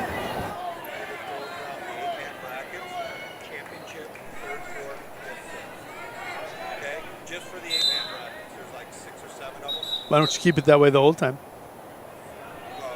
we will, except we're wrestling all the 5th and 6th at once for the boys. And then for the boys championships, we'll go 1st, 2nd, 3rd, 4th, like we always do. But for the Girls championship right there. that'll be 3rd, 4th, this will be championship, that'll be 5th. Well, but you could have related to him. So, taking a look on mat 2 after Shelbourne picks up the win. Quentin White Mountain and Riley Kerner. White Mountain 10 and 11. Sophomore for the McLaughlin Mustangs, and Riley Kerner, a sophomore for the Mobridge Pollock Tigers. They will lock horns. 6-6 over on 3. Tate and Walker's got really tight over there. Going to the third third period with Ashley Rendell. See, what Mr. Van Hummel doesn't realize is how lost I was during the Stanley County Invite when we lost track wrestling. I can't follow we didn't have brackets printed or anything of that Nope, nature. you can't do it. I did the same thing. I had people bring me brackets printed out. I had people texting me, okay, this person's over there, this person over here. And Stover broke it, didn't he? Nationwide. I still think so, yeah. See, still clicked something he wasn't supposed to click. And he says he loves his job over there. Real quick, that is Frost. Going to get the fall over Arnold. If you're watching on Mat 1 across the way at the scorer's table, Brad Stover, mainstay here, loves to be a part of Stanley County Wrestling. Can't get him on the mic, though. No. Walker and Rendell with a great matchup here, 6-6 with under a minute 30 to go.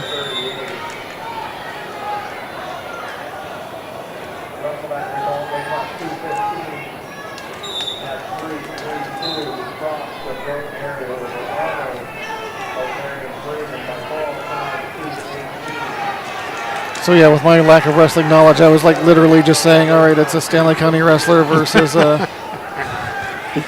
even with my proclaimed knowledge of wrestling, I was doing the same, Brian, out there, struggling myself.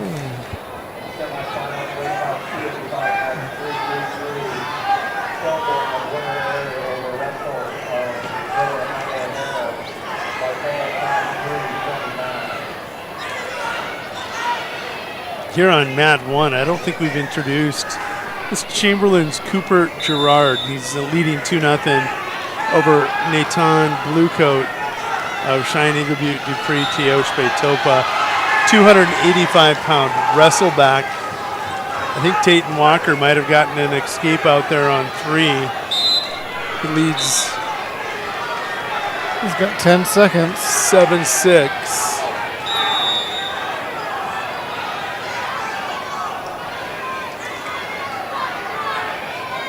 No, he trails 7-6. Gonna hold on. He trailed 7-6. Oh, he was trailing. Okay. Sorry about that. Misled.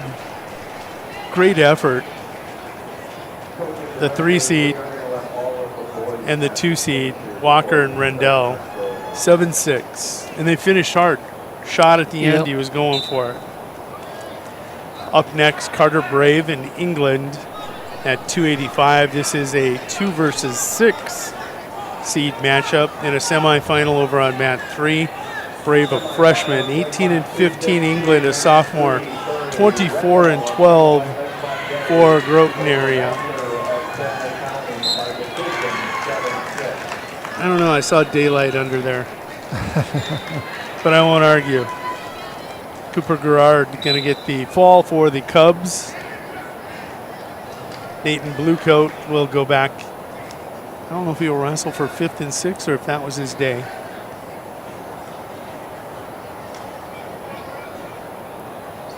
Cheyenne Eagle Butte. Forgot about that. Better pull this up. The Braves and Lady Braves down in Winter. And they are taking on the Winter Warriors today. The Lady Warriors.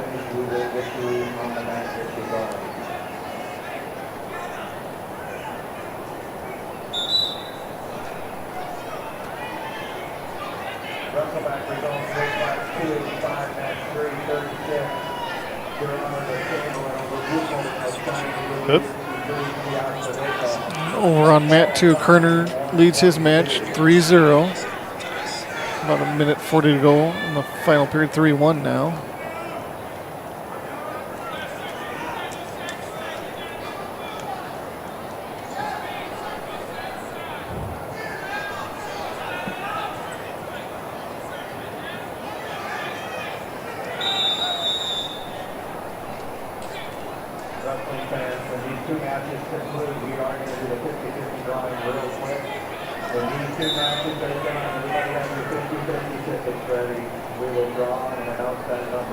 My daughter's team leads 40-14 at half, going into half. See, that's a prerequisite of mine. I have to sit down and watch the game with her when I get home. Okay. Talk about how her night went since I'm here. Is that on the road or is that down in Winter? Down in Winter. Isn't that beautiful? You got a JV game, boys basketball video player, girls basketball, and wrestling. Then there's the feed for wrestling. I'm not sure why Redfield's showing up. We're not at Redfield.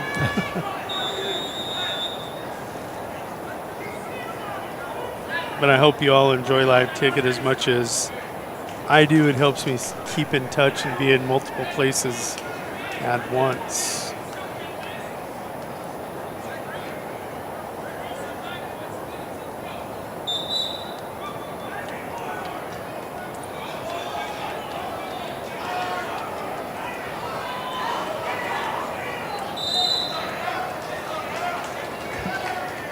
England will lead 2-0 at the end of the first period over there on mat 3.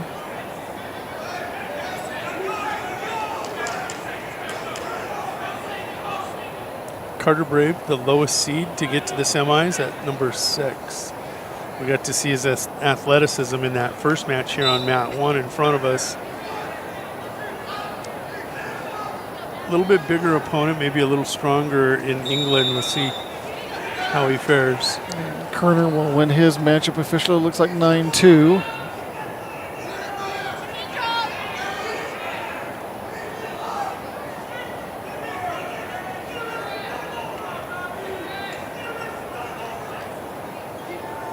And the ladies will start rolling.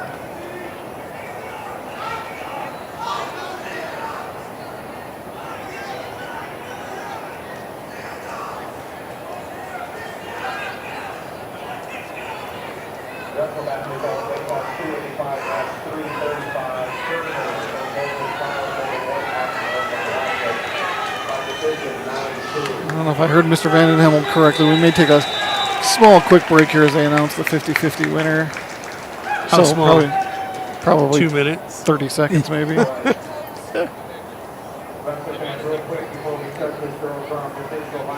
you going to buy a ticket on the Super Bowl board? I did. I got talked into it. The championship matches will be on mat 1. The third and fourth place matches will be on mat 2. And the fifth and sixth place matches will be on mat 3. So if they are I don't know who's spreading the rumor that I got money, but all the championship matches in an 8-man bracket will be on mat number 1. They heard you're buying rings and stuff. They thought you got excess money. Congratulations, by the way. That empties the bank account. That empties the bank account. Yes, it does. Oh, thank you. When's the big date? See, now you're going to make me pull out the calendar. No, it's July 8th, I believe, is what we decided on. We're going to do something a little different. Her oldest son has turned in 21, and so we're going to go out to Vegas for his 21st birthday, celebrate that, and then this is going to be just do a quick Vegas thing. So I love it. We'll have a reception back here at a later date to pay for the trip. Right, exactly. Looks like it's going to be July 9th, and I think is what we decided on. Maybe the 8th. That's all right. I won't. Remembering is not my forte. That is awesome.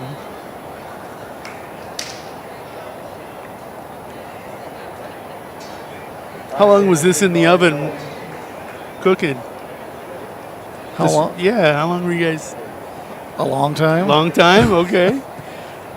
I know Betsy in the office, back at the main office at Live Ticket, just gave about time. Yeah, it's been 7-8 years now, so yeah, it was time. That's awesome, Brian. Thank you. Championship matches on mat 1. Consolation championship matches on mat 2. 5th and 6th place matches on mat 3. In each of these weight classes, I don't know if they'll do a rolling schedule or keep them together. On mat 1, this is Liza Kruger, 25-3 freshman for the Groton Tigers, taking on Janie Perkins, 19-12 sophomore for the Lakota Tech Tatanka. Kruger with first takedown. She leads 2-0. 25-3 does not get you ranked. Oh boy, that's wow. Over on mat 2, Stanley County's Timber Hansen, an 8th grader, 7-5 with a takedown and escape, gives up a takedown, but she leads 3-2 over Lola Khan, a 7th grader out of that Canastota Hawk wrestling room. And then over in the 5th and 6th place match, Bennett County's Sadie Chomp leads 2-0 over Iva Block Elk of Lakota Tech. I think they said the biggest bracket was an 8-person bracket. So we're already to the placing matches here, and all of them as we've rolled through championship rounds and wrestlebacks to get to here.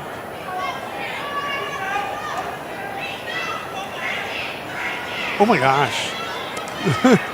Threw that arm unconventional. They tell you never to reach back like that, but she reached like all the way over and grabbed her opponent's far side shoulder.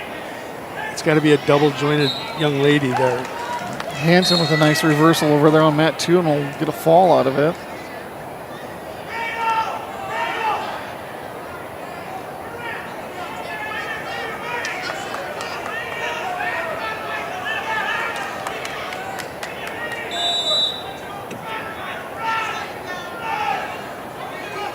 I think they are going to just continue to roll through.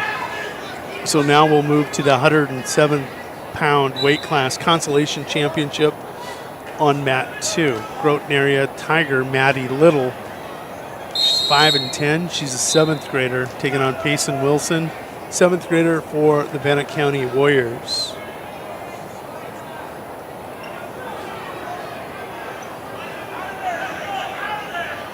Yeah, we've had to learn to adapt to combine girls and boys tournaments into a broadcast as quickly as we could. And it took, we just kind of morphed along with tournament directors. They had to figure it out too, didn't they? Not easy, but they're getting it done. Kruger still leading 2-0 over on mat 1. Schomp and Black Elk 2-2 at 100 pounds in the 5th and 6th place match. That in the second period. Minute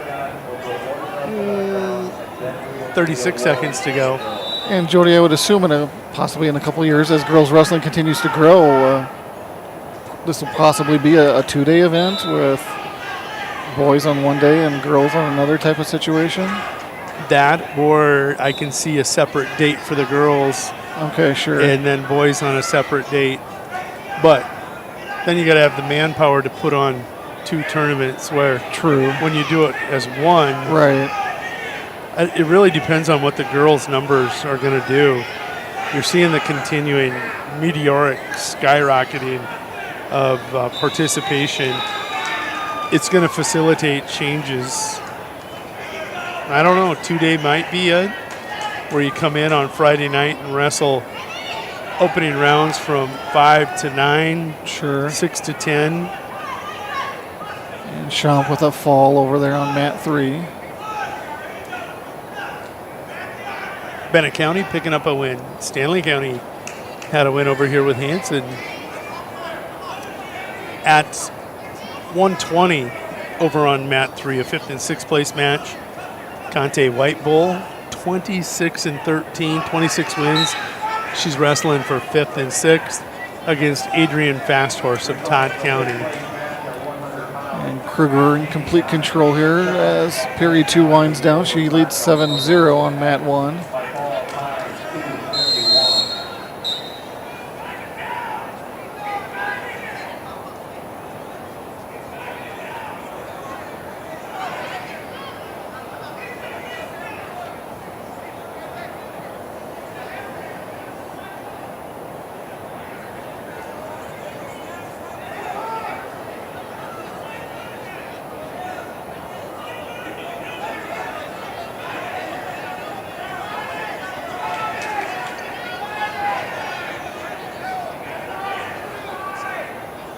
Oh, sure.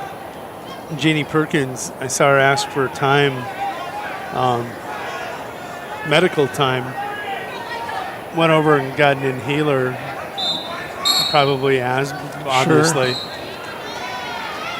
And look at that. Conte White Bull goes to 27-13.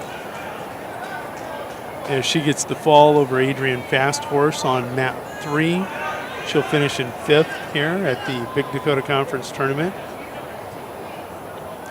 That says a lot for Kruger's tight waist. Just take the air out of those lungs. Forward pressure, making her work hard. Janie Perkins needed that shot of adrenaline. I don't know what it is. Adrenaline? For the asthma? Antihistamine? I guess, I don't know myself. Or a histamine?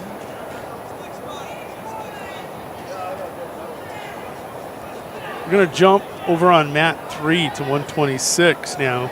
5th place match. Miller Highmore Herald's Hannah Ziegler, a junior, will take on Harmony Sears of Bennett County, the sophomore.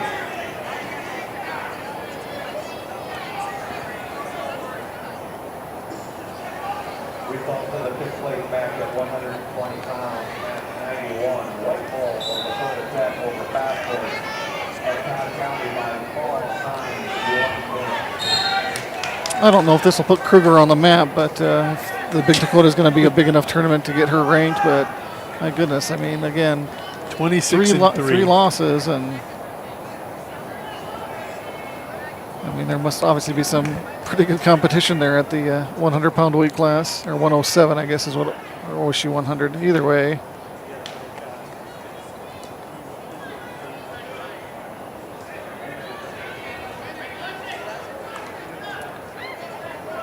And starting up on mat 1 at 107 will be, once I refresh here,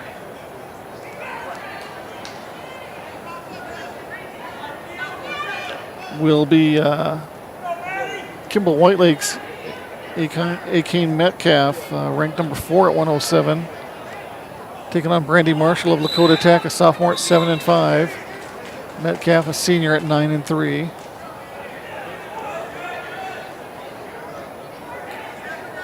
Maddie Little leading 4-1 over there on mat 2. So looks like make it 5-1 now.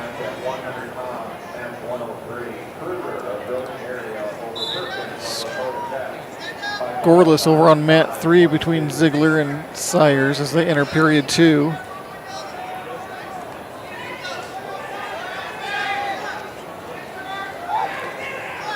Metcalf will lead 2-1 in the matchup here on mat 1.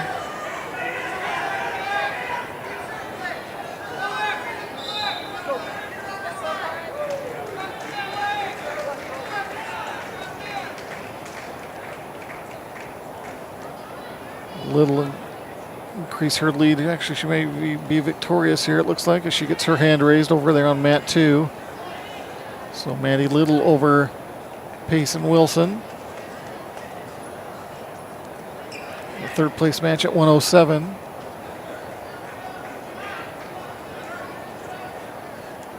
Still scoreless on mat 3 between Ziegler and Sayers. Metcalf still with that 2-1 lead in the final 15 seconds of period 1 on mat 1 in front of us here.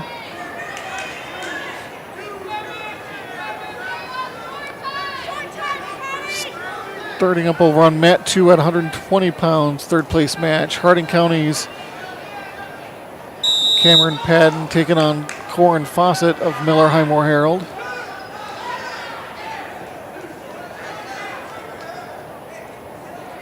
Padden with an early takedown over there on mat 2.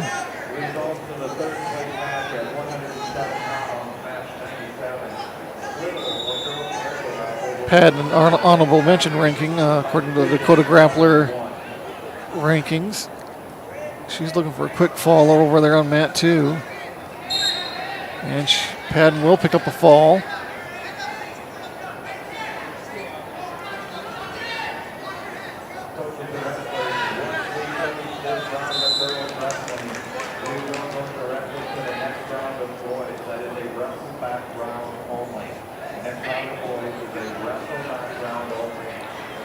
Marshall now has a 5-2 lead over Metcalf here on mat 1. There's a 2-1 lead over on mat 3. I'm waiting for Track Wrestling to update so I can see who's who here.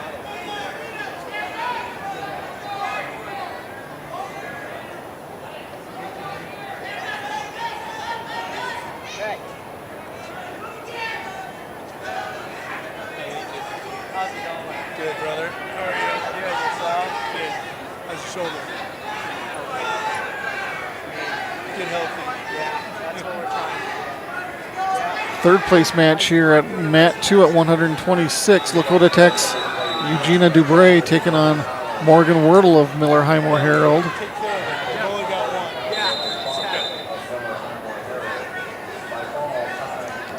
I believe we got blood stoppage over on mat 2. I'm back.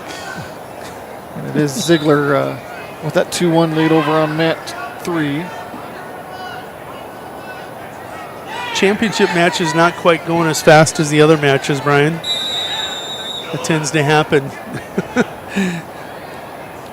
And Marshall with looking for the upset. As I guess she's eighth ranked overall. Metcalf number 4. So ranking wise, looking for a little bit of an upset.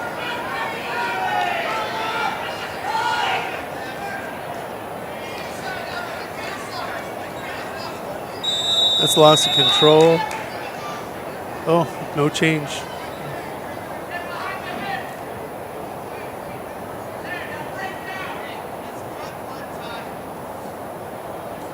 That's a loud official. Blood time over there on mat 2. Eugenia Dubray has a nick under the knee. Probably a mat burn that broke open. Got to put tape on it. Metcalf now in position looking for a fall all of a sudden. Ziegler in control over on mat 3. They're now leading 9-1.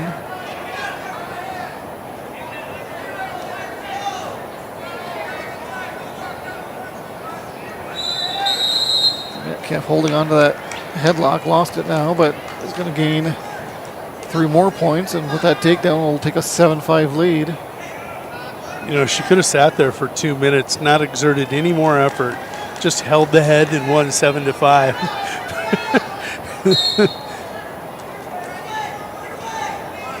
That's just match awareness. Right. Well, and again, that, and kind of mentioned earlier, it's the majority of these wrestlers is probably just not in their DNA to do that either. It's right. I guess I was a lazy wrestler. I just sat there and just milked that clock out of sat and stared at it. If I get the pin, I get it. If I don't, guess what? I'm going home fresh. Right. Hey, we haven't talked team scores on the girls' side. Oh, that's Lakota Tech with 149 going to win this tournament, and they are ranked 6th overall, I think. Correct. Miller Highmore Herald, are they in that rankings for teams anywhere? No, you're seeing a lot of A schools, aren't you? Right. Well, Miller Highmore Herald in 2nd with 62, Chamberlain in 3rd with 52, and Sully Buttes in 4th with 50. Rounding out your top 5 is going to be Groton area with the Lady Tigers. Fall by Wordle over there on mat 2. You know what? She deserves it. At that 120, was it her and Qatari Yellowhawk? At 126, yeah, she landed that headlock and led for a little bit. Right. And now here at 32 comes another Wordle. I think you were right. Wordle and Wordle wrestled Yellowhawk and Yellowhawk. Plenty of siblings here today, or at least. And the Yellowhawk girls not twins, a year apart. A sophomore and a freshman. Here's another takedown by Marshall as she will now lead 8-7. And as that clock shows just 1 second left.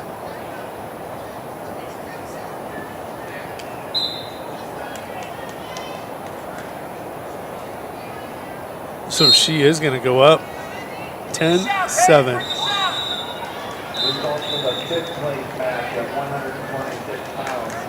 Great match, huh? Nice win by Marshall to get a little bit of a upset over Metcalf. number 8 over number 4 in the state. She goes to 18-5. Speaking of Qatari Yellow Hawk, 23-6 for the Sully Butte Lady Chargers. Comes in ranked number 3. Shelby Shrake of Chamberlain.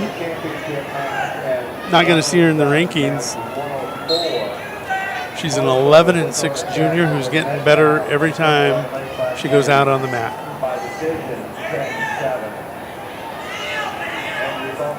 Wordle and Logan underway on mat 2. 132-pound consolation championship match. Logan 17-13 of Doland taking on Wordle, Miller Highmore. Jonas picked up a fall in that 5th place match. We're on mat 3.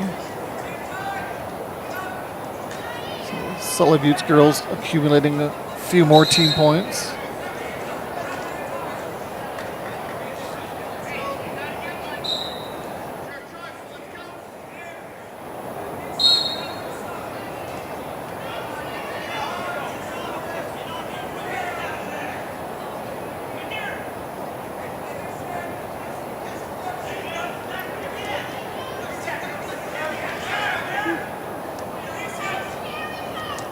Yellow Hawk gonna get a takedown right on the outside circle here.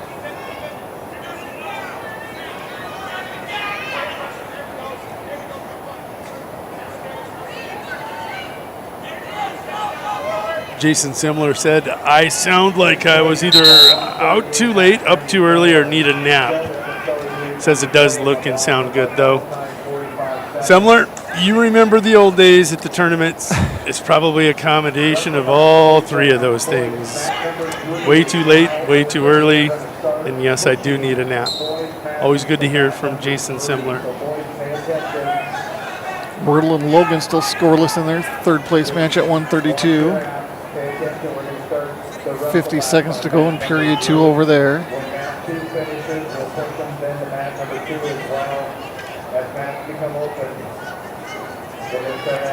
Not entirely sure why we don't have any action going on over on mat 3 at the moment.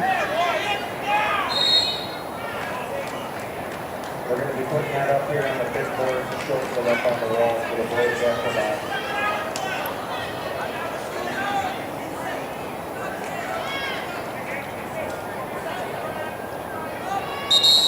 Shrake able to get an escape, but Yellow Hawk able to get in another takedown before the end of the period, so she will lead 4-1 heading into period 2.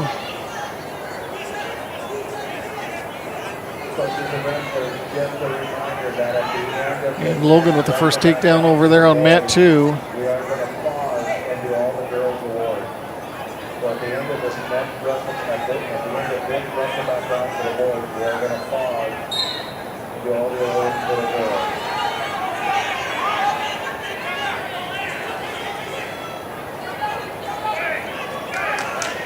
Yellow Hawk with an escape. She'll increase her lead to 5-1.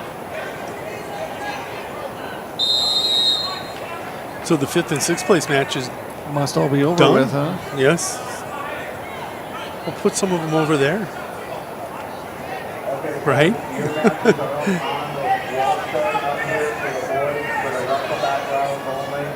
Oh, they're going to wrestle back the boys over there. Great idea.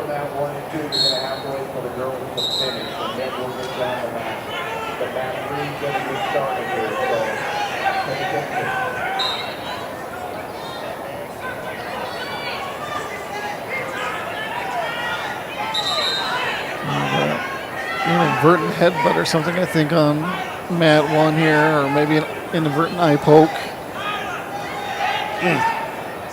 Shrake in a lot of discomfort.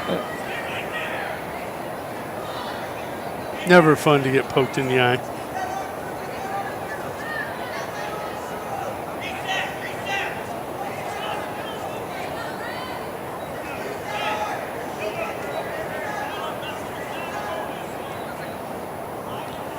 Meanwhile, Logan has increased her lead to, looks like 10-0 now after a scoreless first period.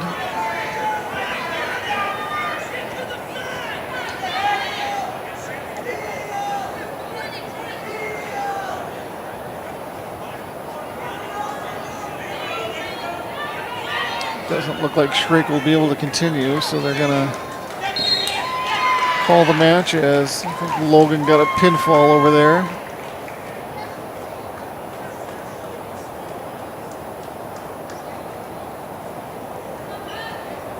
Yeah, obviously nobody wants to lose or win that way. No.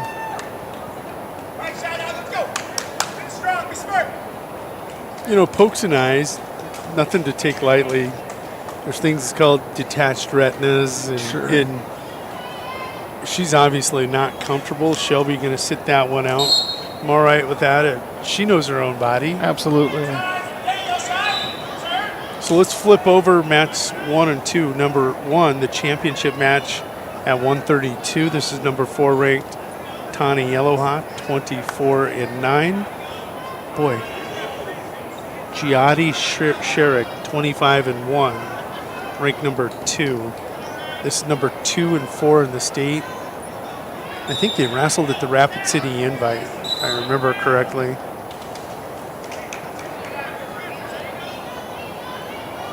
Looks like we do have boys wrestle back match going on over there.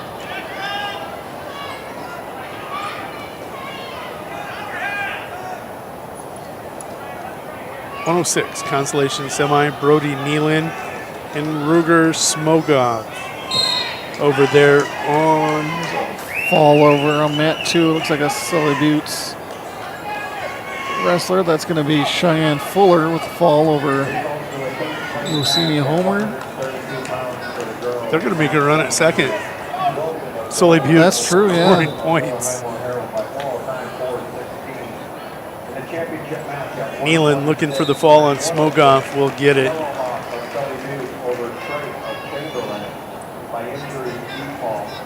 Up next, boys match over on mat 3.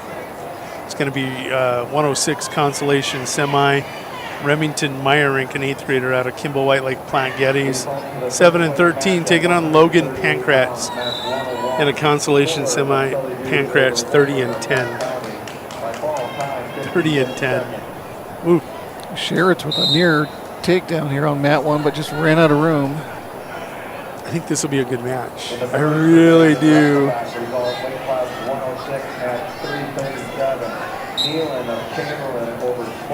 Sherritt will get 2, trying to turn it into a fall, and does, just like that.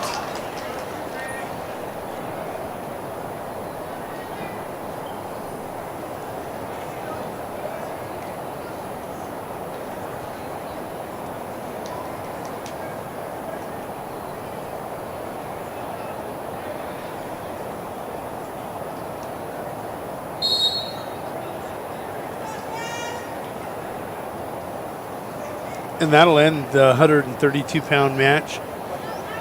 Sherritt goes to 27-1 or 26-1. She's good, folks. Ranked number 2.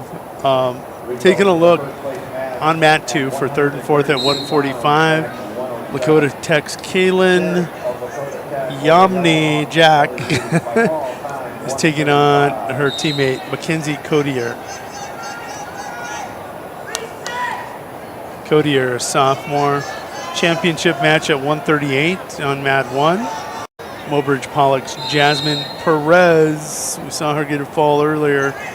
14-8, taking on Kyler Foreman of Miller Highmore Herald, who's 13-14. Perez with the early takedown. And I don't see those, just double checking. Perez, Mobridge Pollock, ranked number 6. Oh, that's what MP stands for, huh? Maybe. I'm just kind of going through those because, see, one rating board will put it one way, right, and the other will do it different. I think over on this side, if you take a look at 26, they go Mopo. Right. So it just depends on which rating board you're looking at. So don't feel bad because oftentimes one will have it as Todd Co. and the other one will put it as TC. Perez, though, ranked number 6. Now, not going to give up back points. She's going to roll through and horse this over. Taking a look, it is 5-0 over on your boys' mat, and that is Pancrats over Meyerink, 5-0 over on mat 3.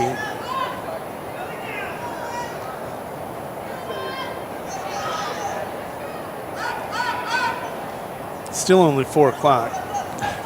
You know that, right? It's early. Right. Last year, I think it was 10:30 when we got out of here. Was it that late? It was. So they've got this thing kind of ironed out. I like it. I was expecting a midnight arrival at home, so it's all bonus now. Right.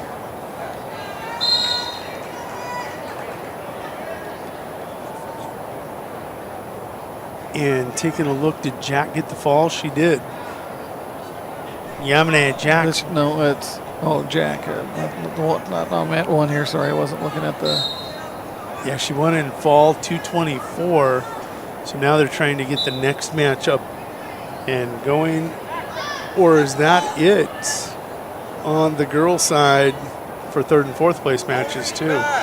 All championship matches. They'll roll the consolation semis through here, and then we'll start rolling the boys through right afterwards. In the meantime, Perez and Foreman, 4-2. Actually, it looks like it's 4-4 now, according to the scoreboard. Are we sure? Foreman, well, she's only 13 and 14, so she's not going to be in the rankings there. But looking to make a name. Perez with another takedown, and we'll lead now 6-4. Consolation semi coming up on mat 2 on the boys' side. At 120, Donovan Block of Groton area, the Tigers 7th grader. He's 11 and 13, taking on Sam Crago, an 8th grader for the Miller Highmore Herald Bandits. Crago comes in 10 and 18.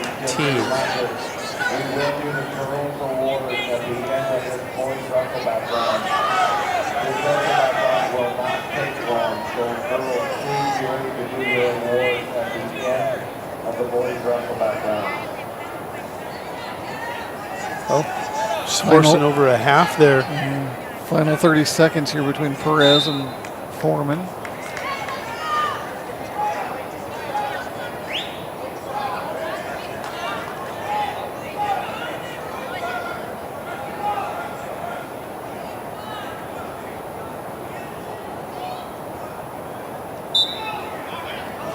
Over on this side, it's Pancrats leading Meyerink 7-1, 3rd period.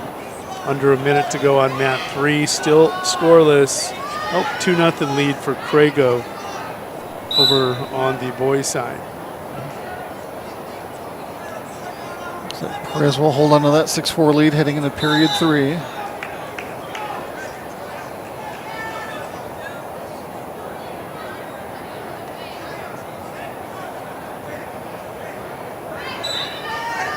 Perez so serious. I love it. Just dialed in, focused. Those eyes say, I'm going to win.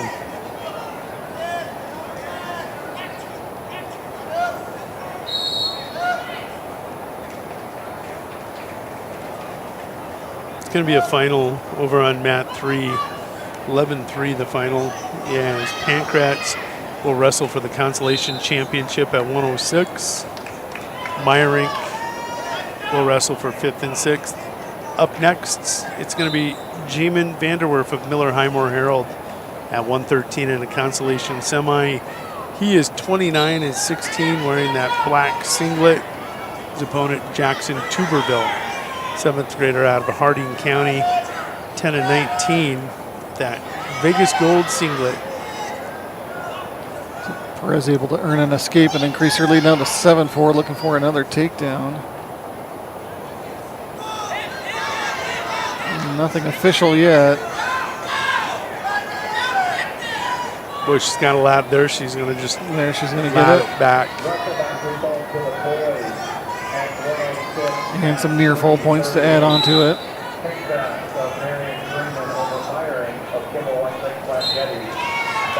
And to fall.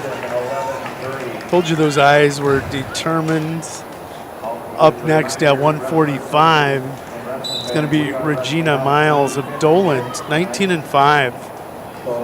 And her opponent will be Chloe Fire Thunder of Dakota Tech, 20-7. Yeah. Miles, you said, honorable mention. We'll give her a 9th place ranking with that 19-5 record.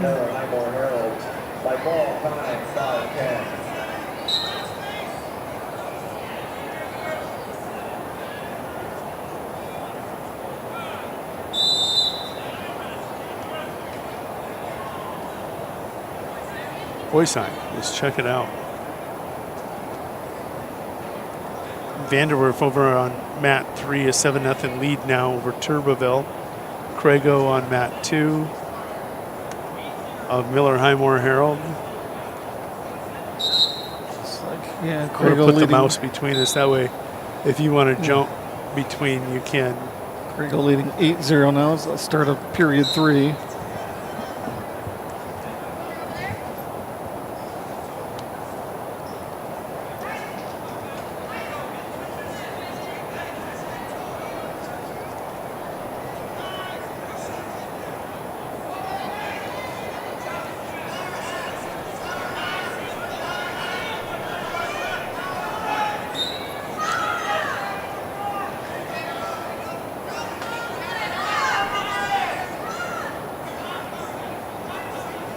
Vanderwerf will pick up a fall over on mat 3.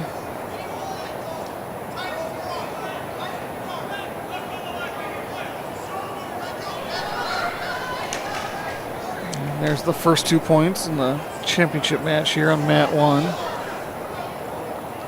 Miles getting the takedown. Rukin Robbins out on mat 3. 28-12. We'll take on Lincoln Kraus, 19-9. Sophomore from the Groton area Tigers. Miles takes care of business. Ooh. She will wrap up that championship, defend that number 9 ranking, honorable mention ranking, however you want to look at it.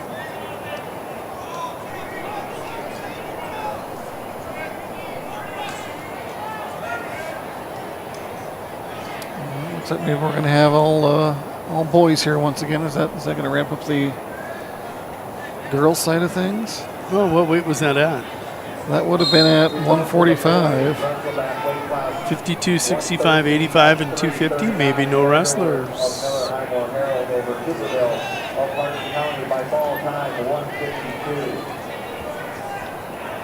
Well, we'll assume that the girls are done for the evening, afternoon.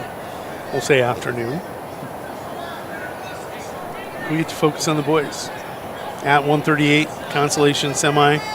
Mat 1, Spencer Sargent, ranked number 10 at 138. He's got a quick takedown and back points of Alex Schultz of Marion Freeman. Schultz 21-19. Sargent 30-11. Yeah, girls are done. Looks like we have a victory and a catch. The person in the black-gray singlet had their hand raised. And I don't know if I can catch the Miller Highmore Herald. That would have been Vanderwerf. No, Vanderwerf. Vanderwerf was on 3. Right. It'll come up here in a second. Right now, 5-1. Rukin Robbins with the lead on mat 3. On mat 2, that's Walker Zollner, 26-11 in the 126-pound consolation semifinal against Lyle Knoll, 21-14 freshman from Bennett County. Sargent up to a quick 8-0 lead here now, just start of the second period. No Colton Brady today. I noticed that. I haven't even seen him in the gym here today, have you? I have not. That's what surprises me. And of course, I don't follow the kids as closely as I once did, so I'm assuming it's got to be injury related, but I guess I would have no idea what type of injury it would be. Sergeant will pick up a fall. I believe Colton's mother is over there. I could certainly go get the inside scoop if needed. We could always use that. 31-11 at 144 on mat 1. It's going to be Reichen Oral of the Winter Warriors. He is 35-12. He'll take on Cody Provost of Lakota Tech. The Tatanka junior is 17-10.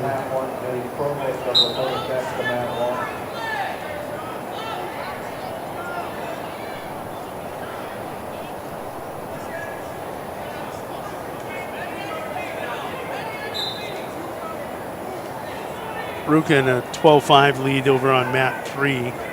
Lincoln Kraus on his feet looking to defend as here comes Rukin again attacking. He'll get the takedown, take a 14-5 lead. That only 15 seconds into the third period.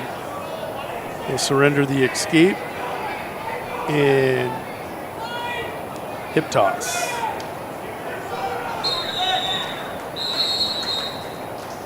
Rukin onto the Consolation Championship. He goes to 29-12, getting close to 30 wins as a 7th grader. That would be 630, 180 wins if he keeps pace. Provost with the first takedown here on mat 1, but Oral gets an escape. Oral gets a takedown of his own for a 3-2 lead. Hudson Peters, 20-18, 8th grader, taking on Evan Hurdle, 10-13 senior for the McLaughlin Mustangs. Oral locks up the cradle and will get a fall.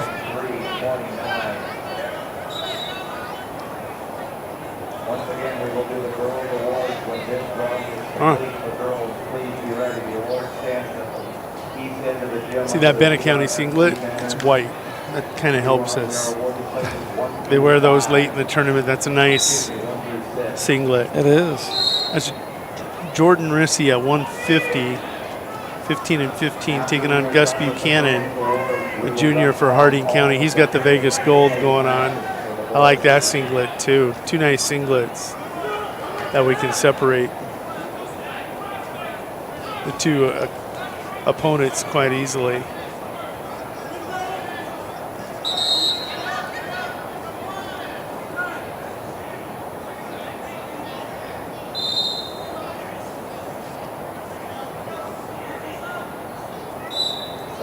It's like Noel with a 3-0 lead heading into period 3 over on mat 2.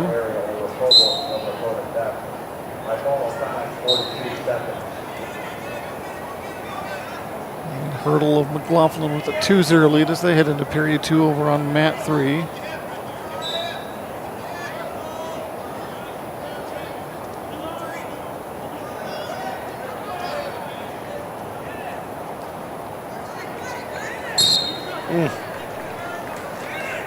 Rissy onto the Consolation semis. Good looking 150 pounder there. Sophomore is 16-15. Up next, Kuiper and Bolander. I think these two might have wrestled earlier. Kuiper 21-18, sophomore. Bolander 16-18, the junior for winner. This at 157 on mat 1. Back-to-back results, weight class 150, match 351. Risky of Bennett County over Buchanan of Harding County by fall. They did not wrestle. Kuiper's the one that upset Krolakowski earlier. We'll get to see Krolakowski and Rogo here coming up. Okay. Hudson Peters has now taken the lead on Hurdle 3-2 and has locked up a cradle.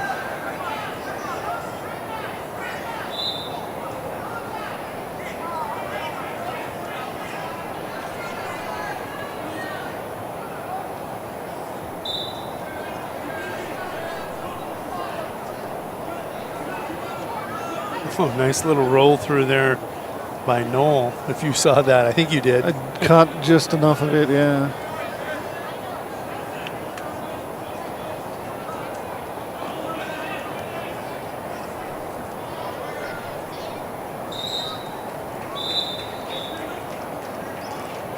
Scoreless first period between Kuiper and Bolander. Going to flip over 2. Noel gets the victory 6-0. Picks up his 22nd win.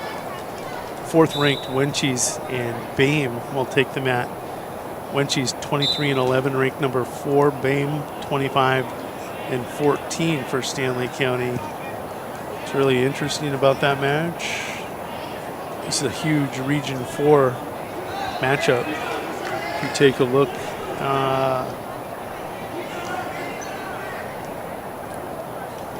and again, I don't have a wrestling memory, but I'm pretty sure those two met also at the SC Invite early at the beginning of the wrestling season. And I want to say, if memory serves me correctly, Bame may have even upset him, but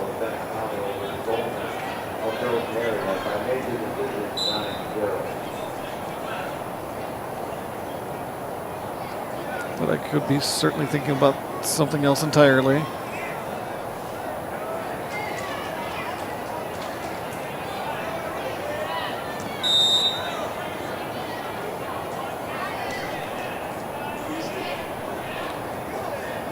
Bame almost sprints back to the center circle, ready to go.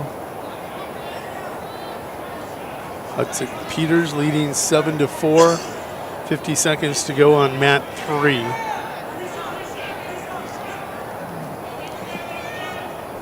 Bolander now leading 4-0 in his match here on mat 1.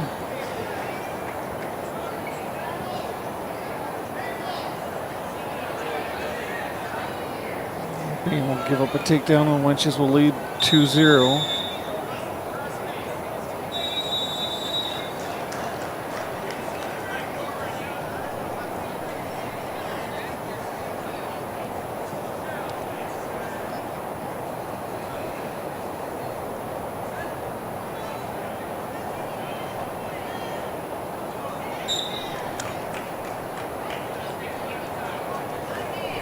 Peters will be victorious over on mat 3.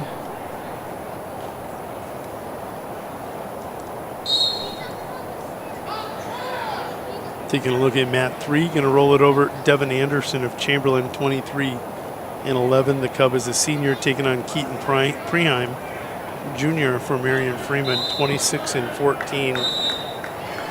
Rebel. Preheim had that number 10 ranking at 132.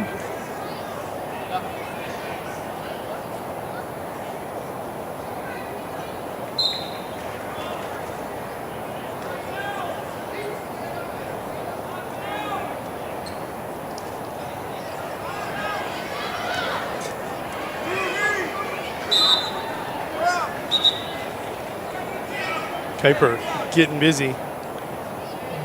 Cut his deficit in half. Trails 4-2 now.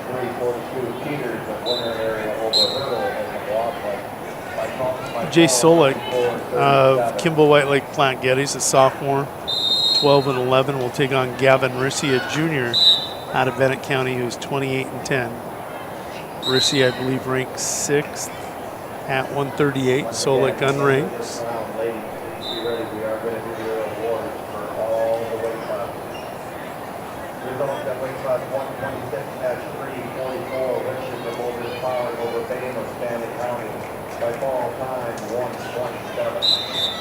I didn't see it, but it sounds like Wenches won his match over Bame by pinfall. Yeah, it hasn't come up yet, has it, on the results?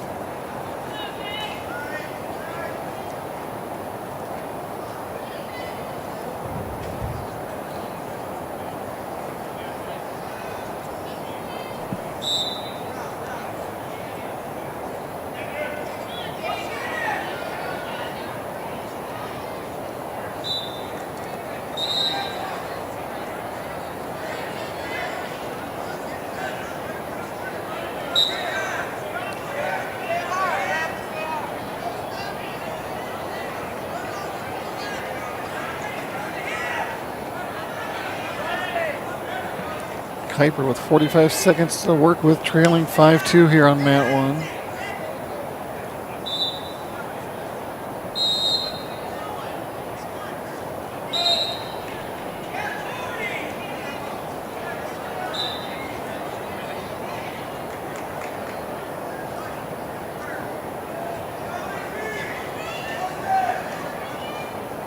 Oh, wow. They got Kuiper for stalling. Now if he gives the escape, he's still down 3. That was huge. It's Kuiper with a reversal now as well, so yeah, cuts it to... It's 7-4 now with 12 seconds remaining. Craziness. Anderson and Preheim 4-4 over on mat 3 at 132. Actually, they corrected the score now. Now they have it 9-4. Yeah, Bolander picked up a late takedown. Bolander will advance, goes to 17 and 18. He will wrestle for 3rd and 4th. Rogo and Krolikowski going to take the mat. I have a feeling this one could be fun. Krolikowski's been wrestling angry since that first round. Rogo 19 and 6. Krolikowski 21 and 9. Going to be a fall over. Got a fall, yeah. Yeah. Over on mat 2, up next. It's going to be Sutton Powers of Chamberlain taking on Gus Bartles of Winter. Gus 22 and 17. Powers 6 and 10. And that, I do know, I shouldn't say that. I'm sure that was a first round matchup.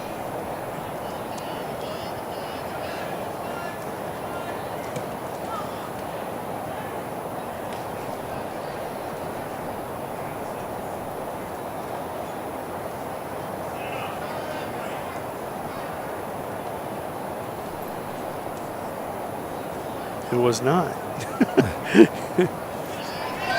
Oh, this old memory, it fails me. Rogo and Krolikowski will be scoreless after the first period.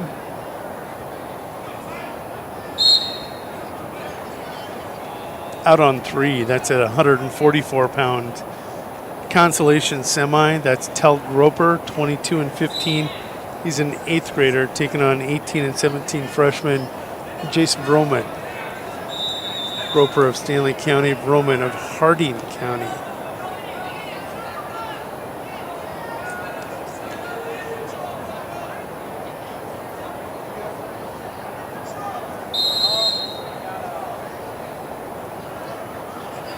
Do you have little kids tomorrow? Yes, as usual. Yep, the AAU is usually always after this.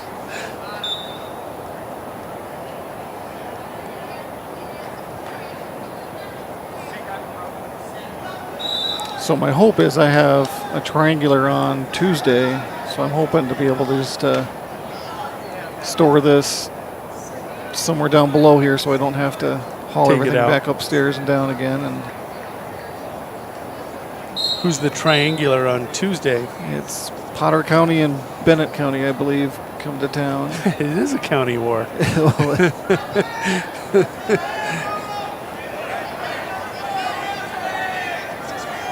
Krolikowski trying to score first points here. Not able to hook the cradle up. Scoreless over here on mat 2 between Bartles and Powers.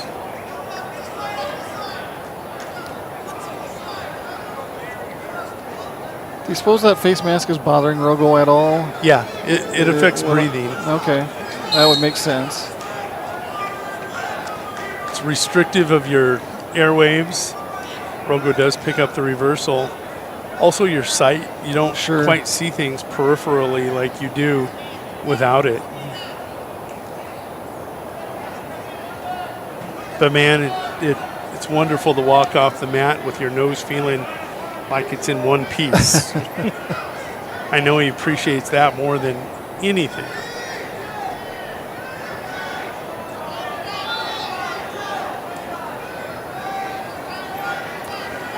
Because I'm a little surprised it doesn't happen more often. I mean, I don't know how often it does happen where you end up with a broken nose or a busted up nose, but it's not quite the same as wearing a football helmet. Sure. You got good sight there. Unless you put a big old bar right in front of your nose. And you're right. I'm surprised it doesn't happen more often. Nice fireman's carry by Rogo there. Even I know hey, that look term. at you. I know. It's you and out knowledge, wrestling move knowledge. I like it. Over on 3. That's a 165-pound consolation semi. 8th grader winners Legend Benedict, 13 and 17. He'll take on freshman Bryson Hurst of the Silly Butte Chargers. Gus Bartles picking up first points and maybe a couple more. Leads 3-0. Give him a 6-0 lead.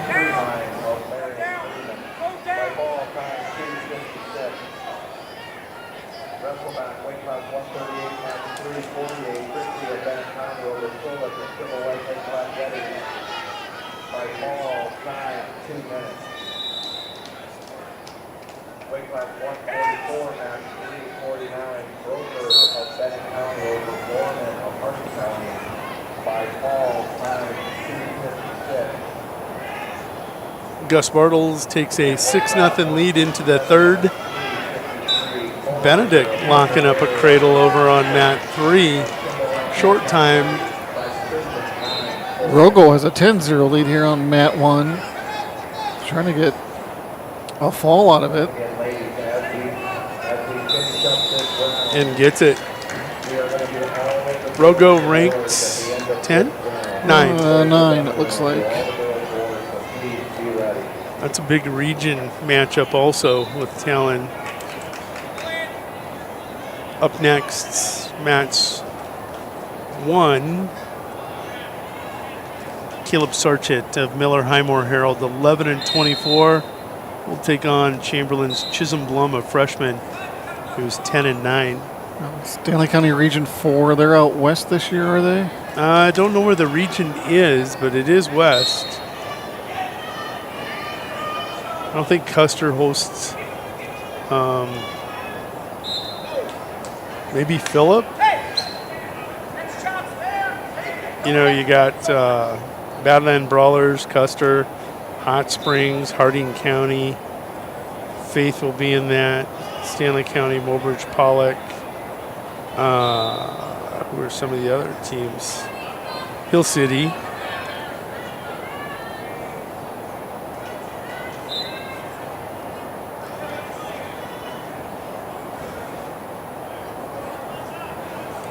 Running around the arena.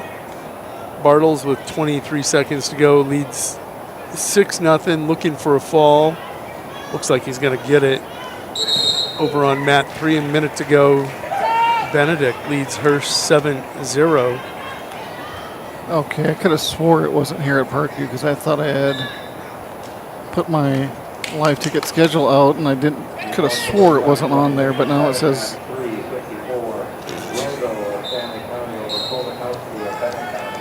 gonna need help? Let's see. Do I got anything else going on that day? I hope not, because I hope I didn't plan on. You're not getting married, though. We know that's in July.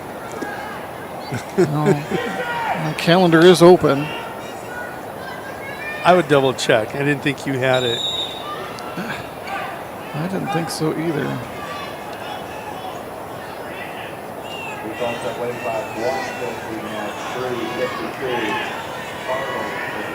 I got a printout at work. I'll have to compare it with that and see what it says. Sarchett with a takedown, looking for a fall. Benedict leading 13-0 in the second period. Dusty Rose and Cameron Deckel on mat 2, a consolation semi at 175. Rose 16 and 12. Deckel, a junior, 7 and 8. Well, better yet, maybe I'll just go over and ask the Stanley County AD where it's at, and you'll know based on my reaction if it's here or not. Would that be a giveaway?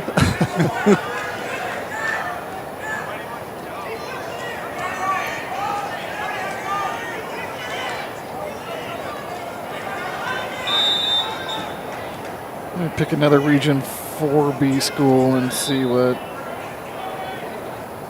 whatever they have it as.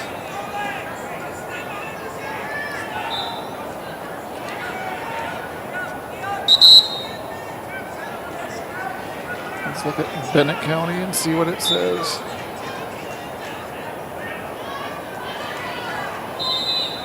Nope, it says Parkview as well.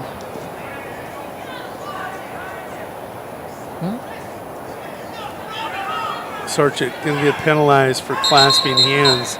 2-1. Aren't you going to be busy 2 weeks from now yourself? Probably somewhere else? I'll be watching a young guy over in Parkston, actually. Or else, yes, I would come fill in. In a year, after his senior year, I'm open. I'm open for everything. Right. We'll take a look and see if we can get some help. I'll be good.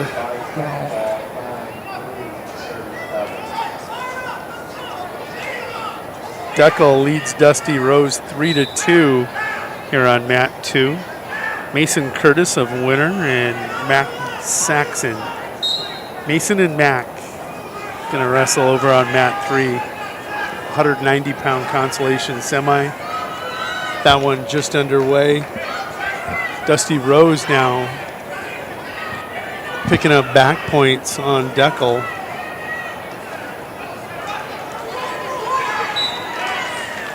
And Dusty Rose gets a fall. He was a basketball player last year, first-year wrestler. Oh, is that right? That is a true story about Dusty Rose. The other thing I know, he's known as the strongest kid on the team at 175, pound for pound. Up next, it's going to be Ryder Rowlands. Nope, Colby Harrell, the senior, 19 and 16, taking on Chamberlain's Carter Santiago, 12 and 13 on mat 2. Curtis gives up a takedown, trails 2-0 to Mac. Mason trails Mac 2-0. Here on 1. Chisholm Blum just chipping away. 5-2 lead now. 4-3. Sarchik with the escape.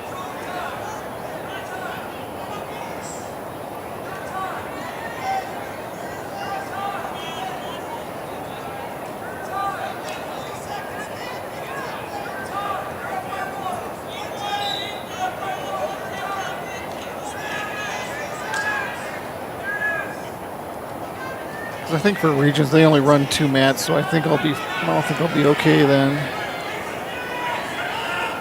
It's a true story.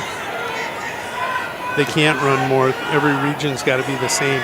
Oh, okay. They can only run 2.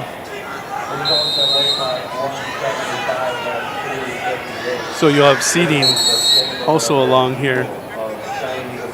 You can set up at the head table. Right. You don't look impressed.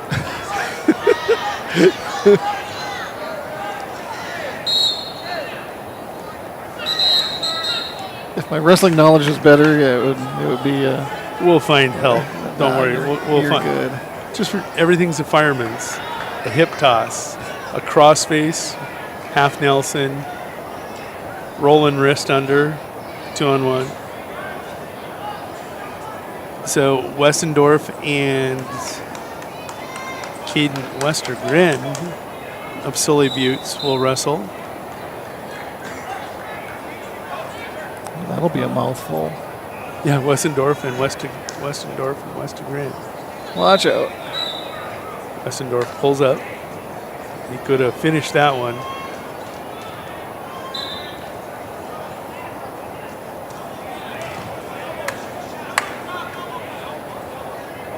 Big throw over there on Mac on Mason. Saxon on Curtis. Harrell in Santiago O'Harrell and puts himself in a bad spot. Santiago trails 1-0. Curtis trails 5-0. Wessendorf leads West to Grin 2-0 on that one.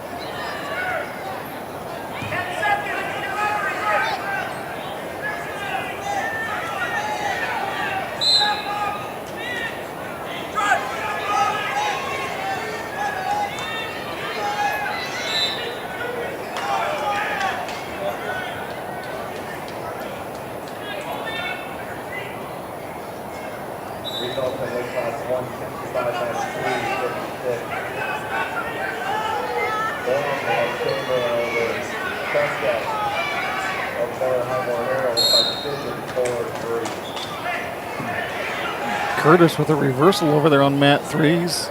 That'll tie things up at 5 apiece. Good catch. And back points. Only with a tight waist.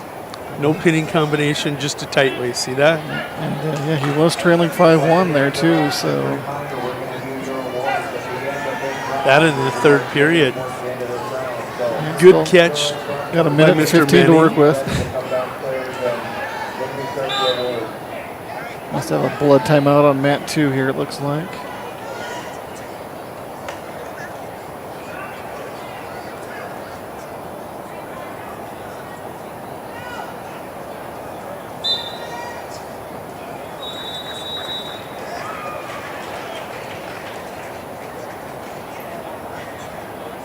You can't cut across the mats.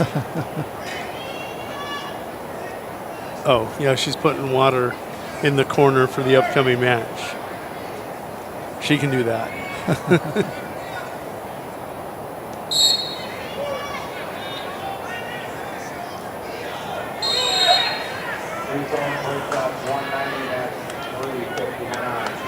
Santiago will go down in the third.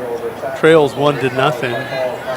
Wessendorf still a 2-0 lead over West Chagrin of Sully Buttes here on mat 1.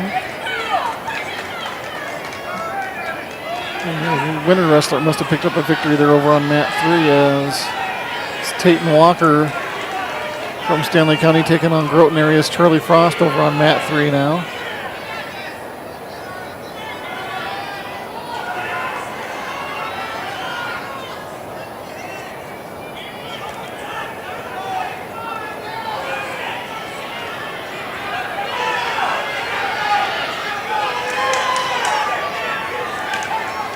Nice job by Westergren to get out of that and get a reversal out of it.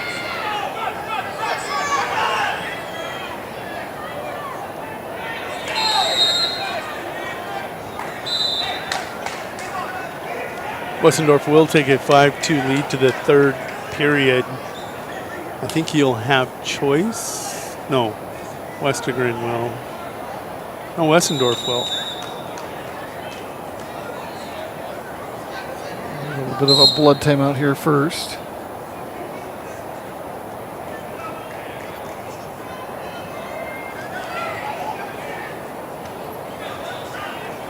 Two. Harrell and Santiago. A minute to go in period 3 over there on mat 2. Nice shot over on 3. Walker looking for the takedown to tie it up. I think he's thinking more in a takedown. He's looking for a takedown and back points if he can pull up. There's the takedown.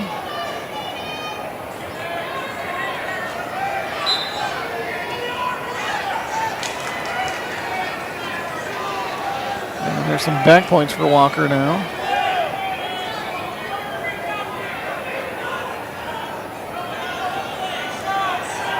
Walker might have a headlock locked in over there on 3. And Walker's going to get a fall.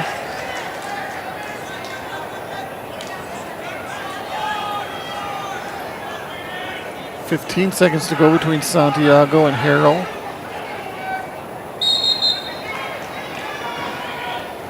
As they will start at neutral with 11 seconds to go.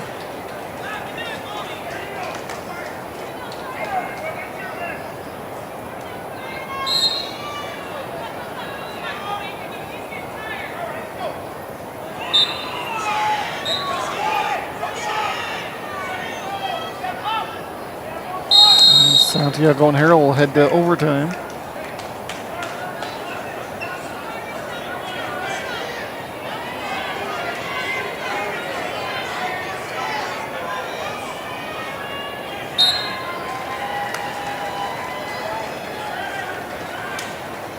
Weston Door for the fall, then over Wester Grin. How was that mouthful? Right. Up next, Thank God Ziegler. for track wrestling. Ziegler and Rowland.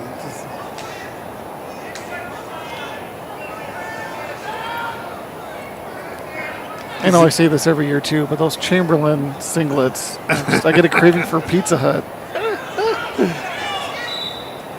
Oh, in overtime over here, sudden victory. Santiago with a shot. No points awarded as they're out. I think that was a great job of officiating. No points. Santiago gets the edge and flees the mat and hits him with a caution. Carter Brave and Cooper Gerard Chamberlain, the Pizza Hut singlet out there on mat 3. Consolation semifinal here at 2:15 on mat 1. Mobridge, Pollux, Wyatt, Ziegler taking on Adrian Rowland from Lakota Tech.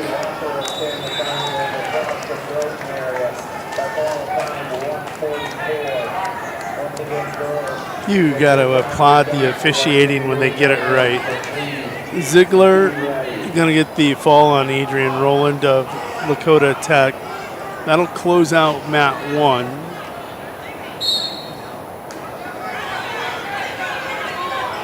Mats 2 and 3 still rolling. But not for long. Only one more match after these two.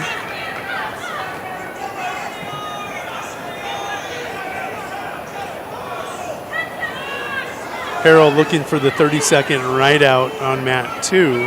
Brave with the takedown and getting back points over on 3.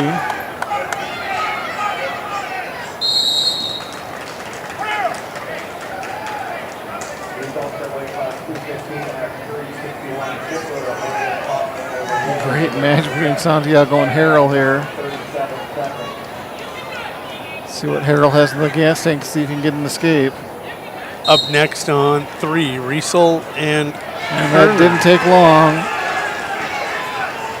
So now Santiago's got to take him down or he lose 3-2. And he's got time, 15 seconds.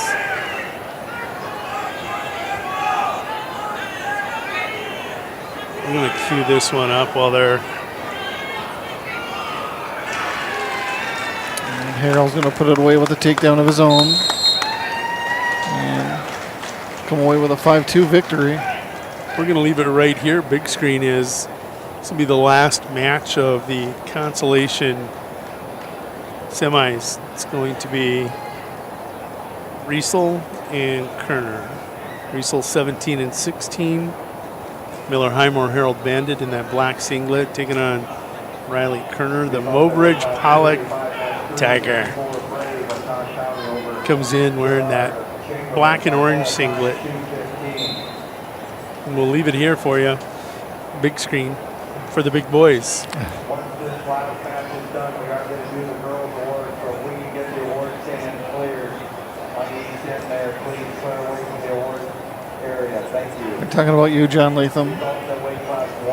What about that? Clear the award stand.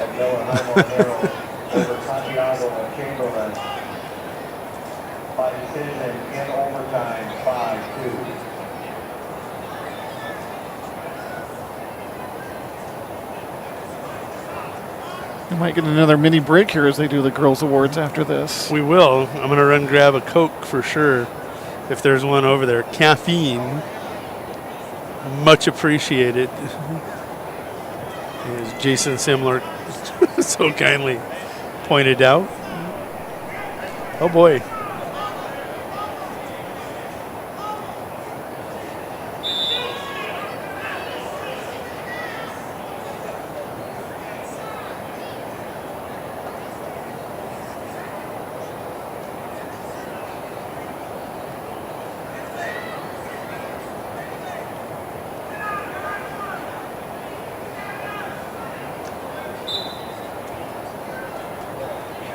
scoreless first period and give Riesel first points in that match. See the point go up on the scoreboard, 1-0.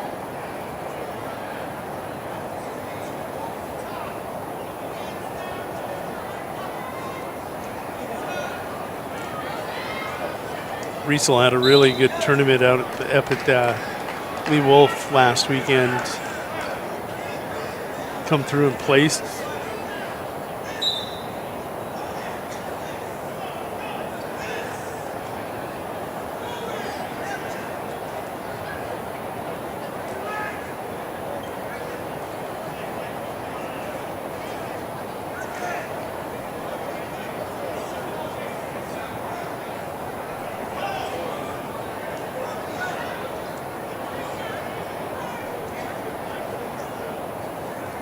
Gives you a nice view of all the seniors over on the west end on the balcony. Oh, that one goes out of bounds. No point scored. And where a lot of people like to watch the matches from up above.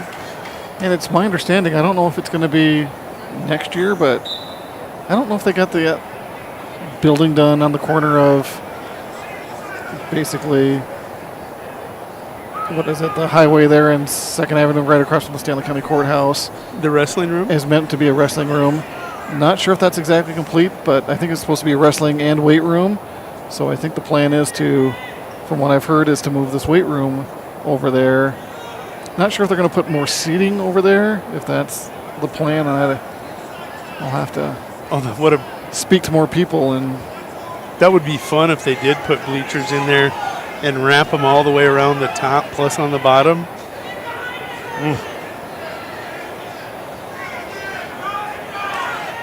And more walk space up there, just more walk area would be nice. But if you do that, the banner's got to come down because people got to be able to see when they're sitting. That's true too. Yeah, they'll have to find a different location for those. Maybe they can hang them from the rafters. Yeah, north side or east side. 1-0. We go to the third. Kerner's got to go down.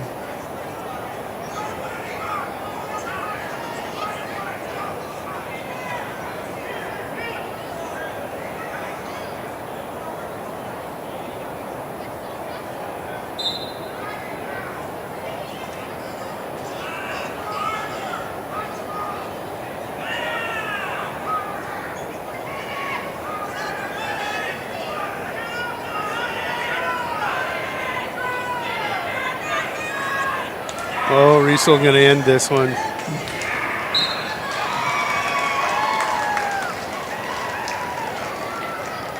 We'll transition over towards the main mat as they do girls awards.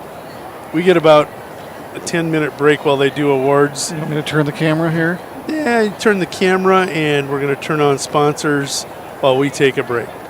Pair of jeans or a favorite shirt with a small tear or hole, or your winter coat has a broken zipper? Don't throw them away. Call Lila Briggs Sewing and Embroidery in Fort Pierre to have your items fixed as good as new. They also provide hemming, other sewing services, as well as custom embroidery for a truly professional look and design. Lila Briggs Sewing and Embroidery is a proud supporter of all Stanley County schools.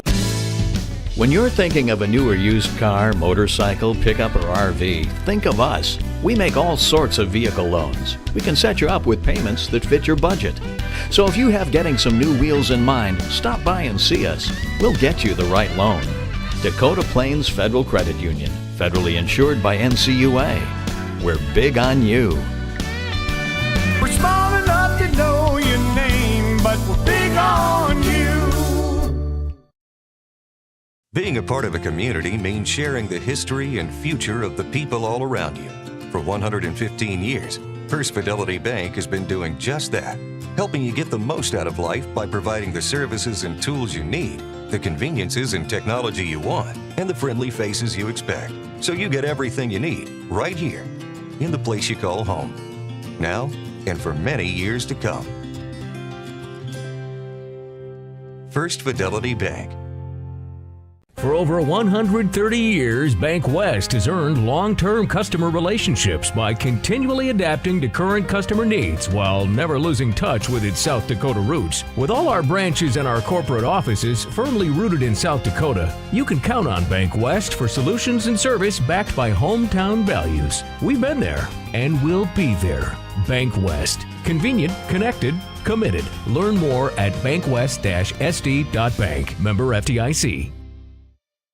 The Corner Station Convenience Store and the Crossing Pub are both conveniently located on Pleasant Drive in Pierce, South Dakota. At the Corner Station, grab your favorite hot and cold beverages and snacks while filling your vehicle up with Cenex brand gasoline. The Corner Station also features a super tunnel car wash to keep your vehicle sparkling clean. At the Crossing, grab a cold beverage and check out their selection of appetizers while watching the Stanley County Buffaloes and Pierre Governors live on their big screen televisions. Best of luck to all area students from the Corner Station and the Crossing.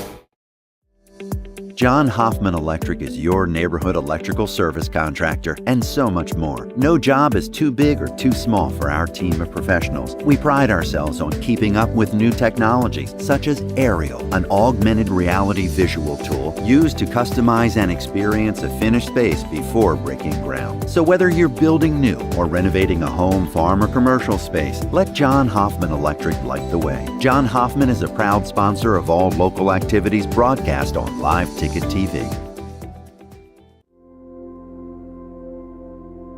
Agriculture is like no other business, which makes Farm Credit Services of America like no other lender.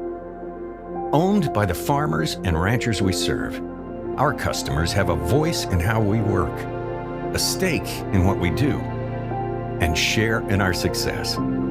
Discover a lender that works for you at Farm Credit Services of America. WindCircle, operating since 1995. We combine quality customer service and experience with the right technology to meet your needs. Our cybersecurity certified technicians will make sure your systems are secure. Services offered are video and data cabling, service and support contracts, cutting-edge camera systems to door security devices. WindCircle has many hardware options: Dell, HP, Cisco, SonicWall, and Ruckus, to name a few. Our staff has over 30 years of combined network design and cabling experience at your disposal. Call us today, 605-224-1111, and request a free quote. Again, that's 605-224-1111. Explore the 2023 Lincoln Navigator at Capital City Ford in Lincoln. Every time you approach your Lincoln, you'll receive a re-carpet welcome. Twin turbocharged 3.5 V6 engine with auto start-stop technology, you'll travel confidently with technology that meets all your needs. Now you can get the 2023 Navigator for 5.9% at 72 months. Stop in to see the full vehicle lineup at Capital City Ford in Lincoln. Capital City Ford in Pierce, South Dakota. Your first car. It might not have been perfect, but that didn't matter. You loved it because you worked hard for it. You took care of it, and it took care of you, your friends, and maybe that someone special. And through it all, we were there working with you, for you, to make sure it was a smooth ride. Farmers Union Insurance. More choices, great rates, local agents. Contact your local Farmers Union Insurance agent today. CoreCares helps individuals stay at home by offering caregiving, nursing, and medical alert systems in over 55 communities in South Dakota. Specializing in tasks like bathing, meal prep, and medication setups, our well-trained staff delivers exceptional care. We invest in our team through customized training and comprehensive benefits. To learn more about job opportunities or services, visit our website at corecares.com. CoreCares, proudly serving our community. No need to be afraid of all those upcoming holiday expenses. Oahe Federal Credit Union's holiday loan special is back. Borrow up to $1,500 for 12 months at 7% APR. Apply online or stop in at 221 East Pleasant Drive in Pierre. Oahe Federal Credit Union, where we treat you like you own the place, because you do. People helping people. Oahe Federal Credit Union. That moment when you realize your furnace is stone cold busted. We're talking a real put on every sweater you own, I can't feel my feet, penguin predicament. But fear not, there's an expert for that. Let your local heating experts at Pites Service Experts keep you warm with $50 off any furnace repair. Like it toasty? There's an expert for that. Call Pite's Service Experts at 866-EXPERTS. See website for license details. What if we said a bank isn't a place to lock up money? It's a place to set it free. If you're ready to change what you get out of banking, start a relationship with us. American Bank and Trust. One way American Bank and Trust enjoys giving back to the Fort Pierre community is through our Spirit Card program. These cards are a great way to give back to our schools and show hometown pride. Call or stop in today to get your own Spirit Card. Go Buffaloes! Do you have a pest problem? Got bats, ants, termites?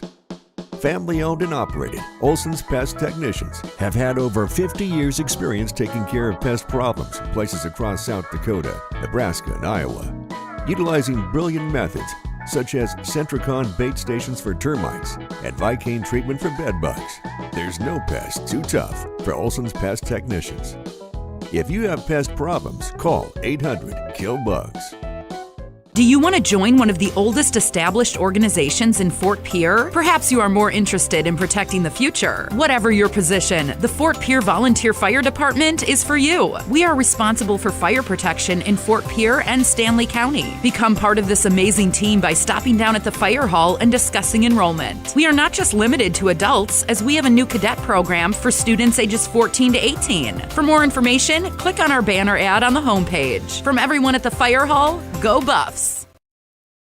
Advertising can be a struggle. Where to spend your money? Are you reaching the right audience? If you are looking for an effective method that reaches a large fan base at once, then here's your ticket with Live Ticket TV. With over 90 schools in the state of South Dakota, we can help you advertise locally with just your team or reach the region and state. Plus, a portion of all sales go directly back to the school. Get a hold of Todd Sandel today and let's get started in building your brand with Live Ticket TV.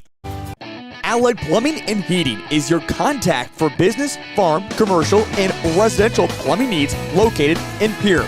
No job is too big or small for Allied. Put our over 50 years of experience to work for you. At Allied Plumbing and Heating, the only surprise we want for our customers is how fast they get the job done. That's why we offer free estimates on every single service, no hidden charges. Give them a call today at Allied Plumbing and Heating. Remember, you can rely on your allies.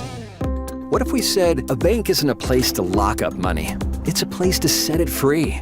What if the point of banking wasn't to bank at all, but to put your ideas to work? What if your bank asked, what if, a little more? Well, what if we told you we do? We're American Bank and Trust, where what if meets why not?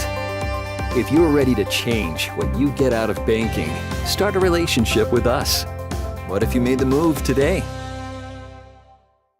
What if we said... Whether you are pregnant or planning ahead, you and your baby deserve a healthy start. We offer a wide range of services such as advocacy, health screenings and education, care coordination and car seat safety, participant empowerment, referral services, and fatherhood support. To learn more about Great Plains Healthy Start, visit greatplainstravelhealth.org or call one of our 5 service areas today. Brought to you by Great Plains Healthy Start, so that the people may live. Looking for top-notch printing services? Choose Preferred Printing, your South Dakota union printer. We provide mailing services, create banners, vehicle decals, stationery and business forms, event materials including specialty items, apparel, and more. Our skilled team brings your vision to life with exceptional quality and attention to detail. And as a locally veteran-owned shop, we're dedicated to serving our community. Experience the difference with Preferred Printing. Visit us at preferredsd.com or call 605-333-0535 today. Service Master of Pierre is your go-to service experts for a wide variety of cleaning needs. Since 2003, we have developed the most effective methods and products to service virtually every type of industry. We're known for our exceptional carpet and upholstery cleaning, but did you know we also offer cleaning of all types of flooring, along with providing fire and water restoration, commercial cleaning, janitorial services, and construction cleanup. Service Master of Pierre is a proud sponsor of TF Riggs Governors and Lady Govs, as well as Stanley County Buffaloes and Lady Buffs activities. The innocence of youth. Is there anything any better? But soon they'll be in high school and facing all the same challenges you faced. How to make friends, how to fit in, how to be cool. We want our children to have everything they'll need to live fulfilling and productive lives. Make sure the kids in your family are among the more than 57,000 participants here in South Dakota who take part in high school sports or activities.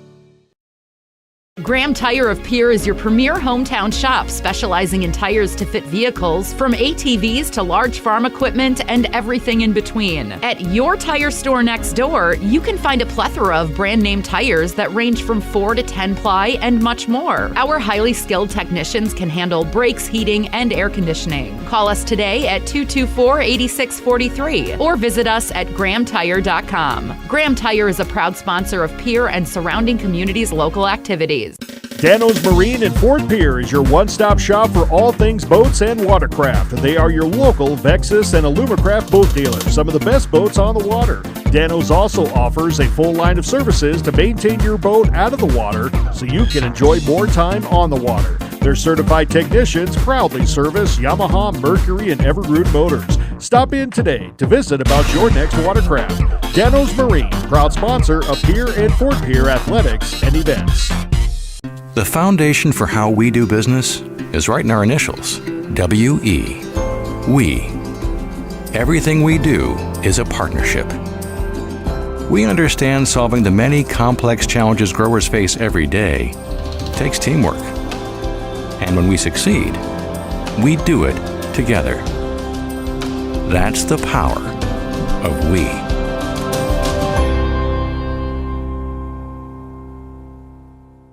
Come.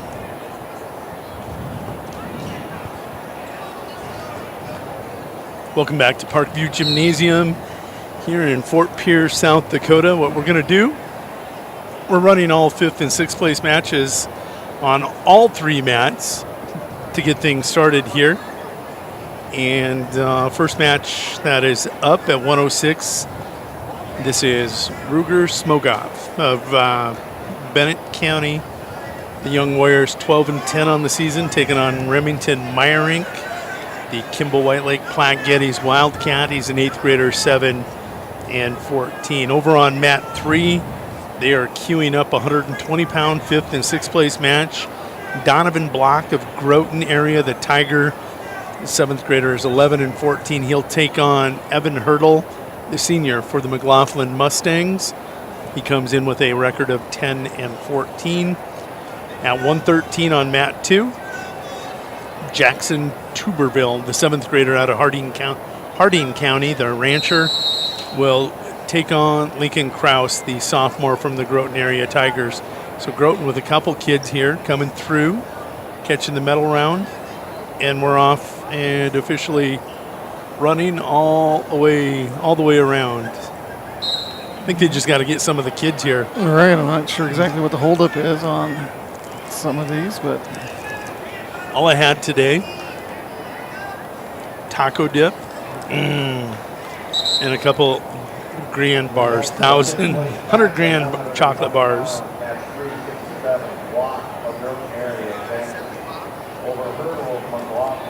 Great diet. Right. Team scores. Winner in first with 234. Kimball White Lake Platte Geddes in second with 190. Miller Highmore Herald in third with 161.5. Chamberlain, the Cubs, popping in there with fourth.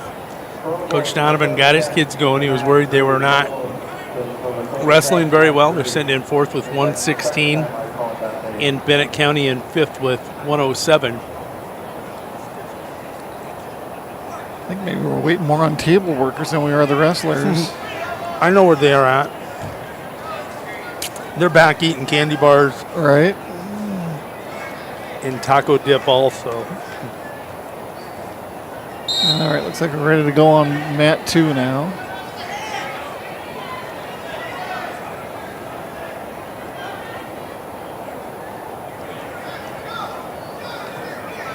And mat 3 underway as well.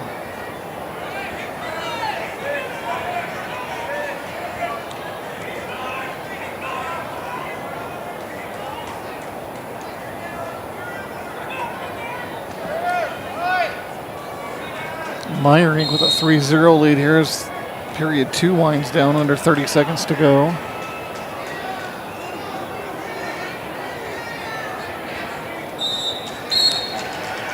Looks like Provost from Dakota Tech going to pick up a fall over Vroman of Harding County over on mat 3. Provost going to go to what, 18-11? 18-11 on the season, I think. These are going to move fast. At 165, fifth place match on mat 3, Bryson Hurst. Sully Buttes, the Charger, a freshman, 10-16. He's taking on Caleb Sarchett, a senior for the Miller Highmore Herald Bandits in that white singlet.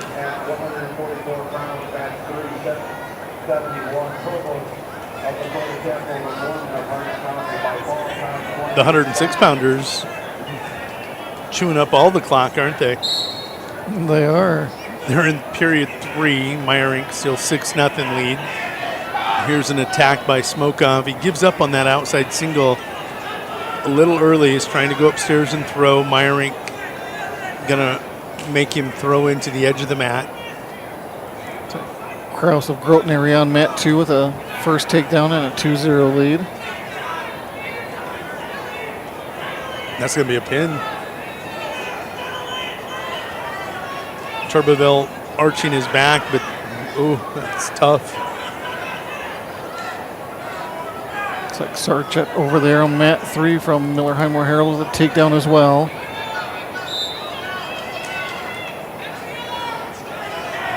A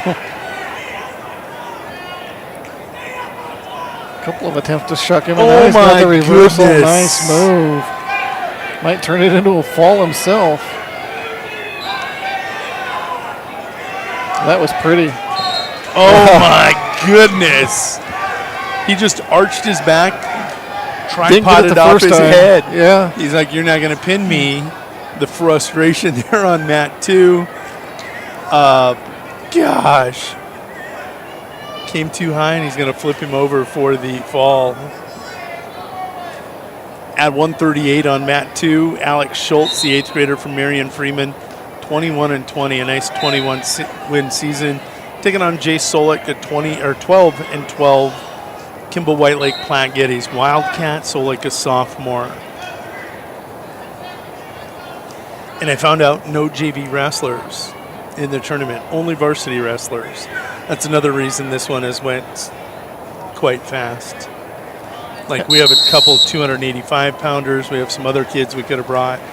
But they just had teams bring their scoring wrestlers only, which is moving the Big Dakota along quite quickly.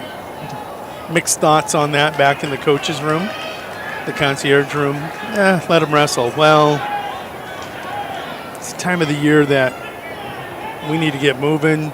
You need to win in wrestle-offs, not here at a tournament. I don't mind it. Holy cow, on mat 1. We're going to roll it over for the first time. There have been 6 other matches over here. Only the second match, 126, Walker Zollner of Groton area going to take on Landon Bame, the 25-15 sophomore for the Buffaloes. He's going to get to 30 wins this year quite easily, I believe. And during that break, I did confirm with the Stanley County Athletic Director that, yes, the regions are going to be here in 2 weeks. And what did she think of the look on your face?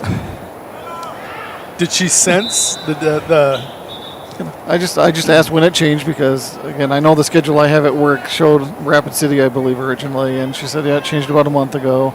You know, out of her control. I mean, I'm not like I'm blaming her, obviously, but So both Region 4s were going to be in Rapid City, weren't they? A and B. That's what they were going to do. And so they must have broke it off.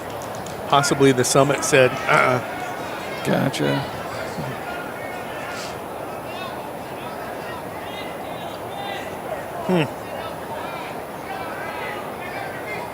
You said thank you very much. Can I have another? Well, I guess look at it this way. I guess I got a wedding to pay for, so I'll take the additional hours. Are you inviting me out to Vegas? I'll be here for the reception, I promise. I got to ask the boss. Totally get it.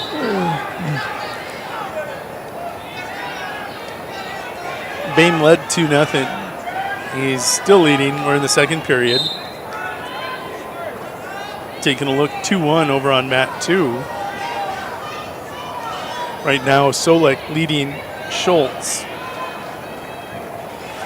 Over on mat 3, Sarchit, a nice 8-2 lead. Solik looking for a fall here as well. And he'll get it. Bonus points for the Wildcats.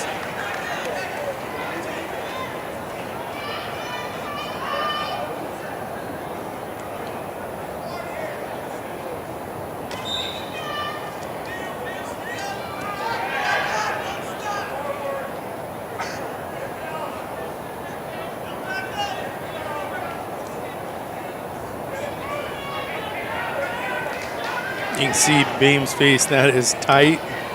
He's trying to get that left arm loose on mat 1. Maybe it's not as visible, but Bame, one of the few wrestlers I see that actually wears a mouthpiece. Does he have braces? Normally. I couldn't tell you. I suppose Okay. that's a possibility. That would make some sense. Oh, Zollner dialing in here. 26 wins for Zollner this year on mat 1 of Groton in that black singlet. Bame with 25 wins for the Buffaloes in the purple and gold. And Zollner will get the fall. Next up at 150, Buchanan and Powers. Mat 3 rolled over quick too. And that was a Sarchit victory. Up next over on mat 3 at 215, Adrian Rowland of Lakota Tech. He's going to take on Charlie Frost of Groton Area Tigers on mat 1 at 150.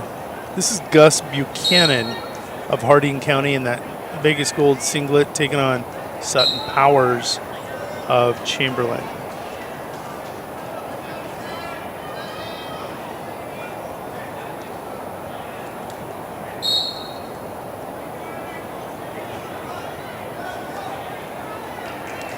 Krolikowski out in the placing singlet for Bennett County.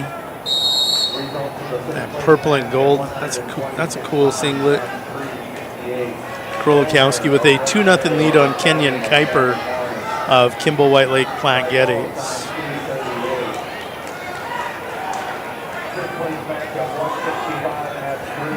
Powers with a takedown here on mat 1 and a 2-0 lead. Picking up 3 back points as well for a 5-0 lead after 1.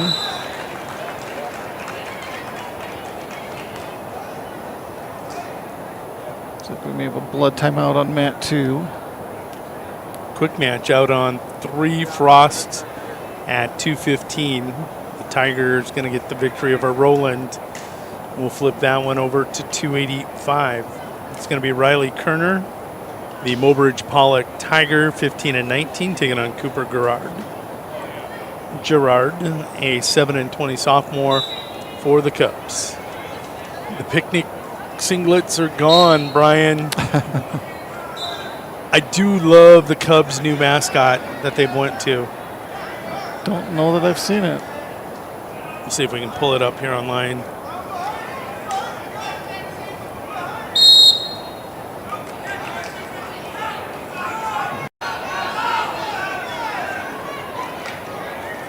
I don't know if everybody online is going to be able to see it.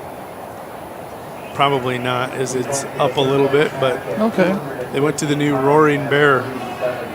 It's a grizzly, the cub. It's a grizzly cub. I guess we can take down the girls real quick. Lakota Tech wins the team title, 145. Miller Highmore Herald in second with 66. Sully Buttes with the late charge finishes in third with 60. Chamberlain fourth with 52. And Doland with 42. Congratulations, Doland. As Powers picks up a fall here on mat 1.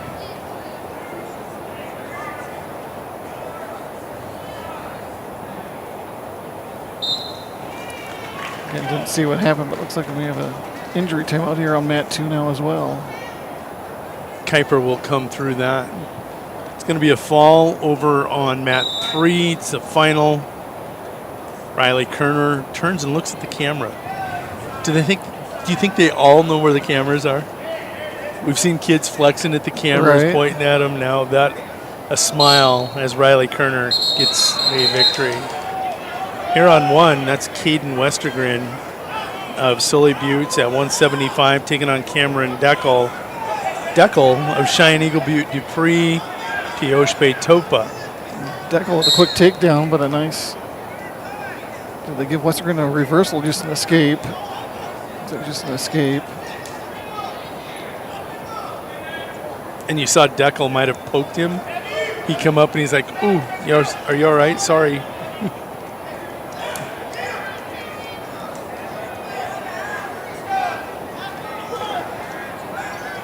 Yeah, again, I'm a little surprised that doesn't happen more often, as some of these wrestlers do reach out to kind of get a, almost like a boxing jab where they're trying to find their range or whatnot. And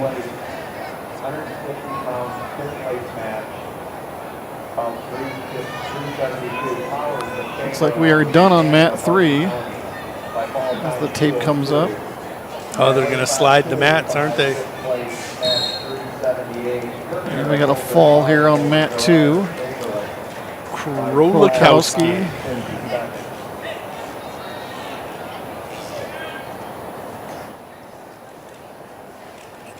Bless you. Talon was leading 6-2, going to get the fall. Yeah, we'll see if they decide to slide the mats here and make us move our camera. Over on mat 2, Max Saxon of Mobridge Pollock, the Tiger freshman, 17-19. He's going to take on Carter Santiago, who lost that incredible UTB match with Colby Harrell.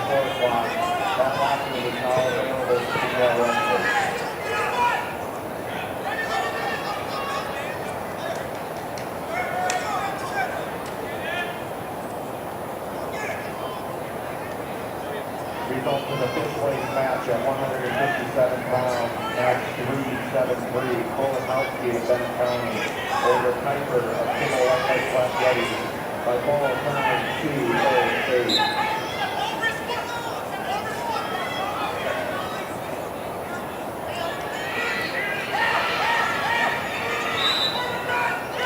Deckel led 7-1. He's in trouble here on mat 1. He's giving up a takedown. Westergren going to stretch out that half. And Deckel tries to come through. Westergren doing a nice job holding his ground, going to get a fall out of it.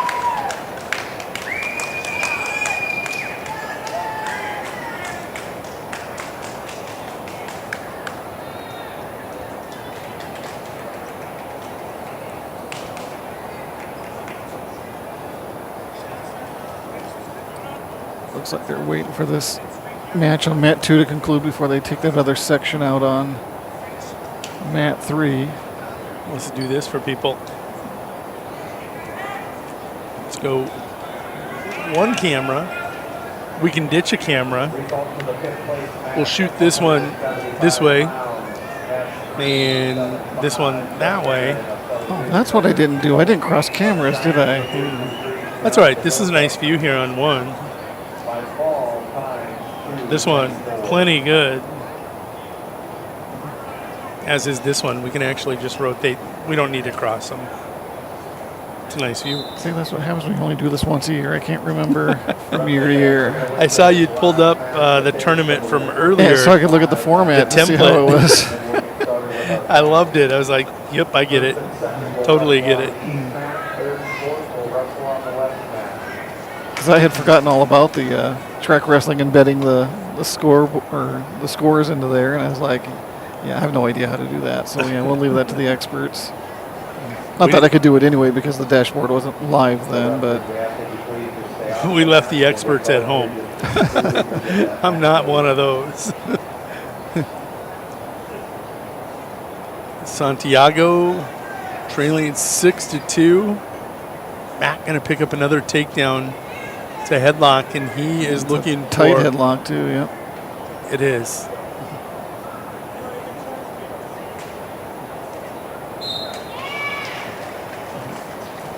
It's a nice looking wrestler there for the Tigers, and Mac Saxon.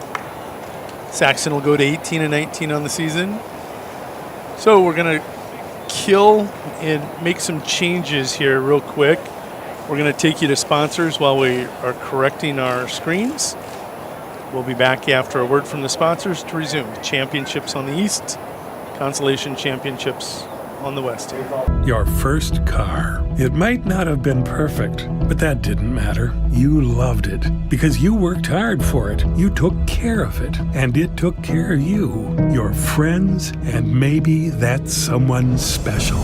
And through it all, we were there working with you, for you, to make sure it was a smooth ride. Farmers Union Insurance. More choices, great rates, local agents. Contact your local Farmers Union Insurance agent today.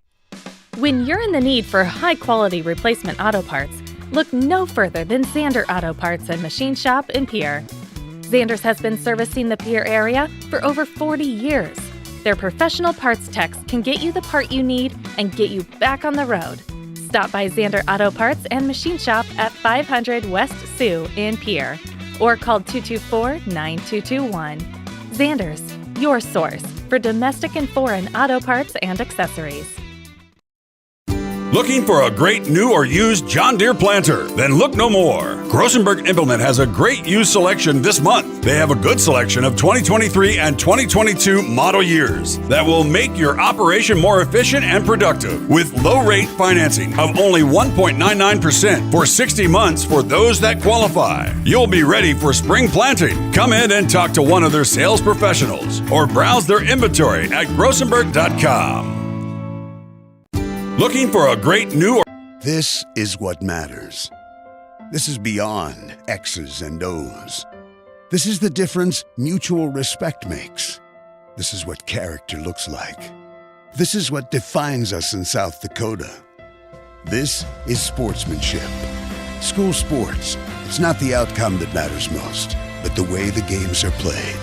This message presented by the South Dakota High School Activities Association and the South Dakota Interscholastic Athletic Administrators Association. Whether you are pregnant or planning ahead, you and your baby deserve a healthy start. We offer a wide range of services such as advocacy, health screenings and education, care coordination and car seat safety, participant empowerment, referral services, and fatherhood support. To learn more about Great Plains Healthy Start, visit greatplainstravelhealth.org or call one of our 5 service areas today. Brought to you by Great Plains Healthy Start, so that the people may live. Titan Machinery is actively hiring service technicians to our Case IH team in Highmore, Miller, and Pierre. Whether you are an experienced technician or looking to start your career, Titan has a spot for you. Earn a competitive pay with the potential to make upwards of 6 figures. Titan Machinery offers company HSA and 401k contributions, free single health care, and a generous tool allowance. For more information, log into titanmachinery.com/careers or contact Titan Machinery, your Case IH dealer, at 701-356-0130. Do you have a new pair of jeans or a favorite shirt with a small tear or hole? Or your winter coat has a broken zipper? Don't throw them away. Call Lila Briggs Sewing and Embroidery in Fort Pierre to have your items fixed as good as new. They also provide hemming, other sewing services, as well as custom embroidery for a truly professional look and design. Lila Briggs Sewing and Embroidery is a proud supporter of all Stanley County school activities and wishes the student athletes the best of luck in the school year. When you're thinking of a new or used car, motorcycle, pickup, or RV, think of us. We make all sorts of vehicle loans. We can set you up with payments that fit your budget. So if you have getting some new wheels in mind, stop by and see us. We'll get you the right loan. Dakota Plains Federal Credit Union, federally insured by NCUA. We're big on you. We're small enough to know your name, but we're big on you. Being a part of a community means sharing the history and future of the people all around you. For 115 years, First Fidelity Bank has been doing just that, helping you get the most out of life by providing the services and tools you need, the conveniences and technology you want, and the friendly faces you expect. So you get everything you need right here in the place you call home. Now and for many years to come. First Fidelity Bank. For over 130 years, Bank West has earned long-term customer relationships by continually adapting to current customer needs while never losing touch with its South Dakota roots. With all our branches and our corporate offices firmly rooted in South Dakota, you can count on Bank West for solutions and service backed by hometown values. We've been there and we'll be there. Bank West. Convenient, connected, committed. Learn more at bankwest-sd.bank. Member FDIC. The Corner Station Convenience Store and the Crossing Pub are both conveniently located on Pleasant Drive in Pierce, South Dakota. At the Corner Station, grab your favorite hot and cold beverages and snacks while filling your vehicle up with Cenex brand gasoline. The Corner Station also features a super tunnel car wash to keep your vehicle sparkling clean. At the Crossing, grab a cold beverage and check out their selection of appetizers while watching the Stanley County Buffaloes and Pierre Governors live on their big screen televisions. Best of luck to all area students from the Corner Station and the Crossing. John Hoffman Electric is your neighborhood electrical service contractor, and so much more. No job is too big or too small for our team of professionals. We pride ourselves on keeping up with new technologies, such as Aerial, an augmented reality visual tool used to customize and experience a finished space before breaking ground. So whether you're building new or renovating a home, farm, or commercial space, let John Hoffman Electric light the way. John Hoffman is a proud sponsor of all local activities broadcast on Live Ticket TV. Agriculture is like no other business, which makes Farm Credit Services of America like no other lender. Owned by the farmers and ranchers we serve, our customers have a voice in how we work, a stake in what we do, and share in our success. Discover a lender that works for you at Farm Credit Services of America. WindCircle, operating since 1995. We combine quality customer service and experience with the right technology to meet your needs. Our cybersecurity certified technicians will make sure your systems are secure. Services offered are video and data cabling, service and support contracts, cutting-edge camera systems to door security devices. WindCircle has many hardware options: Dell, HP, Cisco, SonicWall, and Ruckus, to name a few. Our staff has over 30 years of combined network design and cabling experience at your disposal. Call us today, 605-224-1111, and request a free quote. Again, that's 605-224-1111. Explore the 2023 Lincoln Navigator at Capital City Ford in Lincoln. Every time you approach your Lincoln, you'll receive a recarpet welcome. Twin turbocharged 3.5 V6 engine with auto start stop technology. You'll travel confidently with technology that meets all your needs. Now you can get the 2023 Navigator for 5.9% at 72 months. Stop in to see the full vehicle lineup at Capital City Ford in Lincoln. Capital City Ford in Pierce, South Dakota. Your first car. It might not have been perfect, but that didn't matter. You loved it because you worked hard for it. You took care of it, and it took care of you, your friends, and maybe that someone special. And through it all, we were there working with you, for you, to make sure it was a smooth ride. Farmers Union Insurance. More choices, great rates, local agents. Contact your local Farmers Union Insurance agent today.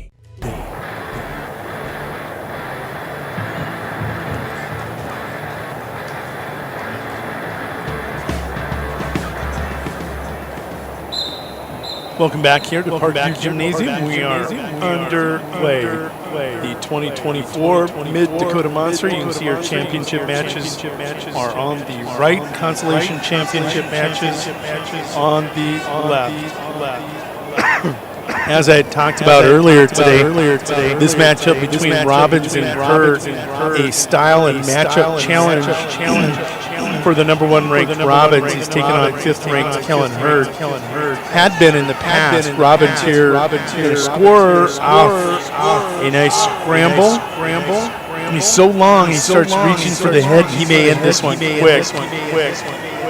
Robbins got that cradle hooked up. Hurd in a lot of trouble, and there's the fall. Ryland Robbins making a statement here with a victory over number one last week. In Carter Fredericks of Canton. Victory here today over number 5, Chase Hurd. Chase a great 38-6 on the season, ranked 5. Robbins will go to 33-4. third and fourth place match. Don't know. There's some technical difficulties there over at the table, but now their wrestlers have checked in. They'll hold them together because of the awards. So we can go solo screen for third and fourth. That doesn't happen very often. Nealon and Pancrat's going to get a close-up shot. This is your third and fourth place match. Two really good kids, one in an A program at Nealon. Nealon 19-10, looking for his 20th victory of the season, taking on Logan Pancrat's 31-10. Now, if you take a look at those rankings, Pancrat's checks in at number 6 in the Bs, looking for his 32nd win. Nealon, though, with first takedown. Nealon not ranked at 106 in the A's. You get battle-hardened quick. Wrestling Mitchell, Pierre, Rapid City Stevens, Sturgis, Spearfish, Belfouche, Sioux Falls Lincoln. I mean, he's got 10 losses, and I promise you they're all probably to kids in the A and probably a couple Bs here and there, like Hurd or Robbins, but those kids fit in with those A schools. Not a bad loss, probably in his dossier. Now, Nealon gives up a reversal. It's 2-2. Pancrat's, he comes from that Region 2 down in the southeast portion of the state. He's 31-10. You take a look at the Region 2 kids here in the most recent rankings. Brody Gosson. Oh, no. I'm looking at the Carter Kendrick, ranked number 2 at Pancrat's. Then you've also got Parker Randall of McCook Central Montrose and Owen Bundy of Tri-Valley. Those are the ranked kids, but it's so competitive down there. Every night you step out onto the mat, you have the potential to lose if you're not ready to roll. To pick up 31 wins, Coach Seiler has the Rebels rolling along nicely. They must have only given Pancrat's just an escape there versus a reversal, because they've only got the 1 point on the board, so it's 2-1 Nealon. I'm a former wrestler in Class A. Winner was A when I wrestled. They made the jump about 08, 09. I've noticed it from watching as a father and as a fan from a distance. Class A wrestlers so much more physical when they step out on the mat than a Class B wrestler. Class B wrestlers can be physical, but for the majority of the wrestlers in a weight class, they're way more technical than a Class A wrestler. Nealon, very physical when he's out there. Good position, nothing. He's going to make everything hard on you, and has. He gives up the 2 there. He trails 3-2, but Class B wrestlers like it to open it up, run tips, tilts, score from space from their feet, where it seems like A wrestlers like to get in tight and work out of the ties, whether a shoulder tie, head tie. Just a completely different style of wrestling. So when you see Chamberlain, either in a duel or in a tournament like this, that style creates challenges for some of the B kids that they encounter.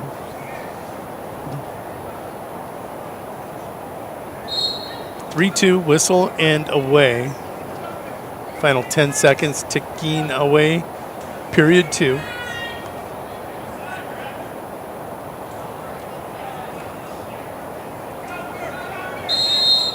And the conditioning of Class A guys, because of the physicality, they tend to have more in that tank, I think, later in the third. We'll see if Pancrat's can prove me wrong. He's got a mouthpiece, so I'm guessing he's got braces. Okay. There are braces, and that's why the kids cover up. Yeah, it certainly wouldn't take much to cut inside your lip or something of that nature. And strong enough crossface, your lip might be stuck to the braces. Right. I've seen that happen to kids also.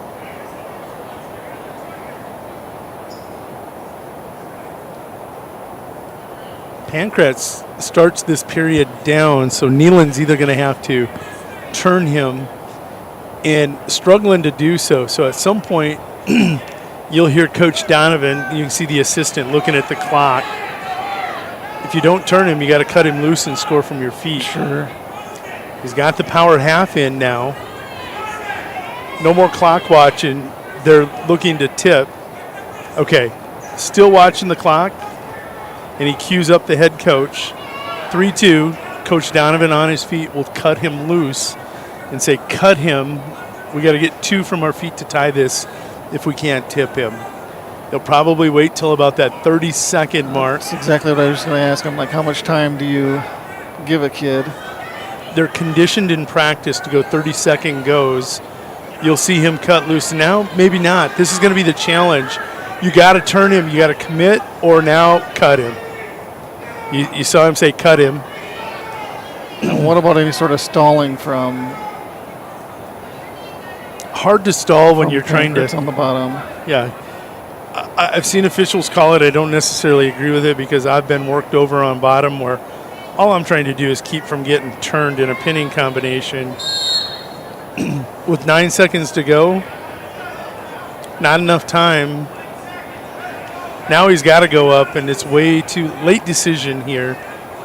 Are you a little surprised that he didn't get cut? That he didn't cut him there? Yeah, at about earlier? 35, that failed pinning combination. You almost got to cut him.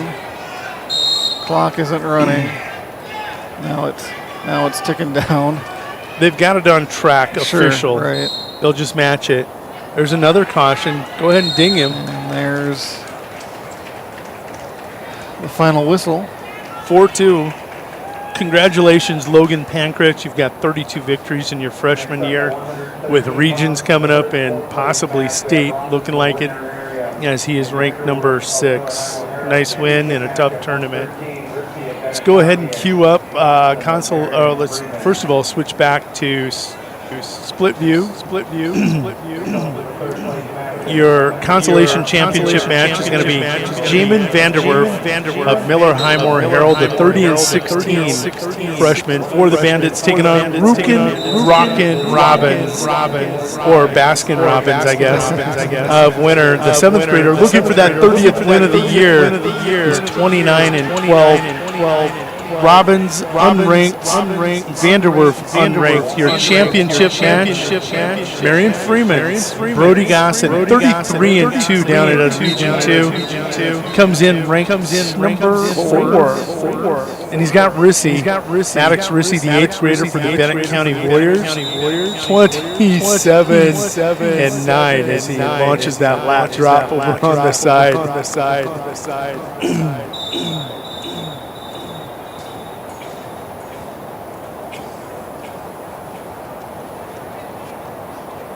Looking for a throw over on your consolation championship match is Ronkin Robbins.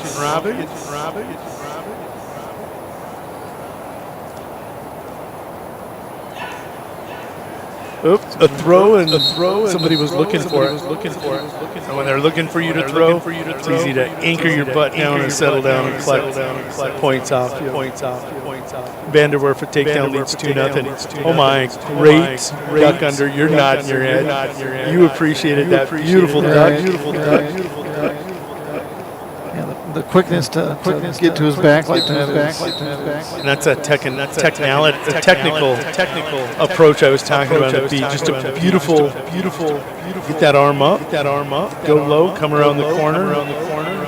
Vanderwerf with a couple more. He extends his lead to 6-0 now.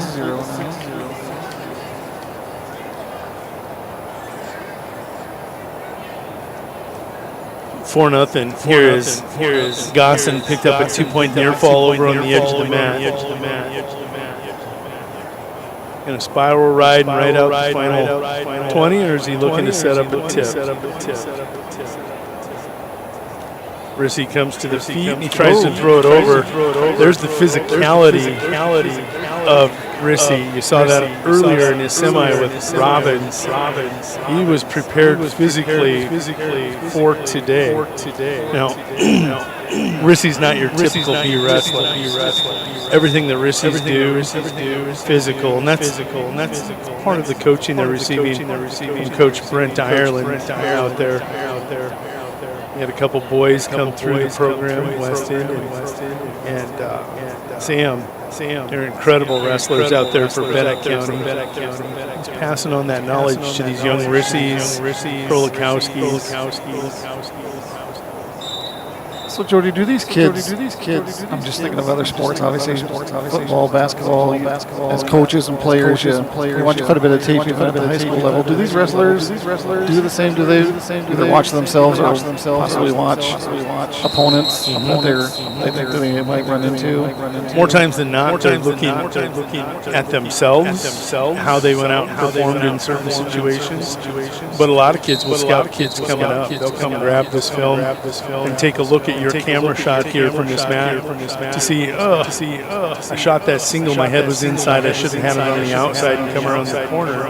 They'll make adjustments. You could see in a match the adjustments made 2 weeks from now. Gosson with a 7-1 lead now.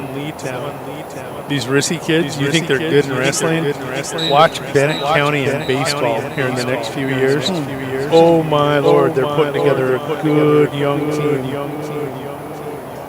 Robbins trailing 9-0, but not out of the match because Rukin, one of those kids. We saw it. He'll throw. He tried throwing early. Vanderwerf was prepared. Third period, minute 36 ticking in your consolation championship match. Gosson, really a commanding 7-1 lead here. And the rankings were based off seeding, which they're not for state. This would be a quarterfinal matchup in the state tournament.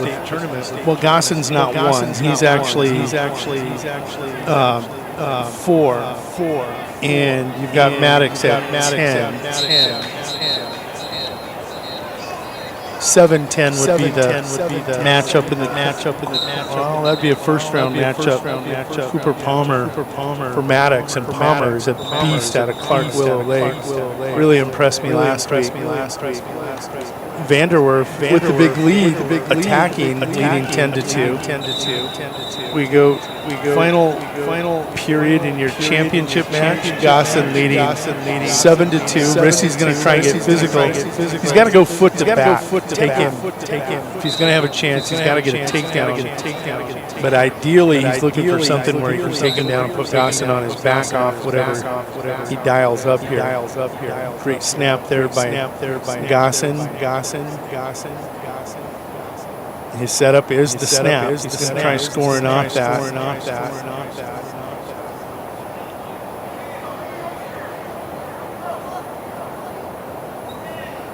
Robbins, you can see, trying to get to the head.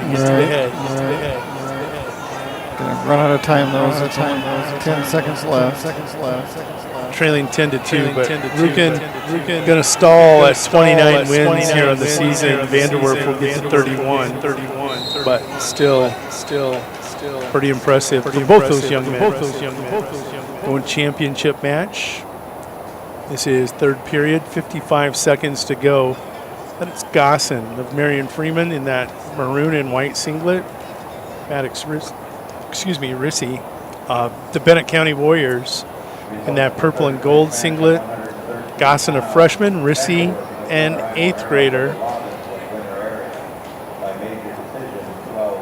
Gosson leads 7-2. 30 seconds to go. Gosson attacks on the edge of the mat. Boy, I don't know. His toes are dragging. That's what I thought too. Is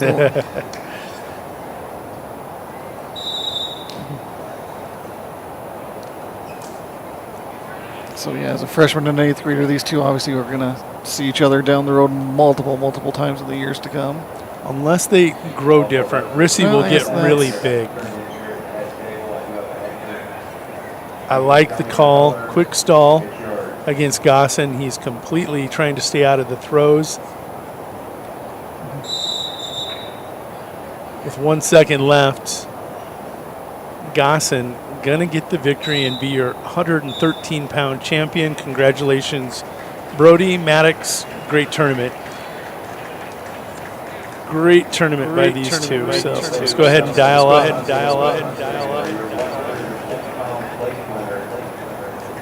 You know what? I shouldn't be so silly about this.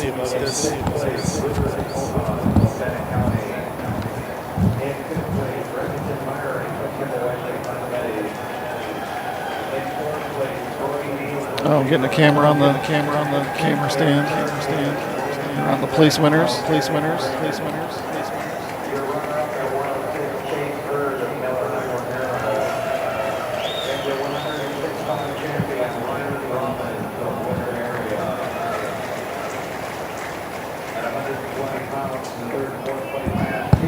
There you go. Doesn't that look good? Got to get those kids up there. Don't even have a wall of people in the way. Let's get back to wrestling now. As you see, Rylan Robbins, the champion. Sam Crago of Miller Highmore Herald. He's 11 and 18. He'll be taking on Hudson Peters, an 8th grader. Really came on strong this year for winter. He's 21 and 18. This is going to be for 3rd and 4th. Neither one of those two are ranked, but what a great job by them to get to this point of the tournament. Kaysen Constance, top seed, top ranked, a former state champion of the Kimball White Lake Platte Geddes Wildcats, 32 and 2. He leads 2-0 on East, 2-1 now on Easton Cheddar. Cheddar and 8th graders, 34 and 2 for Marion Freeman. Constance ranked 1, Cheddar 7. Good competition down in Region 2, but Region 3 at 20 and 26. You got Kaysen Constance, Max Brozick, Gavin Braun, just tearing things up. So no Talon Ping here today from the Miller Highmore Herald. It doesn't look like. I had him highlighted here on my rankings. I'm trying to remember if he got bummed up a little bit last week. He had a big win in the semis. Maybe in the finals got dinged up a little bit up the Lee Wolf. Hudson Peters took a 2-0 lead. Will give the escape, now leads 2-1. Constance with that front head tie going head in the hole. What makes that difficult, most people go head in the hole to the other direction. He's trying to work it to the left side here of Cheddar. Completely different feel. You don't know how to defend it because it's coming from a different angle. Great sit out by Cheddar. Constance put on his hip momentarily, recovers nicely. Kaysen a 4-1 lead. Final few seconds here. 5 and ticking.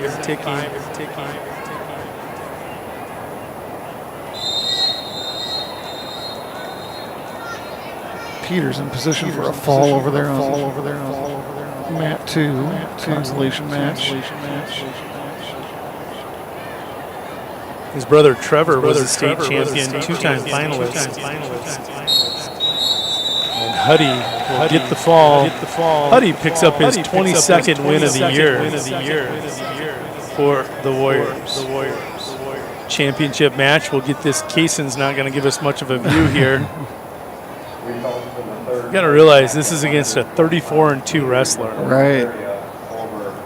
And Kaysen is dominated. 113-pound place winner to the award stand, please. 113 for the awards area. Gives up one pinning combination. Came up and he was immediately looking right for a cradle. Exactly. Flow wrestling, going from one pinning combination to the next. Chain wrestling, some people will like to call it.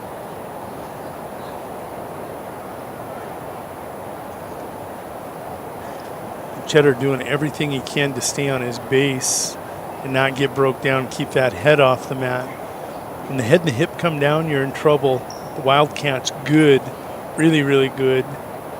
Coach Konechki, Coach Hansen, everybody, they do a good job of teaching their kids how to chop and sway with a tight waist, put you on your hip, take away one of your posts, and put you at a disadvantage where they can start running seatbelt tips, double unders, rolling their wrists.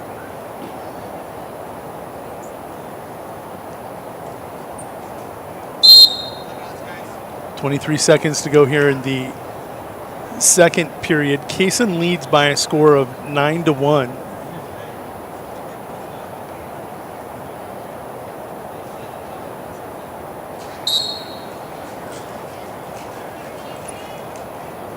And again, Cheddar 34-2, folks. Right. I'm just thinking, Houston's going to be thinking, yeah, what can I do here to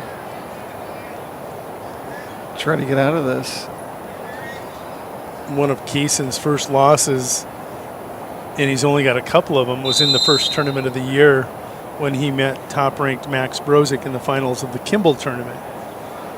So he's 32-2. I don't know who his other loss is to. I could find out, I suppose, here by clicking on this. Second, Mid-Dakota Monster. He took a loss to Tyler Woodring of Class A, the T Titans. And I think you'll see Woodring ranked number 4 at 120 for T. Okay. Cheddar 34-2. I want to take a look. 9-1, minute 30 to go here in the third period. And when I take a peek here at his season, both of it, one loss came early at the MCM Invitational. Cheddar lost in the finals to Zach Bartles of Canton. Not a bad loss at all. And then last week in the semifinals, Tucker Bowe of Phillip area gets the victory over Cheddar. So you take a look at the rankings. Tucker Bowe ranked 6, Bartles ranked 5. No bad losses there either. Right. 9-1. This is a dominant performance here by Kaysen Constance, considering the opponent. Looking at the rankings, Kaysen 1, Cheddar 7. Wouldn't be as if you talk about seeding and the rankings were based off seeding points. This wouldn't be a quarterfinal matchup. It'd be Trey Weiss and Cheddar. You could see this matchup possibly in the quarters. Oh, nice little roll through here. Good recognition by Constance to feel he was on his hip. Bail. He'd rather give up 1 than 2 or 5. Cheddar going to try push and breaking away and getting on his feet where he can go from his feet. Possibly down 9-2. Instead, he's going to be... Oh, he is. He's on his feet. They gave him the escape. I didn't think they did. Kaysen, talked about DNA earlier. Going to get a major decision out of this. 11-2. That's a bonus point for Kimball White Lake Platte Geddes because of the margin of victory also. So Kimball getting everything they could have asked for out of Kaysen in this matchup with a very good 34-2 Easton Cheddar, who's an 8th grader. Right. 8th grader. Yeah, oh my yeah. gosh. That's so scary. Go ahead and take a look at the podium here. You can hear the PA announce the award winners. In 4th place, Ruskin Robbins of Winter Area. In 3rd place, Jamin Vanderwood of Miller Highmore Herald. In 2nd place, Maddox Rusty of Bennett County. And your 113-pound champion, Brody Dobson of Marion Freeman.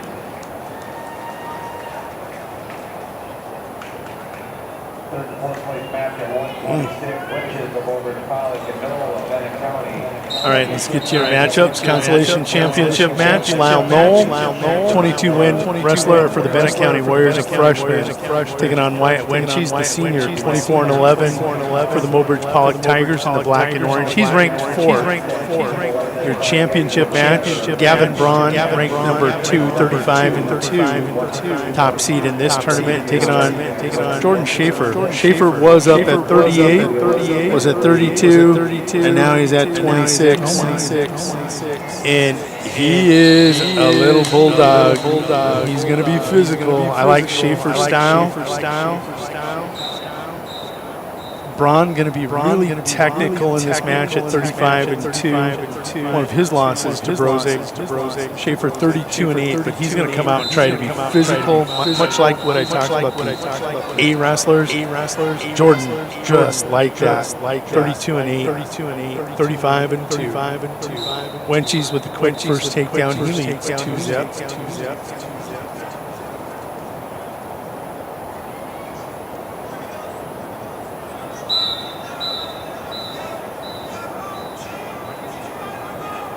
Gavin will tie up here. Gonna pinch those elbows together, get a stalemate. Not allow his opponent, Schaefer, who's going to try throwing out of that. Pinch those elbows down, get a stalemate.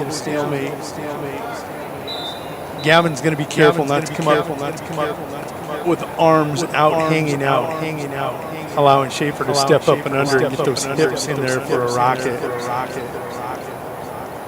Winches with an escape, so he'll decrease his lead to 3-0.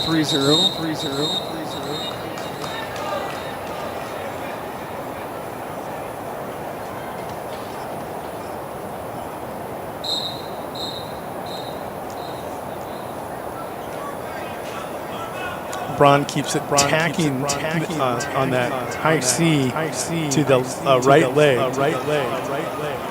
Going to counter here with a great pass, get a takedown, so he can be physical too. The hard return with a 2-0 lead. Wenchie's will pick up another takedown, leads 5. Love in his match with Lyle Knoll.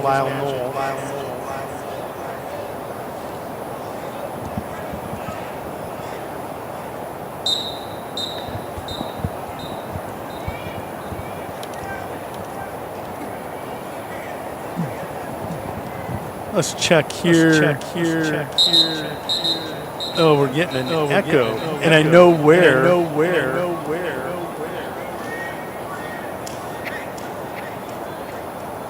One of the cameras? Yeah, when I set up that screen capture. Get audio.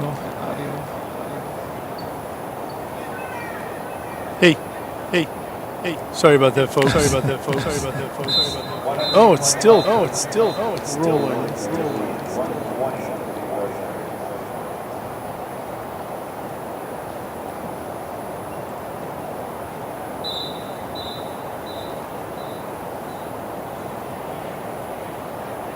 How about now?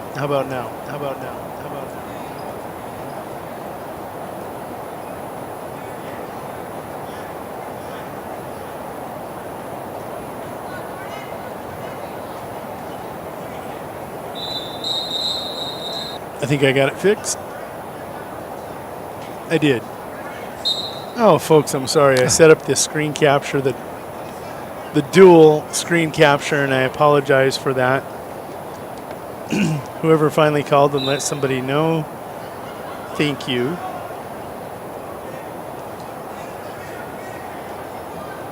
We seem to be good. Oh, high flyer here from Schaefer. Schaefer, again, 32-8. Going to try being physical here with Gavin. Going to get caught for clasping. He'll give up a penalty point for the clasp and 2 for the reversal. It's suddenly going to be 5-0. Winches has increased his lead here over on the Constellation Championship to 7-0. Winding down to about 1:20 left in period 3 over there.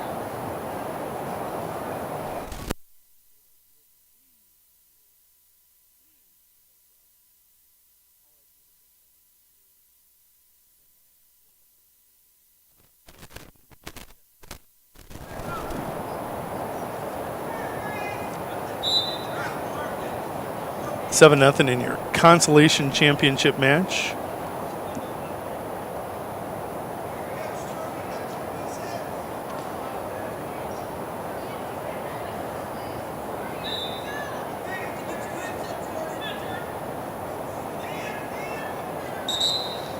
Had I looked, I'd have saw 7 people were letting me know. Jill, why aren't you here? Somebody out of Bennett County, Kristen Schuyler. I just did that to see if you were all awake and All would paying check attention, in yes, with me. right. Yeah. I wish I could take credit for that.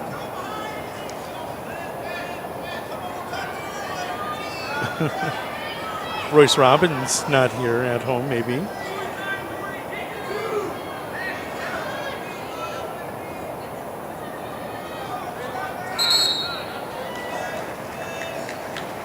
Brown will take a 5-0 lead into period 3.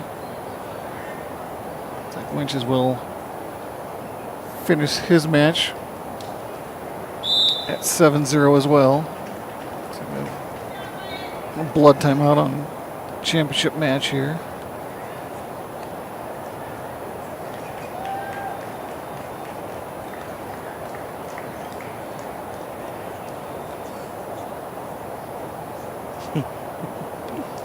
The games are over in winter. Staff checking in with me, asking how the boys were doing up here, and I was late to respond. And they told me, yeah, you're a little late. We're done. Thanks. So with that consolation championship match over, and knowing we're not going to echo when we come back, folks, I give you 5-0. Gavin Braun with the lead over Jordan Schaffer. Schaffer. Potato. That's got to be Schaefer, right? That's what I would go with. Schaefer only a freshman. 32-8. Gavin Braun, a former state champion, multiple state finalist here for the Wildcats, leading 5-0.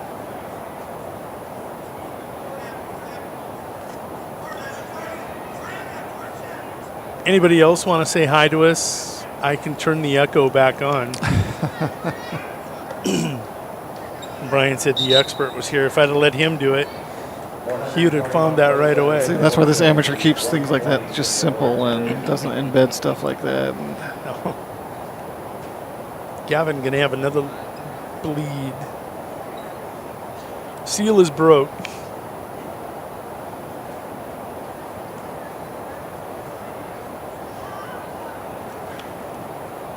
And had I had my earbuds in, like I tell everybody to do, I would have known.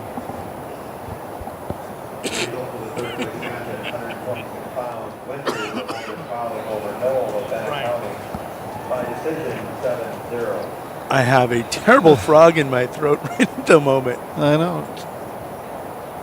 Almost to the end, trying to get there. Lucas Lenz over warming up with Garrett Wessendorf, seeing if he'll wave at me as he watches his teammate Gavin Braun get ready to take a series of rushes here from Jordan Schaefer. You saw the plug come out over there on the edge of the mat. Oh. Gavin's going to say, it's good. Let's put it back in. 5-second rule. Oh, Schaefer nearly catches him in a cow catcher. Rich Winter checking in from 605 Sports says I need to talk with a little more pep in my voice when I talk about those Rissy boys from Bennett County. Rich, 1985 graduate of Bennett County High School, the greatest 89-pounder in their history. But they changed the weight classes after 89 is not a weight class now. All right.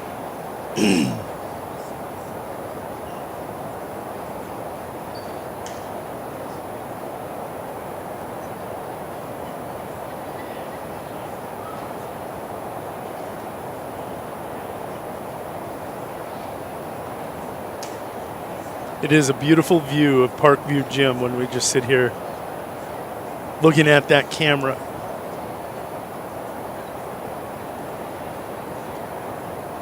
Camera shot on one, looks great. Schaefer's going to come hard, 5-0. All right, 1:03 left. Braun keeping those hands low. Need to keep the elbows in. It's one thing you want to do, Gavin. Elbows in tight. You got to stay inside. That's all right. Now, going to cut him. He's going to leave the plug there this time. All right, cannot get it to stay in.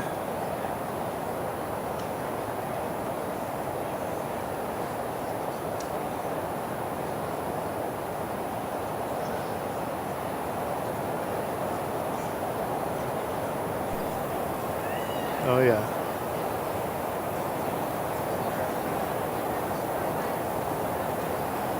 Who's our blood tapper today? I'm not sure who that is. Oh, Brian, you're not in the school anymore, That's are right. you?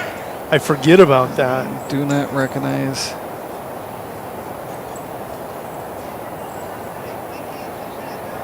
Your match score is 5-2. Schaefer going to try scoring here from on top. Gavin gets low, gets wrist control. Schaefer really doesn't care if he comes up and out. He's going to try catching him for a 3. 1 before 2.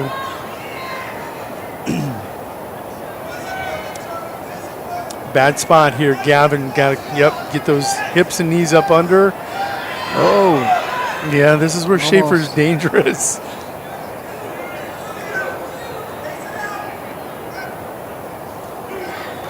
Yeah, you want to give that 2 up. You don't want to step up. 15 seconds to go. Schaefer got to turn him now. Braun leads 7-4. Run out of time, though. Jordan, one of those really emotional kids. I don't mind it.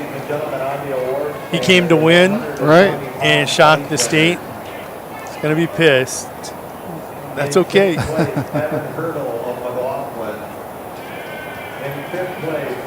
Here's your award winners at 120 in the 2024 Big Dakota Conference Wrestling Tournament.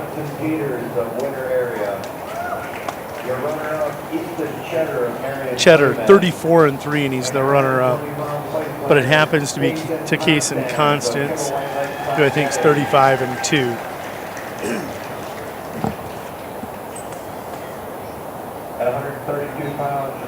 All right, let's go ahead and set the table here for your consolation championship match.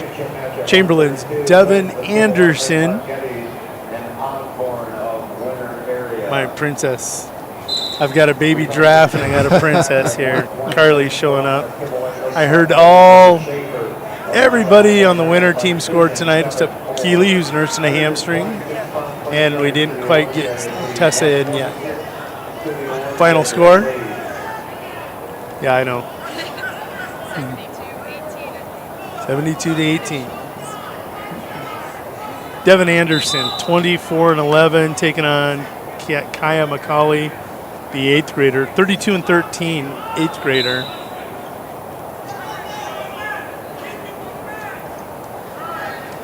Championship match, 4th ranked. I think Connor Osborne, 4th ranked at 132. 30-8, taking on Johnny Lenz, 34-8. Johnny Lenz ranked 7. 4-7 in the state. Devin Anderson unranked for Chamberlain. Either is Kaya McCauley, even though Anderson 24-11, McCauley 32-13. I think you mentioned it way earlier in the, in the broadcast. This Kimball White Lake, around this weight range, they have some studs here. They do. They start at 20. Not to discount their 6 or their 13-pounder, but Case and Constance at 20, 26. They got Gavin Braun here. They've got Johnny Be Good Lenz at 38. They kind of take a dip at 38, but then they pick back up at 50 with Iden Myers, 44 with Iden Myers.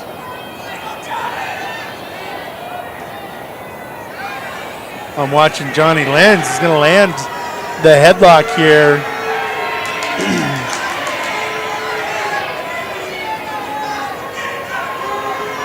Looks pretty tight from this angle. It is. He's got that shoulder up. He's going to try fighting. Osborne fighting, yeah.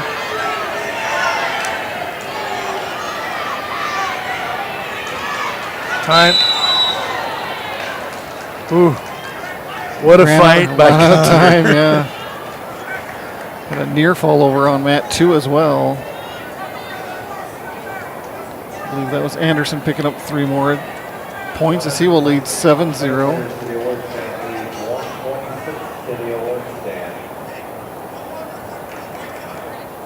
You can see Connor trying to adjust that neck. That was tight.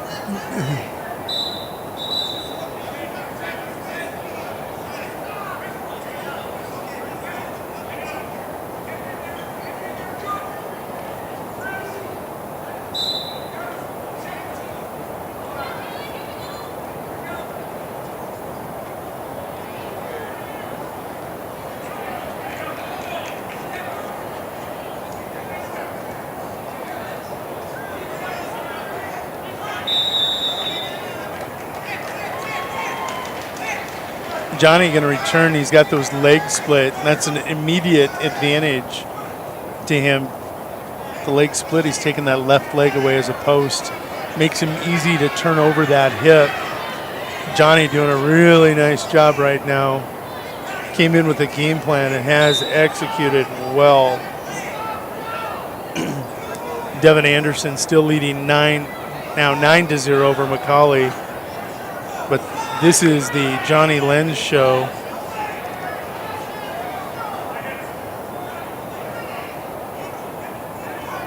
Four versus 7.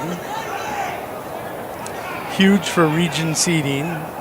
Connor coming to his feet, and he's going to get 1 for an escape.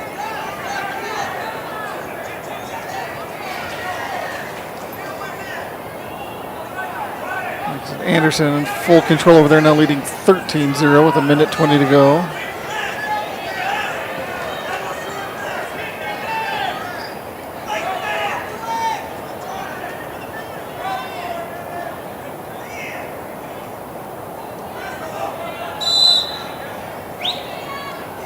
Good attack. Connor tried doing a slide by. Johnny aware of that, keeps that elbow tight, keeps the score 5-1, 20 seconds to go here in the second period. Connor now hips and up and under, and he will get the return. 5-3. This match has changed dramatically since that headlock. You want to close out opponents when you get an opportunity to. And so, yeah, it'll be Lenz 5-3 heading into period 3. Devin a 14-2 lead over here on mat 2. 20 seconds to go in the third, and then we can go full screen.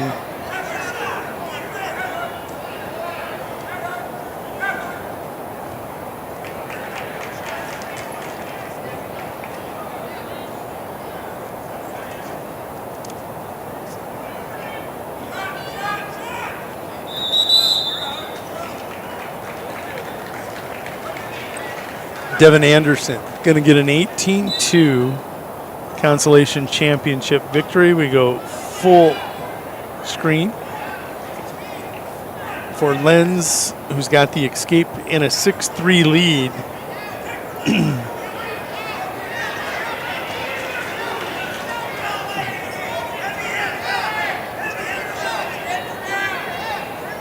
Osborne got a far side half. Oh boy.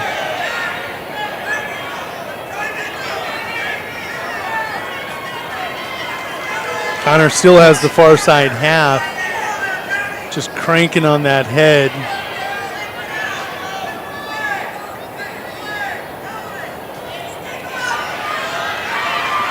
What a scramble by these two. Took the words right out of my mouth.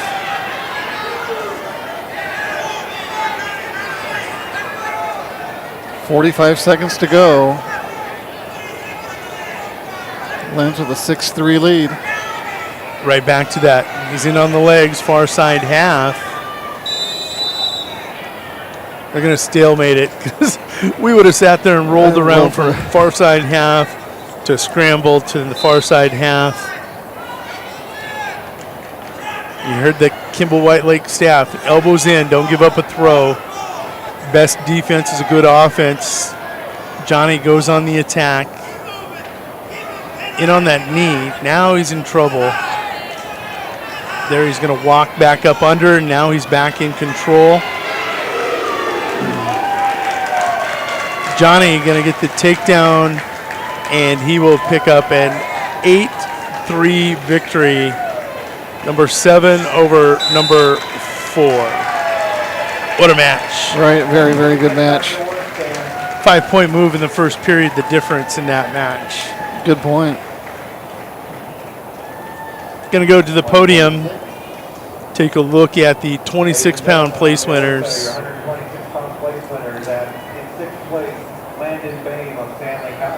Now, I'm sure there's other factors other than head-to-head, but that doesn't necessarily mean that Lenz will leapfrog Olsen. Maybe in the rankings it does, in the rankings. but not in the seedings. I think they're 1-1, so it'll come down to regions.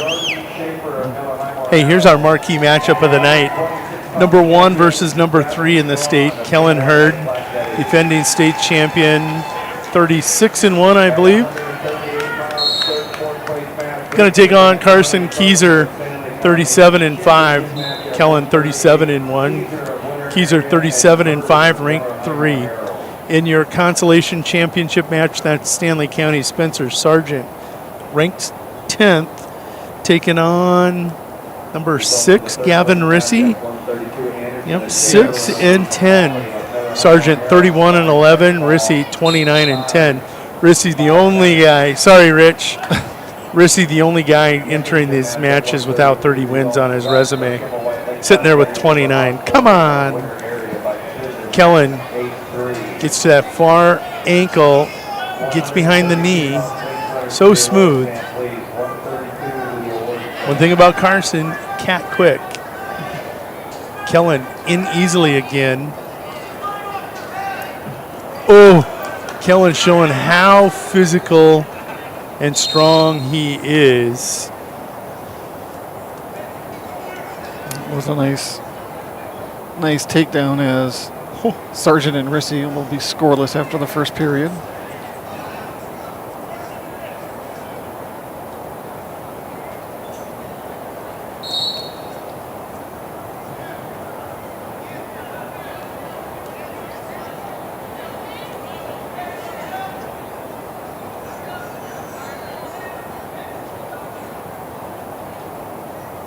And I think these two over on the consolation, Matt, I think they met at the Mid-Dakota Monster, and it was Rissy with a major, I believe, down there. Like a 12-3 type win. Sargent with an escape. So he'll earn the first point of the match.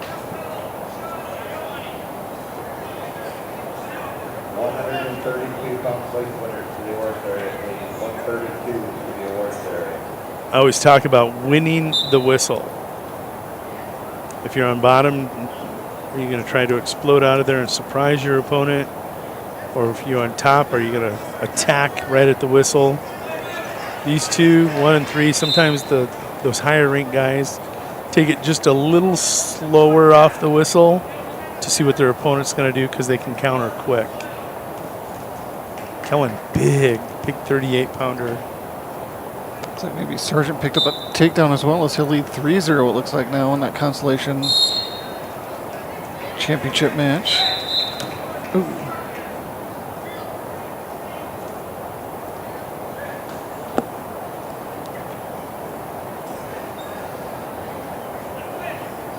Hurd will take that lone takedown into period 2, leading 2-0.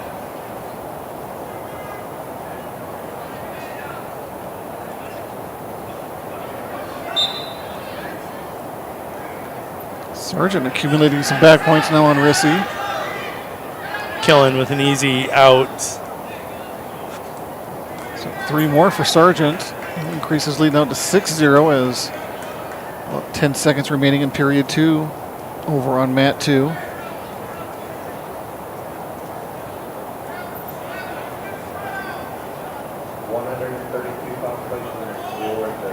Oh, great head snap. Watching the championship here.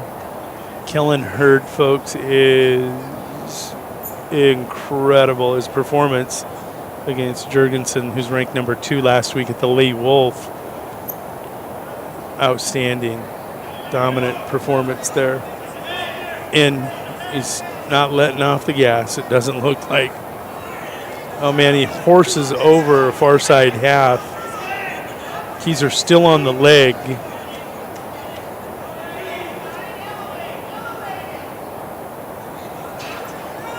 And there's the 2 for Kellen Hurd. That'll make it 5-0. Not sure exactly what happened over on mat 2. Doesn't look like it's blood related, as athletic trainer Sam Nas is out there taking a look at Rissy. Wouldn't it be weird if it was an eye again? Poke in the eye, 2-in-1 tournament. No, I think they're actually running him through concussion. No, maybe not. Looks like they're working that right arm, shoulder. Carson trailing Kellen Hurd, Carson Keyser, by a score of 5-0.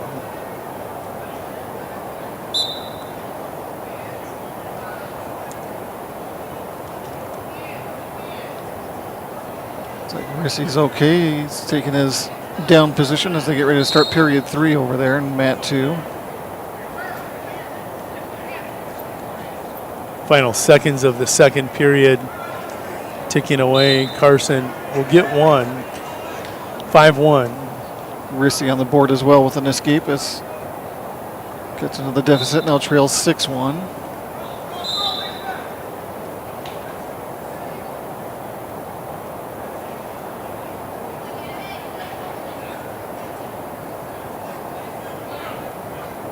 Kellen wants to go on his feet. He'll put Carson up neutral. 5-2. We go to the third. These two going to end about the same time.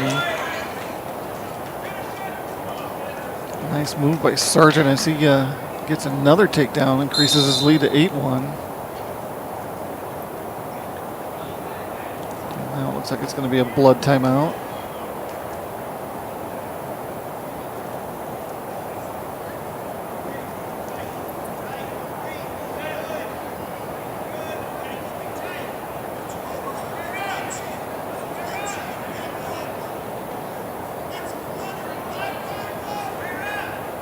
Carson with an elbow. Waiting, Kellen is going to go head in the hole now to the right side. And there's the takedown. Just so powerful coming around that corner. 7-2 now the score. And you see him split the legs. So now that left leg is taken away. Carson sitting on that hip.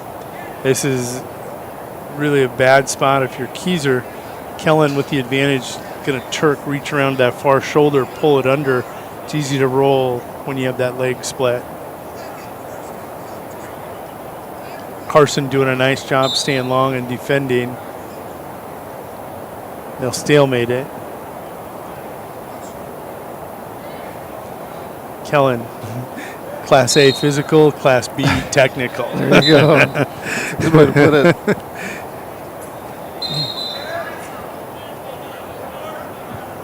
7-3, 30 seconds to go.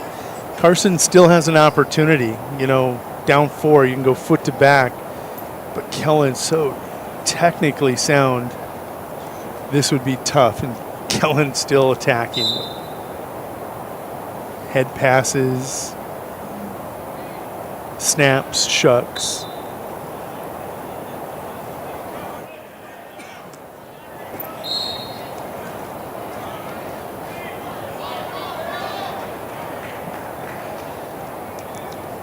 Keyser will get a late takedown. I was just saying get a late 2, but yeah, a little too late.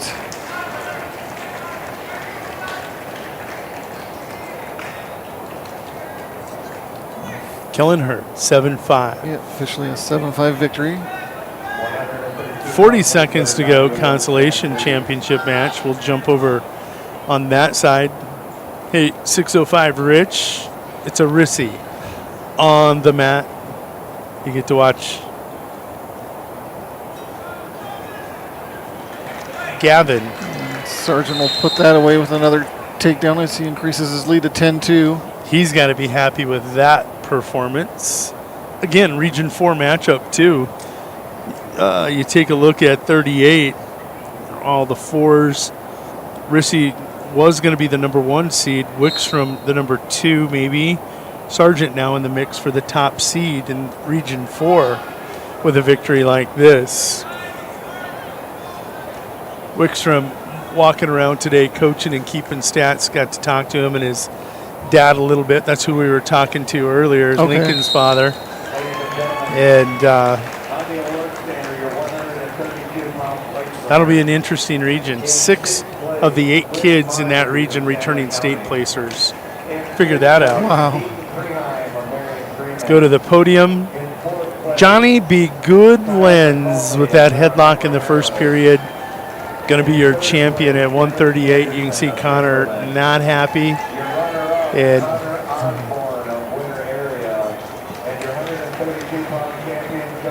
Connor will rebound. I'll bet he has a good week of practice. We'll take a look at some film.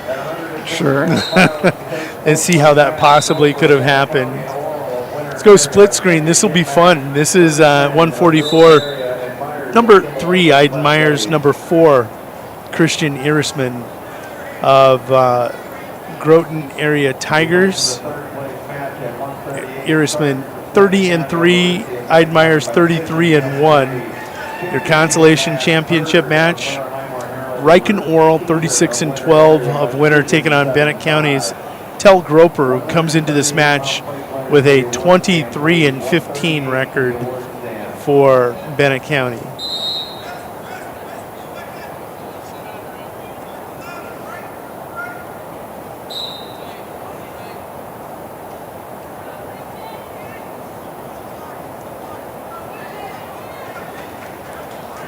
Oral with a takedown over on Matt, too.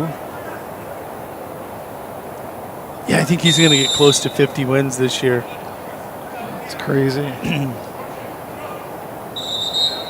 I always talk about this. Wyatt Turnquist set the state record with, I think, 66 matches in a season.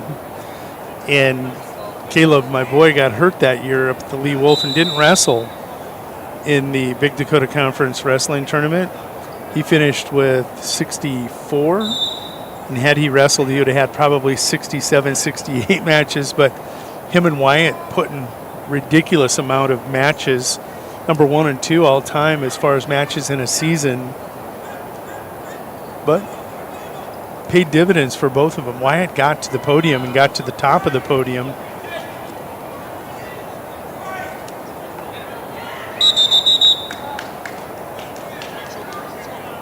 You don't get to see Groton a lot, folks, so really take a look at Christian Urisman. He's going to do good things for the Tigers at the state tournament. My first look at him, I know Groton's here. I was happy to see him today. I talk with Jason Ritchie quite often out of Region 2 from Webster, and he talks about Christian a lot. I get to see Aiden Myers all the time. It seems like we're always where Kimball White Lake Platte Geddes is. This is going to be a fun match, I thought. And Aiden with first takedown. Too low. Christian so long. Aiden so squatty. Right. Low center of gravity. This is a matchup dilemma sometimes. Unless you're Aiden, you're probably used to wrestling taller kids. 2-0 your score as we go to the second.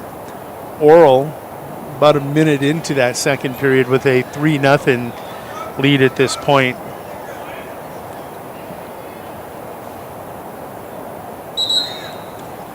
Erisman with the escapes 2-1.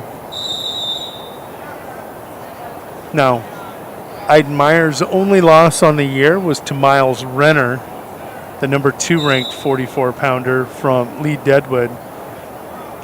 We were talking before the tournament started, me and a coach, and Coach Watterson up there and Coach, I think it's Seeley, and Lee Deadwood deserve Coach of the Year considerations for what they've done with that Gold Digger program. Miles Renner benefiting the most. He's always been a good wrestler, but he's catapulted up to the top of the 144-pound weight class.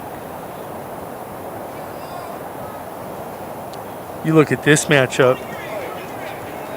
This could be a semifinal matchup. Like in all likelihood, it's not.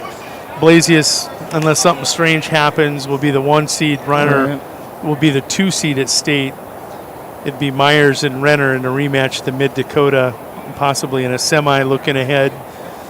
Irisman taking on Jace Blasius. Talk about a matchup difference there. Jace Blasius, like Iden, low center of gravity, is going to stay in tight, keep it fairly close, low scoring, beyond the elbows, trying to work takedowns off the elbows, out of ties. Christian going to try scoring from space is what I'm seeing here. Tell Groper out there in Region 4. He's looking at that 4 seed. You got Leighton Sander. Well, of course, you got Jace Blasius, Miles Renner. Leighton Sander of Custer, probably a 3 seed. Tell Groper, is he that 4-5 matchup that we were talking about earlier today? Right. How crazy those could be. It doesn't matter if you're 4-5 when it gets to region. You've got a shot. If you win, you get Jace Blasius. Thank you very much. You know. We've resumed 2-1 championship match. Iden Myers with that opening takedown. Taking a look, I'm just going to jump across here. Irisman, take a look at his season.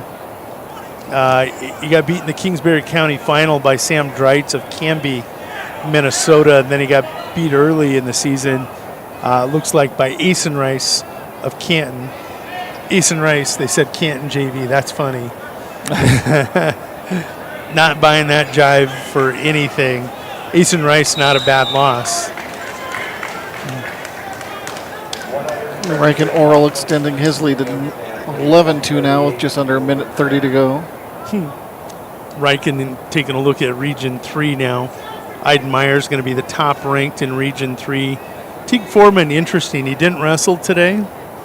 Had a pretty severe elbow injury up at the Lee Wolf. I don't know. I haven't talked to Coach Riesel to see, is he on the mend, or it looked serious enough that he medically defaulted. Paxton Nedved would be a 3 seed consideration, Oral a 4 seed.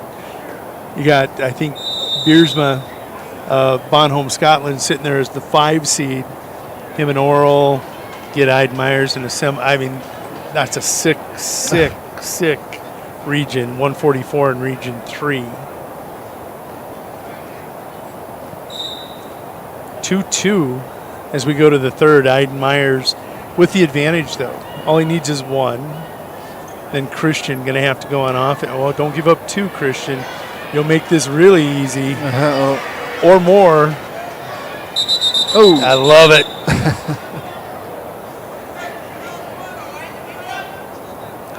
Christian going to be okay. And a fall for Oral over Tell Groper.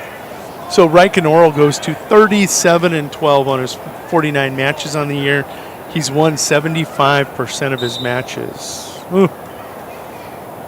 Championship match, Iden Myers on bottom. The Wildcat of Kimball White Lake Platte Geddes in the green and purple. Irisman of Groton in that white and black singlet with the gold headgear. 2 throws from Myers, both out of bounds. And all he needs is an escape. Right. Yep. Just a minute 27 to work with.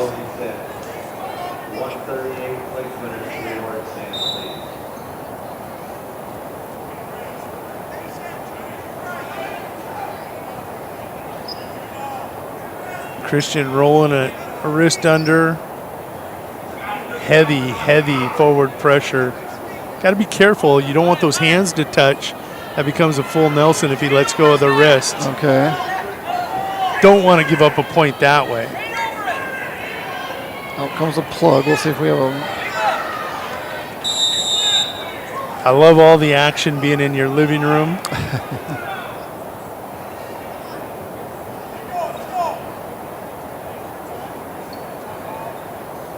Iden going to get some blood. Another. Irisman going to go over and get a water. that's another asthma inhaler, it looks like, for Iden? I didn't know that. For Myers, actually.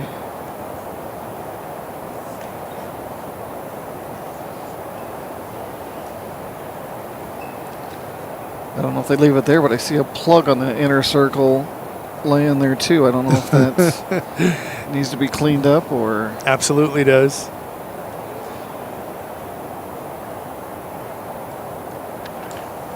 They'll see it.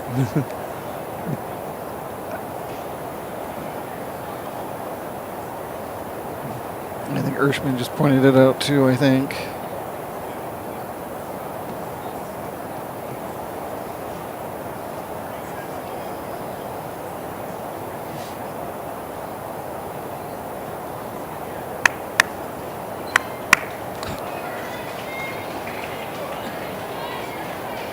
Yeah, there we got it.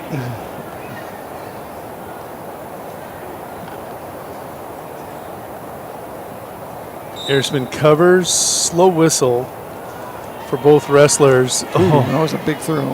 And again, that long length. Iden got to get low, get those hips low now, and peel at the wrist. Iden to his feet with 38. He's got the escape. The referee lets him know, 3-2. Iden had first takedown in the first period. Let's see if he gets offensive to play defense. Ersman wants to go up double unders, and he's feeling like he can be more physical here with Iden. 20 seconds to work with now. Iden will go low ankle is my guess on a shot. It's got to be an ankle he can get to.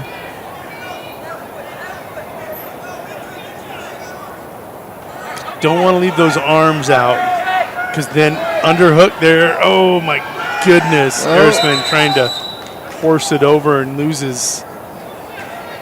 Only 4 seconds now. Lost all valuable real estate over there on the edge of the mat.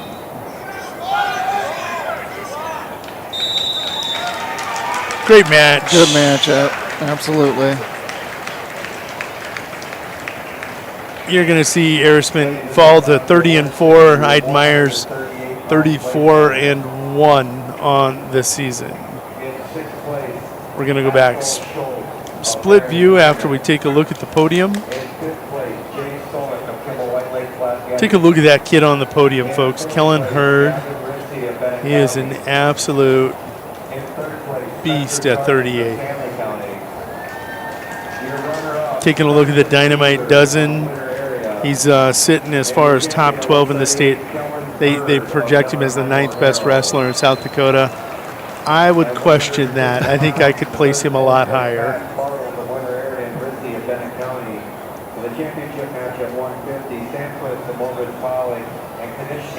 We'll go split screen for your championship.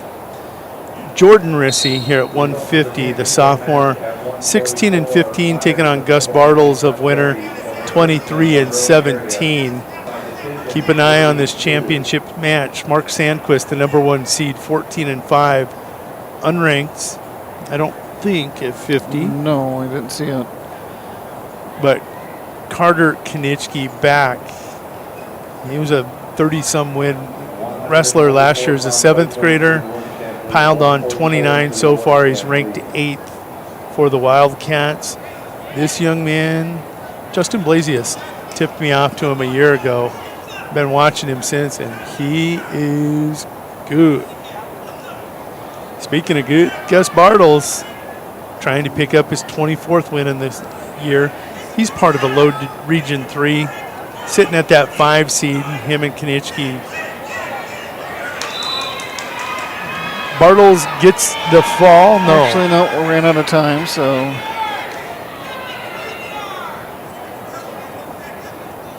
Kanichke trying to end this one. Sandquist back on his stomach, though.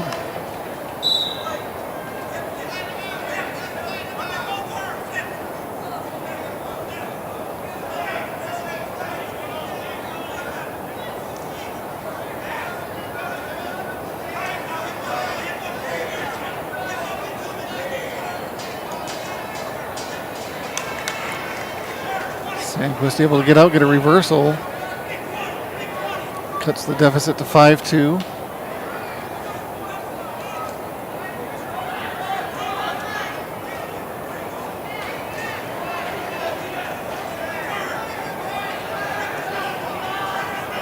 Kanichki needs to break that lock to pick up 2. Yep. He's going to crawl and get 1. Cannot. Runs out of time. Good match recognition, though. He scrambled. Knew he wasn't going to get 2, tried getting 1.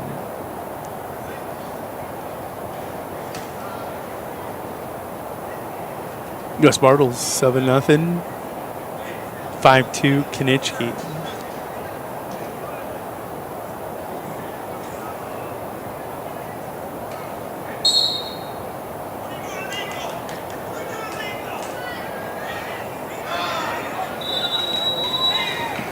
Looks like Bartles will get a fall. Bartles does get the fall over Jordan Rissy, the young sophomore who's 16-16 now in the season.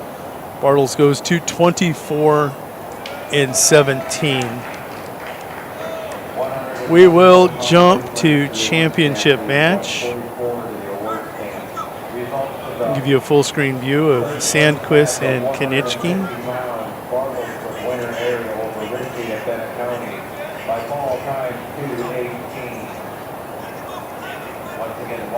Forward to the awards area, please.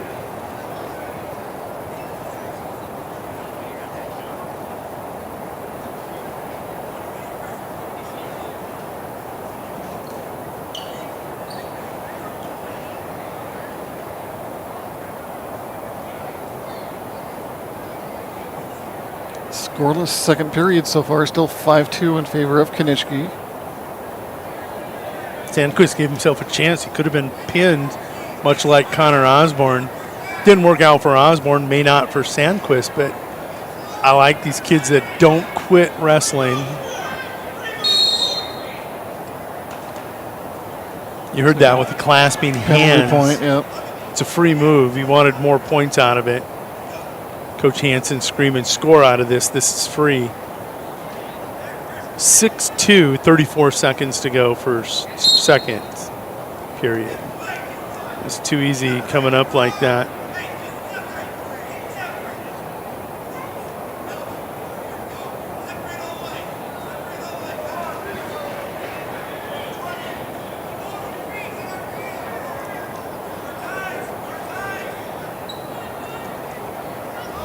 Oh, nice takedown by Sandquist. As he passed the head, he just shifted levels and blasted. 7-4 now the score. Bring us to the end of period 2. We'll start neutral to start the third.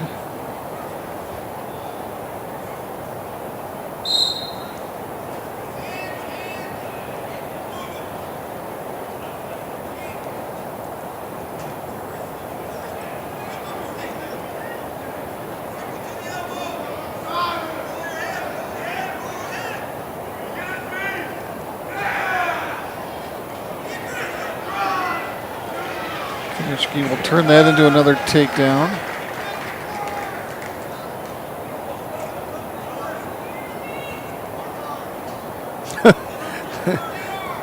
I think he has some friends from Kimball over there hollering for him in the pink along the edge, because they're hollering for moves that don't apply in this particular spot, but they want to be good classmates over there cheering for Carter. 9-4 lead with 1:05 to go. Carter looking, go back to that first period, 5 points off that initial move. Difference in the match now. That's also what's unique about wrestling is they have more cheerleaders than any other high school sport, it seems, as well, whether it's parents from up above or the coaches screaming and yelling. You got teammates always screaming and yelling. And depending on the team, you could be a team that's got people cheering against you from other schools too. You pick up fans if you're wrestling one of those kids. It's a unique fraternity, and they're all BS crazy.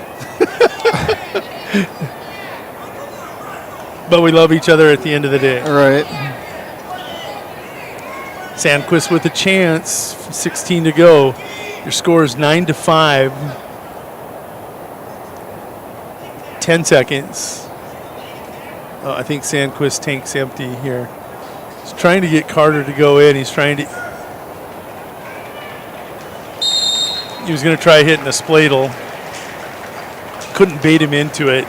9-5 going to be your final. Carter Konitschke, the Big Dakota Conference champion at 150. To the podium we go.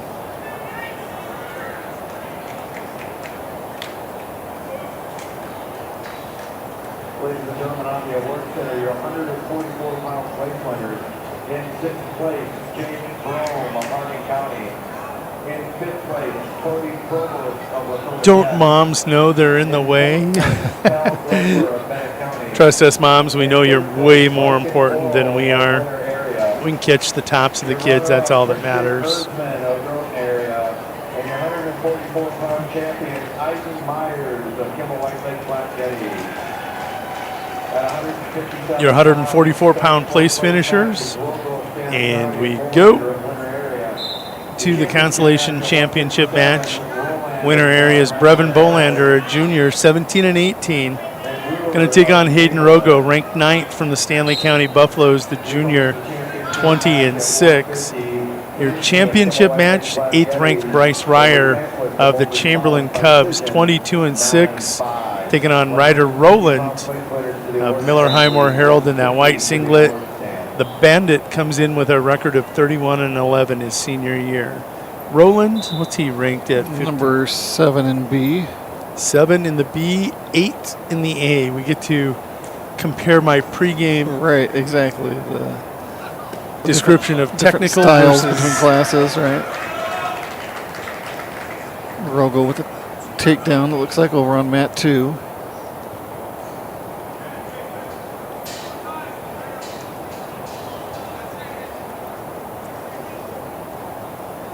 I mean, in this case, they can both wear purple and gold as long as one is wearing a mask. You can still distinguish between the two. Or the W on the hip on the one singlet. Come on. The W gives it away. There's no SC on the thigh of Rogo Right. or the W on Brevin's hip. The face mask does help, though.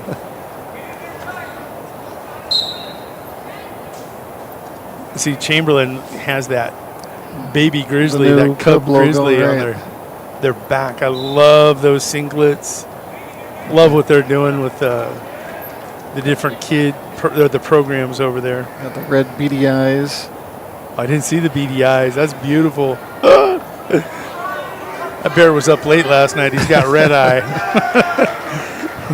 That cub, I should say. Rogo going to get an escape and a takedown. 5-0 lead. Brevin, one of those kids that have stepped in here from winter. He's come up from Burt Gregory. Finally found a home, a spot. And not a winning record yet. But, man, he has turned it on this year. Made things difficult on opponents. Picked up some nice wins. Still scoreless after one in our championship match. Oh, people are checking in. It's raining. The Duts are checking in from winter. They moved their TV ears both ways, and it still was echoing. Shazoo, is that you?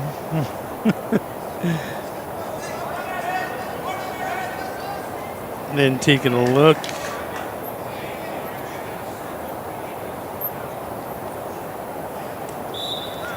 Roland will get an escape to get on the board. He'll lead 1-0.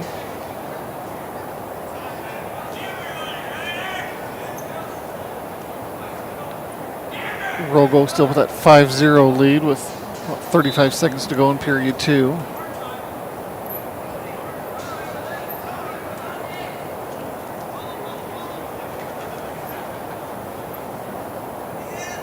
I don't know. I like white singlets in the placing rounds. I just think they're really special. Don't mind Chamberlain's, the gray. Right.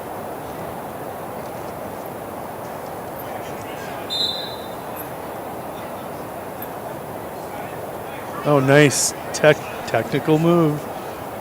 Roland with the escape, tries the outside single. Here, Ryer.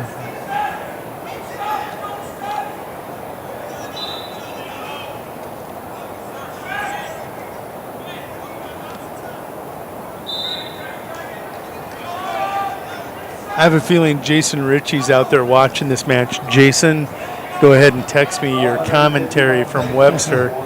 Jason Ritchie's nephew, Bryce Ryer. Both of his sons out of Webster, state champions, Logan and Nolan.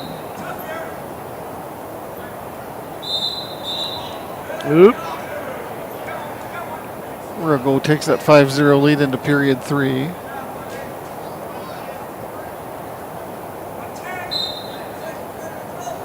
This one really low scoring. Right. Keep it close and see if we can get it done in the third period. As it will be 1-0 Roland heading into the third. Ryer obviously looking for the escape, starting from the bottom now.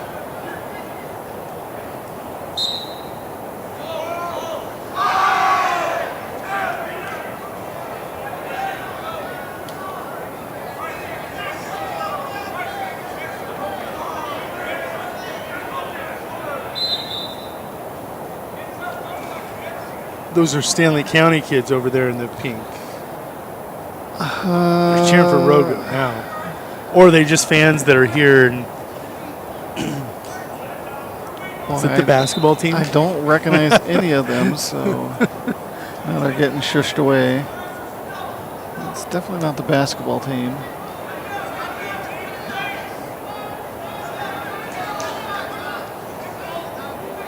Ryer got to come up with a point. Roland would be happy with a ride out here. 1-0 victory. You don't see it very often, that you make an escape hold up.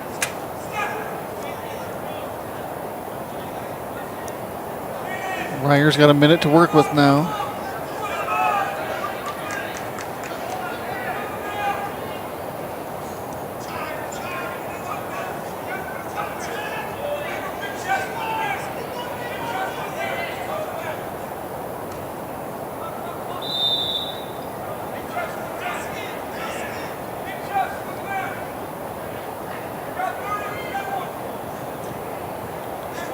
Boy, I didn't see a ride out coming here in this championship match. 25 seconds to go for Ryer. Both these matches might actually end at the same time for the first time, and there's the escape. I'll scratch that.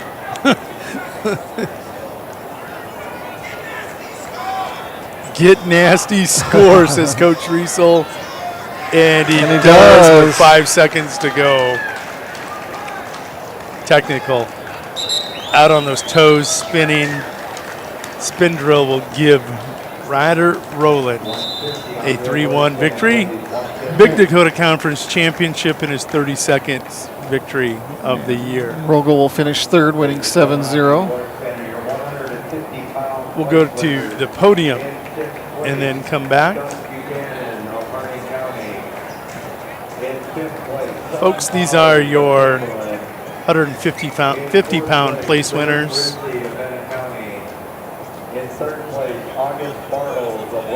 Getting a look at the 8th grader Carter Konitsky up there on the podium. He's going to get to 40 wins this year, had 30 last year.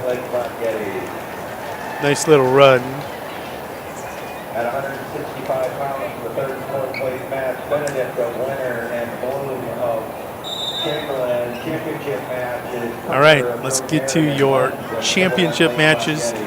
Consolation championship match, Legend Benedict, the 8th grader, 14 and 17, taking on Chisholm Blum of Chamberlain, the Cub 11 and 9. Championship match, Lucas Lenz, 32 and 3 for Kimball White Lake Platte Geddes, ranked number 2, taking on Corbin Cucker, unranked I don't think at 65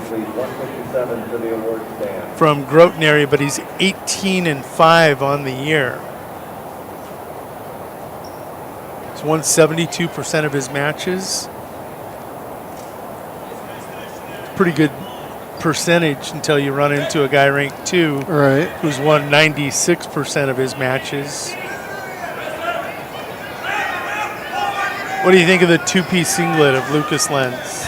Looks different, that's for sure. I mean, it definitely. You're used to just the single singlet, and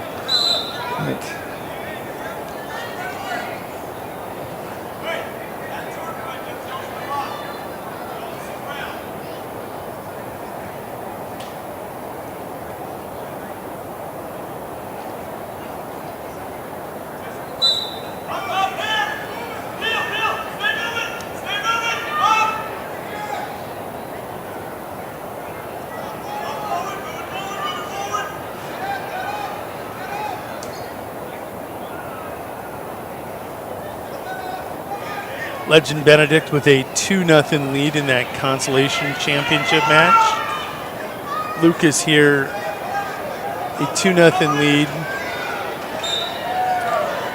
Oh, and it is over. The double chicken wing there, right? That was an over-under. That's where you get a single chicken wing and get to that far side wrist. It's an Iowa State. You roll it under as you run that wing up towards their ear.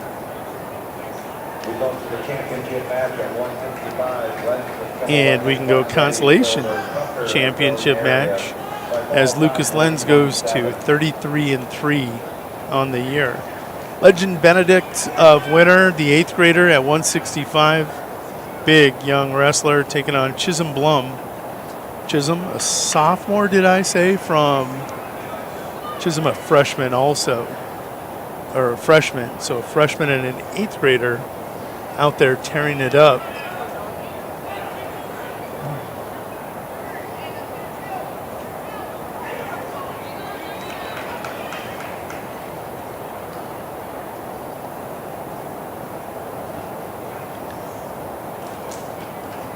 Benedict with another takedown and let him up, so it's going to be 4-2.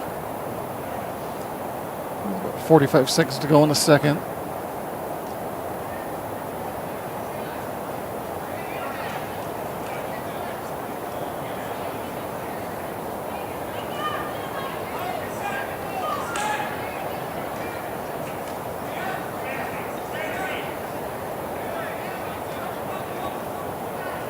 Legend started the season out at 75, won the Rapid City Invitational Junior Varsity Tournament. They run a girls tournament, a junior varsity, and a varsity tournament.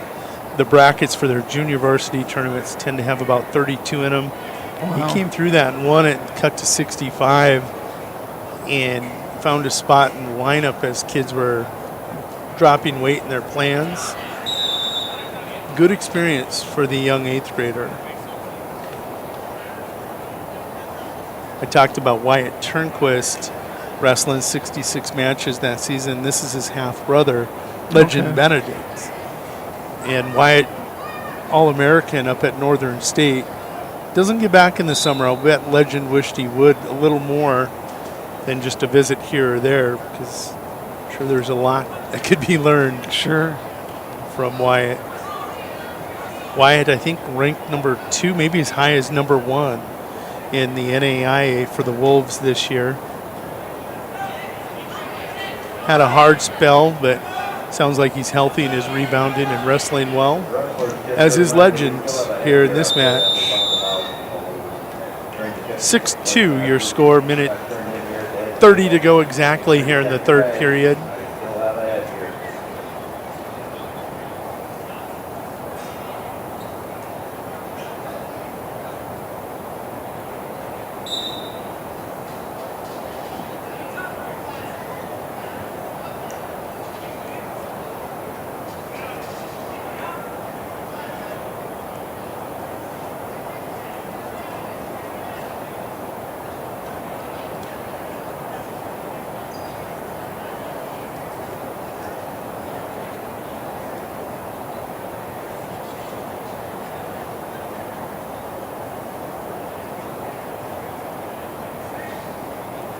Under a minute to go. Chisholm got to get busy here.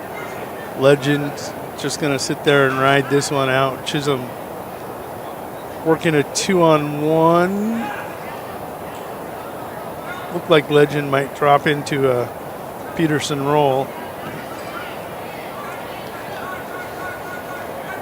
I mean, if I didn't know any better, if I just met these two kids on the street, I would have never guessed they were an 8th grader and a freshman. My wildest dreams. Legend put a lot of work in. And I'm sure Legend has too on that physique. Legend now with the escape, 7-2. Chisholm being aggressive. I like it. Like to see Legend take the shot with 15 seconds left, low ankle. Don't leave the elbows out. But sitting here backing up, there you go. Try to finish with a takedown. Oop, just don't slam them though. Yeah, they got to call the slam. Chisholm's up easy.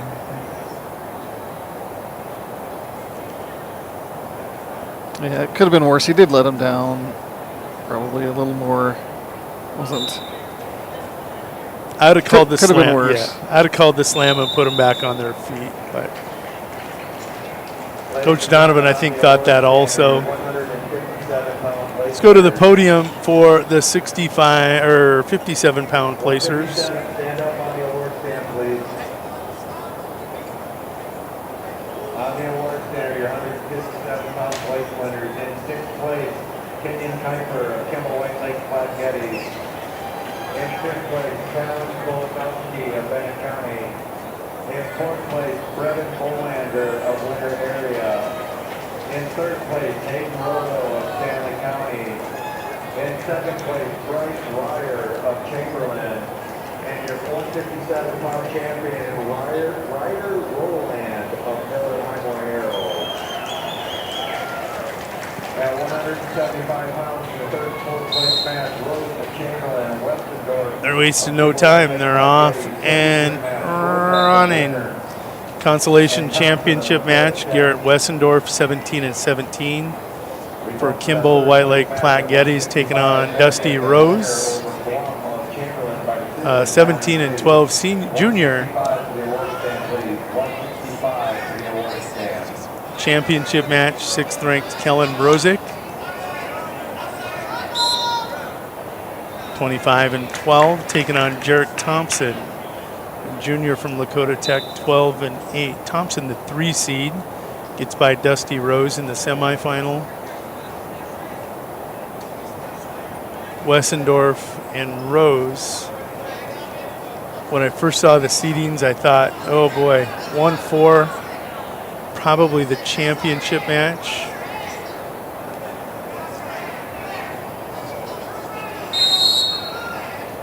Rose had a single leg, but nice sprawl by those heavy Thompson hips. so far.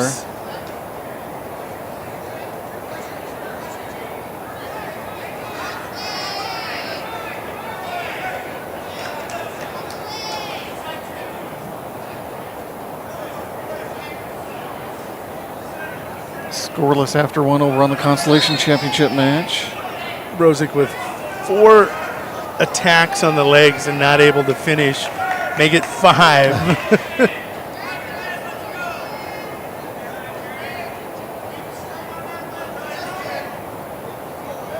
There he'll come around the corner.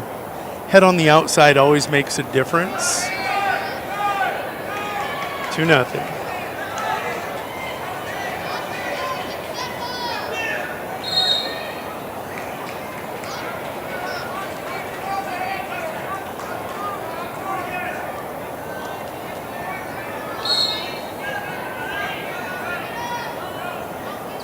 Like Westendorf with an escape over on mat 2 to lead 1-0.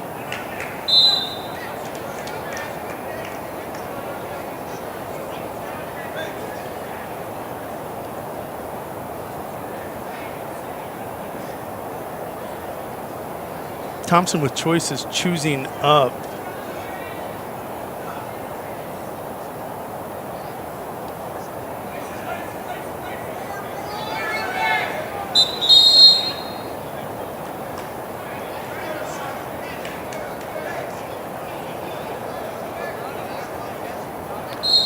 suppose it's different strategies. I suppose, do some people start down to try to get that escape to cut in the deficit, or do you just think that you can? Normally, you always go down if you think you can get out of the bottom. You go down if you're not comfortable coming out from under the bottom.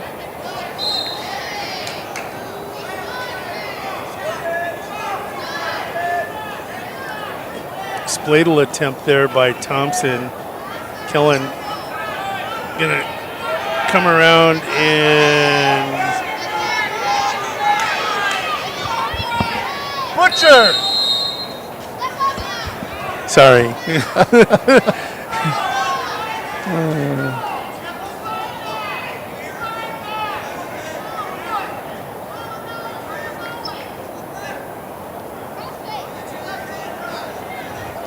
I don't think Vandenham said anything about coaching from the play-by-play people, so. I don't normally try to do that. There's that Butcher. Now he hears and pulls him in. Going to go out of bounds.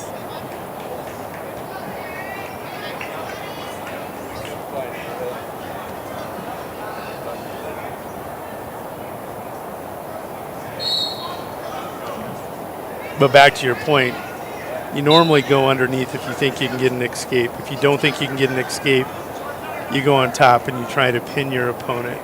It's really a tough position when you're in the second period, right? And you're forced to choose. You want to defer usually until the third period. Now Kellen in a really bad spot here, going to give up a defensive pin. Did against Rose, you remember. I talked about that 14-4 lead not too long ago, and Rose caught him and pinned him with a defensive pin. Jarek so long. I talk about Kellen being baby draft. Right. Well, this is Jarek Thompson. Very similar size. Right. I mean, they stand up. Right. He's 6'4". And it's tough for a tall kid to wrestle a tall kid. Normally you're wrestling 5'8", 5'9", maybe a 6-footer. Right. But all of a sudden you have a 6'4", 6'5" guy in front of you, much like Garrett Wessendorf was in the semi. That's a tough match. And Wessendorf leading 5-1. About a minute 15 to go in the third. I know Kimball White Lake Platte Geddes would like bonus points out of Garrett here.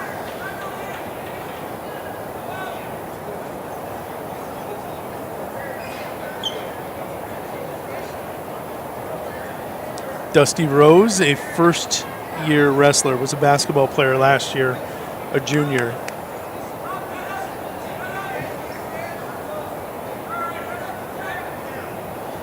Back to action here, championship match, and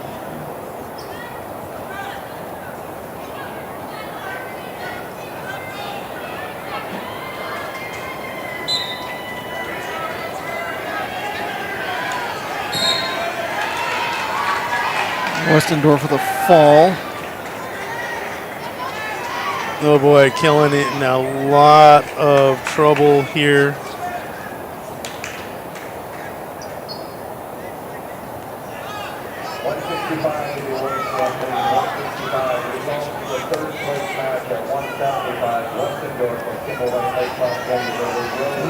Thompson really high now.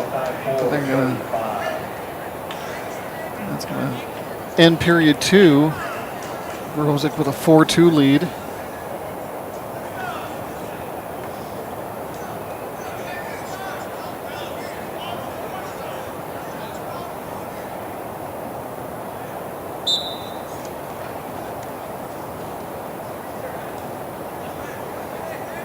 Ooh.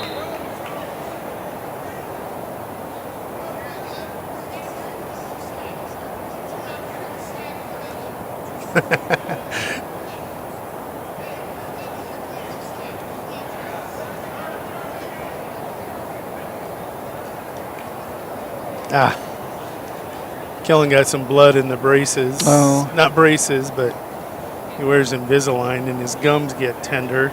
Sure. That had nothing to do with the return by Jarek Thompson there. 5-2, your score.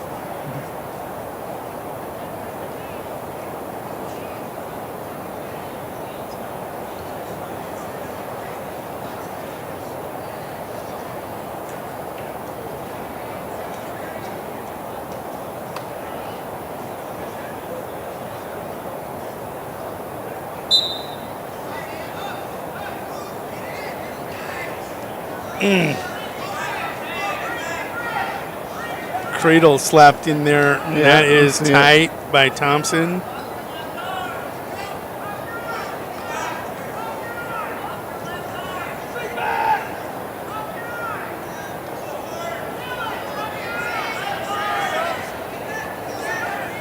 Kellen doing a nice job. Who's got who here? Looks like Kellen maybe with the advantage. Well, maybe not.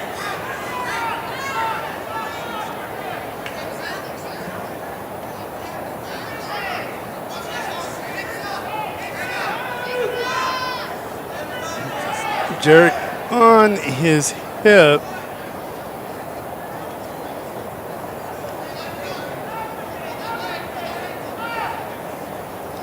Under a minute now.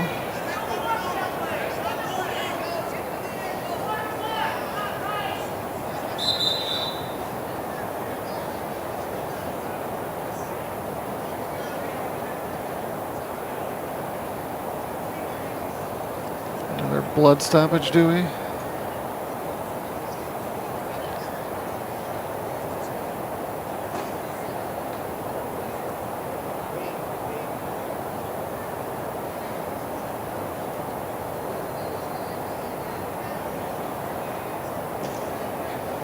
Did he not get 3 near fall? No, there was no points awarded in that last exchange there. Oh.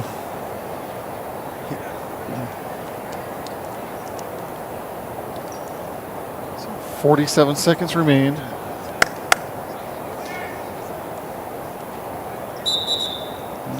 Too soon. That's his second. Next one would be a point.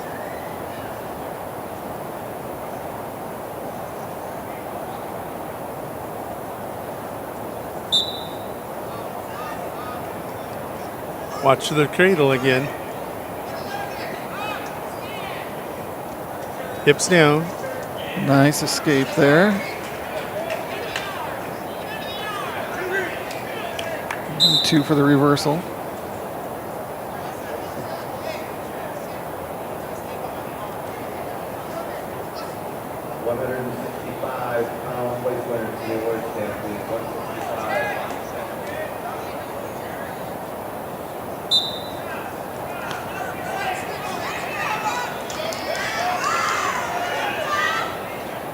Oh, that's a reversal and clasping hands. That makes it 7-5. I don't think he realizes it's that tight.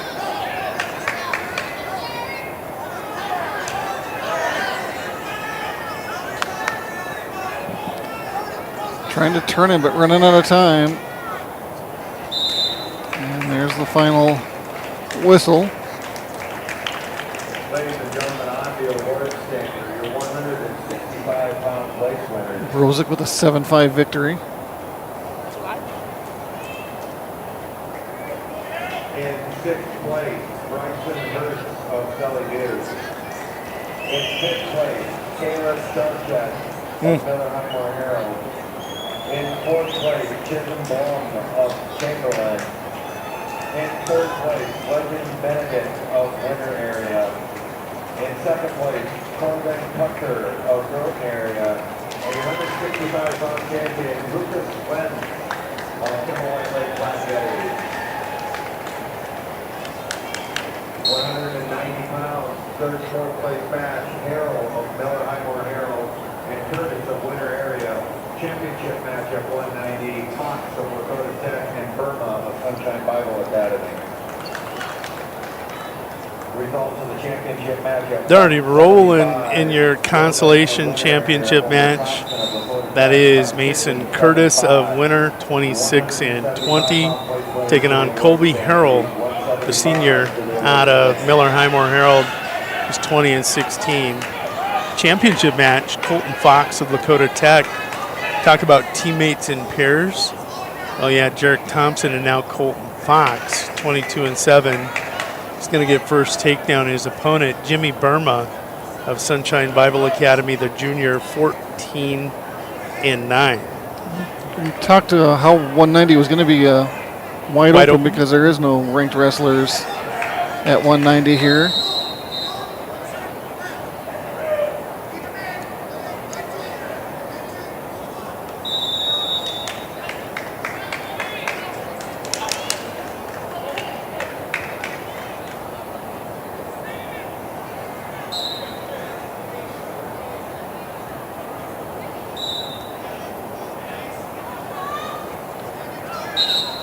They have the track wrestling score wrong, as it looks like they got Burma with the 2. Yeah.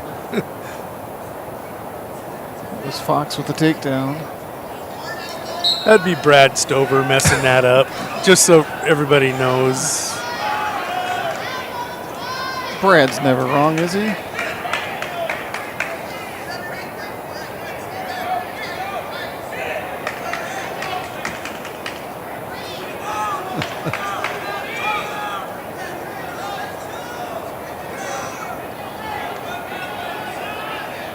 He saw us. Let's see if he corrects it. Yeah, I don't know if he understands sign language, but I think he thinks I was, this means peace. This means peace off. I think he thought we were pee-offing him.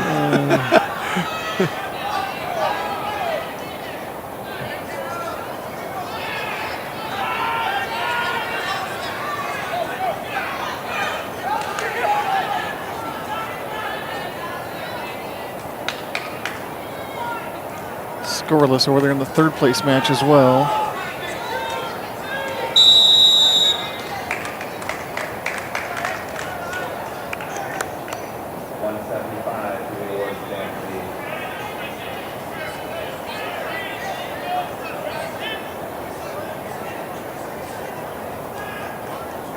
Oh, my phone ran out.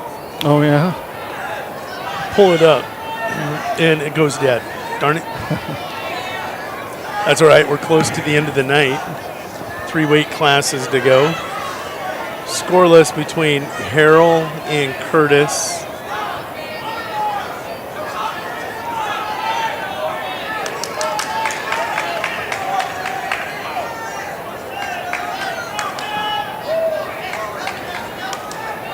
Waiting for someone to score here again on the championship match to see if he figures it out. Exactly. There's a reversal.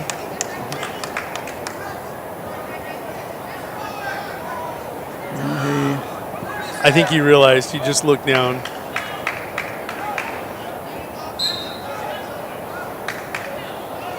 He's got it 4-0 on the scoreboard here in Parkview, but let's wait for track wrestling to change to see what happens. Now he's got it 2-2 now. I think he realized his mistake now. Maybe not.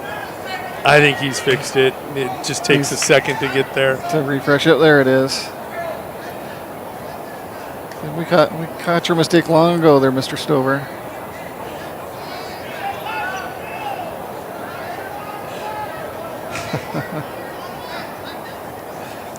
He took a drink of his coffee and he's ignoring us now.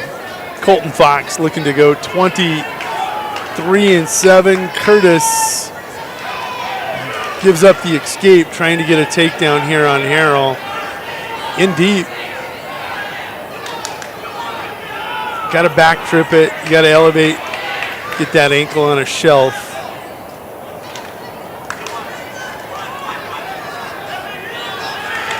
That's a third period match over there in that consolation championship match.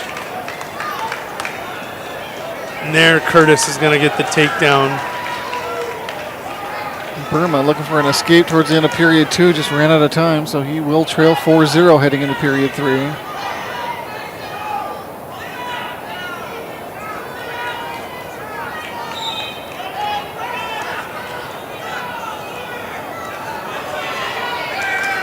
Quick reversal by Fox is going to increase the lead to 6-0.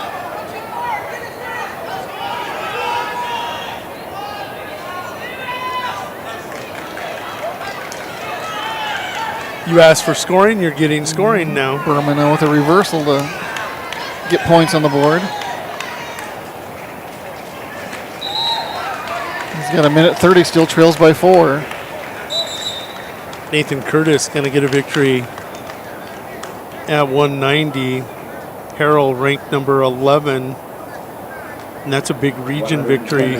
So I did miss another one there. But that will put Curtis 4, Harrell 5. Does it really help you? Same scenario. Except now you poke the bear and he'll be ready the next time. We'll go full screen for your championship match. Fox leading this one 6-2. Minute 8 to go here in the third period, and Fox picks up another reversal.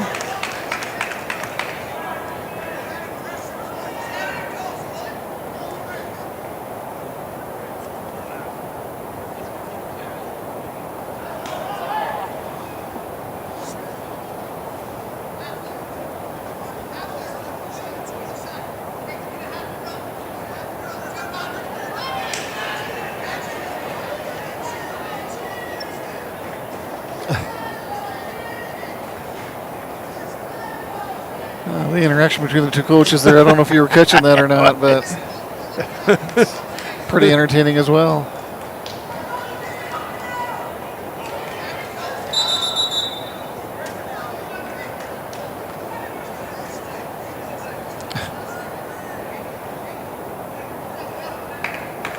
Dakota Tech desperately trying to get a champion here at the Mid-Dakota Monster. Fell short at 75 in a 7.595 match. Or sometimes we call it the Big Dakota. What'd I say? Mid-Dakota Oh, Monster. yeah, Big Dakota. Yeah, sometimes I get confused. Right. I know. It happens. No, impressive performance here by Mr. Fox. Yep. 23-7 on the season. Colton Fox in the A's at 190. Sitting at 12 in the rankings, so nice performance there. Up next, this wild 215-pound weight class. We'll get to the podium first.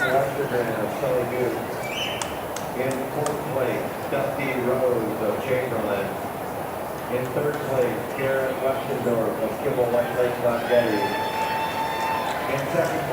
How come everybody's smiling but the kid that won that weight class? And your 175-pound champion, Kellen Bozak of Winter area.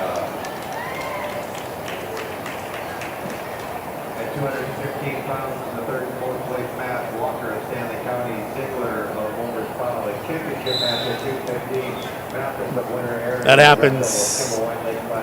Sometimes an ugly win is better than an ugly loss, and they got to realize that. Consolation championship match at 215. It's Wyatt Ziegler of Mobridge Pollock, the Tiger, 16-16, a sophomore, taking on Tayton Walker, the senior from Stanley County, the Buffalo 19-13. Championship match. It is Adley Rendell, 20-17 sophomore for Kimball White Lake Platte Geddes, taking on Pika Parker Mathis, the sophomore for Winter area, the number 1 seed, who comes in 15-16. Ziegler with a takedown early and Walker with an escape to make it 2-1 with under 10 seconds to go there over on the third place match.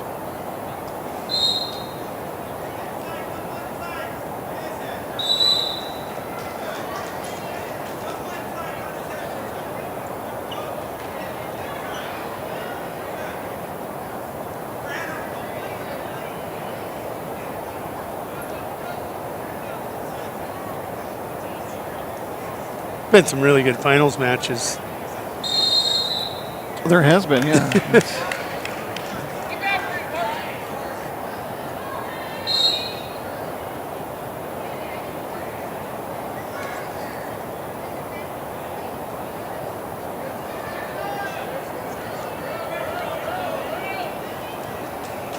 Parkview starting to clear out a bit now as we get down towards the end here. Yep. 7:38. This is about going to be 2 hours and 15 minutes earlier than last year. I got laundry to do when I get home. Oh.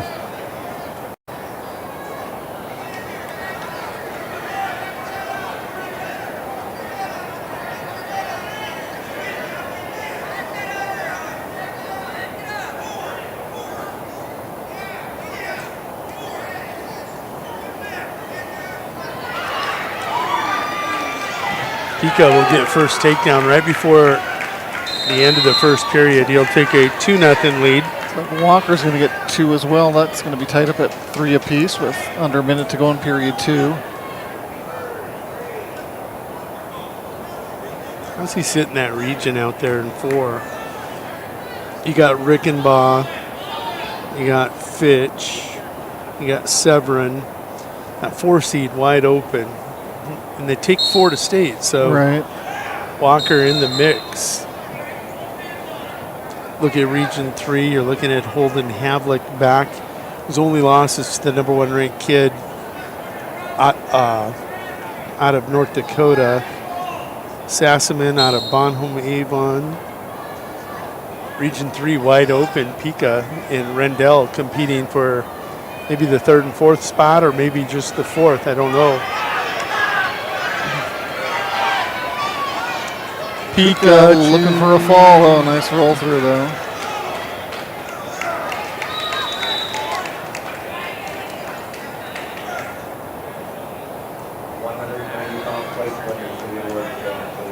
You get a 2-point near fall, and he'll give up the 1-point escape. Look at that. He just. The strength. Yeah. I don't know if you can believe this, but he played guard this year.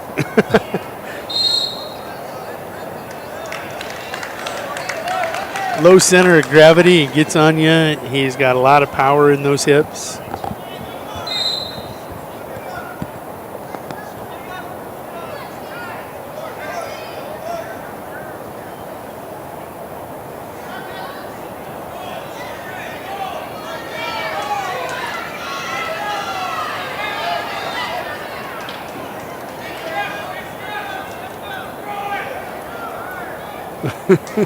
Every time Rendell is trying to step in and hip Pica over, he kicks that left hip up and in to fight it off. Oh, you got a good one. 4-4 in Walker and Ziegler. Coming down to a minute left in that one.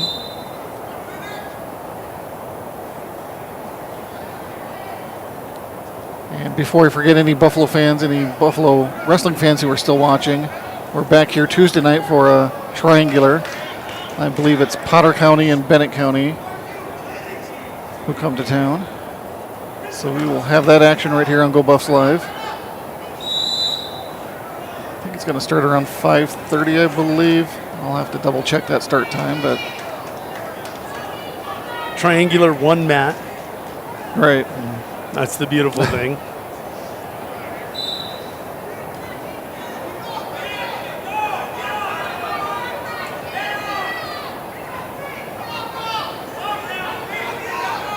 Who's your outstanding wrestler up to this point?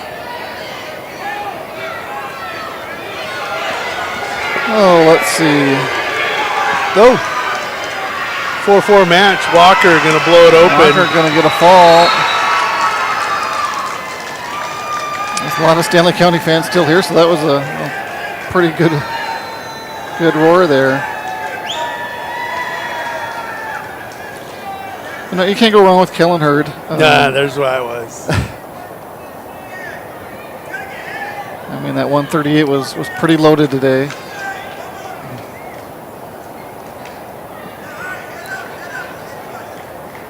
I was also thinking about Aiden Myers at 44 over Arisman. Good final. Can't go wrong with Case and Constance. Rylan Robbins.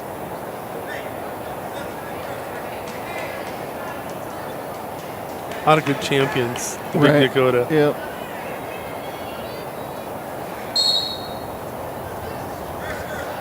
Or do you go with the Pica? Colton Fox, Lakota Tech. Right. 215 has been pretty wide open as well, so.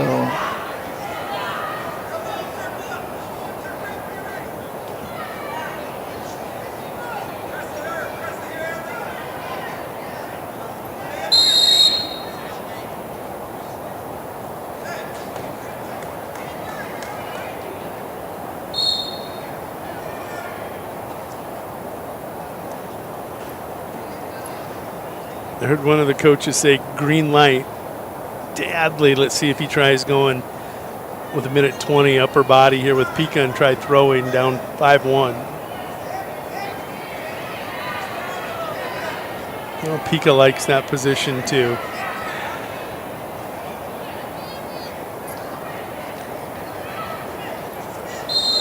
Careful. It's called the pancake block in football.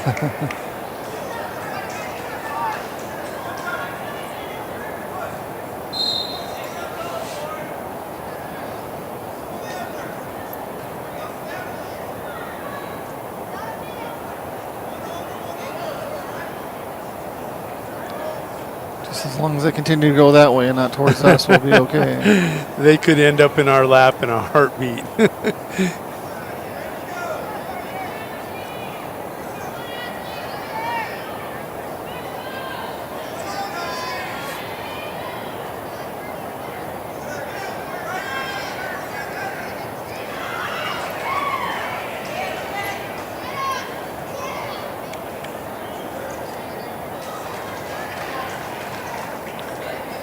Add on 2 more.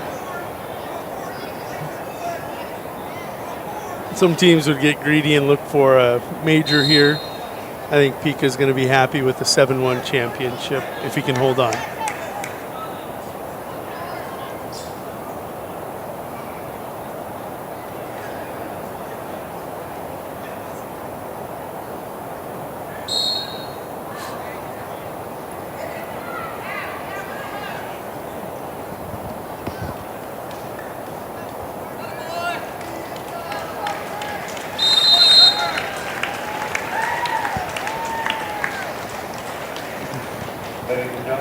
Well, let's take a look at our 90-pounders as Rendell and Pika part ways pleasantly. In 5th place, Matt Saxon of Mowbray College. In 4th place, Kobe Harrell of Miller Highmore Harrell. In 3rd place, Mason Curtis of Winter Area. Your runner-up, Jimmy Burma of Sunshine Bible Academy. And your 190-pound champion, Colt Fox of Dakota Tech. What do you think? Should we wrap things up with the heavyweights? And then there were 2. Let's get to the heavyweights, take a look at them, and then we're going to get Brian home for the night. Mathis Riesel, the Miller Highmore Herald Jr., 18 and 16. Taking on Carter Brave, kind of one of our favorites of Todd County, 19 and 16. 18 and 16, 19 and 16. That should be fun. Stetson Shelbourne, the senior for the Warriors, 28 and 11, ranked 5. Taking on Gavin England of Groton area, the Tiger. I don't think he's in there. Just want to double check.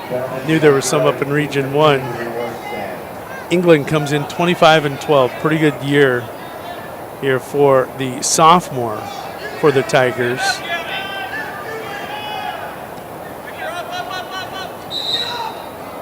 That'll teach you to sit too close to the mat. Kids go flying.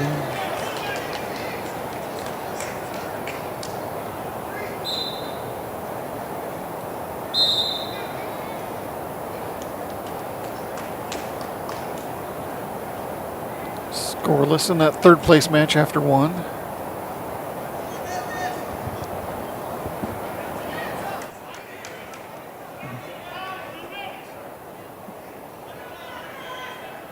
Stetson with opening takedown. He leads 2-0.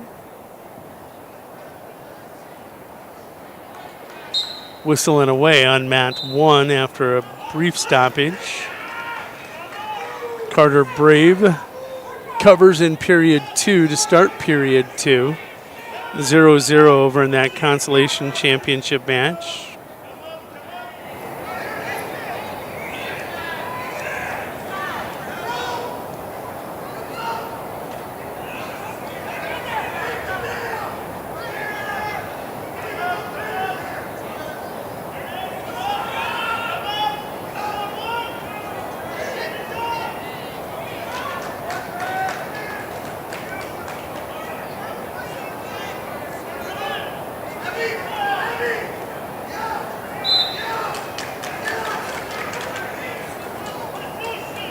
Still no score in that third. Actually, there is a point on the board now. And that goes to Riesel. He leads one love. One love. That's a song. One love. Sorry for all you folks out there reaching out. My phone went dead. No more text messages. Cut them off.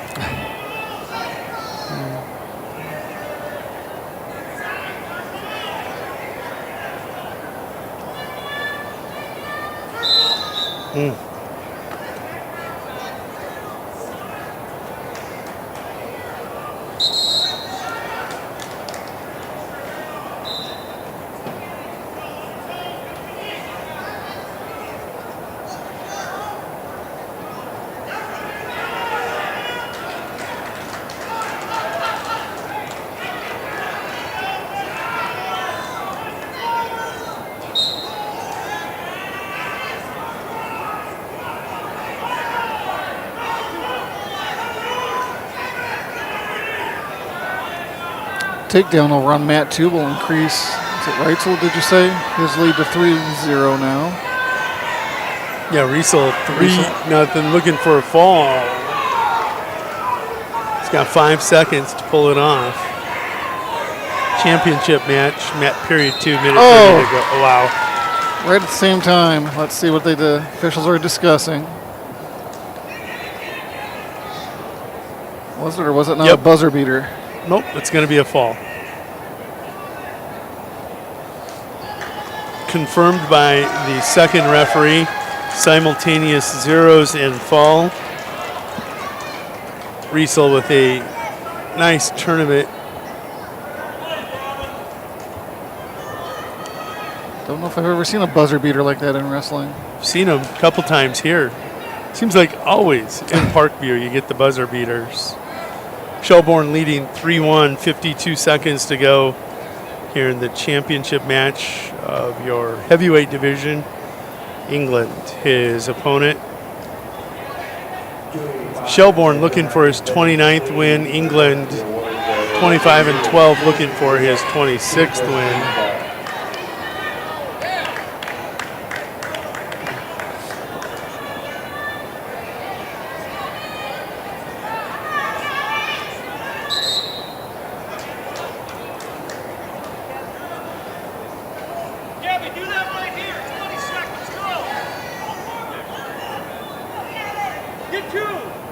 I was going to come over here and crop the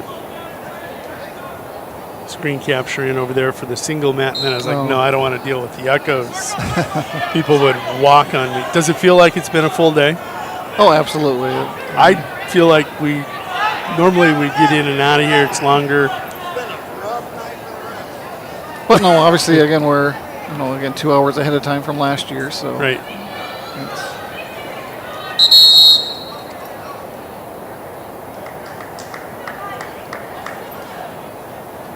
I prepared myself for a long day. I mean, I had myself the energy drinks and all that stuff, so. Terrible for your heart. I know, that's what I've heard. As are Coca-Colas.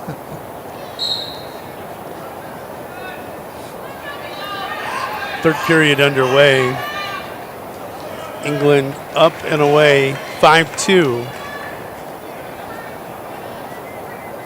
This could be a first round matchup. Stetson likely will be a region champ out of Region 3. You look at Region 1, you've got Grady Fye up there, just a bear. Parker Bodie, the Fulton area, another bear. Tucker Hardy or Van Overweed. England sitting at a 5 seed, probably in his region, or a 6. That's with 26 wins, 25 wins. Just doesn't seem right.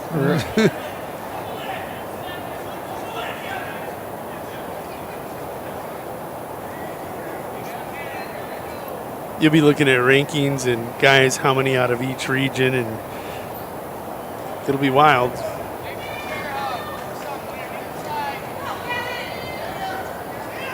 Especially at your triangular, you're going to see, if it's Potter County, Bennett County and yourself, all Region 4. That's going to be a huge triangular when it comes to seeding for that region tournament back here at Parkview in a couple weeks.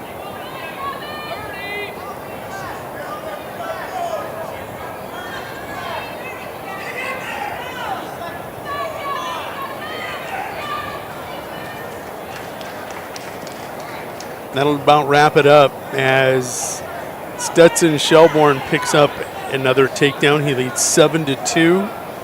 15 seconds to go here in the third period. Gavin England will fall to 25-13.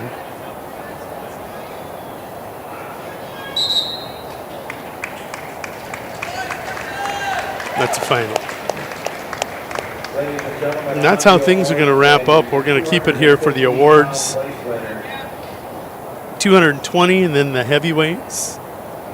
And then we'll wrap things up here from Parkview Gymnasium. In fifth place, Charlie Moss from Maryland area. In fourth place, Wyatt Stigler. You know, back in the day, you got on the podium, your cheerleaders came up, you got a medal and a hug and a kiss. Kiss on the cheek, you know. Things have changed. Right. Now those girls are out on the mat and they'd rather wrestle you for takedowns. Let's get on the award stand. 285, you ready to get on the award stand, please.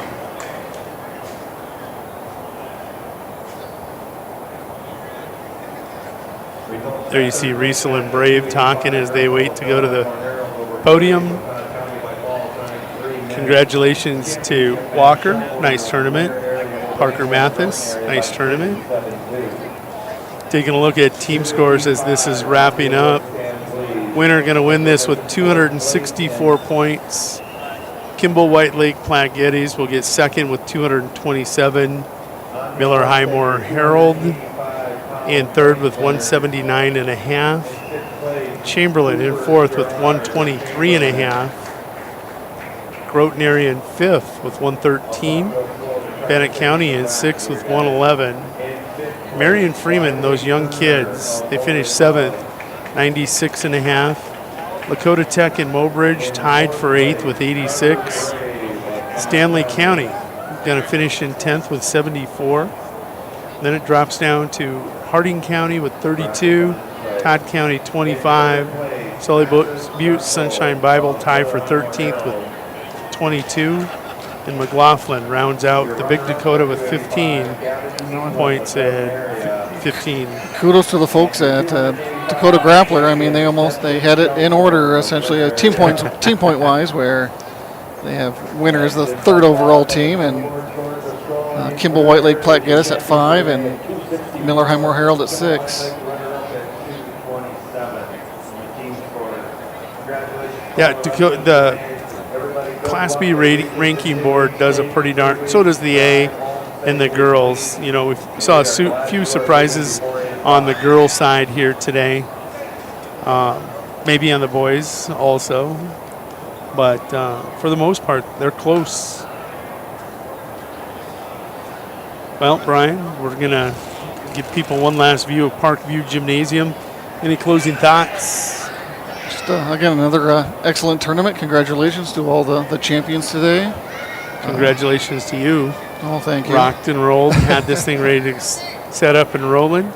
Well, we'll do it again Tuesday night, and then again in a couple weeks for regions. I'm just glad I found out now versus like the Friday before. So, or how about the day before? That would have been worse. I'm going to help you pack up, and then I'm going to roll for the Southern Sandhills. Absolutely.